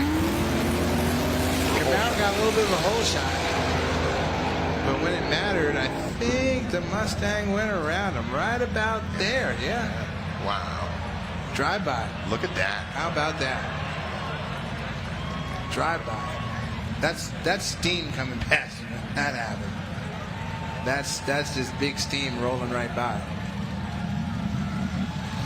And the Mustang, the Fox Mustang 1985 Mustang GT. Yeah. That we kind of forecasted would be sitting here today at this point of the day. Yeah. And it's LS powered. You know, some would say, oh, it's hypocritical. Well, it works. It works. I mean, I credit the GM fans and Chevy fans that realize that Fox chassis is just really a good drag race chassis. Yeah. You know, before LS came on, they were putting big blocks in them. You know, they were putting Chevrolet engines in Fox for a long time because the chassis just really is conducive to drag racing.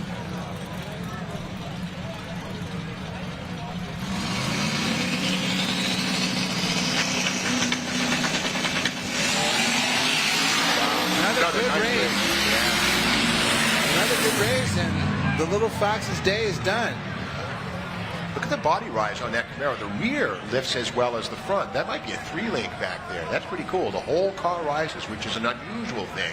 Generally, the nose comes up, tail squats. But when the rear rises, that means it's putting more mass downward. So that's a good thing. Not great for aerodynamics, but again, at this speed, it's okay. Second try. Good shot. Now watch the tail of that car. It gets high and stays high. Yes. That's interesting. Yeah. It's a 4-link or maybe a 3. Again, it's a lot of physics going on there. Now these cars from the factory and just street trim, were they torque arm cars? They were torque arms, yeah. They had that beam going from the rear axle to the back of the tranny. That's probably a long That's traction right there, though. Yeah. I mean, aftermarket side with a big beam or something like that. That's super traction. That was your first round of the Quick 8 for both big tire and small tire, and that was good. That was exciting. So it's just going to get better as the rounds continue. See who wants it. Who wants it more, man.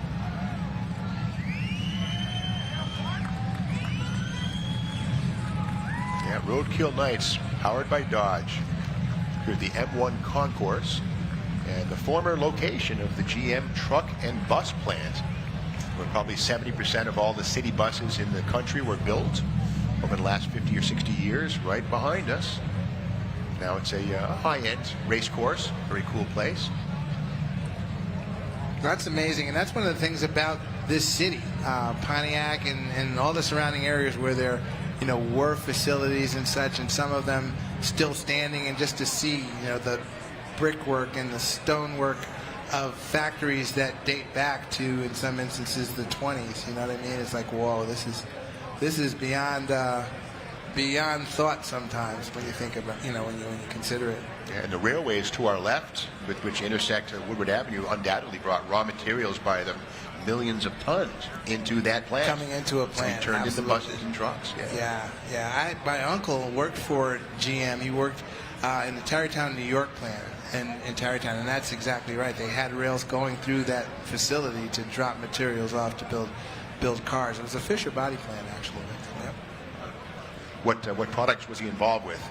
Fenders I don't know exactly. I know he worked in the body shop of that facility, so I don't know if everything might have come through there. I was a young kid, but I remember we took a class field trip through there, and to do that as a car kid, you know, and the rest of your classmates, like, well, what's going on here? And I'm just thinking it's the best day of school I've ever had. One great thing I've done recently is the Ford Rouge plant tour.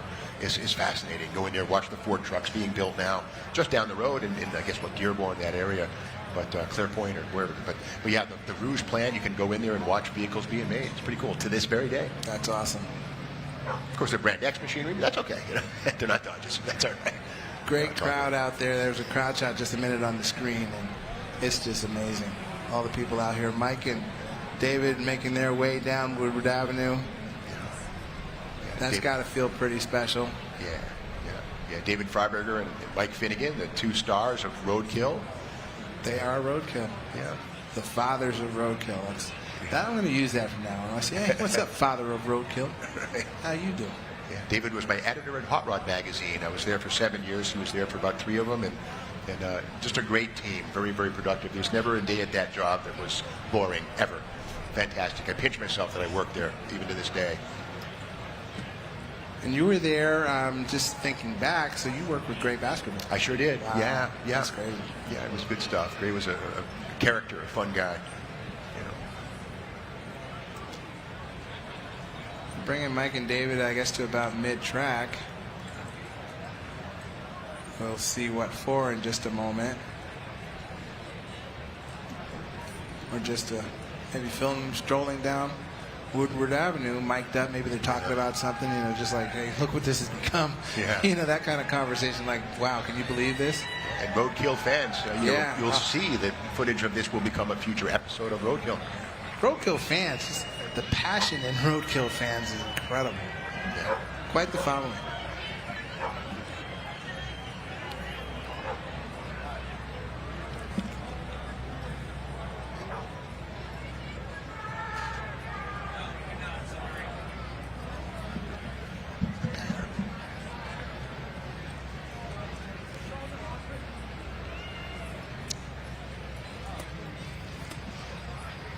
Plymouth Duster on the line, sitting, waiting for what's next. The Duster, of course, came along in 1970. It was an answer to the Chevy Nova, an evolution of the Plymouth Valiant, which was actually still being made alongside the Duster. And while the Dodge Dart and the Plymouth Barracuda A-bodies could be had with 383s and 440s up till 1969, the Duster was always a small block car. I was always kind of disappointed in 70 and 71, 72 and 73, you get a 340, but no 440 Dusters from the factory. I mean, it swaps right in. That's a great thing. The A-body is ready to take anything up to a Hemi, but from the factory, the 340 and the 360 in 1974, but always small blocks. But you can put whatever you want in these things. They're very adaptable. But that's the thing, to your point, the progression. I mean, back in the 60s, you actually could have that Hemi engine in a Dart. Yeah. And then here we go later on, and you can't make that swap. But right now, we've got David Freiberger and Mike Finnegan mid-track on Woodward Avenue, and we're going to find out what they have to say to everybody. Go for it, guys. All right, here we go. Standing in the middle of the drag strip, it is David Freiberger and Mike Finnegan from Roadkill. Thank you. So this has been amazing racing, but we're also shooting a Roadkill episode here, and let me tell you what we're going to do because it's pretty radical. We are going to be buying a car right here on the starting line, and our whole plan this week is to give back to the fans. So at local cruise nights all around the Detroit area this week, we are going to be trading cars down. So we're going to take this Duster, which is pretty rad, and tomorrow we're going to be at Baker's in Milford, and we're going to find somebody who has a car that's not quite as good, and we're going to trade them for our better car, and we're going to keep that going all week long until we're done with what do you want to end with, Mike? My hope is that he and I ride out of here on a tricycle. So that's our plan, giving back to the fans, which is so... We want to kick that off right here at Roadkill Nights. We're going to roll in this new car that we bought, and you're going to be able to check is in for prize. For this, I've never seen this car in my life. We saw photos of it and bought it sight unseen. I guess this is Chuck driving the thing. This is a 1972 Plymouth Duster. Looks like it's G8 green, and it does have a 340 in it. You're Chuck. Hey, Dave. How are you today? Fantastic. So what's really cool about Chuck is that he knew that we were looking for a car locally, and you probably sent me 20 cars that were for sale. I did. I knew that you wanted a car, so it's like, let's find Dave a car. And you're a hardcore Roadkill fan. Tell us about the 2 other Roadkill cars that you've had. Well, if you remember in a cheap car shootout, there was a Maverick 4-door that Mr. Finnegan here just really loved and just beat the snot out of. It was known as Goose. I bought that when it came to Hot Rod Power Tour 2019. Then when I bought the Plymouth Belvedere, called House, what was it called? It was house paint. It had house paint all over it. Home Wrecker. It was called Home Wrecker. So I bought that one too, the 63 Slant 6. That was a great car. Yeah, so in other words, this guy's been a great Roadkill fan, and we've had a lot of fun, like, shopping with him, and ultimately came up with this Duster. And I haven't even had a look at this thing. Is it going to drive us to the next cruise night? It absolutely may. It absolutely may. How's your level of confidence? I really feel like, Freiberger, you need to get behind the wheel and actually test it with a burnout. We probably should, but first, do you remember the whole thing about how we're giving back this week? So, Chuck, we really appreciate all the help. We appreciate you being a fan. As a result, Dodge wants to give you a brand new Hellcat powertrain. Chuck, that is your Hellcat. Oh, thank you very much. I appreciate that. That is beautiful. I was looking at it over in the staging lanes, and it's like, man, I wish I could have an engine like that. That would look great in that 63 Belvedere. You want to trade me for a 72 Duster? You have something to put it in. I got a moped back at the hotel. So would you really put this in our house paint Belvedere? I would. That would be perfect for that car. That is ultimate Roadkill. I would love to see that happen. Who wants to see that happen? Yeah! Hellcat power! Yeah. You want to go love your motor a little bit? I love that motor. That is beautiful. That was so beautiful.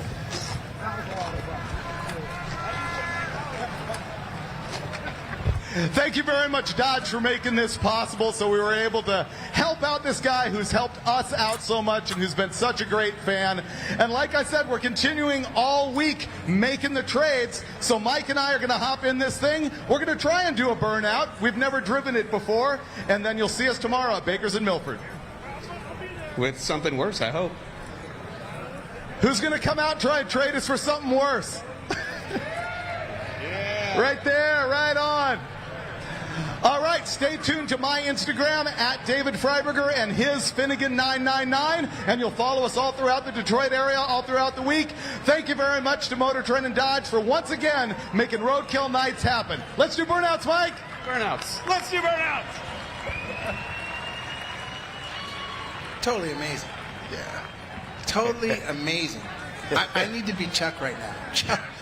Check Chuck to make sure that his feet are on the ground right now. And I have to say that I have absolutely opened the hood of my Max Wedge or my Race Hemi or whatever it would be, and I've just admired the engine. I've never kissed it before, but I get that. The kiss. You can hug it. You can hug it. Good for you, buddy. Good for you. That look at that engine and transmission moving its way down the track. Yeah. That is so cool. Yes, they need the key. They need the key. Chuck, Yeah, Chuck said, I got an engine, So that's and the while deal. I have the key, I still have a Duster. Yes. That is a clean car. It does look good. Yeah, those are some small bolt rallies. They're wider than they would have been, so those are probably from wheeled-in teaks or something like that. But again, these would have been a 14 by 5.5. Okay, keys in it. Okay. B&M Star Shifter. Okay. Huh, keys in it, but all right, something's up. But anyway, tough wheel, and it's a 72 340 car, which would be an H code in the 5th spot. Nice, small block, looking good. Holley type carburetor. That is very cool. And now the give back. That's unheard of, but give it to Roadkill to come up with that type of idea where we're going to take something that's nice and trade down to someone. And I tell you what, The parking lot at Baker's in Milford is probably filling up right now based on that announcement that they're going to be there tomorrow. You might have people clamoring out of the stands now to get home and get their junk and get a good spot at Baker's so that they can be seen. Yeah, that's a fantastic. You got to wonder. I mean, stay tuned to see what they end up with in a week. I hope it's not a tricycle. I'm glued to it all week now. They do that to me with the road with drag week. It's like the least productive week in my working career when they're out there at drag week, and now they're going to be doing this. So I'll have to follow along and see how those antics work out. I think they're rigging cameras is what this is, because if they don't record the action, they can't use it on the show. But that's a great-looking car, the Duster. I mean, it does have the Valiant front fenders, and I believe the doors might have also been shared with the two-door Plymouth Valiant Swinger. But the quarter panels, the roof, all of that stuff was all specific to the Duster. And, of course, 1971, Dodge got its own version of the Duster called the Demon? The Demon, yes, sir. Yeah, and it's kind of funny. I mean, in the times, the Demon name was a little controversial. So for 71 and 2, it was called the Demon. 73, yeah, it's called the Dodge Sport. Well, Demon came back, of course, as these crazy 9-second Challenger today. But back then, the term Demon was a little risky, I guess. But anyway, Plymouth Duster, that was in production until 1975. Plymouth Duster. Great car. Okay. It's called a power brake, is that's what he's doing. He's going to use the, well, maybe, okay. Put the brakes on, mash the gas. A little bit of water would be nice. There you go. There we go. That's got some suds. Okay. Yeah, anything to break the tires loose, that's fine. Yeah. Sure grip. Both tires are spinning. That's a good thing. Don't put a divot in the street. You don't need a divot in the street. It's got some smoke going. Can you imagine being those brake shoes right now? Oh, no. There you go. That's good. Some wheel speed. That's it. Nice. With no water. Yeah. That car's got some oats to it. Yes, it does. Yes, it does. That's beautiful. That's automotive ballet. That's beautiful. Good deal. That's really, really neat. Good for them. Well done. Power brake right there. Nice. Making a turn, and we'll get into more of Roadkill Nights powered by Dodge here on Woodward Avenue. Sun's starting to set here in Pontiac, Michigan, and Steve, this day, it's not over by any stretch, but it has been phenomenal. Yeah. Through and through, man. Yeah. I mean, every other time I've done this, there's been a little bit of rain.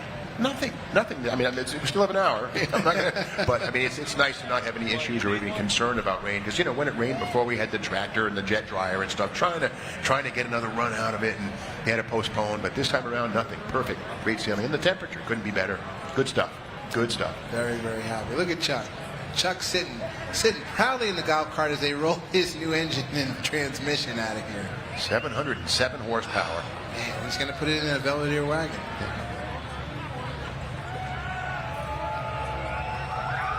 Now, with something like that, there will need to be a throttle pedal and the electronics, of course.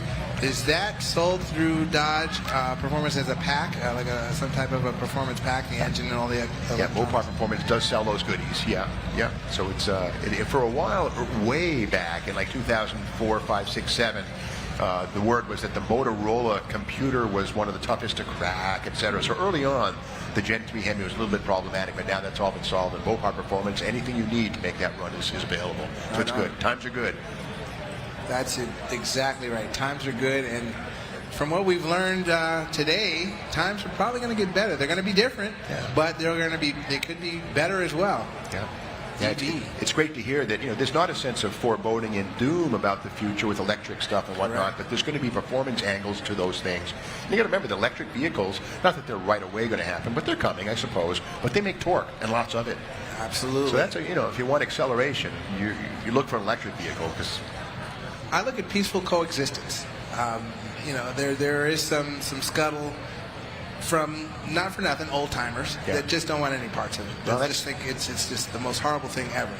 But I think that there can be, in a performance spectrum, peaceful coexistence between electric and still have gas performance out there too. That's my thought. We'll see how it plays out, but I really do believe that. Yeah. Well, I say it, as long as they're still selling brand new vehicles with 6-year notes, there's going to be gasoline for a while. Gas. So it's all good. Well, they'll go hand in hand. It's like when television came along, radio did fine. One of the things that we hear people say, though, is they're going to miss the noise, the audible. That's a good point. I know that in some, like in Tokyo, apparently electric vehicles have to have a chime because they're so quiet. People walk into them, so there's actually a sound they have to make that's artificial. So, and I got to say, I've driven next to Teslas before, and you can hear the road noise and stuff. But in traffic, I wonder what it's like when there's truly nothing around to see a vehicle that's totally silent. But the chime is something that probably will have to be added in situation with people standing around because, yeah, it's a little dangerous to have something like that moving around silently. Absolutely. Totally silent and wide open throttle running 9 seconds in a quarter mile. That's right. It's going to be something else. Cars queuing up again for round 2 of our big tire and small tire shootout. Is that what's going on? No, it's Joe. I'm sorry, it's Joe back there. Oh, okay. So the Daytona is back. Good stuff. So whatever happened there was probably just a little hiccup, not a big thing. Good news. That's good. Joe Zoper of Garage Squad. Hopefully everybody checks that out on MotorTrend channel. Yeah, he built that car himself, and it started out as a 68 Charger, fiberglass nose, fiberglass wing. And if you know your Daytona Chargers and your Superbirds, you'll know that the nose on that is actually a bird nose. It's a little pointier, slightly different. And in fact, the wings were also different between Superbirds and Daytonas when new. The Daytona wing was a little more vertical and not interchangeable with the Superbird wing. But this is fiberglass, this one. That's what you want on a race car. I'm glad that this is back in shape, or whatever might have been wrong is righted, so everybody here can get to see what this is about. And honestly, it's not just what you see; it's going to be what you hear. Talking about, audible and the noise and such. This thing, when it goes through, is going to make a beautiful sound. Yeah, this one has a second generation Hemi, which is to say it's a 426 style, based on the RB Wedge big block, with the distributor up front. This has twin magnetos, which I saw earlier, which is to say this thing you could probably weld with the ignition system on this thing. That's what it takes to light the spark with that kind of supercharger pressure, trying to blow the spark out in the combustion chamber.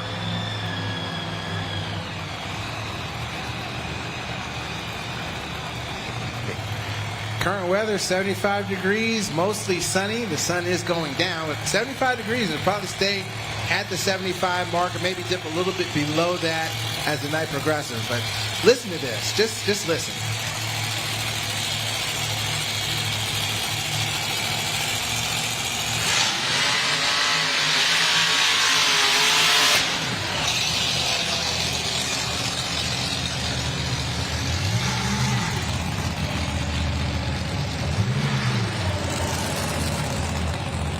You know what?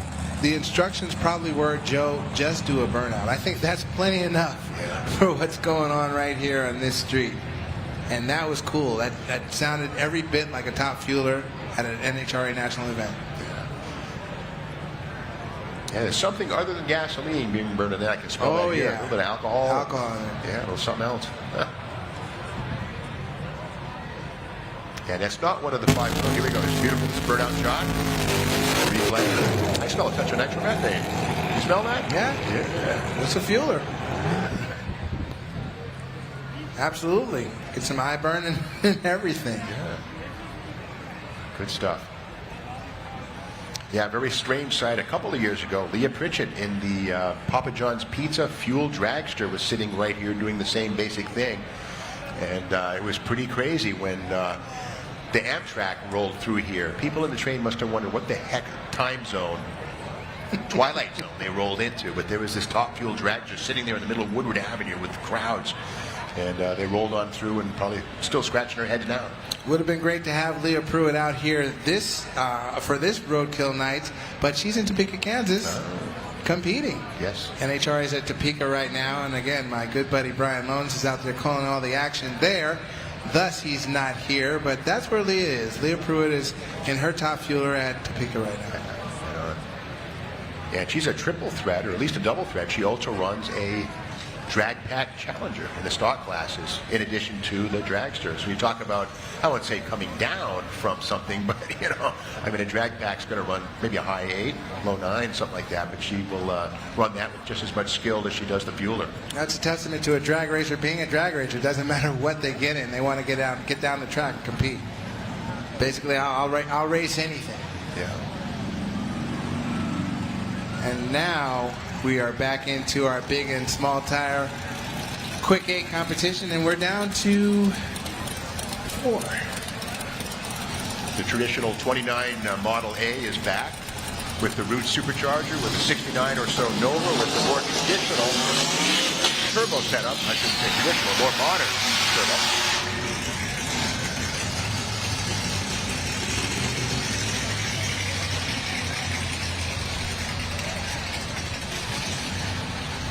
And then there were 4, and just look at the crew guy. You know, this is getting more and more serious by the round, but that's what drag racing is all about. The crew guy making sure that Nova's in the best position possible to go straight down the track. Jason Ruger bumping him in. Molly out first. Molly out first. Nova has to get by. No. No. Looks like the Model A stayed out there, got out there and stayed out there and fought off that Nova for the win. Let's check it out on the replay in a second here. That was a very close finish. Watch the Jumbotron for the replay. Here we go. Looking at it from Jason's point of view, the driver's point of view. Model A got out there, and at this point it's just stay out there, fight him off. Because the Nova was coming. This is where Boost is coming on really hard. Yes. Got him at the line. So yes. That was a quarter mile or even an 8. That would have been a different it's one of those story, deals. You call that running out of real estate, basically, and that's what happened to the Nova. He ran out of Woodward Ave.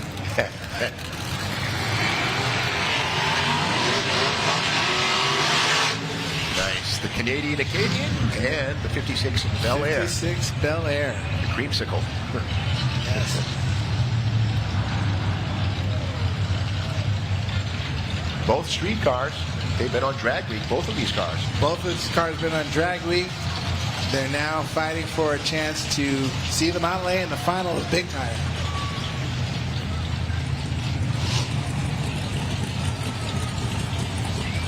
A trip to the Big Tire, Quick 8 Big Tire final is at stake. And the little Nova Canadian cousin, of course, is the Acadia. The Chevelle midsize would have a Beaumont comparison in Canada. Beaumont, French. And the full-size car is a Parisian.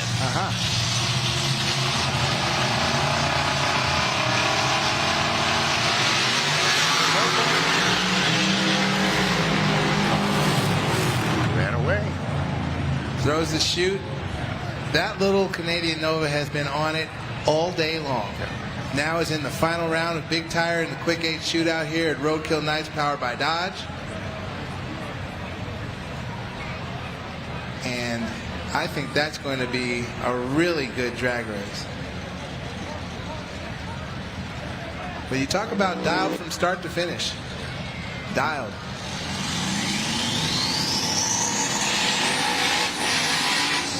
Small tire, again, that tail down little Mustang. And again, 300 pounds of ballast hanging on the tail of that to get those tires to grip and plant. And the Sleeper 54 Chevy. Both Chevrolet powered. Both of them Chevrolet powered, turbocharged.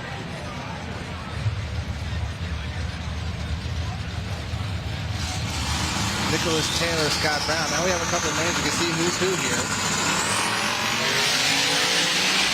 Mustang checks out. Yes, look at that. Nose up. Proud. That's cool. Nose up, and if you look closely, we'll probably see a replay. The toe in on that car is incredible.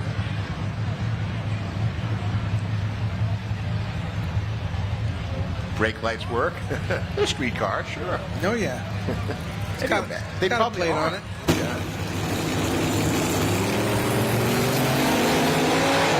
Watch them get small.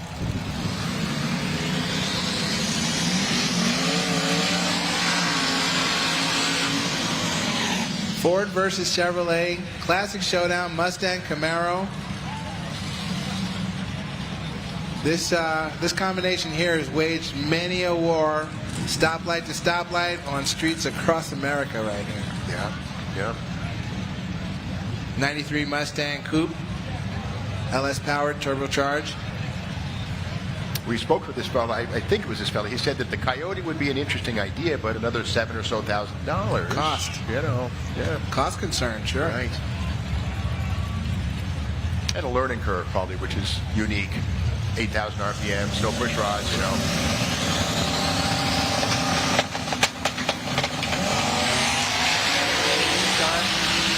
That's a good drag race there. Wow. And the 93 Fox takes the win.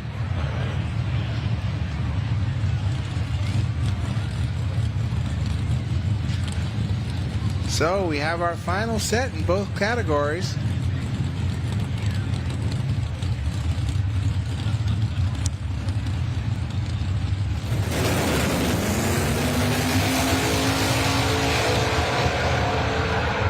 That's a good look there. That's a great shot going down track from the starting line. Yeah, to me, the weight transfer, nose up, just hauling butt. It's automotive ballet. It's a thing of beauty. That's textbook. Yeah. I like a car that twists. Left front tire comes up higher than the right. That's kind of cool to me. It's inefficient, I know, but it looks cool. That's something that the actually we've been talking about G bodies throughout the day, but Malibu is notorious for corking like that. Big block Malibus basically on horsepower. You call it corking? I like that. It's corking. Torquing or corking? Corking, yeah. Yeah, right on. Okay. I just came up with that. Yeah. Yeah, corkscrew. Or, yeah. That was pretty good. Yeah, I like it. Patent that word. Corking per kg. And we'll have a little bit of a downtime before the final rounds. Yeah, the Malibu, those are, again, today's 55 Chevy. And on Roadkill's Junkyard Gold, we were in a yard down south, and I found a car called the M80, which was a limited release 1979, made for the Southern Chevrolet dealer network, and it was basically M80 firecracker. They were white with blue stripes, and it had 9C1 305 engines, heavy-duty suspension, but there were two doors. It was like a two-door cop car, and it was as close as Chevy could get to a Copo without breaking the rules. Muscle car in 1979, but the M80, we found one in a junkyard. And it was kind of rusty, a little run down, but it was, you know, the last gasp before the Monte Carlo SS reignited things in the early 1980s. But cool. You could still get a 4-speed manual in a Malibu, I think, up till 1978. Pretty rare. They turned up, but in the 80s, no more of that. No more stick cars. Did Dodge have any type of a Copo-style program? Well, they did, of course, in the 1960s. You know, they were certainly the A-body Hemi cars and the street Hemis and stuff like that. But as far as getting things that couldn't be made at the factory, their stuff was already so radical. There was not much they left off the table, you know. But like in Chevrolet land, the 427 L72 in a Camaro was a Copo, special order thing, you know. But in Mopar land, everything was pretty much available if you wanted to check it off. That's pretty cool. That's, you know, that's Mopar at the front, basically. Yeah. You know, the other guys are special order, and you know, you got to know the code and stand on your head and, you know, say 3 Hail Marys before you can get something versus just go ahead and buy it. You know, that's presenting Mopar at the front there. It's pretty cool. Yeah, I mean, you paid for it. A street Hemi was about a $900 option on a $3,000 car, so it wasn't cheap.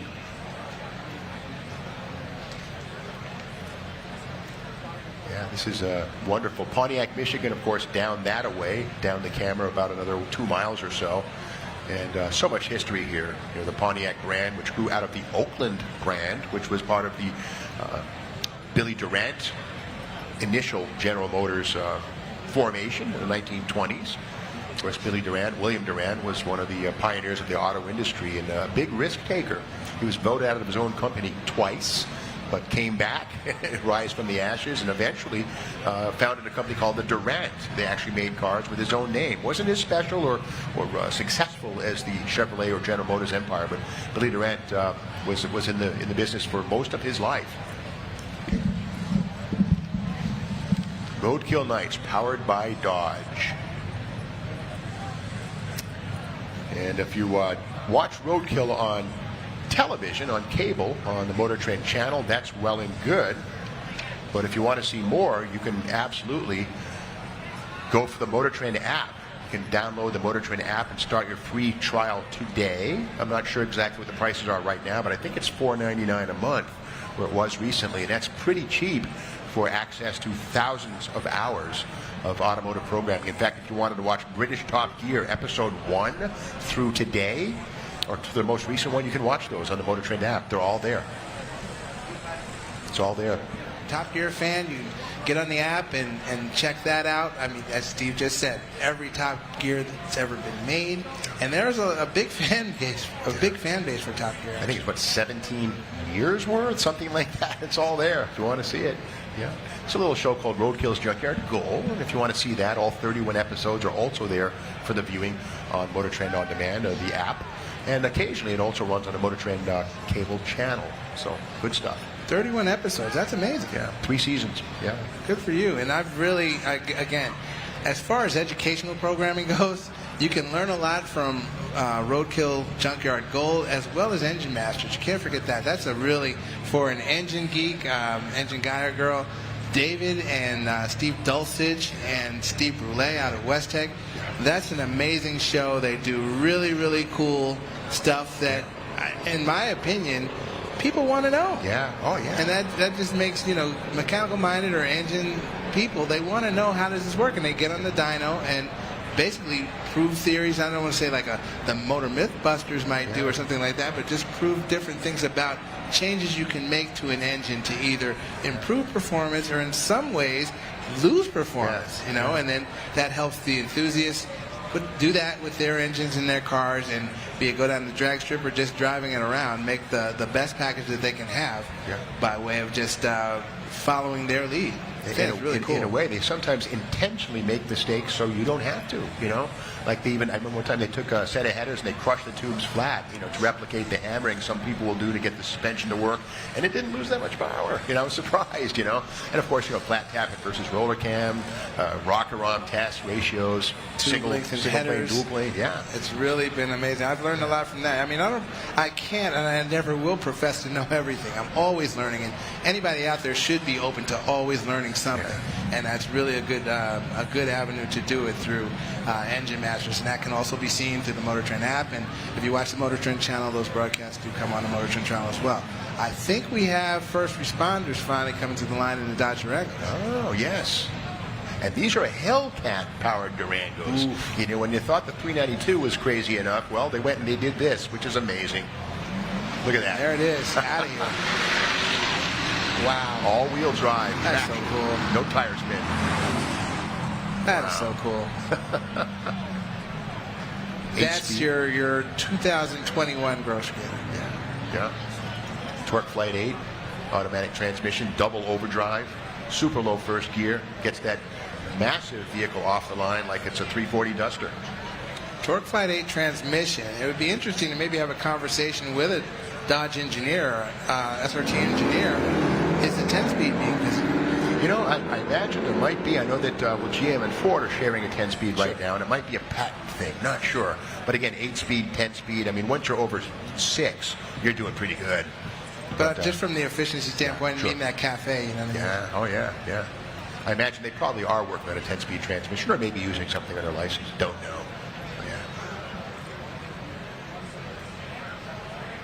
Yeah, great finish on those two. That was cool. And again, hats off to every first responder on the property watching. Can't say enough about the men and women that do great things to make sure that people are okay and safe, etc. So really is cool to see them out there having some fun as well. Yeah, a couple of years ago, right about now, we're dodging rainstorms. My feet were in the middle of the streams that were running through the bottom of the broadcast tent. Not today. This is a wonderful day. Good stuff. Absolutely. It's a Ford Torino, or Fairlane, excuse me, on the far side. Torino would be a little more fastback type vehicle, but those were very popular cars. Those unit construction. That one looks like it might have been mini tut in the tail, perhaps a 4-link. I don't see leaf springs, but pretty cool piece.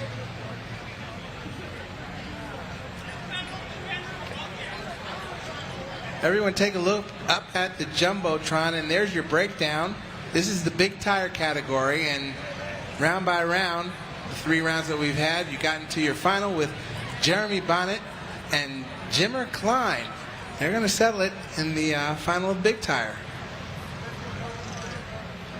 Roadkill Nights, powered by Dodge. That is really cool. I mean, if you really look at this thing now, and if you're familiar with some of the cars that we've talked about all day that have been on Roadkill's Drag Week, Hot Rod Magazine's Drag Week, etc., there are a couple of upsets in this deal right here.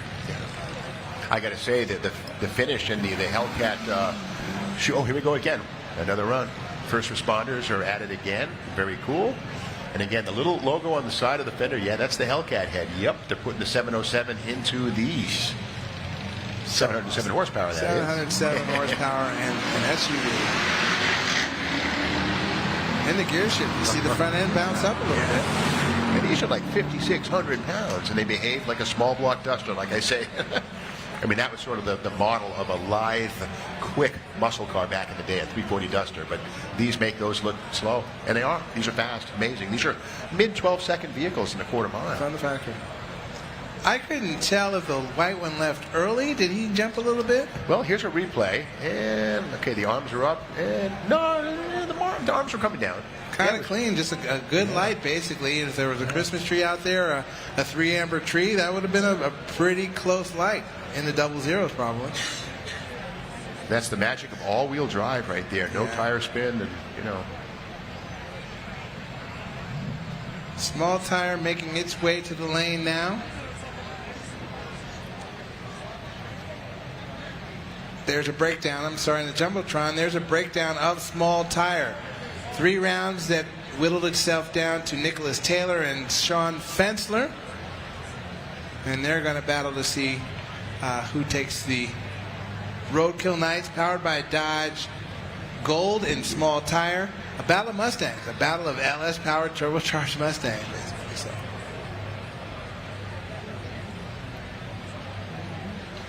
Yeah, and again, by dawn, this place will be back to normal. I think this is normal. This should be the new normal right here. Just let it ride, man. Just let it, maybe take the K-rail down, but, I would rather see this rubber and everything that's happened today sustained for the next week and a half or 2 weeks. You know what I mean? Just if you lived here to come by, and I don't know, there's probably a very highly trafficked area, but if you could catch a dull moment on it, to just sit and park and look at it and reflect on what happened today throughout the day. Yeah. Hallowed ground. That's exactly. In so many ways. That's me. I would sit on that corner right there in the median, put up a lawn chair, and just take it all back in and remember what we just witnessed. Right? Yeah, this week coming up, of course, is the Woodward Dream Cruise, which takes place down the road a little ways. I mean, it's occurring here as well, but that's a 14-mile long cruise night. And the thing I love about that is pulling into almost any gas station or parking lot, and the impromptu car shows. And the folks that you talk to half the time are Detroit engineers who were there, and they designed the Ram Air 5 head or something. You strike up conversation with people, and almost everybody is in the industry, and fascinating people are met right here in Detroit. And those engineers are the guys, yes, that built the cars, the muscle cars of the 60s and the 70s, and they still have the one that they bought. After they built it, they purchased one from whatever manufacturer they were working for, tucked it in the garage, preserve it. This is certainly a cold weather area, and you have concerns about rust, etc. But when you see those cars on Woodward Avenue, they're pristine. And you ask, has it been gone through? Is it redone? No. Yeah. This is the same car I bought back in 1968, and they just had the foresight. I wish in some instances I had foresight to save cars or preserve cars that I should have. I had a 68 GTO, Pontiac GTO, 404 speed. And who knows where it is now. Yeah. And I'll be honest with you, Steve, I'll share something with you. I saw one go across Barrett Jackson. I'm pretty confident you were working, and you described this, that, and the other about the car, and I got physically sick. Yeah. Right. All right, you know what? That could be me right now, getting thousands of dollars for the car, and I think I pretty much gave it away. Yeah, well, hindsight is 20/20, Absolutely. Right? And I had a 68 Hemi Charger, a Maxwell clone, but a variety of cars. But, they all got sold for the right reason at the time. They paid for the next one. It's kind of how it worked. Absolutely. I was in a young space when I had mine, so I can't say that it got sold for the right money. It just got sold.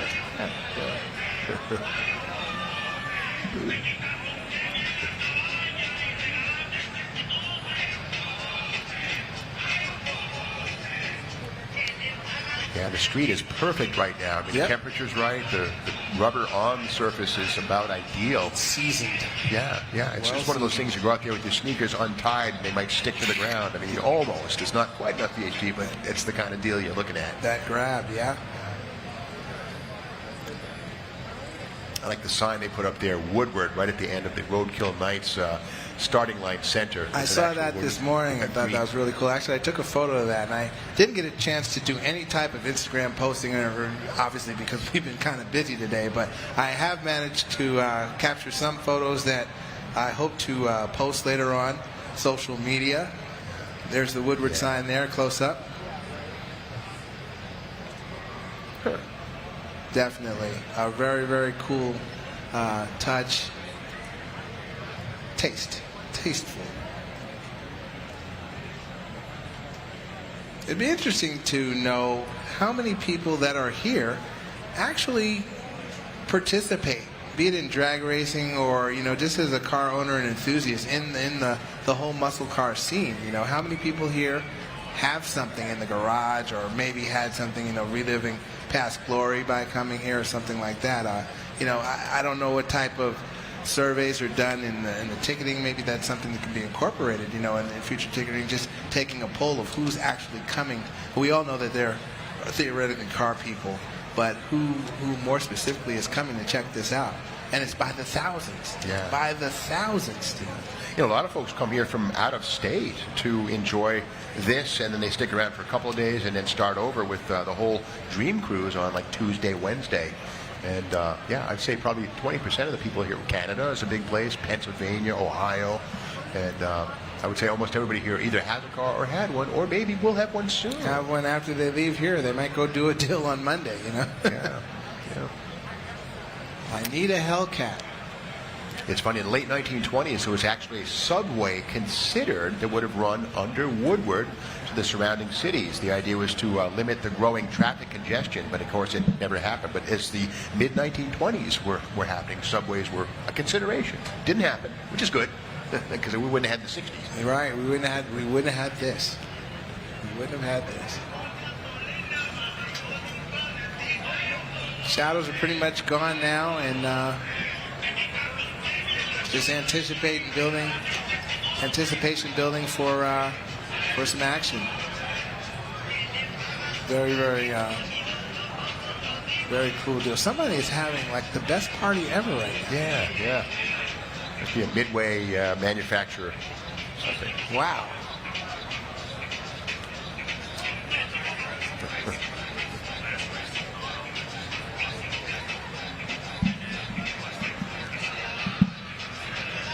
It'd be interesting to find out what the influencers who raced here today, what they're going to be up to next. They did something like this. Now, someone like Tavares, who first time drag racing, will he go farther into drag racing, or is this one and done? Questions and things you wonder after you've seen what they've done today. Of course, Alex Taylor and Eric Malone definitely will continue on drag racing, but it would be cool watching social media and watching YouTube and such to see what the rest of the influencers do, especially with the powertrains they get, but even in the space that they work in automotive. Will they go drag racing? Yeah, I think some of them will be licking wounds for the immediate few days. Yeah. But, I mean, losing it smarts a little bit, that's for sure. Yeah, it's funny, the Demon back in 2018 when it came out was such a revolutionary car, but it's very different from the Hellcat in a lot of ways. A lot of folks don't understand, but the Demon has smaller front disc brakes than the Hellcat. The Hellcat has like a 15-inch disc brake up front. The Demon is smaller by an inch, 15 or 14.2 inches. That's all about accommodating the 18-inch rims on the front of the Demon. So while it's a quicker car than a Hellcat, it's not a faster car. There's a difference between quick and fast. Absolutely. I went over that a little bit earlier, but to reiterate, quick is your ET. That's your time. That's elapsed time. So many times you hear people say, oh, man, that car's really quick. That car's really fast. More so fast. But speaking about ET, they'll see a time go up, and they'll think that that's fast. Yeah. Yeah, it's true. The quarter mile, of course, is generally regarded as being the gold standard of acceleration in the 8th mile. This is 550 feet, but that's okay. I mean, this is sort of an impromptu event on a public road, so a full quarter mile here might be a little too much real estate to use up here in Pontiac, Michigan. But it's an amazing thing that we're running here on a public street, and nobody's going to jail, which is good. Nobody's going to jail, no tickets, and thankfully, knock on everything, we have 4 more cars to go down the track, but no incidents, which is a testament to the racers, a testament to the track. It's been good to everybody, and there hasn't been any type of a bad incident out here, and I hope that these next 4 cars get down there safely as well. But it's just been a spectacular day of racing and car guyship. What is the Brotherhood of Muscle? Yes, the peoplehood of muscle. It's a sisterhood, brotherhood, peoplehood. So there you go. Yeah, and one thing too, mechanical attrition. Usually there's a broken drive shaft, a spun bearing or something like that. Even a fan belt might come up. But today, I mean, almost every car was very well behaved. Got down the track, and we saw, I would assume, tuning, both chassis tuning and engine tuning to get down the track through the time trial period to get us to this point, to get us to these 4 cars that are going to run in the final. Yeah, and it speaks to the folks who brought their cars here. They were well prepared. No mechanical issues, so the cars were dialed in when they got them here, and they did the best they could given the situation, the traction or lack thereof early in the day, but all pretty much got down the track in one piece. That's a great thing. Definitely. And one thing that's amazing, back in the 80s and 90s, a show like this would be largely about older cars, bringing out your old stuff. But today, modern vehicles are as potent, if not way more potent, than vintage cars. And the idea that, the Hellcats and the Demons and even the Scat Packs, even the 5.7 RTs, let alone the 5-liter Mustangs, are all capable of 14-second quarters or quicker, much quicker. And it used to be back in the 60s, a 13, a 12 was, 11 was, that was flying. Crazy. That was flying. Now minivans run 14-second quarter miles. So, the good old days are kind of right now, and we're living them here. I'm glad to be with it, man. I've been involved with this game for a long time. I've been a car guy since I was able to say the word car. So I was able to say that 3-letter word. It's just been my thing. So to be in this space and to have the opportunities that work has given me, I can't say thanks enough to everyone that has helped me get to this space, and definitely thanks to you, man. I've been sitting with you all day. I've learned a lot. Well, same here. Yeah, it always takes a team. Just me being here all day, it'd be kind of boring. So a team to do this thing. It's good stuff. So we had some motion going down towards the staging area now, so I anticipate we'll be getting things going with our finals fairly soon. Yeah, you're from a magazine, Refugee, I guess. I was at Hot Rod Magazine from 1998 through 2005, and you were with 5-liter magazines. 5.0 Mustang and Super Ford, yeah. Yes, sir. And then Diesel Power from 5.0 Mustang and Super Fords on to Diesel Power after that, and things took a turn online. So thankfully, I'm still engaged with it. I'm a content producer in the MotorTrend truck group. And when people ask me, what do you do for a living, KJ? What do you do? I play with trucks. That's what I do. I play with trucks, and I have a good time doing it. It's a lot of fun. I say automotive journalist. I give cars a voice, which is kind of what we do. Yeah, but it goes a long way with preparation. But good stuff to be here. And next year, will there be another one of these? They never say we'll be here next year, but so far so good. And I remember the first event like this was, okay, it's one time, let's enjoy this while it's happening, and, well, it'll be it. But luckily it's been, I guess, 3-4 years right here racing on Woodward. So, maybe going on 5. We'll see. Don't know. No promises, but so far so good. I hope it comes back, and I'm speaking from the standpoint of not necessarily sitting in this chair participating as an announcer, but just to say, look, this is something that will sustain, it'll go forward, it won't die. Just like this hobby, it needs to sustain and go forward and not die. And again, we visited, or we talked about EV a little bit, but even if it's in that realm, there's coexistence that's going to happen, or should happen anyway, so that there won't be any type of death of performance. You hear some people kind of talk that way, and quite honestly, I think that's inaccurate. Yeah, absolutely. I mean, it's been predicted before in the early 1970s, of course, when the EPA, OPEC, that whole thing happened. There was a sense that performance was over and out. Well, it always seems to bubble back up. People want fun cars. Exactly. And whether they're electric or otherwise, they're going to be fun cars to be had. And there'll be gasoline cars for a good long time, I'm sure. And then beyond that, the vintage cars that exist, there are so many of them that there will always be a supply of fuel to run them. So even if new cars become all electric, the party continues. But the electric cars can be amazing. I remember when the Hellcats first came out, there was an unveil of the new Dodge Charger in 2017. And on our way on this road trip with all these new Chargers, a bunch of Teslas arrived and kind of bombed our party. And what do you know, the Teslas with dual engines, when you see a dual motor on the back of a Tesla, that's like a Hemi emblem almost. And in the first half of a quarter mile, a Tesla can keep up with a Hellcat. The second half of the quarter mile is where the Hellcat will pull away. But, I mean, electric power doesn't have to mean slow or boring. A lot of torque. Electric engines are there, and you can bet Dodge is working on them. So think about it. You've had supercharging and turbocharging, so an electric vehicle would be overcharging? Yeah, as long as it's not undercharged. You know? Exactly. Yeah, electricity is, well, electric cars, of course, in the 1915 through 22 era, steam, electric, and gas, all three are about evenly popular.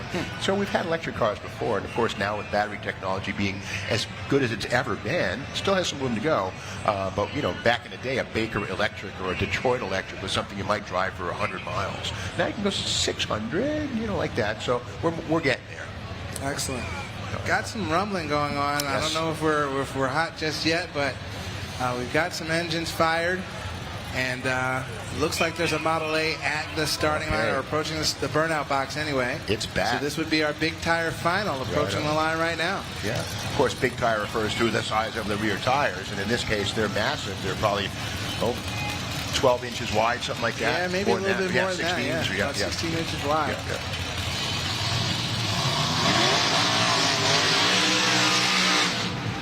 For all the roadkill marbles in big tire right now, our Canadian Nova, aka Acadia, and the 1927 to 31 Model A, supercharger versus turbocharger. I think both super. I believe I'm seeing the top of throttle bodies or something poking up there, but yeah. Jimmer Klein and Jeremy Bonnet, or Bonnet maybe. That's funny. Even though that is a Canadian Pontiac, it has a Chevy engine. They never put Pontiac engines in those. This ought to be a good one. That's a drive-by. Well. The Nova, picture of consistency throughout the day. Your winner in the Roadkill Nights Powered by Dodge Big Tire Quick 8 Shootout. That's outstanding. That's awesome. And the shoes came off. Yeah, it's a sticky strip. Roadkill Nights. It's been a hell of a weekend. Right Appreciate on. every one of you. Here's a replay. Give this guy a thumbs up. Straight down, Acadia. There it is on the plate. That's an Acadia, yes. Every lap. That car's been perfect. And he left late. Left behind the Model A, but drove by the Model A. Drive by. There's the shoe. Drive by. That's awesome. Here it is again. Good weight transfer. Absolutely. Deceleration, a little lean or a little rich pop, a little flame. Cool. That has got to feel phenomenal to be able to go home and say, I won Roadkill Nights Powered by Dodge on Woodward Avenue, 2021. Jimmer Klein. Props to Jimmer. The cool kids call this Mustang on Mustang crime. I like that. Little Mustang on Mustang crime right now. I'm kind of rooting for Greeny because just the way the tail sits down so low at 300, that's carrying 300 pounds of ballast behind the rear axle. Nicholas Taylor in Greeny and Sean Fensler in the black 93 notchback. I'm feeling the notchback. It's a clean looking car. I dig that.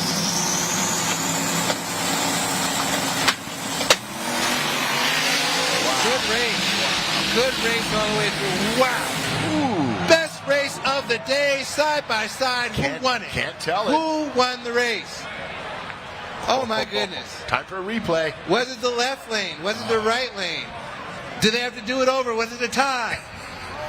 Wow. What a final. They left together and stayed together for 550 feet. That's amazing. That's just awesome. What a drag race. Oh, That's, I don't know. And the slow-mo. Whoa, look at that. Greeny what by a drag race. Yeah. That is the way to do it. What a race. What a race. Shout out to my buddy Brian Lones. I hope you're watching this, Brian. Did you see that just now? There's your winner. Props to Nicholas. Nicholas Taylor, your Roadkill Nights Powered by Dodge Small Tire Shootout champion. Great job. What a race. What a race. Now you can take the ballast out of the tail and give those coilovers a rest. They'll say, they'll sigh. They will sigh with relief. It'll come up 3 inches. Indiana-based car.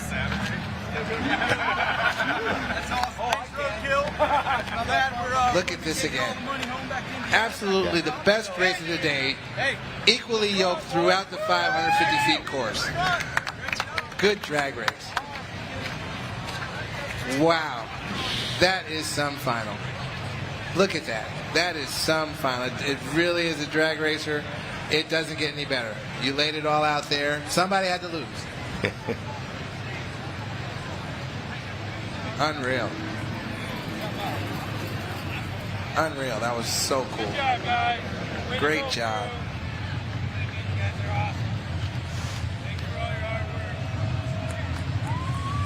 Hats off to Total Venue Concepts for preparing this track, and Jason Rooker of VP Racing Fuels for flapping his arms all day, non-stop. From what I could see, no breaks whatsoever, starting all the cars that went down this track. And salute to every racer and crew person, etc., that came out to Roadkill Nights Powered by Dodge and participated in this, because win or lose, everybody here, it's one of those deals where, you know, everybody here is kind of a winner, man. No doubt about it. Yeah, an honor to be here and be part of this thing. And if this, I'm sure, is going to light fires in people that did not get into this, because I guess it's almost like a first come, first selected type of deal.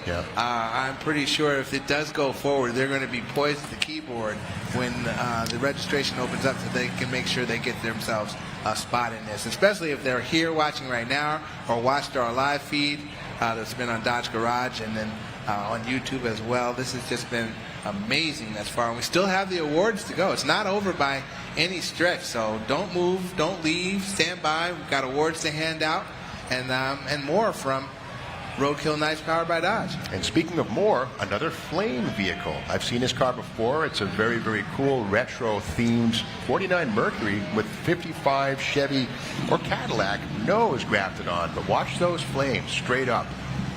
Oh, wow. Shaboom. Shaboom. Have to get it safely away from the crowd because this thing goes crazy. Yeah, that'll singe a few eyebrows.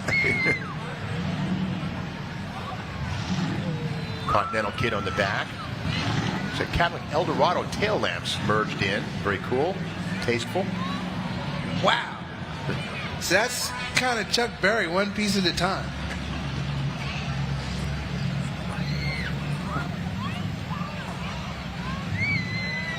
Jeez, look at this. Oh, another one. Shaboom. Shaboom has a sister or a brother. Oh. Wow. Just the parade of the Shaboom team. That looks a lot like the Carcraft Dream Truck of 1957 or so, reborn. If you're an old schooler, remember Carcraft, and was small. They built something that kind of looked like that. That's a tribute, but it looks an awful lot like it. The scallop. Is that a Cadillac back? Is that Cadillac? Yeah, 59 Cadillac fins melted on. Wow. Pretty cool. Oh yeah, flames. Lots of. I want to back up. Yeah. Fat fin. Launching flames. Wow. And now, you know, Geek Mind is working. Do you know how that's created? How are they doing that? You know, I imagine there's got to be a little gasoline injector with an on-off valve, you know, because you certainly don't want that to crawl back to the supply tank. And maybe a spark plug of some sort of igniter. Just my guess. Uh-oh.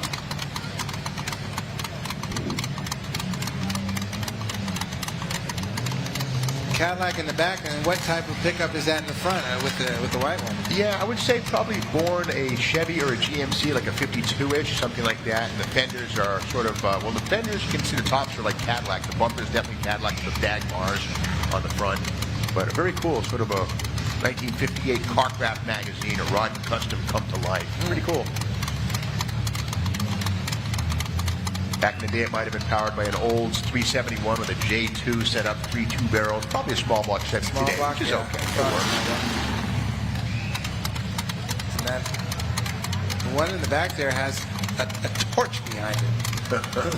That's a Dodge job-rated truck right there. That was the term they used. That one is the rear corner cabs.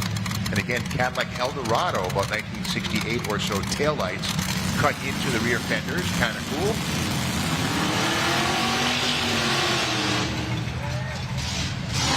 A drag truck. Yeah. Shooting flames. Oh, man. Man. Wow. Oh, my gosh. I haven't seen anything like this before in person. This is amazing. Yeah, the doors are singed, understandably. They might have gotten that way through years of practice, but look at this! Look at the fire just billow against the door. And spun aluminum wheel discs by Moon. Dean Moon, way back when, was the originator of that look. And the idea there is for smoother airflow at Muroc or Bonneville, but looks cool on the street too. Moon discs. Like the tunnel ramp big block. In front of the cowl, I won't say under the hood. Big block with a tunnel ram and just idling this way down track.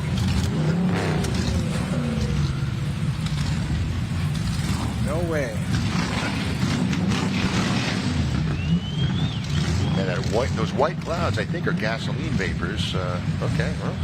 Just the scene, Steve. Automotive, man. You know, automotive. So many facets of this scene. Yeah, ways to express mankind's interest, people's kind's interest in automobiles. Yeah, it's true. So many ways to do it. You know, I'm into altered wheelbase funny cars. Some people are into rotary powered Toyota Starlets. Some people into Mazda RX-7s or Subarus or whatever it might be. But this is yet another thing right here. The flamethrowers. These are big in Sweden, I understand. Really? A lot of Swedish hot rodders build this sort of a thing. You have the iconic Merc with a chop top that's throwing flames. And look, it's like 6 feet in the air. They're back in it. 15 feet in the air. Yeah, that's a little more than 6 feet. That's maybe 15, 20 feet in the air. Yeah, back in the day, that would have been done with a spark plug in the tailpipe. You just put it in neutral, whack the gas a few times, shut it off, turn it back on, and the rich mixture would make its way past the spark plug. But this is a very professional take on that idea right here. You see the igniters, the wires at the tip of the large tailpipes there. That's how they ignite the final mixture. Pretty cool. You couldn't really see the driver, but imagine like a guy that gets out and is like, hey, cool, daddy-o. Yeah, right. Wolfman Jack or somebody gets out of there. All right.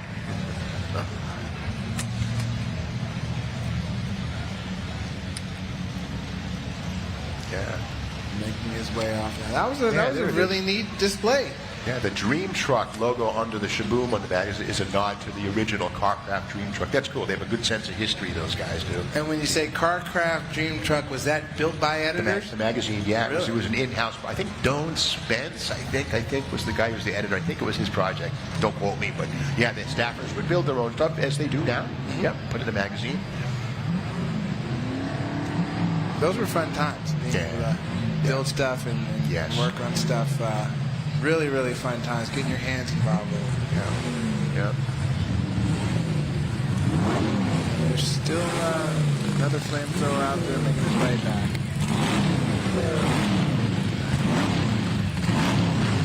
That's quite the exhibition.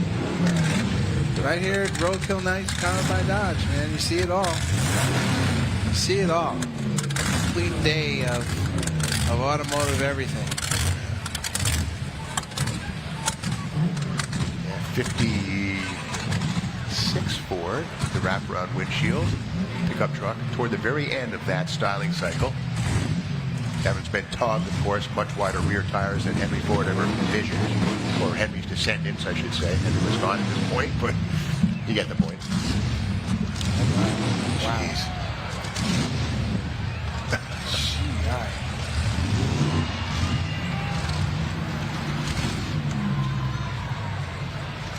Perfect. As darkness settles in out here on Woodward Avenue, you get this fire show. Wow.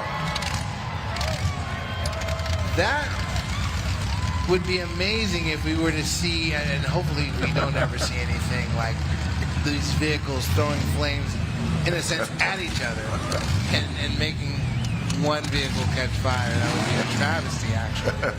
Don't know. I could see sort of this done with asbestos and...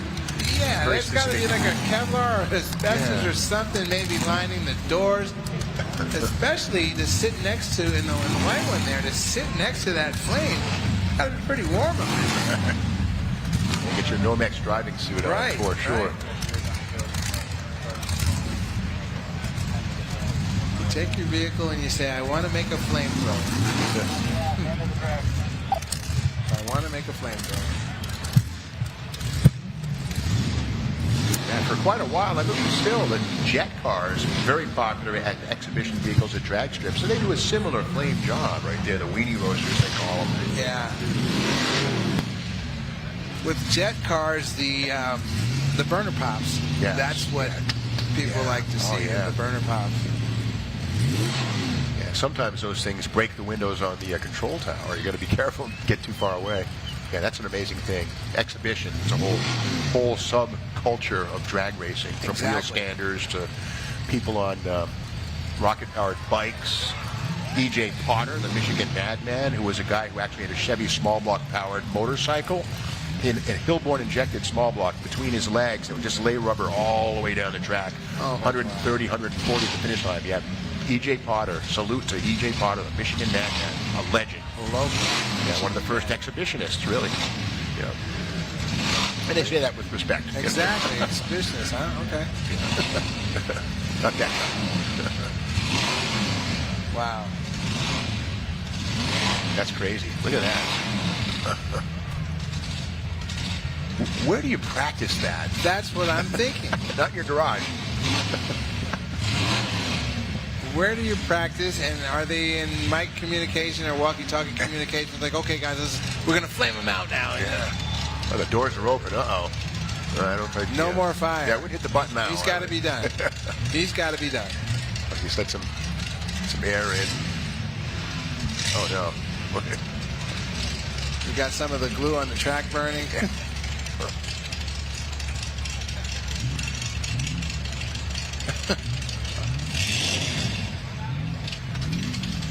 The guys in the helicopter up there above are probably wondering what that's about.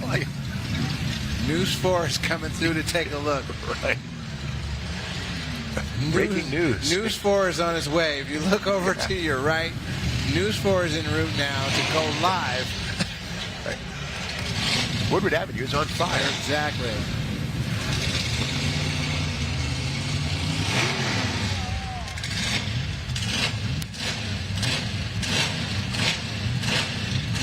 So after using exhaust gases to propel the flames out the zoom, kind of cool.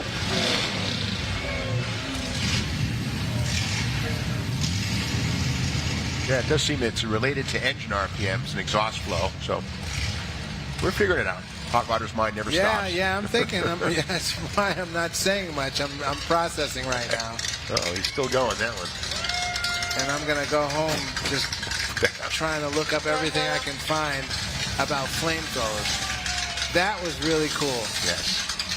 What a show. What a show. That was really pretty cool. The flamethrower. Wow.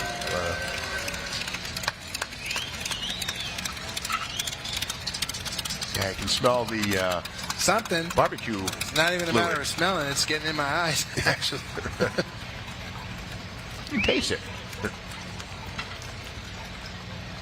We've got our class winners queued back there at the top of the burnout box area. So I would suspect that it's time to hand out some hardware pretty soon. Yes. Yep. Well deserved. Absolutely.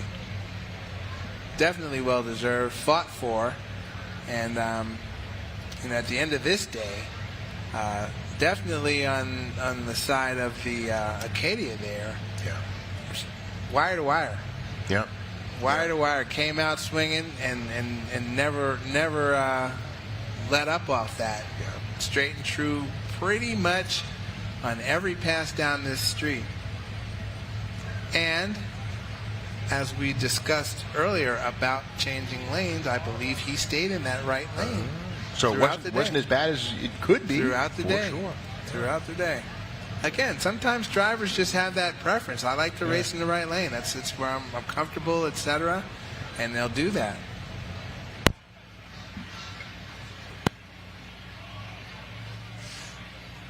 So he'd be someone who would be interesting to speak with him, or we'll see what he says actually when it's time to interview. I'm sure someone will be down there to talk to him. And how was your day? My day was perfect. Yeah, couldn't have been much better. Exactly.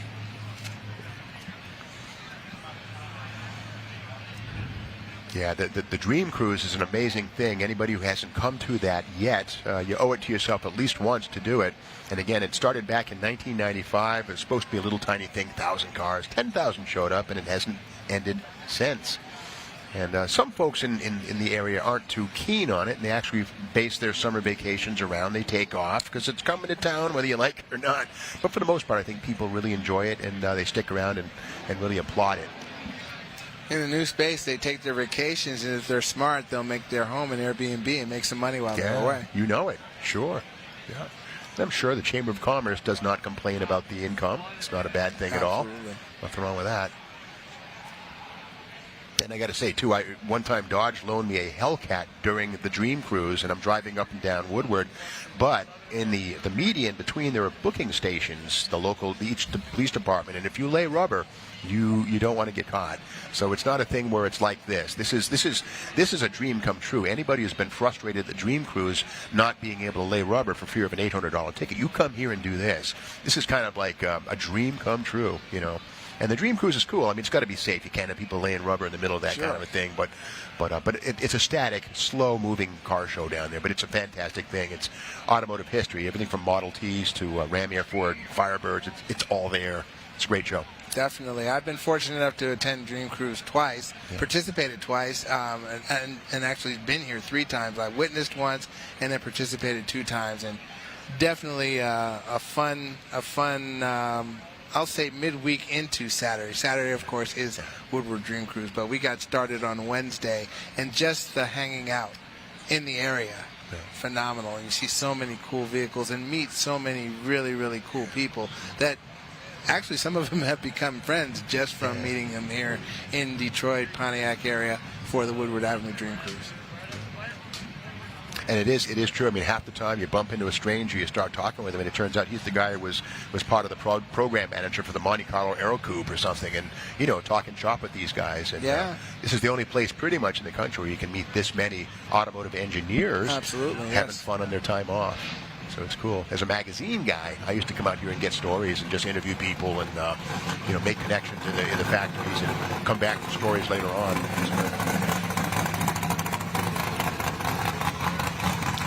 Got some cars now parading down Woodward. We'll try to find out what's going on, but that's that 72 Dart Swinger. Yeah, beautiful 68 Charger. Massive race Hemi type scoop. That's the 68 race Hemi scoop. Charger with a Pro Charger. Now these are all Mopars, so maybe there's some type of a recognition that Mopar is going to present to these cars here. No. Here comes our Nicholas, our small tire winner.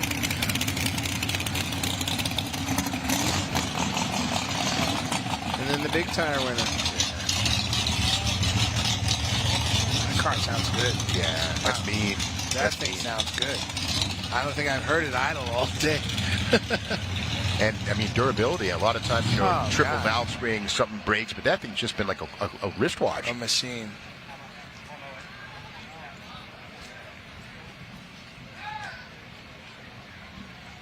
So they're going to get things assembled, and we'll find out exactly what's going on, and I'm sure send things down to the track area so we can. You got to remember, every single one of those cars at some point in time was in primer. Engine was out on the bench, and every one of those had a lot of blood, sweat, and tears went into the construction of it. Oh, yes. No question about that. Yeah. Hard work. And that's for everybody out here, yeah. Hard work to get their cars here and beyond. Yeah, my thing is I like cleaning my car, but I'm not a big wax it and shine it kind of guy. I like cars that sort of shine from the inside out. You know, a little ratty. Roadkill is my vibe. And but when I see a car that's really well done from front to back, and like these, the machine work, like that Nova is just beautiful. It's a show car. Oh, definitely. And it also hauls butt.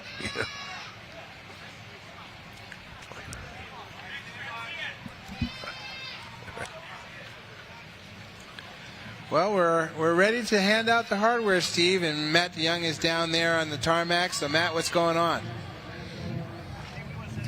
Hey, we want to send a huge congratulations to Peter Bokaden. Thank you so much for coming out. You have the Dodge here tonight. Thank you so much for coming out. Congratulations. We hope to see you next year. Thank you. All right, moving right down the line, guys. Next, we have our fastest Dodge in Big Tire, James Prentice. Thank you so much for coming tonight. We appreciate you being here. Congratulations. Enjoy. We'll see you next year, I'm sure, yeah? Oh, yeah, definitely. Awesome. Thank you so much. Enjoy, guys. All right, moving right down next, we have our small tire winner, small tire, Nicholas Taylor. Where's Nicholas? Nicholas ran away for a second.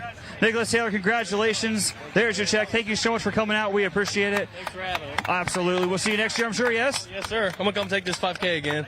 I think that's a challenge right there. Should we put a bounty out for next year? Small tire bounty? Small tire bounty. All right. And last but certainly not least, Big Tire, our Big Tire winner, Jimmer Klein, our Big Tire winner. Hey, congratulations. Thank you so much. What did you tell us about the car a second ago? Well, it's my kid's car, actually. And we wadded both of our cars up last October down in Indiana. And then he got his car fixed first, and I had a motor, so we just put it all together and come get it done. That's awesome. Thank you so much for your support. We'll see you guys next year, I'm sure. And thanks, everybody, for thanks on behalf of Dodge, M3, and Roadkill. Well, one thing I noticed, he said 4 times next year. Next year, I picked up on that also. Yeah. So maybe Matt knows something that we don't know, or Matt is being cautiously optimistic, and I think I'm going to join him in that. I hope to see this go on again next year and many years beyond. Yeah, can't put words in his mouth, but looks good. I'm hoping. For sure. What a day. What a day. And it's great to see a father and a son who are, building cars together, trading parts back and forth, and that's really what this is about, keeping people together and families, and it's good stuff. No doubt about that. Congrats, definitely congrats to Jimmer and his son for winning Big Tire. But speaking about fathers and sons very quickly, I had an opportunity to meet here Tom and Blaine Stark, a father and son. Blaine is 13 years old, and that young man is a beast. I've been calling him a beast because he knows how to build an LS engine at this point. At 13 years old, he helped his dad on the Rocky Mountain Drag Wars program. They had an engine failure, and the two of them didn't quit that program. They just got another engine, got it together. But there are pictures online and video online of Blaine working on that engine with his own hands without any real guidance, just doing it. So father and son, to be able to do something like this and win, to be able to do something like those guys did and win, that means everything as far as the sport and the hobby is. Yeah. Well, great stuff. It's been a fantastic day, and I guess it's time to touch down. And thank you all for viewing here on the MotorTrend YouTube channel. Of course, Redline Dodge or DodgeGarage.com, where I'm a frequent contributor, by the way. So tune in every week and every month when I write stories for the Dodge Garage. On behalf of KJ Jones, I'm Steve Mignonti, host of Roadkill's Junkyard Gold, and your show is? My show is Hoopty World Championship Tune In. It's been a great time. Yeah. Thanks for viewing. Hope to see you again next year. Fingers are crossed. Thank